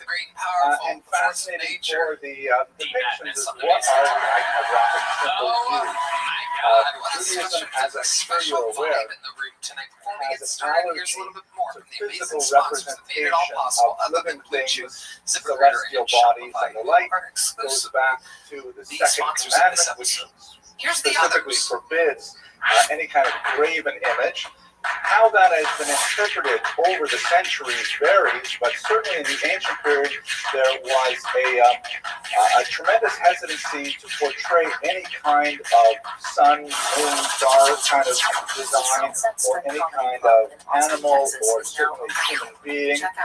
Later in the Middle Ages, that was kind of modified. Human beings could be represented, but sometimes altered in a significant way to indicate that it was not intended as a object of worship, such as the famous bird's head Haggadah of the 13th century, in which all of the characters from Haggadah, their heads are replaced with the heads of birds, indicating that they're chimeras and not real creatures in any way. So these points from the Hashmonaean era tend to borrow selected Greek elements, such as the two-horned cornucopia, which is a symbol of and the other one is truly one of my favorite comedians, one of my favorite drinking buddies, both two of my favorite comedians. Basically, for tonight's guests, it's Chris O'Connor and Ryan O'Neal, everybody. Like that, very Jewish symbols, but as we move into the Hashmonaean period, we see a lot more influence of Greek norms that are just barely skirting the sense of what is appropriate for the old temple times a little bit later. Guys, Ryan O'Neal, Chris O'Connor, what an exciting start to the episode. It guns a blazing, everything is happening. Ryan O'Neal has the Slot Quest podcast, and he's at Ryan O'Neal Comedy on everything with two L's. Chris O'Connor is one of the stars of the show Tigers. I don't know if you guys know the number one comedy series in the world. He's included with the Buckus 15 and 16. Chris.com, literally the world's worst website for tickets. Chris O'Connor, is there an apostrophe on that website?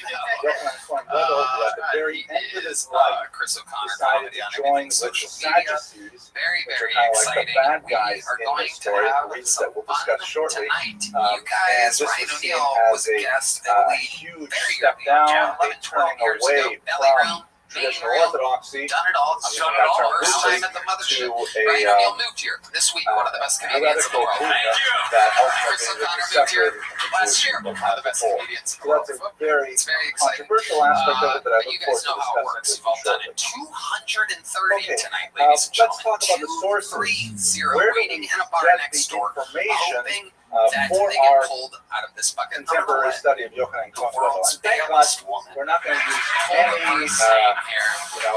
There's a lot of other things I could have made fun of. I don't know why you're getting offended. I chose pale, which is the nicest of the things I could have said. that make me much more comfortable than Hell any yeah. of So the first The bucket first pool is getting is wrangled. the You guys book know how of it works. When I Maccabees, pull their name out of the bucket, which they get 60 is seconds on or up. They ancient the time book. is up and you're the sound of a kitten. It's got And it's they have written to in wrap it up several the house. They volumes, bring out the Angry West but Hollywood it Bear, did not make which it rudely interrupts into them. And then I the conduct Hebrew an Bible. interview with The me and my Tanakh esteemed does panel. not I'll include fucking the have fun books of figuring the out what else Maccabees, they even should talk though about they or what else about their describe lives is with a interesting. They go significant from amount a of comedian historical to a detail podcast an guest. event that's extremely In 60 important to seconds, the Judaism, whole thing's the improvised. Anything can entire happen. You guys ready to start Cosmonite tonight's fucking show? revolution of the Second Well, Temple while we go wrangle that It first did make it, bucket pool, however, we are into going to the watch a Apocrypha, golden which ticket is a winner start collection the of show with a books brand that new minute, several other everybody. The faiths calm, decided cool to styles include in their of versions of the Bible. some As you know, noise for Colin visited Sledge, to everyone. And you anyone ready visit for a Motel 8 Colin and just look through the Sledge? doors there, found Bibles that look somewhat unfamiliar to Jews because they have some significant additions and perhaps even some changes in sequence of books and things like that. The books of the Maccabees did not make it into the Bible. The canonization process is a little bit beyond our scope for today, but the rabbis basically, when they chose books to be canonized, to be included in the text of Holy Scripture, they really carefully filtered out those texts that they felt, for one reason or another, had messages that were antithetical. I was always nervous around girls growing up. The debates I still around have many it of when I these was growing texts up. are actually My discussed dad in used the to tell me, Talmud, and it's some of important the that ones that girls just are more afraid of barely you made it in than you are of include them. Song of Songs, because it has really quite explicit content. I said, If why? you don't He said, read it "You're crazy, we don't allegorically, like if you." you read it just literally on its face value, it's, Gonna be alone it for could a be a long time. bestseller today for its imagery and so I'm on. trying to really believe in me Kohelet, sexually. Ecclesiastes has a very One dark time my parents vision found this of girl's panties in my bedroom. humanity and My faith. dad And, confirmed, he's like, so you think you're a you can girl, also huh? read that through a lens that is not necessarily in keeping with Jewish values. Thank you. So the rabbis really debated long and hard about things like that, but they kept them in. Other books of the same age, same provenance, nevertheless did not make it in. Book Wisdom of Ben Sira, for example, that has a lot of similarities to Proverbs, and the book of the Maccabees, the book of Tobit, and so on. There's quite a few of them. And they're great for historical data for the period. The books of the Maccabees, the first of the four in particular, is really solid. Probably written by a Jew who was on the side of the Maccabees himself, had a great deal of sympathy for the Maccabees, had a great deal of very detailed topographical information of the life of Israel, the landscape and the mountains and so on. He probably did live through many of the battles that he describes himself. 29 out of 30 years it says Yeah. here on my Later on, other books were probably added significantly after the original rebellion, not nearly as useful for their information, but nevertheless instructive for other ways. The books of the Maccabees give us a tremendous amount of information on the first two generations. That's pretty reliable data. Unfortunately, before we get to John Hyrcanus, the third generation, the historical data ends, and we only have information on the background to Israel from Maccabees. Nevertheless, still very useful to give us a sense of the foundation of the society in which he lived at the time.